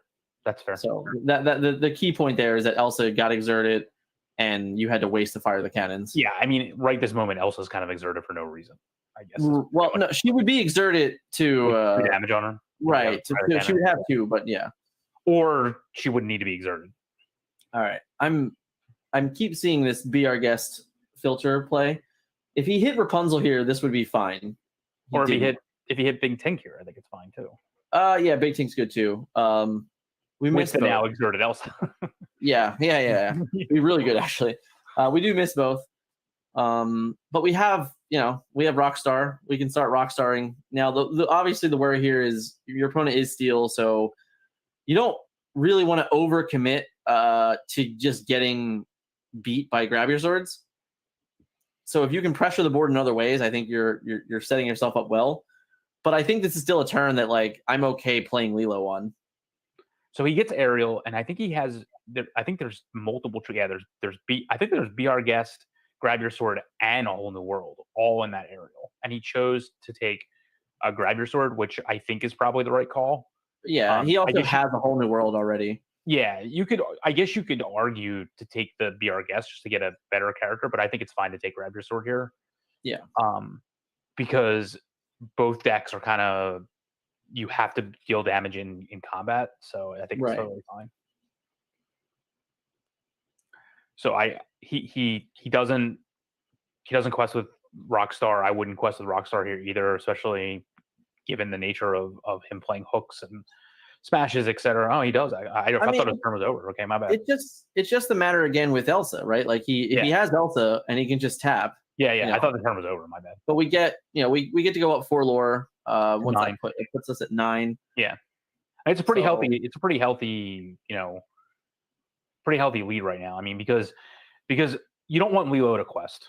You have to now swing multiple cards into Stitch to take care of that clear threat. Right. And all he does is play a Mickey here, which means he's probably not going to get any kind of damage cards out of him.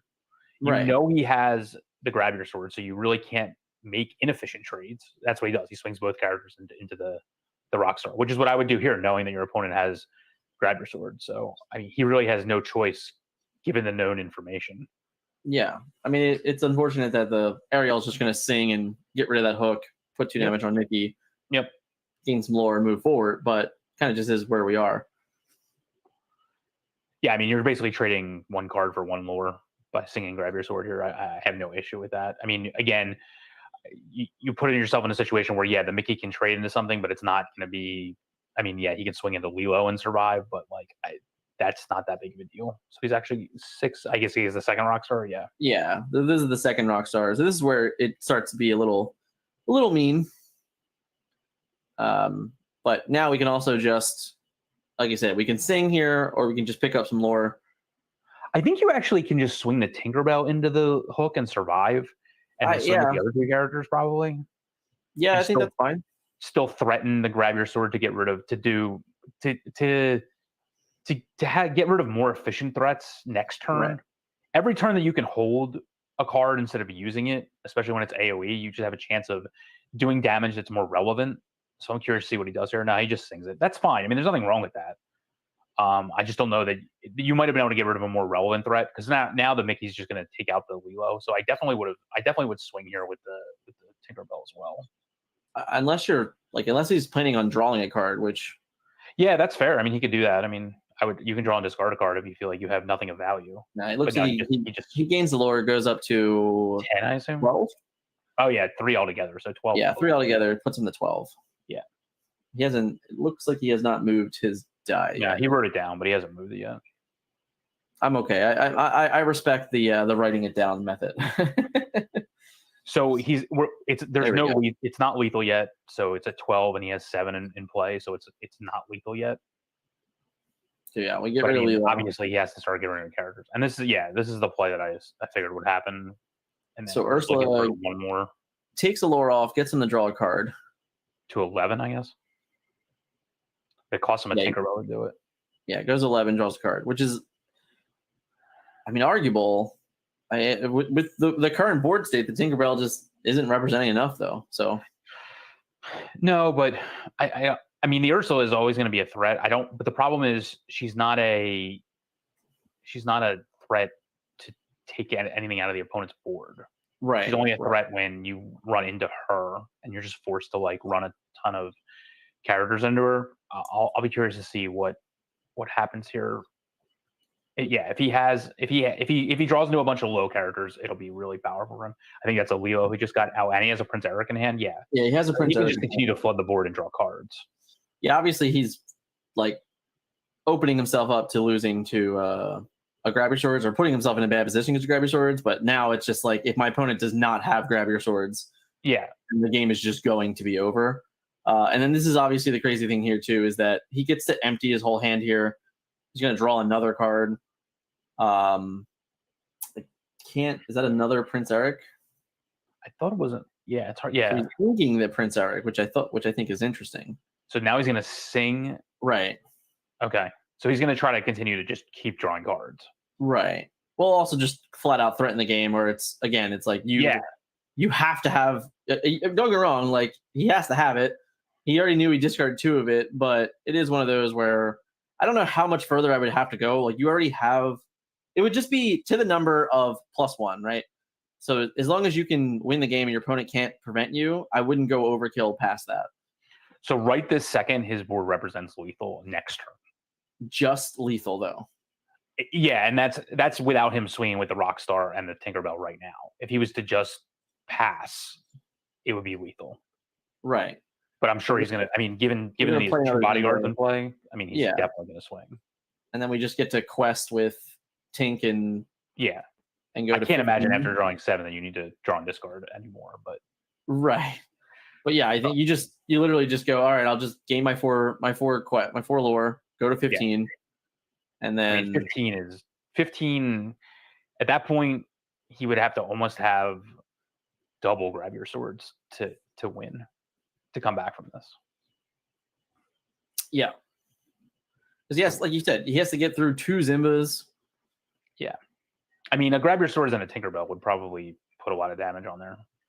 So he's starting out with a draw, which means Mickey's not going to be able to challenge anyone, which is fine. I mean, you're looking for AoE here, and Mickey's probably He's so he definitely does digging. not have grab your swords or Tink, I would imagine. Tink wouldn't have been good enough anyway. I mean, not now. He scoops it No, up, yeah. so he did not get grab your swords. He was looking for grab your swords and didn't get it. So Rockstar sung like a rock star that Yep. particular game. Yep, that was impressive. I really like the way that he that was a turn 3 Rockstar, I think, right? Somewhere around there. No, he didn't have it that turn 3. He just had it early. He had it I think he played it on 4. Yeah, that was. I mean, what I liked is that he was able to use Aerial really effectively to a whole new world multiple times. Right. And basically just continue to play small characters into Rockstar, so he never really lost any cards in those exchanges. Yeah, that's the big thing, is that he was just able to utilize his removal better. He was able to protect his cards really well with Zimba and just threaten the board in multiple ways, even with high health characters. So he was, for most of that game, he was even positioning himself where he's like, I'm not going to even let you beat me with grab your sword. Like, I'm going to represent a way to win the game without those things.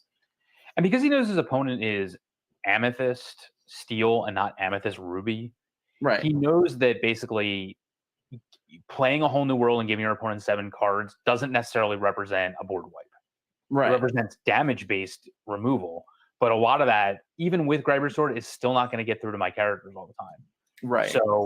So you have to give him a 7-card hand that's full of gas to come back every time. And you're also nullifying like their friends and their other card draw. Right. So if you don't have the card, if that's your best way of getting back, keeping the pressure on the game, and you're not necessarily giving your opponent a ton of gas, I think it's a great situation for this deck to be in to play that to their advantage. So I see he has the Lilo Simba turns 1-2. I'm curious to see whether or not I'm sure he's going to keep that. I'm curious to see what else. I see a grab your sword there, and he has an aerial, so he'll probably just get rid of I'm sure he'll get rid of the other songs that are in his hand. Right. To try to give Ariel the best chance of hitting anything. And he has 12 songs in his deck, I assume. Right. Yeah, I believe it's 12, all 12. I'm sorry, I'll confirm that in a second. I can look. So he has 4, 4, and 4. Yeah, so it's 12 songs. No one respects the part of your world. No one, man. It's a good card. People should play it. Yeah, I'm surprised that this deck has no recursion whatsoever. No Hades 4-drop, Lord of the Underworld, and not even a single part of your world. And same thing, no Captain Hook, no Fire the Cannons. Yeah. So just 0 recursion whatsoever. So we mulligan away. Queen goes down. Captain Hook, which in this matchup, I mean, is just a solid 1-for-1. I mean, it can take out your 3-drop and aerial. So if she does survive, and he does not allow Simba to trade with him effectively, the 1-cost Simba. So I'll be curious to see if he even bothers playing it. I think he's probably just going to play his own Hook here, but he may just not care and just play his own Simba if he wants also. Which looks like what he's doing. I don't think he has a Stitch here. Well, yeah. So he's just trying to make his hand more efficient. Because I see that he has like Tinkerbell, but no giant Tink, for example. So he's just trying to get a hand that's more efficient. He can put himself in a position where he would swing Simba into hook and then little tink away. So he gets rid of the Lilo. I think that's strong on the draw, which is what happened here. If he was on the play, obviously this game would play out a lot different on turn one, but just getting rid of her doesn't matter. So he quests immediately. Again, no threat. So I totally agree. If they both have 1 damage on them, like, I mean, that Simba's not long for this world. So right. It doesn't really matter. He inks another hook, so and then the Simba body. I don't know that I like that exactly. I mean, now you're that hook is definitely going to trade with that Simba now. I guess it's still a 1-for-1 trade. Yeah, in cost it is, but his other choices were to play Eric, I think. I mean, but what did Simba do here? That's the problem. It prevented your opponent from getting a lore. I guess, but like he can't swing with it again. What it did. Can't really swing with it again. That's the problem. So he's going to play Ariel here, I'm sure. All right. Yeah. So the Ariel. We find a BR guest at the very least. Guest right away. So yep. I think BR guest is underrated a little bit. I think a lot of people just ink it. A lot of times I see. But I think it has a lot of use in decks like this because you have such varied threats that it's really powerful. So here he's just basically saying, I can prevent you from singing friends, or you can swing into me. So that's a second war, right? 2-0. What was that? 2-1 now. 1-2. Yeah. I think it's the best play. Like, if your opponent is not singing to prevent you from getting a lore, like, you're in a good position. Yeah. So I will take that trade all day long because it's just forcing more. Again, like, so they felt forced to row a Tinkerbell. Yep. Rather than a much worse card. Which I guess he feels like he must have. I guess he fears a whole new world a little bit. He figures that Tink is not gonna ever right. But like anyway.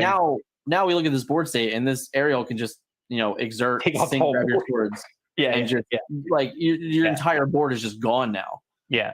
So there you go. Rose be our guest. See, that's exactly what happens. Ariel. We just get this. We get to Rathagod your board. Yep. Bye bye to all your friends. And then we just follow up with the Tinkerbell. That's cool. I would have been okay with the Ariel also, for what it's worth.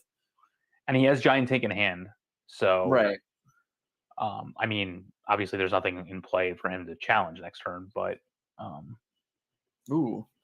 So he has no Beast Mirrors in his deck, does he? I don't think so. Interesting. So we fire the cannons and Ariel. Do we get to Rapunzel? Oh wait, I'm sorry. This list actually didn't have Rapunzel. That was the other thing that I missed earlier. Okay, that would have been really strong right here.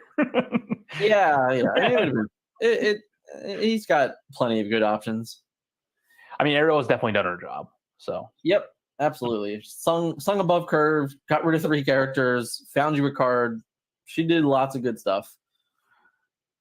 So I guess his playing Giant Tink plan here to gain 2 lore is not good, obviously, because he has the Fire of the Cannons in hand. So I assume that's what he planned on doing, and that was out the window.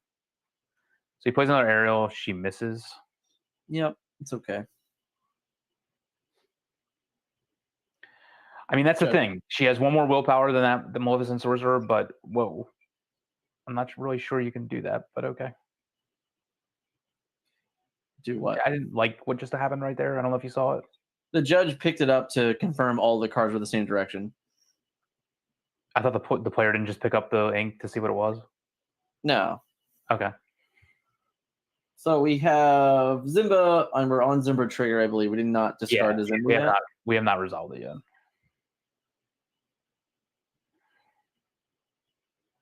Looks like we're getting rid of a Stitch. Yeah. And that leaves us with Smash that's getting inked and a Whole New World. Or no, Tink, right? Big Tink. Big Tink is the last card in the hand. Yeah. And then we just do nothing. I think you swing with the Ariel, the damaged Ariel here. You know he has Fire of the Cannons. You know he's going to use it. Yeah, I think I would have took the lore. I agree. Plays his own. Then he plays his own Sorcerer Mickey, and then wow. There we go. We get to draw some cards. So this is a big turn. Like he has not. Has he? I guess he has played. Has he? No, he has not inked yet. Yeah, this is a big turn. Oh wow, and even the Brooms was a rough play there. Only because it's going to end up being removed. You're not going to get the ability from it. Yeah. I mean, if he doesn't draw a whole new world here, this could be game this turn, to be honest with you. No, I think it's like, I don't think it's over yet. He has Tink. Right. Like he has Tink, which is going to get rid of Captain Hook and the broom. Yeah. And still have a Tinkerbell. So yeah, that's fair. Yeah, so we shift in, we get to do one everything. We get to run our Tinkerbell into Captain Hook. Yeah.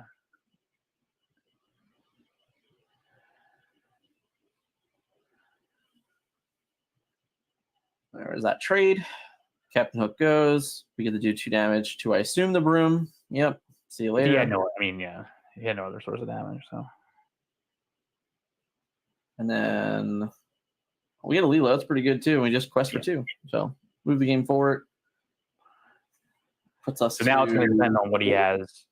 He already used the Fire the Cannons? Yeah. So, his own Tink. Very nice. That's pretty good. Yeah.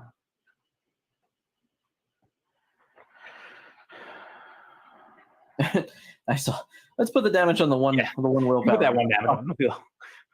Let's hope for the best. I'm all for that. So I think I know it's overkill, but I think you just swing into the Tink here. I don't like giving my opponent the ability to swing where he wants with Tink to put 2 damage somewhere else. Right. Or I mean, like I can't imagine. Like, I mean, I guess it's still that still represents a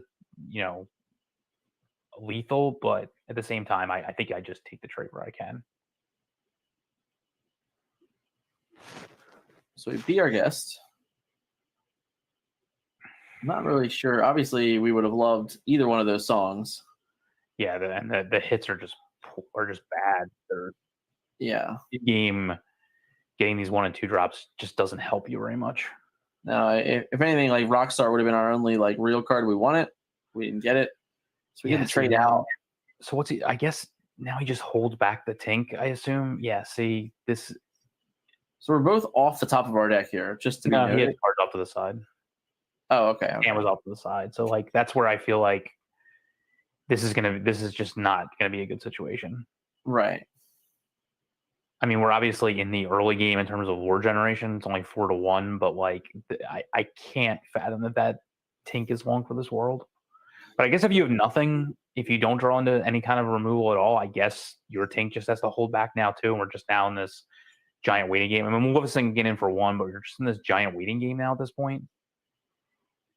Yeah. Hans, I'm surprised about that considering if he doesn't have an answer to Tink, that Hans represents an answer to Tink. Right. Well, that's a good one. Yeah. See what he gets. I mean, he's gone through a lot of songs. So he did. Wow. He got a whole new world. Now he can play this too. Right. He can sing it with a Tinkerbell. I wonder if I don't know that I can do it right this second, but we have to assume that the Amethyst player doesn't have any type of removal. I'll see what he used it immediately on the Tink. So I think holding a turn here is perfectly fine. Right. You just have to assume that he didn't have a way of taking out that Tink. So why would he have it now? All right. Well, now you have no way of singing that song. So that's really bad. So this is just like literally banish. Yeah. Yep. This is the worst. The worst of it. This is Tinkerbell and Elsa combo right here. Yep. It's pretty good. So now your whole new world is like you're just behind. Just bad. This has been a trend of the day. Like you cannot play a whole new world when you're behind. You just can't. And he's in a position where he's going to feel forced to again. But in all honesty, at this point in the game, the likeliness of him being able to catch up with giving his opponent, a whole fresh card of hand, etc. Like it's just really difficult. I'm glad he decided not to play it, but even at that, like I don't know how he's going to climb out of it without playing it. I agree. I don't even know why. I mean, I guess you just fire the cannons, assuming that it's not going to be in your hand next turn. But yeah, there's no reason not to. In the end, it's not going to do anything here. So he quests for 4, goes up to 6. I mean, that's pretty much just going to be what happens from now on out. He's representing just 4 turn. Taking out that Elsa is going to be pretty difficult, given his hand state. Yeah, it's going to be next to impossible. he just has no choice but to play this and give both players all the cards. It's really doesn't Right. because the Amethyst player is just going to play everything off the top and continue to get threats. Right. And you're not. So I think he needed a Rockstar or a Tinkerbell to be able to freely play it, or an Ariel, or whichever. But he didn't get any of those cards. So like for 3 turns, his opponent is just like had better cards, and like Grab Your Swords is great, but it's not enough. So Grab Your Sword doesn't even allow the other 2 characters to take out Elsa. Right. So even though you quest up to what 6, I think it is. I think it'll be 7. Is it 7? I mean, like he's questing for 5. I mean, it's right. Yeah. Yeah, like if I were him, I'm just questing. Like I wouldn't even bother. Oh, my Elsa. I mean, I guess you're just saying. I mean, I don't know about this. Now Grab Your Sword puts them back into the game. Right. Like let them make that decision. I wouldn't make the decision for them, but I would have definitely put myself up 5 more lore. Yeah. So he extend the lead in the game, represent even further. Yeah. But like this doesn't matter. The game is like the fact now that he's doing that, the game is just over. Like we get to go quest for 9 or 7 next turn, go to 17.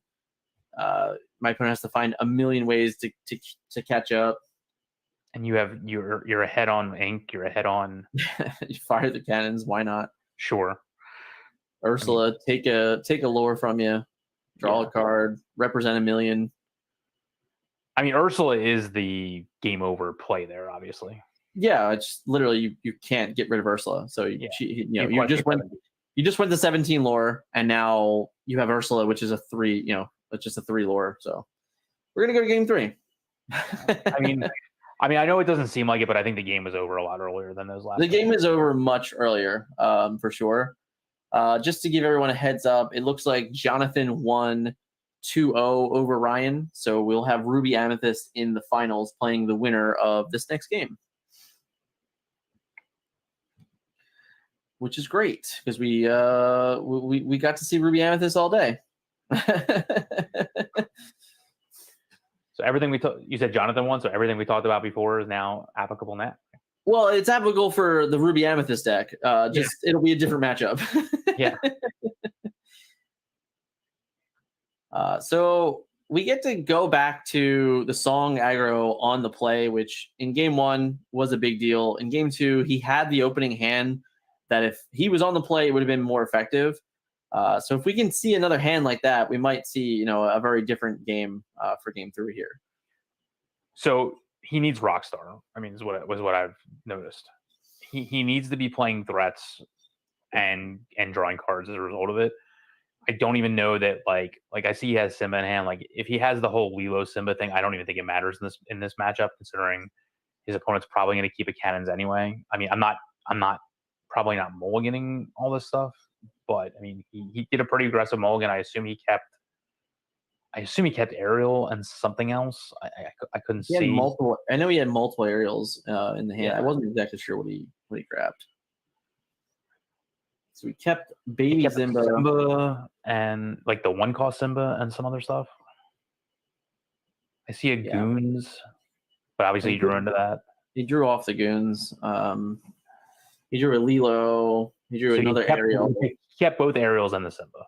Right. So we get to play Lilo here and hope that our opponent does not have Fire the Cannons. Yeah, I mean, again, she's uninkable, so it really doesn't matter.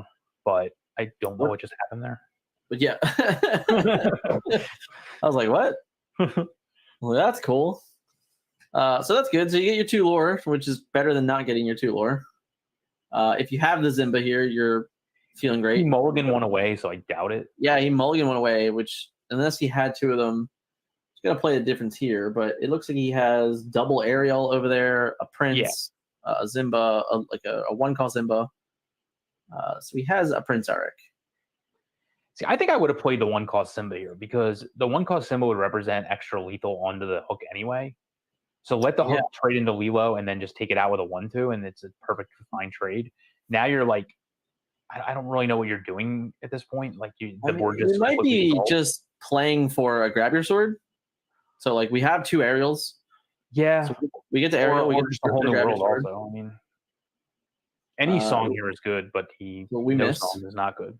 That feels bad. But next turn we get to do it again, and my opponent's board is definitely looking into being grab your sorted on turn 4, which feels great. Especially if he just goes Maleficent here again or something like that. Well, okay, so that one doesn't die to grab your sword. Yeah. We pick up a Goons, which is likely our row of the choice. Well, Ariel, we'll get my 4 cards back that you stole my deck from. I mean, at this point, he has a much higher chance of hitting because there you go. We get the whole new world. He hasn't hit a song yet, so I mean, a larger majority of his deck is songs at this point. So, I think I guess he would have rather had Grab Your Sword there, but at the same time, like obviously, that's a perfectly fine hit. So you definitely play the Simba here. Yeah. You get rid of he just immediately played it. Wow. Huh. I would have considered playing Zimba first to find Grab Your Sword. I would have probably waited a turn there. I mean, you have a much wider board at this point, but I don't know that you have necessarily like a more powerful board. Is that multiple? I saw a Lantern that wasn't going to get played. I think he has at least one Grab Your Sword that I can tell. I thought they were Carefree Stitches, but he doesn't play that card. It's hard for me to I meant the Surfer. So I assume, Hook trades into the Aerial. I wonder if I think you just exert down the Lilo because who cares? I would exert down Lilo and run Broom into it. Right. Why not? Why not? I mean, let the Broom get traded off with Eric. Who cares? Yeah, like get the most out of your board. Right. All right, so he played inks a queen and then takes it back. I think he had maybe already inked something. It only is turn 4, yeah. So he plays out Magic Mirror, which will not get any, which means he just doesn't have anything else to play because there's not a lot of value here. Yeah, I still think I'd make this play. I don't care. Like, the Broom does not represent anything unless he has Mickey in hand. Yeah, that's exactly what he does. Taps down the Lilo and then. And granted, the mirror is powerful here because there are no beasts in the Song deck. So that mirror is here to stay. There's no worry about it, getting picked off. Or for the rest of your days. Yeah. So I guess does he grab your sword here and just or does he just trade off the Elsa he gets rid of the Elsa with the Prince and then gets rid of the I think he has 2 Whole New Worlds in his hand and a Grab Your Sword. If he has all that, then it might be a different story. But I don't even know that you need to grab your sword, right? Again, it's one of those situations where why put damage on your own characters when you don't have to. So if you're gonna Whole New World anyway, then why put 2 damage on Ariel and 2 damage on why put 2 damage on Ariel here? I mean, he probably just wants to be able to grab your I don't even know. I guess I'm okay with just not doing that play at all. Because now, on the other side, if I fire the cannons here, I'm firing the cannons Ariel away, and then that really hurts your ability to do other things. So he did have the Mickey, so he had to get rid of the Broom. Oh, he has a Broom. Okay. Yeah. So now I guess Grab Your Sword is better. Right. I think he put a Tink back in his deck there. Looked that way to me.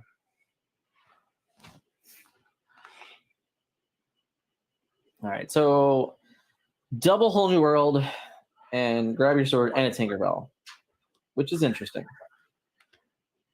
So honestly, the double Whole New World is really unfortunate because obviously the rest of his hand is pretty fire. So now we have double Grab Your Swords.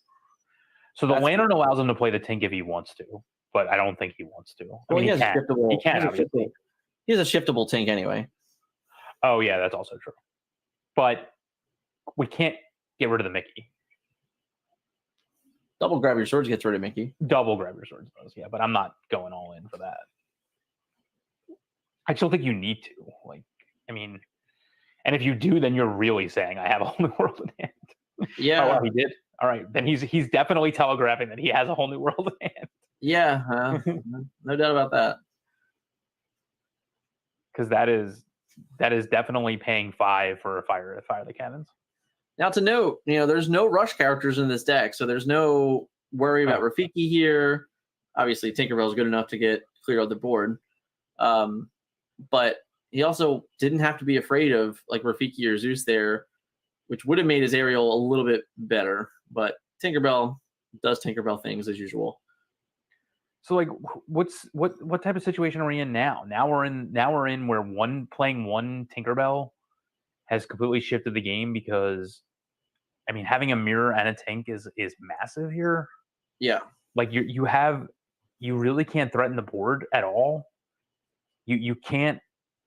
I mean, yeah, you can a whole new world, but like at this point, I don't know. Now your Tinkerbell is exerted and his isn't. Well, they would trade into each other anyway. Yeah, but I mean, I don't know. This is tough. I guess we're down to a situation like he can't play the Lilo here. I guess he can play an Eric or something. All right, that's decent. I mean, I can't imagine he doesn't have a Smash, but we'll see what happens. Right. You are playing mirrors, so you have to expect these things. Yep. Grab your sword and wow. Okay. So does he have another Tink? Oh, he has the cannon. He's just leaving the Zimba. Does he have something else? Okay. Oh, he gets it back, and then yeah. There's a lot of shortcutting here, people. Don't worry. The hook gets back the cannons gets rid of the Simba, and now we're at perfectly fine even state again. We're at equilibrium again with what's going on. So we have Rockstar. It might be willing here to just take the turn off, play Rockstar. Obviously, he has a couple different. He has to pay a quite hefty amount for this. So I think he has Prince Eric's in his hand. He could play an Eric if he wanted to, just to draw like an additional card this turn, or he's gonna row the Eric. Okay, and then just plays Zimba. Yeah, that's fine too. I mean, this is where I don't think I would have went to that extent. I mean, the Tink activation by taking out the Simba, if it goes onto the Lilo instead of going onto the Rockstar, it's 2 less damage than the Rockstar has. Yeah, so I think it's actually fine. You're basically just cycling a card for 1 at that point. Like, we know the Lilo is not long for this world. I mean, now she's certainly not long for this world. Less time than I thought she'd even survive. Right. I wonder what else he has, because I mean, you could have. No, you couldn't get through. I guess you couldn't get through to the Rockstar to take it out in 1 turn, even with the Tinkerbell activation. He has to have some big card here, I would assume. Oh, yeah. So he gets rid of a Lantern. One of them, yeah. That's still pretty good. He still has now 5 lore left over on the board. Oh, he friends also? Oh, hard cast it. Okay. Yeah. That went really fast. I didn't see the friends until the end. Yeah, it's okay. Fast players are fast. No, yeah, it's fine. I wonder. Oh, okay. I can now understand why the speed I was missing on this one. There's only 2.5 minutes left, or less, in the round at this point. Oh, really? Yes. These aren't these are still timed? These the top 8 was timed, yes, because of the convention timing. Okay. So he aerials, gets a whole new world. I mean, this is still what, 2 lore to 0, right? Yes. No one's gained lore in like. It's been in a million turns, it seems like. Quite a bit of time. I agree. So he's going to do Rockstar things. He's going to continue to do Rockstar things. Continue to do Rockstar things. Yeah, I just that's what we're going to do.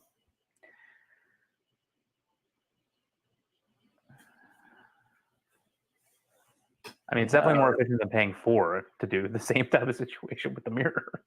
Right. You get lore and board and make your opponent have to work for it. Oh, that's pretty good. So he opens the Rockstar up to definitely not surviving next turn. No. And the Tink has 1 damage on her? I believe it's just 1, yeah. Dice aren't very kind to us. So you're going to get 2. Okay. So that he plays Elsa. Yeah, keep those exerted down. So he just trades off there, and then I assume Tink takes out 2 characters. The other 2 un-Elsa characters, I assume. Or okay, that's okay. Yeah, so she definitely had more damage on her than 1. Yeah. I didn't know how much damage he had. Interesting that obviously he probably shortcut himself a little bit there, but it would have been nice to know that you could have just left 2 characters that didn't untap. I just wonder if he had more than 1 remaining and could have just taken out the hook and done that 2 damage in a more. I don't know. I couldn't tell on the die.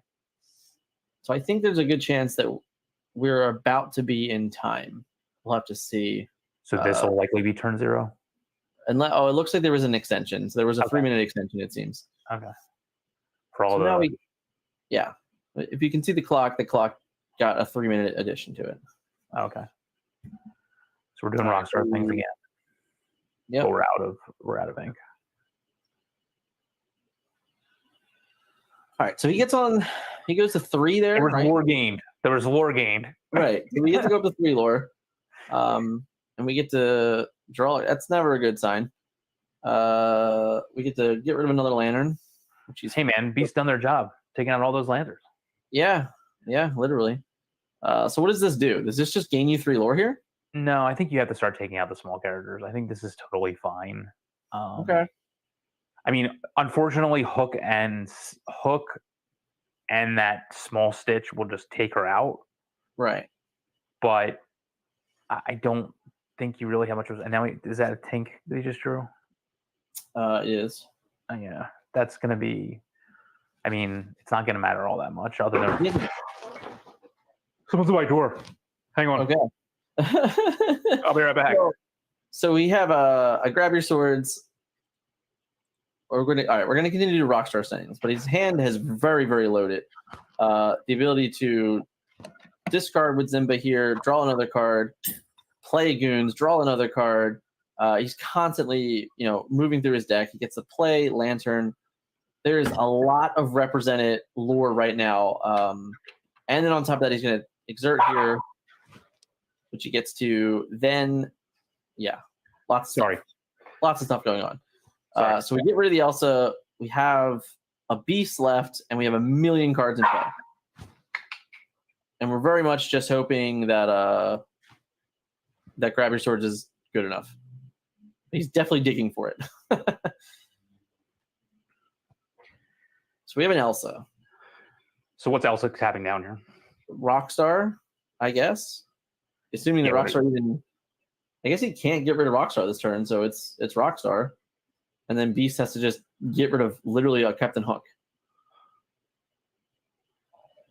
I mean, it was either that or Lilo, so for Beast here. Yeah.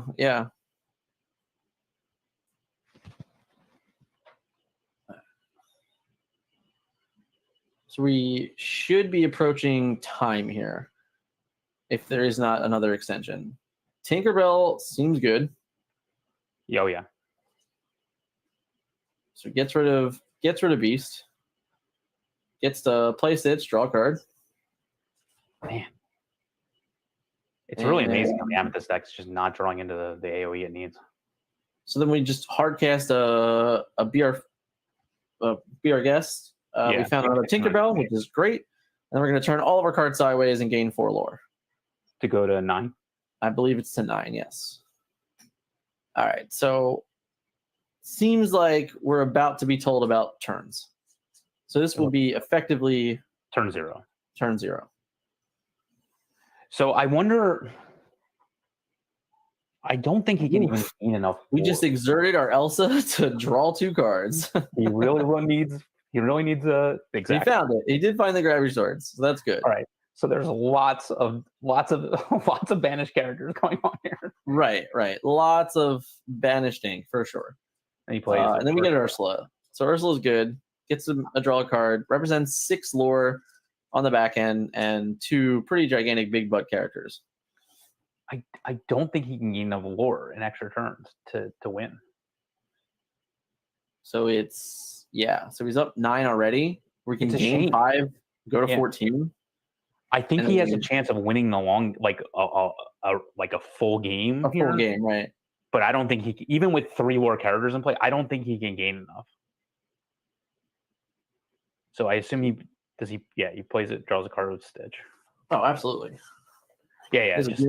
He's a goons also. There's just no reason for him not to do these things at this point.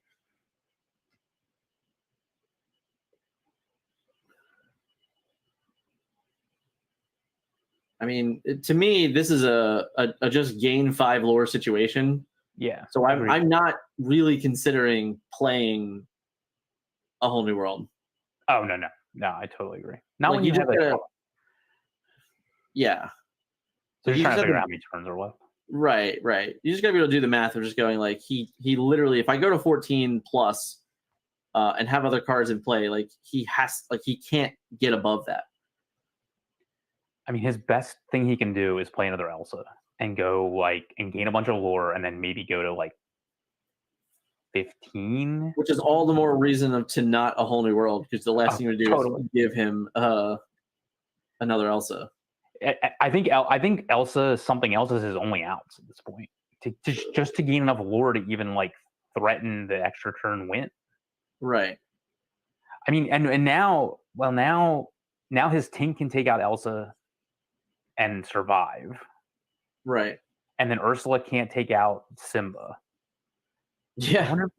So I think you would do that, even though we're in this literal pure racing situation. I still think I would do that. Yeah, I mean, you're already up, so yeah. You're it's what 8-0. And if you're taking 3 lore off your opponent's board, you're lessening the things that they can do. Now he just quested, it looks like, which is fine. I'm not particularly certain which line is better. But if he does have another Elsa here, and he puts himself up to 6, taps down the 2 biggest things, grab your swords, okay, right? Like it doesn't flat out remove anything itself. No, and now he needs Tink also. He needs grab your sword and Tink. Right. The Tinker profile would be really good here, but he'd still only be able to get the 12 lore. Yeah. Right. I totally agree. I think at this point, not having another Elsa, it's game. Because we're just going to be in that extra turn situation where there's just not enough lore to be gained. I mean, this is nothing. Right. So he's just going to go. 6. He goes with the 6. Now we're on turn 3. Right. So the steel player has 2 more turns, and the amethyst player only has 1. Right. So it's 6-13 right now. I mean, he even all he has to do is gain 2 lore, and then the game's over. Effectively, yeah. I mean, I guess 3 lore if you count. I think he knows that. He's scooping it up. Yeah, exactly. It's a good game. I mean, it came down to Rockstar. He won both those games off the power of Rockstar. Yep, absolutely, which is not at all remotely shocking to me. What's shocking to me and impressive to me is that the resilience that it still had to the AoE. Right. So what did he lose? 7 characters to the grab your sword the one time, and it didn't even matter. No, literally didn't matter. What mattered is that he was eventually drawing into better cards after the Rockstar shenanigans to gain back any advantage his opponent would have to be in the opposite way. Right. And obviously, shout out to Brooks. Awesome showing for him. Top 4. Yep. Great. I think he picks up a trove, some other stuff.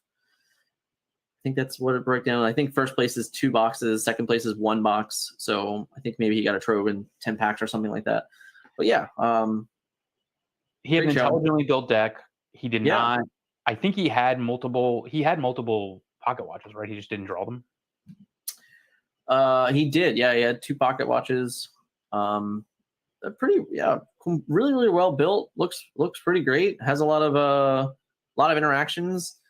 To me, I'm curious on where the Mickey Broom stuff is really helping him in certain matchups that he wants them for. Because he definitely, with the steel, you really don't need that combo as much in a lot of those matchups. So I do wonder if there was something that I was looking for replacement, if I wouldn't start by maybe knocking down those numbers and trying getting some more out of other cards. And that was Brooks or Brandon, because I see they had the same deck. It was Brooks. So he drew the one mirror he had and only played 3 Elses. So okay, so the chance of him getting running Elses at the end was obviously a little bit worse. Right. Okay. So we are going to have Jonathan Ball versus Anthony King. And Jonathan Ball is rocking the Ruby Amethyst versus Song Aggro Control. Yeah. All right. So we did a whole pitch on this deck before top 4. But here we are again. So Jonathan is rocking the Ruby Amethyst list, and the particulars of it are pretty standard run-of-the-mill deck. He only has 1 Ursula. He has 2 Goofy, 2 Mickey Mouse, Brave Little Towers, and then his one-ofs are looking around the room at a one-of Sergeant Tibbs because he didn't want to play 4 Archimedes, obviously. And then a one-of Shield and a one-of Ursula's Cauldron. Everything else looks... Oh, also a one-of Jafar, Keeper of Secrets. So, and a one-of Queen also. Oh, yep, there it is. Yep. I'm still looking at it vertical, so... Yes. Okay. I turned it. Yeah, I'm still looking at it the incorrect way here, but... Wow, did he mulligan his whole hand? Yeah, he did. Sick. I like seeing that. I assume that means no friends in hand. No friends on the other side. He mulliganed 7. I like it. I respect the no friends all mulligan. Yeah, especially in a matchup where you have to be. I'm not sure who won the die roll, but if he's on the draw, then there's all the more reason for it. So I see an Ariel. I see a Simba. I see a BR Guess. Grab your sword, a smash. Yeah, that makes Ariel a little bit worse when you have 2 songs in hand. That means there's only 10 left in the deck. Yeah. By the time you get there, it's, 1 in 50? Yeah, I think this is I don't think this is a matchup you actually can afford to row, be our guest. No, probably not. Because your opponent's just going to wipe away your threats and you need to be drawing into them again. So he also doesn't have a very aggressive start here either, right? No, he actually rode the Simba. I'm surprised by that. I think I would rather have the Simba, honestly. Yeah. And if your opponent plays a 1-drop, it's like they're mulliganing, in my opinion, in these type of matchups. So, I think I would have played the Simba there. I can't tell what he just inked, but he plays his own 1-drop in Archimedes. So now, you're just staring at each other. And every turn you're staring at each other is an advantage for Ruby Amethyst. Right.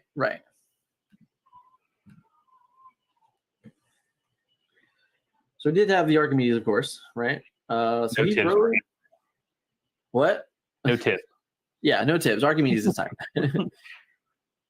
Which does cause restraint here. We have to hold back to get the most out of our character there. We just rode a friends on the other side. Ooh. Played Gaston. Okay. That's interesting. So the thing about Gaston is that if your opponent doesn't have any exotic characters, you don't have to swing it at nothing, obviously. So sure. I'm curious to see what happens here. The good news is we have Ariel. We already have the grab your swords. We do very much, unfortunately, whiff. Which I'm not surprised about, honestly. Yeah, the numbers Given the 2 weren't. songs in hand, I'm not surprised. The odds were not in his favor. No. No Hunger Games for him. No. So, the Road of Friends. I can't say I'm a fan of that play. Yeah, that's a rough one, man. That's a rough row. So I think that was a tib. Was that the Tibbs that went under? That was the Tib. So I assume he has to have Maleficent here, right? Oh, he has Rafiki. Okay. Well, the good news about Rafiki is that he doesn't die to grab your swords.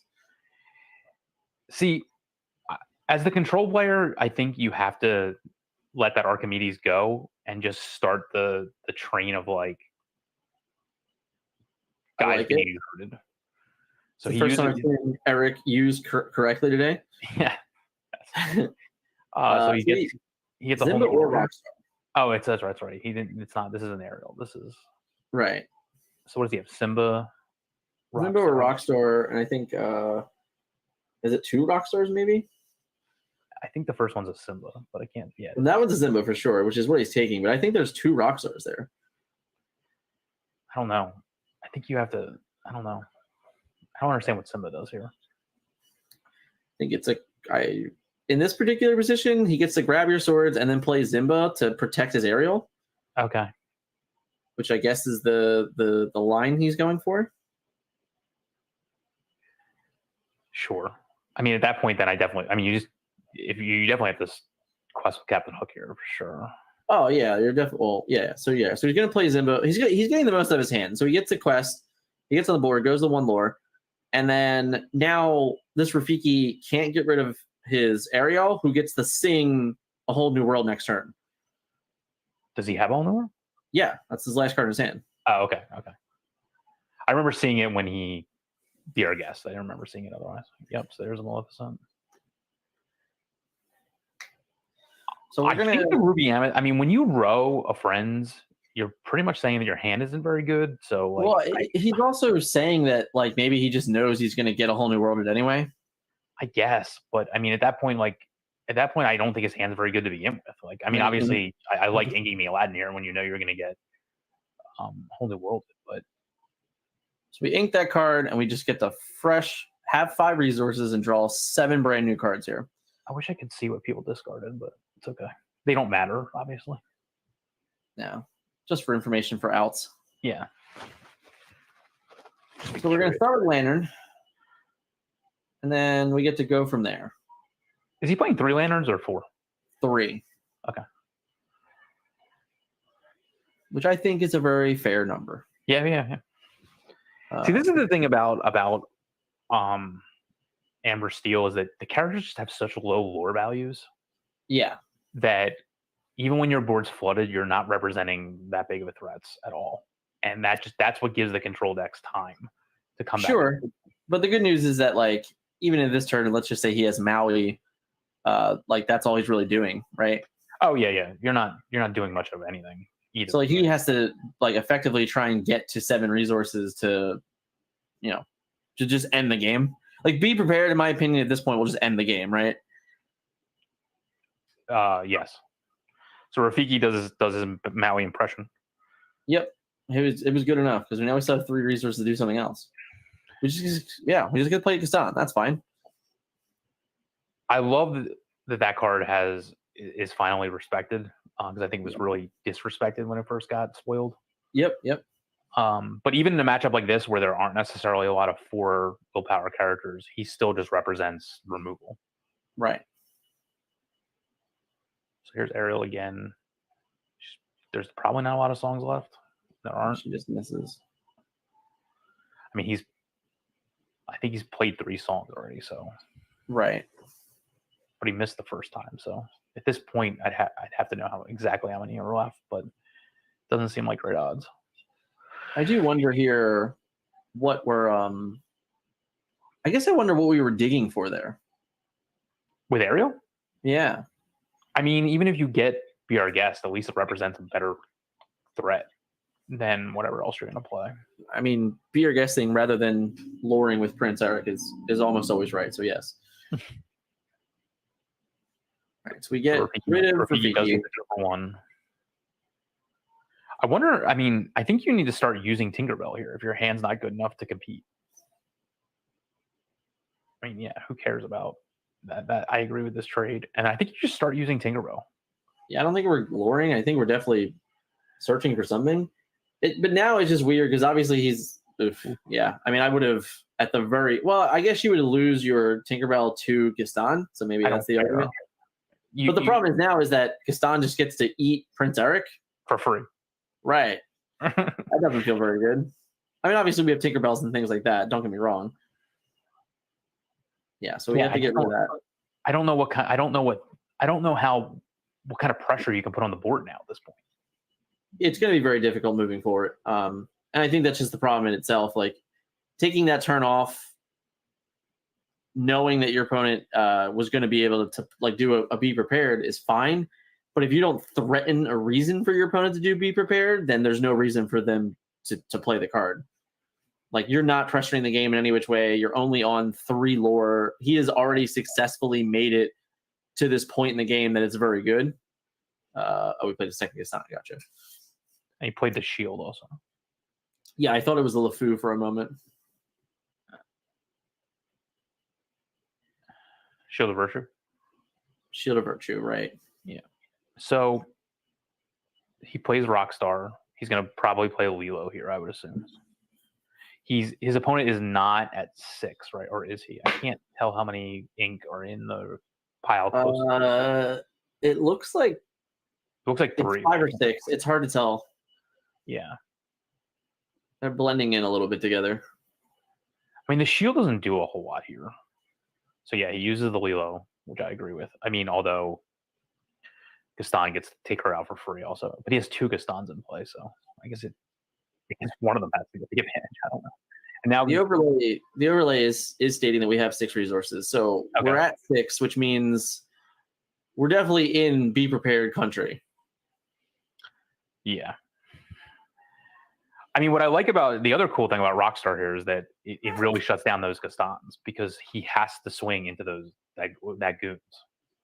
Well, or the Lilo, but yeah. But I mean, the one that's undamaged will swing into Leo. The other one has to swing into the goons unless you trade Maleficent for it. So like, it has to give you some advantage. So I mean, I guess in theory he could shield it. Could. So he just Dragonfires away the Rockstar, which I guess says to me he doesn't have to be prepared or just doesn't feel like playing it. But, I don't think he needs it. I mean, no. And this is what I find so interesting about Rumi Amethyst is like you just get in these situations where you're like, how much removal do I possibly need? Right. My deck is just chock full of removal. So it is 6, yeah. Yeah, it's really hard to see the back pile there. There's 7. Not that I was just curious about getting to be prepared, but at this point, I don't know. It's our 3rd aerial, I think. So yeah, there's a grab your sword there. We found something. That's not bad. That's an okay card. It's a 2 for 1. Yeah.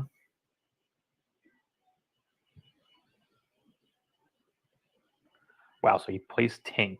I think that's just representing a higher lore threat. Right. Yeah, I mean, I think you're still exerting your aerial to play grab your swords here. Oh, all right. So none of these represent any decent threats at all. Maybe you find the Lilo. The Lilo is not nothing. I mean, this Tink has to lore, right? Otherwise, what was the point? And so does the other aerial. Right. Or no, she was just played this turn, right? She was. So the Tink has to lore. I agree. We go to 5. Yeah. He's just not representing enough lore. That's the problem. I mean, he's never going to unless he goes super wide. But now the point is he has to threaten the board enough to where be prepared has to be played. And if he doesn't, then it's not going to matter. Like if we just have a Maui here, then it's kind of just moot, right? Or is this the be prepared? Oh, it's just Mickey Mouse. Okay. Interesting. Yeah. I mean, the Mickey isn't doing a whole lot other than not being able to. I mean, to be honest with you, it's even worse against Steel. Right, because it can just be like easily, the 4 health. The 4 health is not 8 health. And we know he has grab your sword, so like he. Right. But he does not have fire the cannon, so it would have to be like a grab your swords plus smash type play. But he also the Tinkerbell could also threaten damage later on too. Right. But the thing is that you have to turn your card sideways here, and your opponent has to waste 4 lore on like removing a card from play, probably. So he goes to 9. And don't get me wrong, he might just sing "Be Prepared" with this Mickey Mouse and then play another threat. See, this is why I like Shield Mickey is not a combo, obviously. No. So he plays Ursula's Cauldron. So he just starts looking. So he just doesn't have Be Prepared then, right? I would imagine not. So he's on the elusive plan. Oof. Okay. So now we just die to smash. No, it's 4 left. It's 5-5. Oh, he is a 5-5. That's right. I always think he's 4-4. All right, so he's not dead to smash. That's good. So we get to grab your swords. I wonder why specifically he. Yeah, right. Why would we exert Tink there? I don't know. Unless he's just exerting both of them and it doesn't matter. Oh, is he playing 2 of them? Yeah, he's playing a whole new world.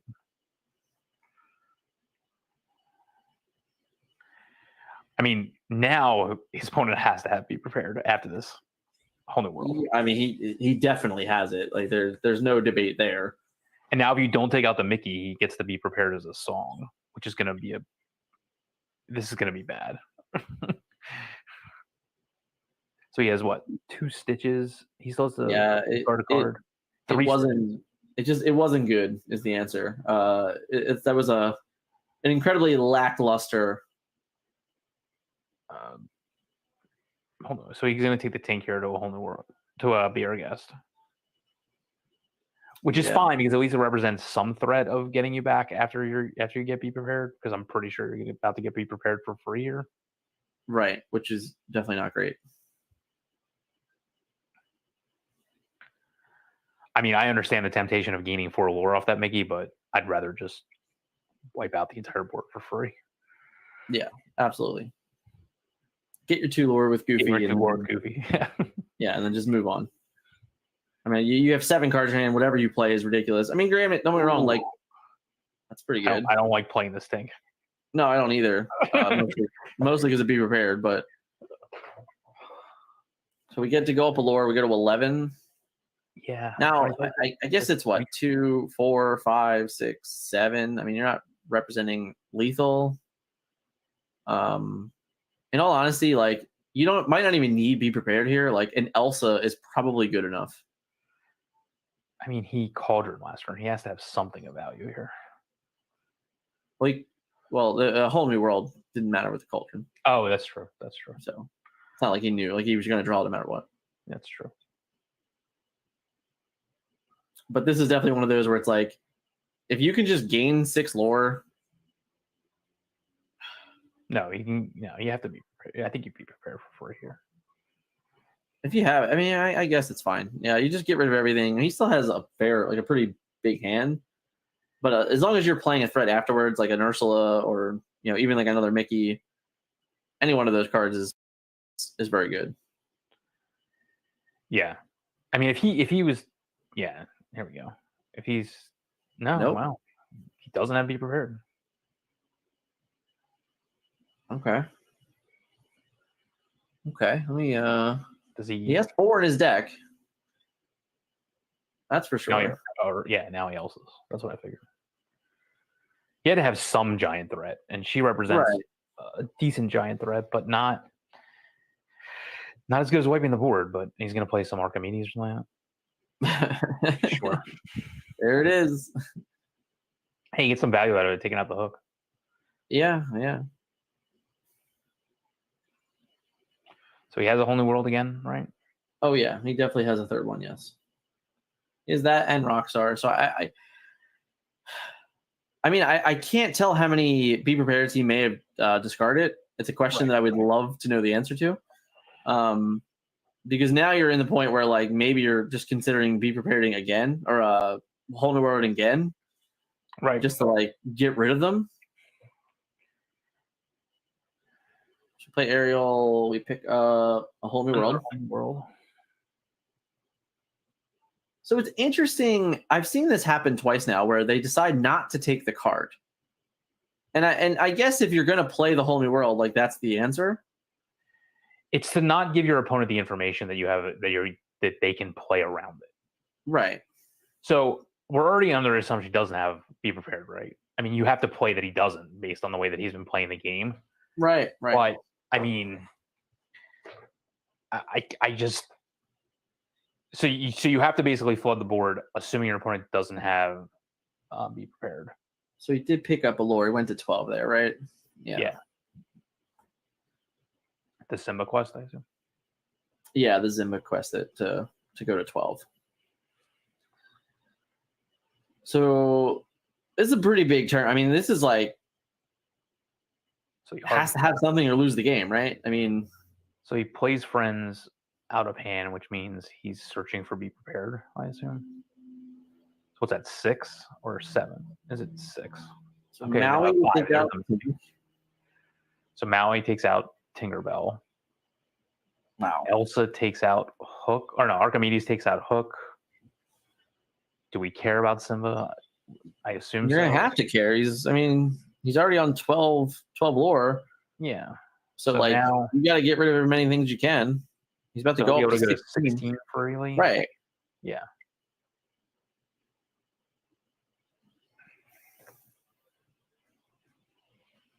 And Shield is just doing nothing. You could have technically readied the Maui if you wanted to save damage on Elsa, I believe. Yeah. To be able to challenge twice. Right. Yeah.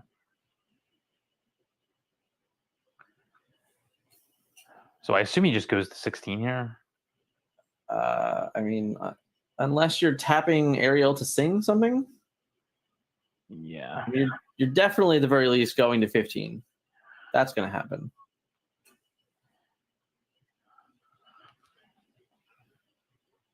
So he's just going to sing a whole new world, doesn't he? He is going to sing a whole new world. I don't even know if you bothered to play that Stitch, but it's fine. So he's going to play Tinkerbell here, I assume, right? Is he going to do you shift Tinkerbell? If you can. I mean, there's one in play. Yeah, you just go to 16 lore and be happy with it, I guess. Oh, no. I think you just, I don't know how much damage Maui has on him. Yeah, he traded with a 1-drop, right? No, he traded with Tinkerbell, actually, I think. Oh, okay. So then at that point, you can 2 for 1 then, right? All the lanterns. So yeah, I guess, did he have the big tank in his hand? He has big tank in hand. I thought he did. Yeah. I don't know. I don't see it. I thought it was this. I think it's there. I can't tell. I think it might be there. It's there. So yeah, so you just tap both lanterns up that shift in. Yeah. You get to kill Maui and Archimedes here, I believe. I mean, Archimedes is already. Oh, Maui's totally gone without even having to swing into him. I think so. Okay. Yeah. And then this is great. This tank goes into this Elsa, and then you get rid of the Gaston. Man. And then you just lure for 3 or 2. Sorry. So you go to 14. 14, and he still has resources. Might I add? I mean, at some point you have to assume that your opponent has be prepared. I don't know. I mean, sure, but like I think if it's like if he had any 2 lore, I think it would have been worth playing. Just because it's like you have to have it or you lose. But this game is very likely going to come down to the absolute wire. Is this time too? It looks like it's not timed. It looks like they removed the timer from the round. Okay. I mean, that helps because I just he has be prepared in it. I see it now. Yes. But it's like you look at the board, and I guess this is the point. It's like you kind of have to play that card, right? Like, unless you have Rafiki and Maui or in other ways to like get these cards off the board. If you have Elsa, it's fine. Elsa's a fine time walk. Because if you have Elsa, then you get to be prepared for free next turn, and again, you just kind of force your opponent into trying to overplay the board a little bit. Right. So I wonder if he'll this is a 4 Elsa deck. Are we finally getting to see how many be prepared we got rid of? So we know he doesn't have Ursula. We know he's down on 3 Elsas. He might not have a lot of ways to win the game, actually. Like actual characters to right. Like he might like literally like his characters that actually can lure are very limited, it seems. So there's the be prepared. There's the be prepared. Which like isn't that great. Because I mean he's just gonna flood the board again. Now, granted, he has like 10 resources or something like that. Yeah. So he might be able to follow up with some other play here. I mean, even just a Maleficent is fine, or even just like a small Aladdin is fine. Pocket Watch, I would not have. I would not have rode Pocket Watch here. Right. Well, I even with that, like I think the Pocket Watch over the course of the game represents a 4 lore swing on so many turns that I don't think I would have got rid of that one. So he takes 1 lore away to go down to 13. Yep. Yeah. Which I mean, that Aladdin is not insignificant against Steel Amber because of the low lore values. Like, I mean, it does represent like taking out a character. To be honest with you. So now we have the rock. Now we have the Rockstar. We're gonna draw a bunch of cards. Yeah. So we're gonna be in a situation again where it's like, do you want to be prepared again? Yeah. Just depends on where he comes out of this and like what he has left. I mean, I see no reason not to play the 1 cost Stitch here.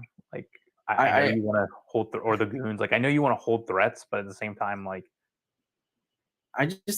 for those that replace themselves, I just wouldn't have rode the goons either. Like, I wouldn't have either. I would have just kept, trucking through. I definitely would have waited for what it's worth. Whoa. So that's not bad, in all honesty, because now you can't shift into him. And that's where the Pocket Watch being in play here would have been more valuable than the Aladdin, right? In my opinion. Right. Because playing the 7 cost Aladdin and then giving it rush would have been just as effective as shifting. Yeah.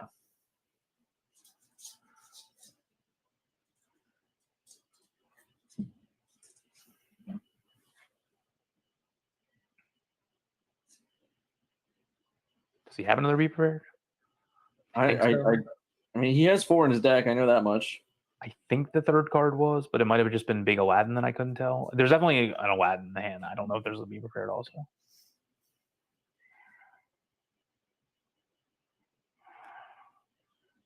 I mean, the unique thing about the Aladdin is that he does have away the Stitch, and then does he Maui here? Yeah. Okay. Oh, I don't want. Don't you Maui into the hook? Now the hook just takes out the Maui, right? Yeah. Yes, it does. But if he Maui into hook, the Stitch, is he worried about another Rockstar? I think so. That would be my guess there. That's aggressive. Hook trading does feel not good. So Simba's here. I assume he gets rid of. Is that? You picked up a Rabbit's Lilo. Sword, Tinkerbell, and I can't tell what the 3rd card is. It was a Lilo. Okay. He has to scrap one of them. Yeah. I couldn't tell what they all were.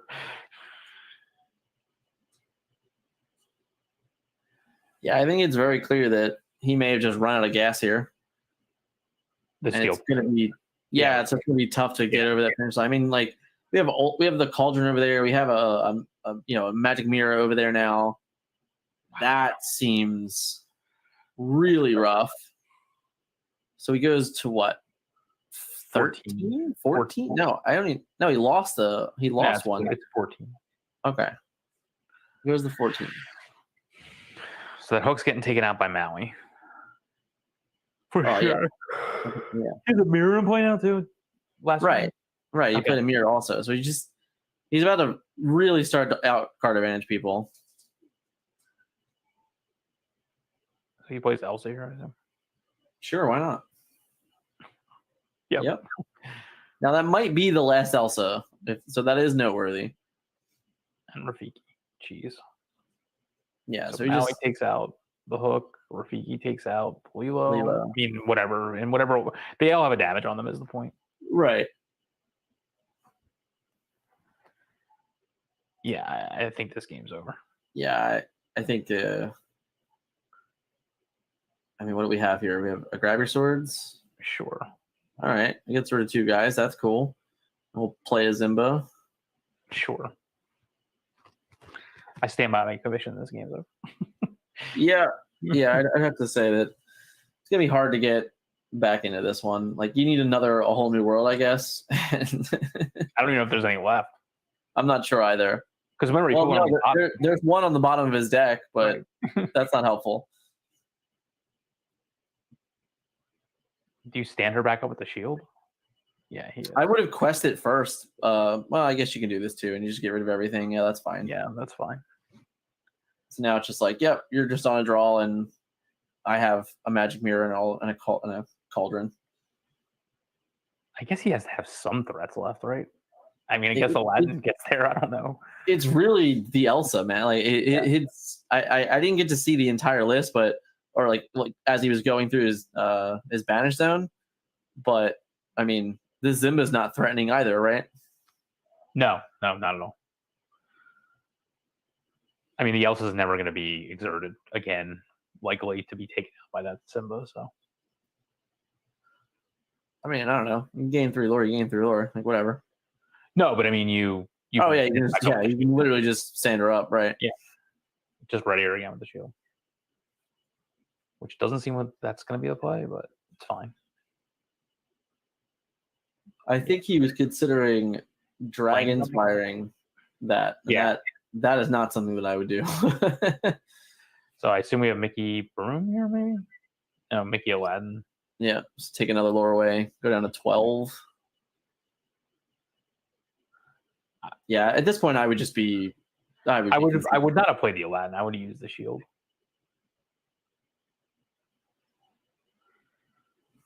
Yeah, so we go up to 3. I hear you. There's no reason for the Aladdin there. You could just shield ready up. Keep your Elsa protected. He goes to 4, so it's 4 to 12. Yeah. I mean, but as I say, like he literally just picked up a Captain Hook and played it. I would just be going to game 2. There's no reason to go through this. Because now he's just going to gain what, 7? He could. Yeah, he's just going to gain 7.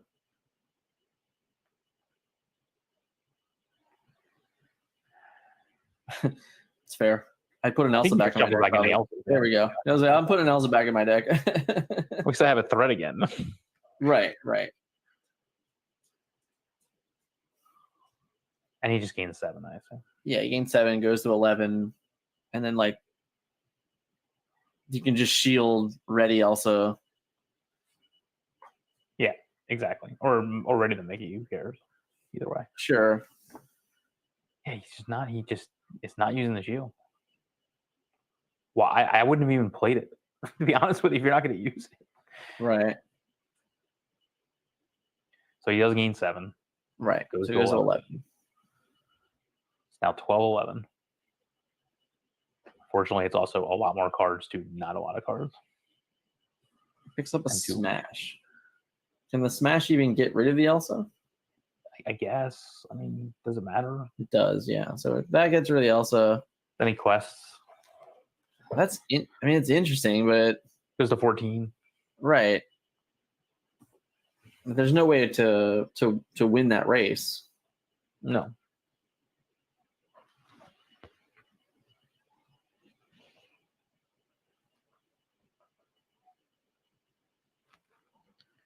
Oh, the card selection, card advantage is just, I mean. Yeah. I didn't even see him play another mirror, so. I don't think it matters. No, it didn't. He can just effectively draw, way too many cards. I mean, sure. There goes your 4 points. Now the game's completely over. I mean, the game was completely over 3 turns ago. But the game's been over for a while. There was a point of like 10 turns ago. I thought the game was over. So yeah. That I think it was that the last A Whole New World that was played just was not at all what he needed. I mean, I think he ended up like basically skipping his turn afterwards. So the 7 cards he drew just were not good enough. See, this is part of the concern I have with the Amber Steel Song deck is, I mean, I think you can build it in a slightly different way, but like the characters just have no lore. So against decks like Amber Amethyst, like you just dunk around too long. Like yes, you're gaining advantage. Yes, you're drawing. Yes, you're card selecting. But like when you eventually want to like start doing something, your characters just aren't doing enough.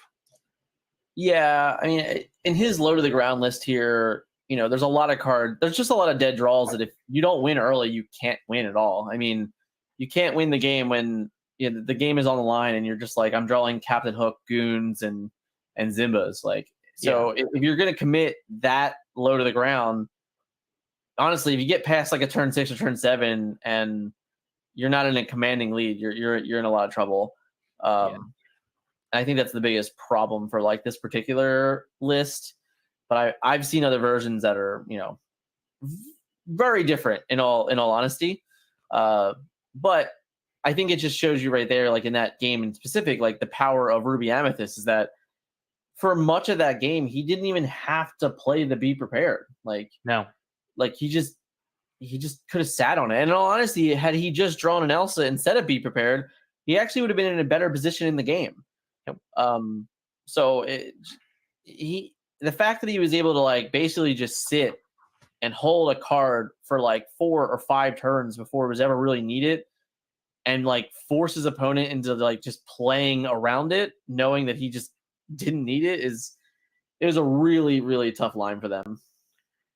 Your threats are so redundant. Like, all like your characters don't even matter half the time. Like, and they're all so high impact.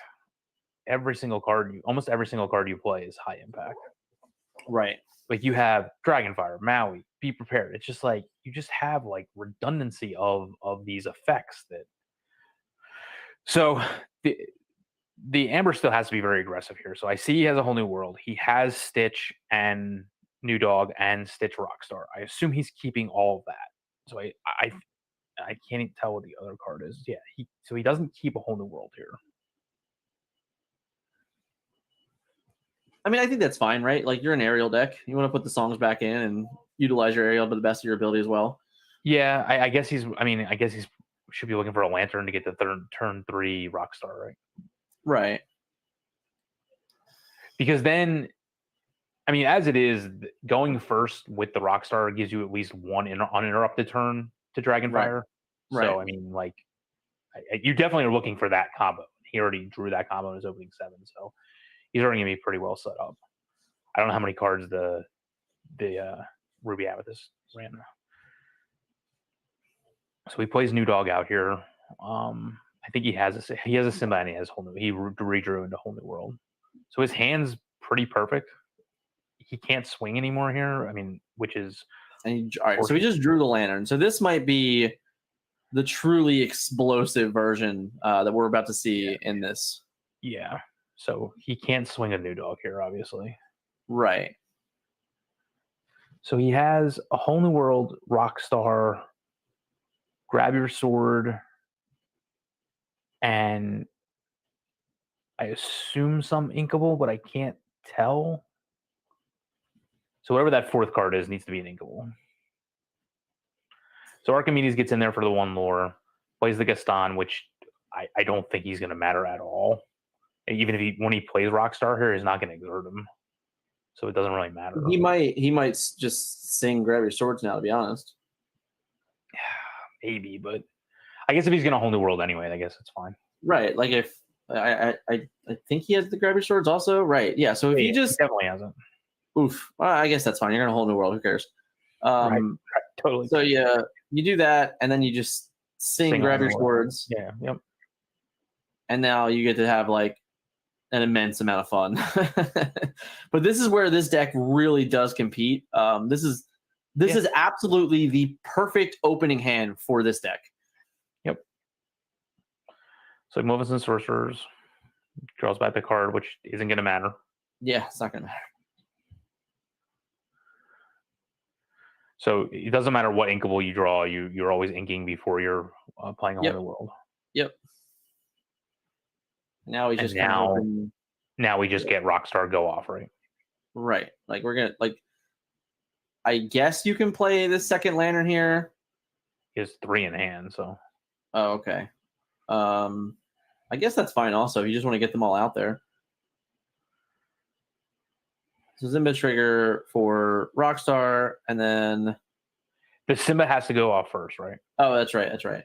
Yeah. So we get rid of this other lantern, which I think I'm pretty okay with that, in all honesty. He's gonna get rid of Smash. Yeah. I guess if you're definitely in the position where you're like, I'm just gonna play a million guys, so who cares about Smash? I mean, All right, so he did get the draw. So now you play the Simba and the Lilo, right? You definitely play Simba. Yeah. Yep, trigger draw. And, then I think you just play Lilo and be happy with where you're at in the game. I'd be happy where I was at in the game. Yeah, I mean that was his turn. What 4, 5? Turn 4, right? Yeah, that was his turn 4. Yeah. Yeah, so his turn 4, it's like you need Rafiki here as the Ruby Amethyst player. That would be great. So you can Rafiki and Maleficent into And there he is. Right. So you get that, but we still have Stitch and yeah. Zimba, and we still get to do other things. I mean, And now we Simba's have now more in trade with one of them, right? He can just trade Rafiki if he wants to. Yeah, he can just tink away the board here. Tink would be very good, right? He has 2 tinks in hand. Yeah, that's pretty good. So you just go 2 for Lantern, 3 and 3. So does he? I wouldn't play like my goons here. I don't think I wouldn't row my goons. Just row. I don't know. I don't like that Lantern play. I think it puts you awkwardly like. I think he has 3 tinks in his hand. I think it'd be actually okay with just rowing a tink. Wow. So now at this point, now he just plays the other. Now he plays tink, right? Yeah. Yeah. And then you just, obviously it isn't great, but at this point it's Maui or Dragon's Fire or whatever. So it's like you have to just start questing. So we do get to go to 4 there. Yeah, 4-1. Yeah, he gained lore or something. The Archimedes gained a lore on turn 2. He did, yes.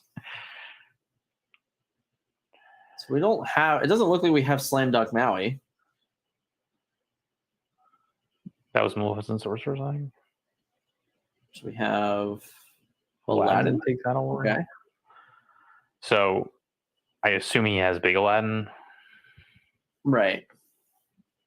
So this is just like play Ariel, grab your sword, like game over. I mean, you could also just a whole new world here as well, I guess. I don't think I would though. I wouldn't. I think it's like you said, just so it's do stuff to try to get right.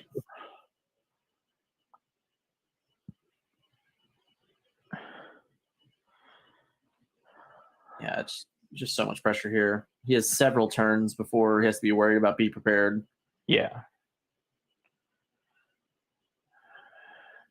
The only thing about it is you have to be worried that I don't know that you don't want to put yourself in a position. I mean, I guess it doesn't really matter.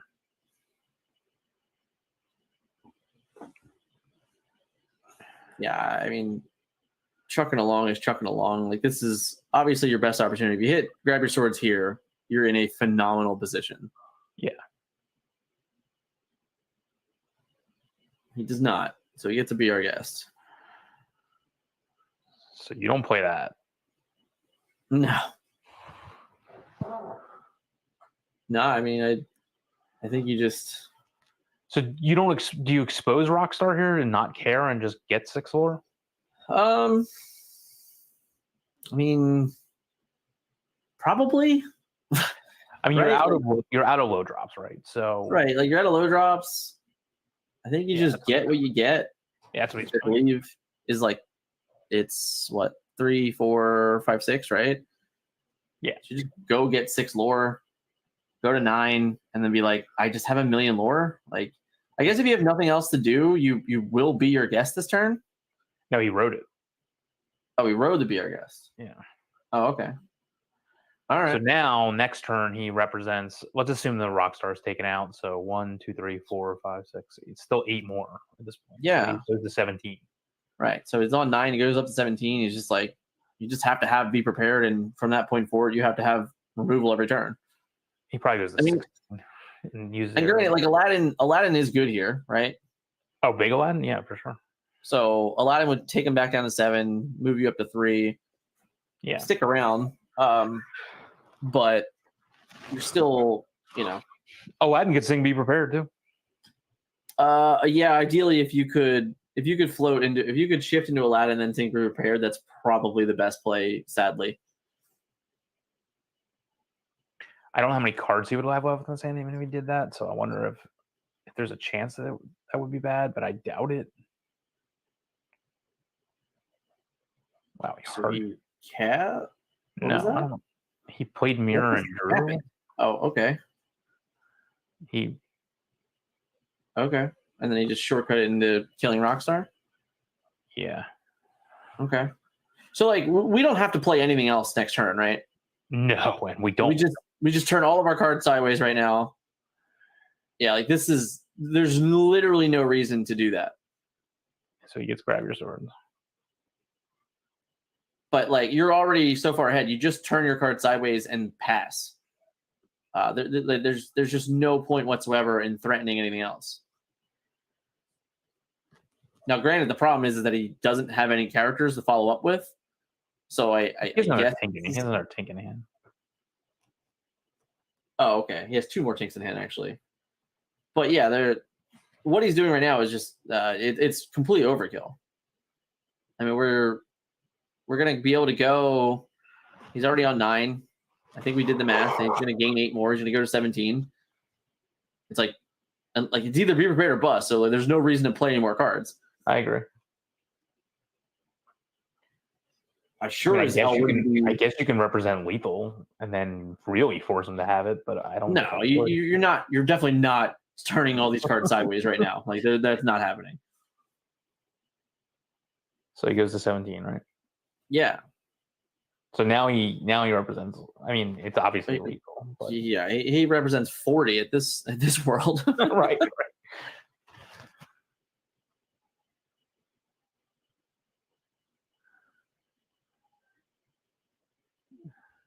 I mean, it's the only card that can. Yeah, right. So great. So we get to be prepared. So we have him on 17, and we get to play a tink and something else, and say pass again. Figure it out. Yeah, he has to put 3 more in play, right?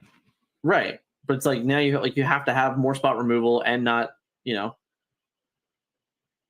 don't know what we're looking for here. Just good cards, I guess. I don't know. I mean, I guess the baby tink is fine, right? If you just baby tink, and whatever, and then like so if next you baby turn tink in 1 drop, then you're also still representing lethal without Right, 'cause it actually shifts. exposing the big tink. Right. Like I'm pretty okay with that play. Yeah, it's a smarter play. So now we just played something small. He continues to represent lethal. Yeah, like I think he got rid of his Captain Hook, which is the problem. I thought that was still hanging around. Yeah, so now he doesn't represent lethal. No, and now he does not. Now we just are we Ursula? Okay. So that takes him back down to 16. Right. 7 resources, yeah.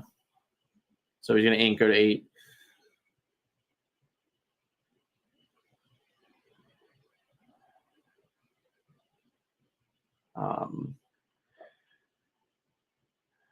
So do you shift tink here? I mean, does it matter? Kind of. I think you do. I think you just shift and put him to 18. Like he doesn't have any way to gain rush, and he can't get rid of, because honestly, you can tink here, and then you could play your second one. I'm not sure I would do this, because obviously a second be prepared here is going to make you feel worse. But he's going to be on 18. I mean, the other situation was Dragonfire was much worse for you. Now Yeah. it's another. We're back to be prepared or bust. So. I mean, Maui plus whatever. He has 8 resources. He's going to go to 9. So yeah, he can't double 5 cost removal. Yeah. He can Rafiki. All right, Oh. So he just be prepared. But he for free. Right. And then he. What's he doing now? Now he plays Cauldron? Cauldron. I think I would just rather draw a card. Oh, he can still do it. He can still draw. No, I know, but like now you're just like draw a card, and then what do we get here? What do we get? To keep a 3 costs on top of our deck? So he has 2 be prepared gone, 3 be prepared gone. All right, he's on 18. He has nothing, right? Like, he didn't even play anything there, so that means that Cauldron did nothing. Yeah. He the Cauldron that turn, right? Yeah, he played the Cauldron that turn. So he gets rid of this, and then we just draw 7. Okay. So Big Mal. I'm talking about a card we haven't seen even hit play yet. What, Maleficent? Yeah, Big Maleficent. So this is the same scenario. This is play Tiny Tactician, right? Small guys as possible is what you do here. Well, if you have multiple small guys, sure, but you also can just play Tiny Tactician and threaten that way is also, right? I mean, at this point, if he has big tank, Okay, number so of yeah. 1,000, then I mean, So it's like, again, it's like be prepared or lose. since you played 3 guys, yes, but Yeah.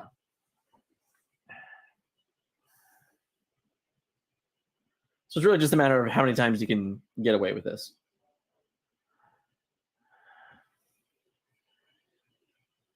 Cauldron can't draw. He doesn't have 11 resources, so he can't even get to be prepared. No, he's only on 8, maybe 9 now.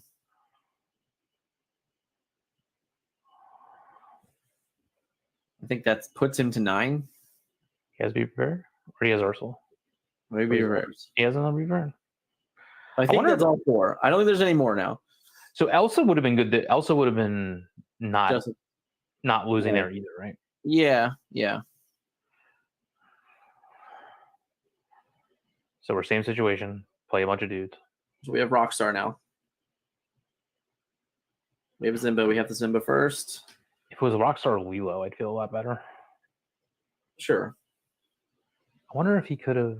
Yeah, he could have actually played 2 Rockstars here if he would have inked another card. That would have probably been game also. Because now Dragonfire keeps you out of lethal range. I mean, you still have 4 more resources to play cards, but yeah. He has to play the tank here. Well, he's going to draw another card still. So this is all Zimba effect. Yeah. We're just going to draw another card, yeah. Right. I mean, the Grab Your Swords is not helpful, but we get to play this. It's still representing, amounts of lethal. Yeah, as long as you're lethal without it having to be Rockstar, it's going to be hard for your opponent to win. Right. I mean, I guess he should be able to play 2. He's going to go to 10. And he has Dragonfire Maui, which puts him to 19. Don't get me wrong. It's very, very thin ice, but I've seen Ruby Amethyst do crazier things. Yeah, totally.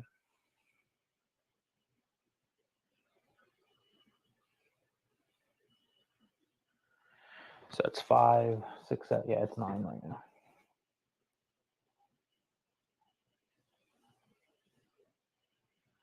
Yeah, no, he has 5, 6 cards in hand. He definitely has outs to this particular line. It's just a matter of how many times he can continue to do it, really. Any rush character in Dragonfire is what you need. Right.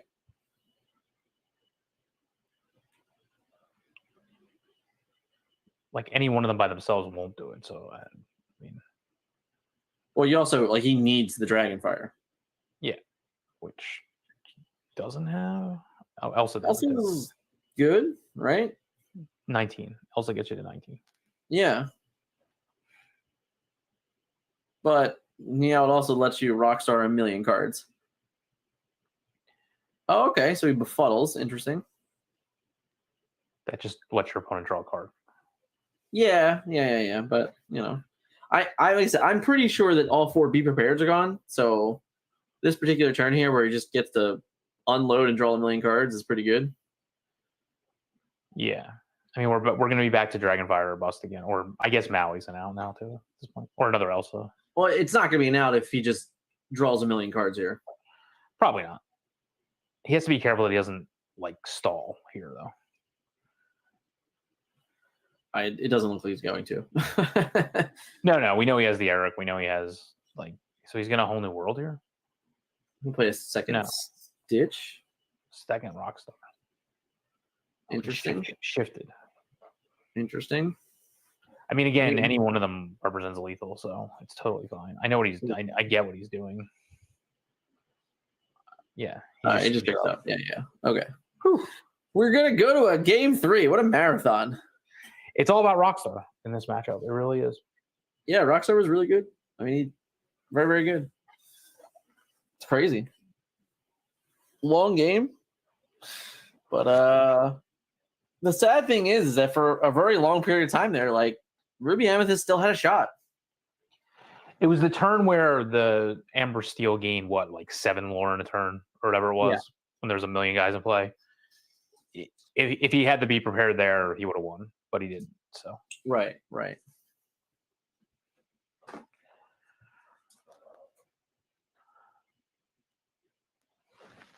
I mean, I assume he didn't. No, I mean it's hard to to decide like when to and when not to, right? Because it's such a difficult line that if like he knows his opponent has to get to 20, right? So you can really walk that line of Lore's resource and really try and make the best out of it. But if he had it on that given turn, I think he would have had to play it, just because like if he can get out of that turn with 7 less lore for his opponent to win the game, I think he has a much better chance at winning.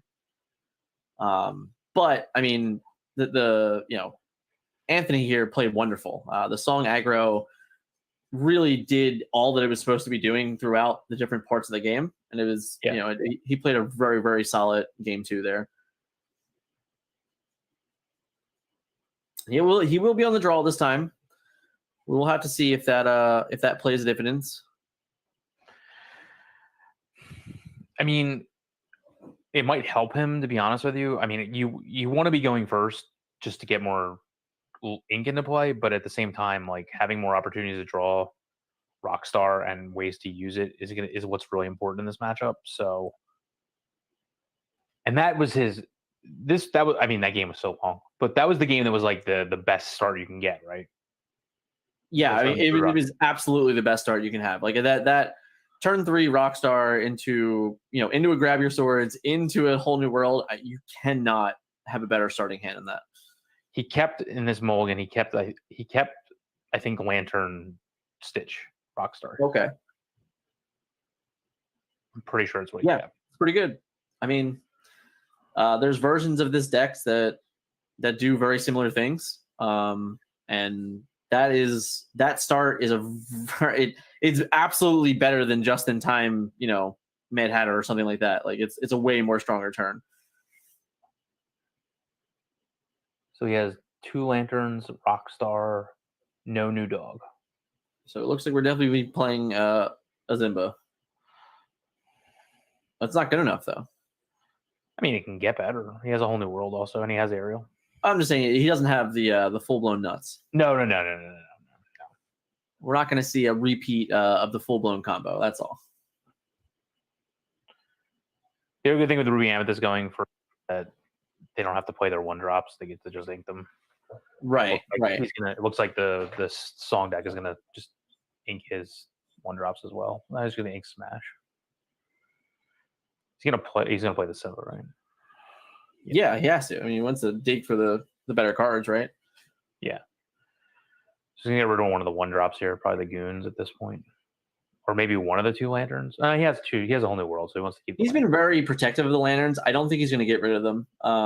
And I think they've even showed a pretty nice dividends in the games. Like that last game, he was able to like all of a sudden he might only have 7 resources, but he had 3 lanterns, so he had 10 resources. It's all about the whole new world, giving you more things to do on the turns. Right. So he rose the 2-cost Simba, plays the lantern as expected. And he plays the Goons. Interesting. Gains his first lore. If he did end up drawing into a Rockstar, he would have been fine. Or I'm sorry, a Stitch new dog. He would have been able to still get this combo off. Because he could have played it on this turn along with playing Lantern. I don't know that I like the Goons here, but I understand it. But I'm not sure that I love it.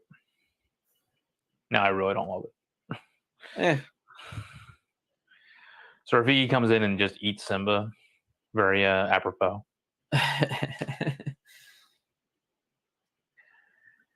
So I wonder. So I guess you just play aerial here, or do you just keep playing lanterns and eventually get yourself to a point where you're? I guess can he play? No, he can't play lantern on aerial. No. See, this is where the Goons. I would have used it as a resource. I mean, by rowing Tincture, you're definitely saying I have a whole new world. Yeah, most. So of the yeah, time. never mind. He is actually able to lantern and aerial. So he's gonna lantern, and then he's gonna play aerial now. Yeah. And we'll see if he finds something. Anything? Nope. Nope. To the bottom, which is unfortunate. I'm sure he would have liked to find something there. He just lures here, right? Yeah, I figured he was just going to take this lure, make the Rafiki do the work. Also make the Rafiki decide between friends or lore. Sure. So it's okay. Like, yeah, the Rafiki is going to get a 2-for-1 trade. Great. Nothing you can do about that. But not offering it means he just gets to freely play friends. He didn't swing. That's interesting. He didn't even like take out the goons. He's like, okay, he must get more value than this. Yeah. All right, so here we go. You're finally get the new dog. Definitely get a new dog into Rockstar. So you essentially get a 5-cost Rockstar at the cost of getting a second card. Okay. And then he just. So now he has not inked yet for the turn. So he drew a goons, which means he can ink a random card, play the goons, and then get the Rockstar situation going on, which is what he's going to do. Well, he inked the goons to play the goons to draw. I think he ain't the smash. He ain't the smash to play the goons. Oh, okay. And then he gets lore.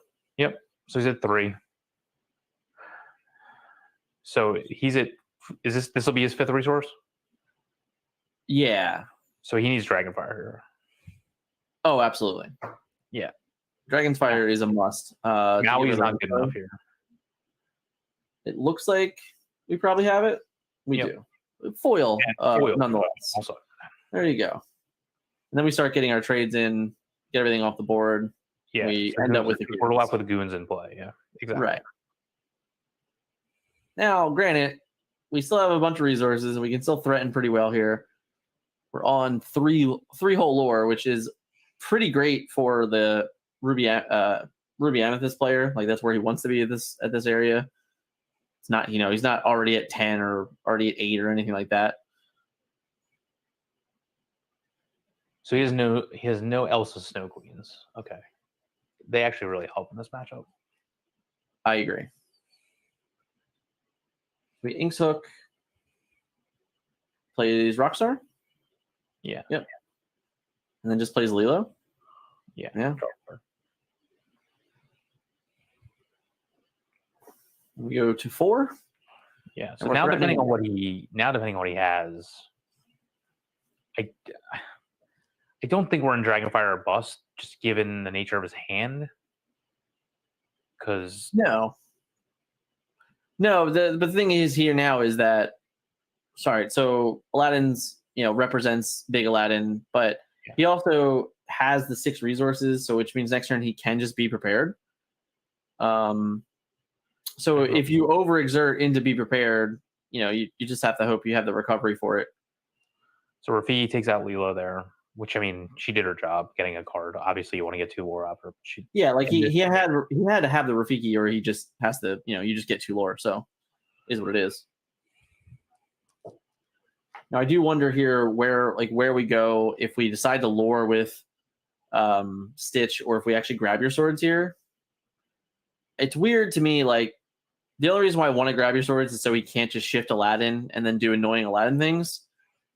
But you also have to assume that if you pressure the board enough, now that you have that's still, I guess your goons can trade with Rafiki, but it's just a matter of now representing enough to win the game, but not enough to lose it if he plays Be Prepared. Right. So you have to get an actual threat here with Be Our Guest that you're going to play over the course of 2 turns, or you just grab the Simba and draw a card. Right. So because he didn't have like big Tinkerbell or anything like that, he just has to draw a card. Because he has no like beasts in his deck, the mirrors are much worse for you and things like that. It's rough. Yeah, luckily we haven't gotten to the mirror. So it's not the end of the world, and it did play a bit of a dividends, but like not really. Like he still was able to win game 2 through the mirrors. So just hook again, draw. I assume this goons goes into Rafiki. No, he's still Yeah, so I don't like that here because now to 7, right? Yeah, it goes up to 7. And we can Rafiki into Zimba and then shift into Aladdin, take out Stitch, and have a 2.4 point swing anyway. And then like not even really need Be Prepared yet. Yeah, that's true. Very true. So I think that's why I would have just sacrificed that goon into the Rafiki and been like, you have to have Be Prepared or you're going to be very behind. But now, all right, he just doesn't have that. So, oh no, the Aladdin shifts for 5, right? So he still has plenty. I thought he looked at 3 cards. Well, that's not great. I thought he looked at 3 cards. Yeah, it looks like they're working that out. So you shuffle here, right? No cards have been put back in or anything like that. There hasn't been anything. There hasn't been any manipulation of the bottom or of any of the rest of the deck. It's not like there's a broom. It's not like there was. If the Rockstar player had done this, it would have been a lot worse. Right. Considering all the like aerials and BR guests. Right. Yeah. That would have been worse, but luckily we moved through the accident and moved forward. Yeah. Yeah, Aladdin. Yeah. So this just goes into Stitch, and that feels bad because we go to 2 lore, and then we drop down to 5. Is he at 3 somehow? Where's that extra?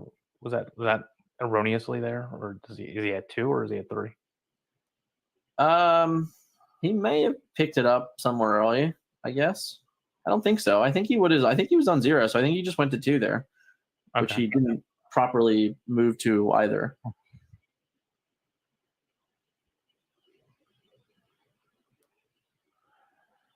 right, so we have lots of stuff to do. With the very least, we're gaining 4 lore this turn to go to 9, but we have to find No. You have to trade 1 character into Aladdin. Oh, he has like a million grab your swords in his hand. Oh, okay. If you want to do that, if you want to use it as a fire the cannons, I guess. Yeah, sure. Yeah, I mean it is what it is. Just gain your 4 lore and play a couple more cards. He did 9. Yeah, he's gonna go up to 9. Does he have any cards to play? Oh, that feels bad. So he didn't have any cards to play. So maybe I don't know if I would have. I think I would have just been okay with Captain Hook trading a guy. Yeah, I'd have been way happier with that. I don't know. He's still at needing. I mean, even like a Maui or Rafiki here isn't gonna. It's only gonna get rid of 1 lore.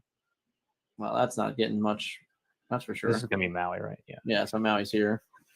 So Maui just gets rid of Hook, right? Yeah. So we're not in that situation where Hook just you can get more than 2 for 1 at Maui. Right.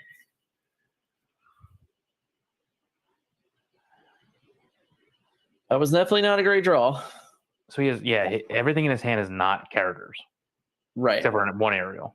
Which means there's a good chance that we have to aerial here and then set up a whole new world turn next turn. Exactly.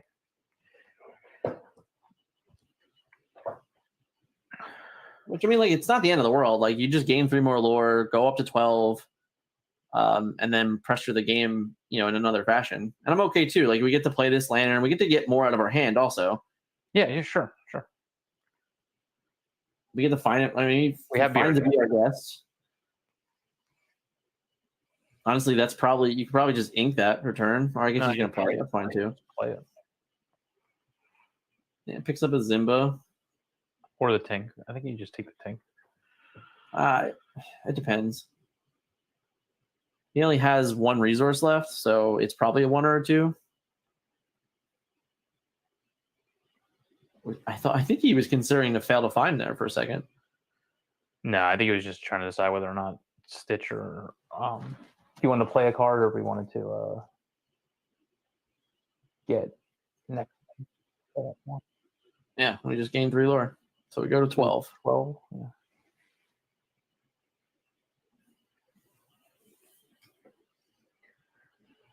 So from his standpoint right now, he's like, all right, I can probably get to 14 next turn.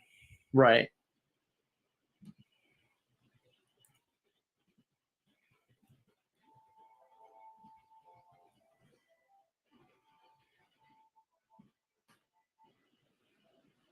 So we have our friends.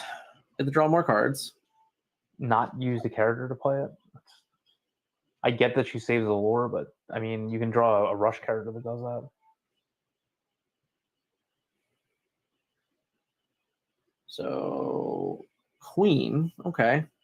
And then this is just trade into Zimba, trade into whatever. Rockstar. Well, I get he has 2 stitches. It probably doesn't matter. Leave the goons. So we're on 12. We can get to 15. No, right. Ariel has the same. Oh, okay. So we can get to 14.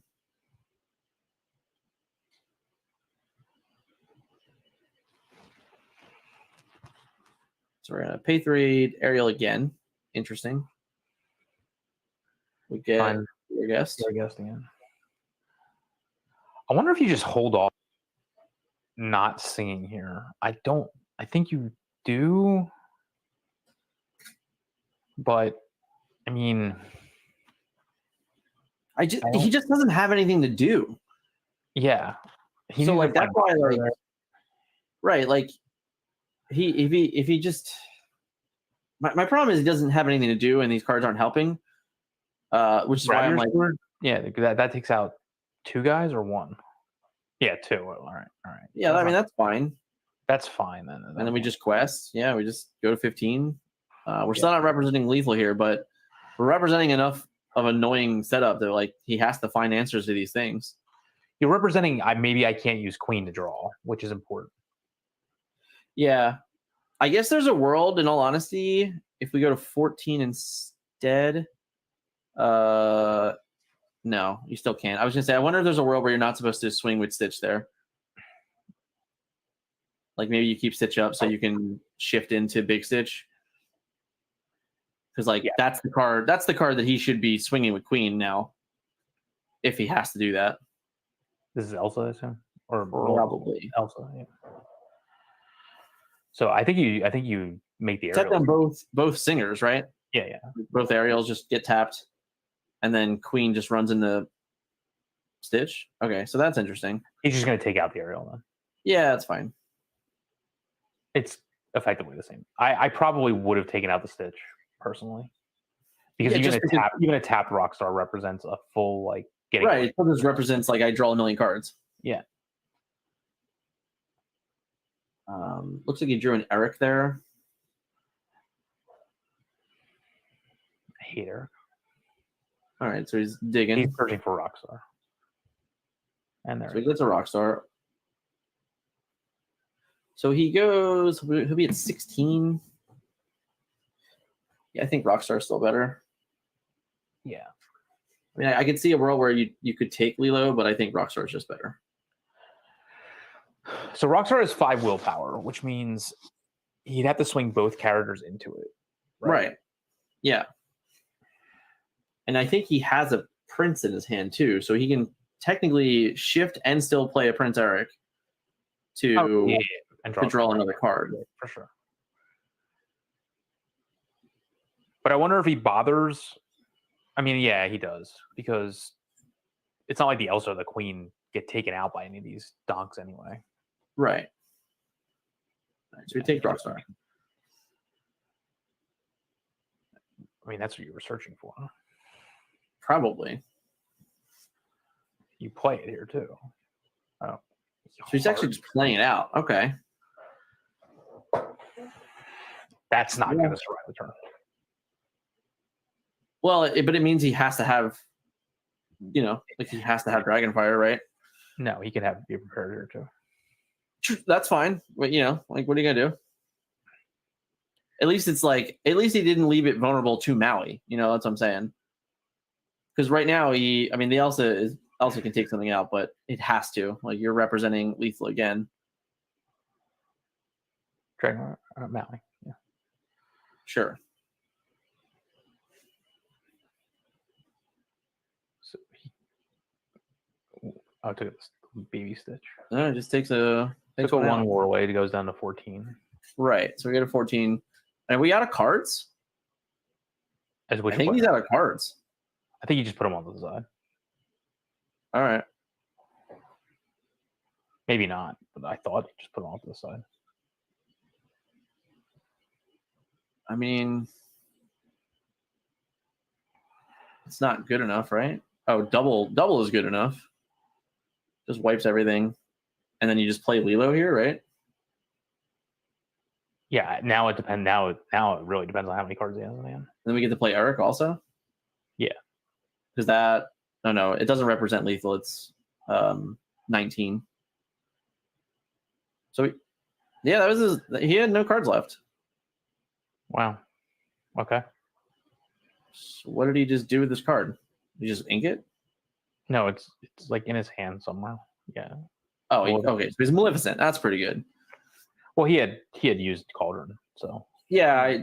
He's like putting his hand like off screen, so I just never know what's going on. Yeah. I hear you. I think that's. I think he's out of cards again. Okay. He's out of cards. You get to go to 17 here. Yeah. So can he play three? Can he play 3 single lore characters? Oh, he have. I mean, I think I just would have played the Zimba first. I mean, he's gonna play him eventually. Can you play Tinkerbell and Simba here? He can play this Prince Eric and Zimba. That's yes, he can. I think he can play both of them. Yes, he can play 3 lore of untapped of unreserved characters. Well, that doesn't matter. Well, I guess like Rush, etc. So there's that. There's a Zimba.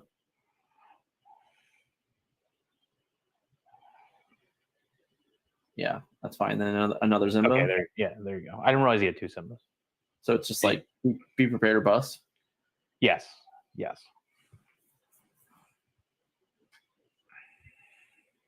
Be prepared or bust. That's it. Really impressive. Yeah, really impressive. I'm very impressed. Rockstar really outvalued that game.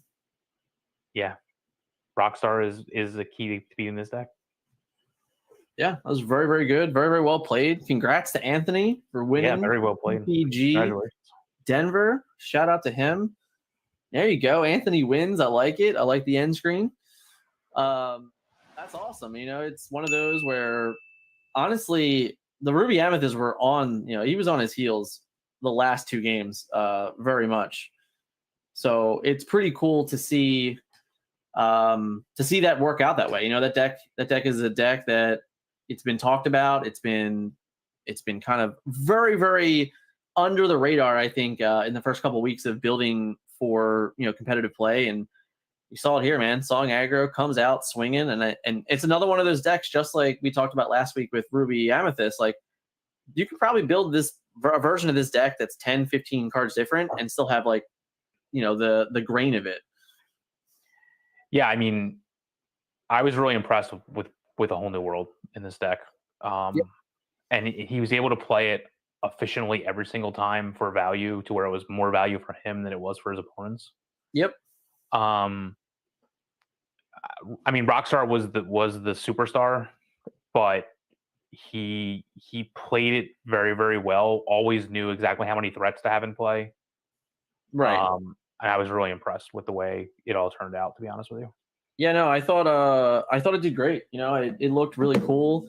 And of course, this is a building block towards the competitive of Miami, right? Like seeing this, the diversity of this event, 6 different decks in top 8, lots to build on. There's lots of events that are 1Ks around the nation that were announced for September, a couple of things in October also, but leading up to Miami, this is a great building block. You have 6 different decks to really break down and analyze and how you can build them.